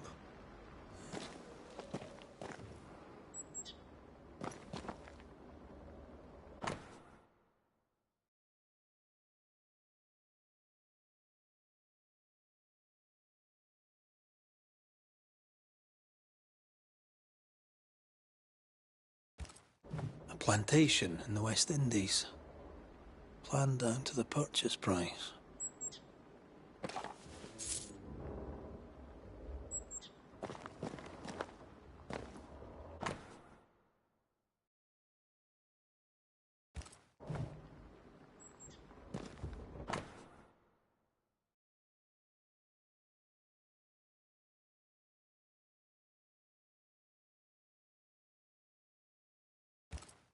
Quite the library for a man who can't read. Wasn't the train band to be paid in silver? We've learned enough.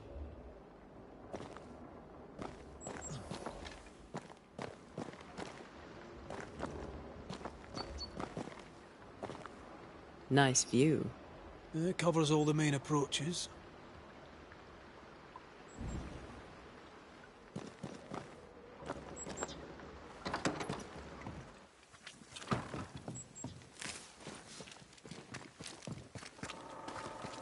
Jed was right. Credence is cleverer than he pretends.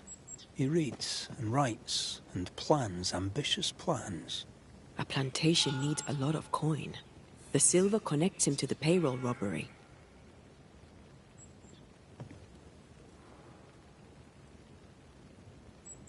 The cousins are close. Beloved could be tricking with us too. We need to talk to the Scudder boys.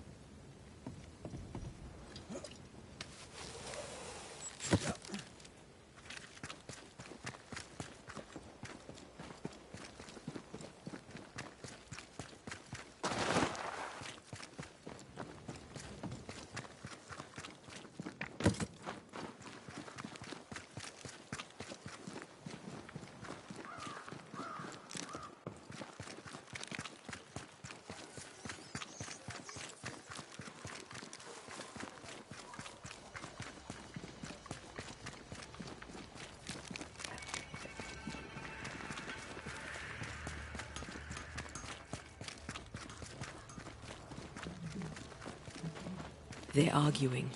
See if you can eavesdrop.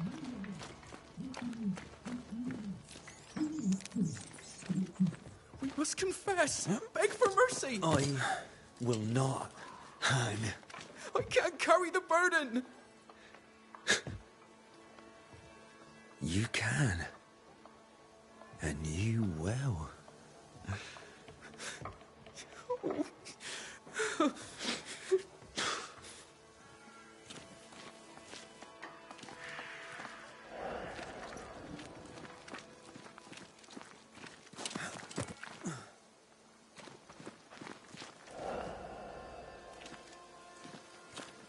Soon we'll put it behind us.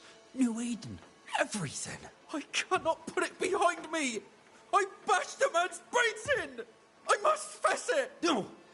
I'll say you stabbed Askell's man and killed you in self-defense.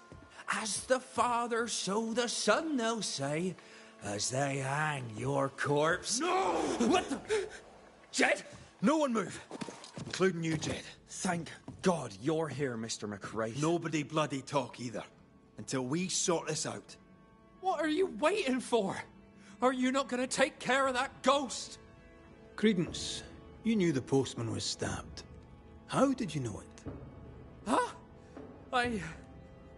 What are you talking about? I knew it. I never mentioned it. Surely you did. You must have. Credence. The Scudder boy. The Scudder boy plays the fool. Plays us all for fools. Sir, you have it wrong. I swear it. You needed money for your plantation in the West Indies. When the postman passed with a payroll, you took your chance. Beloved was not given to violence, so when he fled the scene, you followed the man and finished him off. You let Beloved believe himself guilty, but the plan was yours from start to finish. The dead man's blood is on your hands. But I never... Well, wouldn't you? You're no angel. You're no sheriff, neither. So what are you gonna do about it? Credence. How? Oh, don't act the startled fawn, beloved. You're up to your neck in this, too. Anything to say in your defense, beloved? I didn't know. I swear I didn't know. My arse. He hit the messenger with a rock. He did it. You knew what you were doing. You wanted away. You wanted the payroll. Rot in hell. You used me. I shall rise above them, a great and wealthy man, my cousin by my side. Please, we used each other. Jedediah, you wish to prevent your son from meeting his father's fate, but by haunting him, in time, your love will kill him. I am here for credence. My boy is good. He's a liar and a thief, but he's no killer. He has a good heart. He could use some manners. His father clearly loves him, for whatever that's worth. Spare my boy. Punish his cousin. Whatever we choose, I doubt you'll like all of it. Maybe you won't like any of it. Credence Scudder, you and your cousin are haunted by the ghost of your Uncle Jed. That ends now.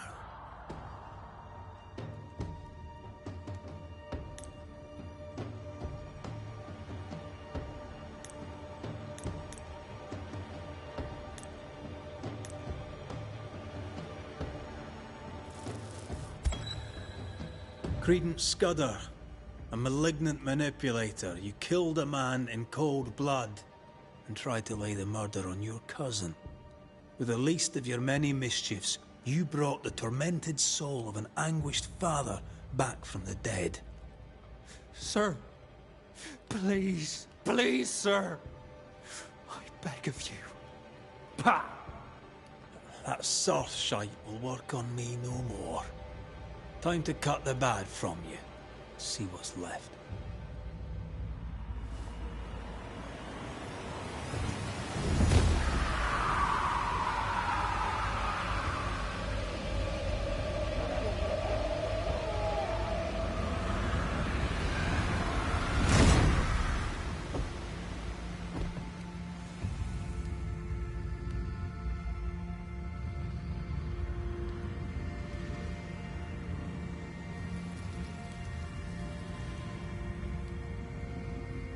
This is unfair. I deserve the world. A curse upon you. He's dead. You've killed him. What is wrong with you?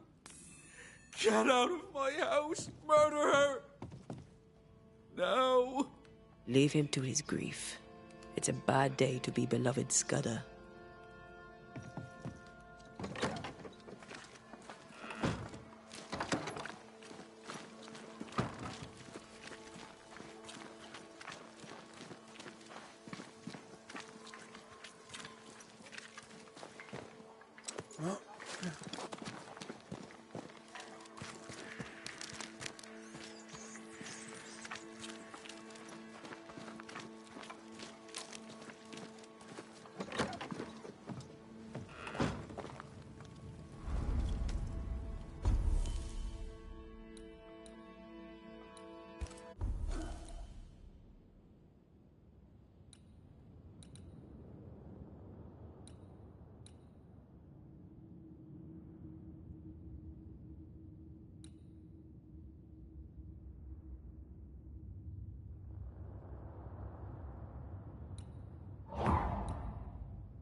Alright, I'm calling it quits here and now. 10 hours and 2 minutes, damn, man. Honestly, I'm surprised at how much I'm liking this game, man. Like, I think it's great. I think I would not have, like, spent money on it, but as, like, a free fucking PlayStation Extra game, pretty damn good. Anyway.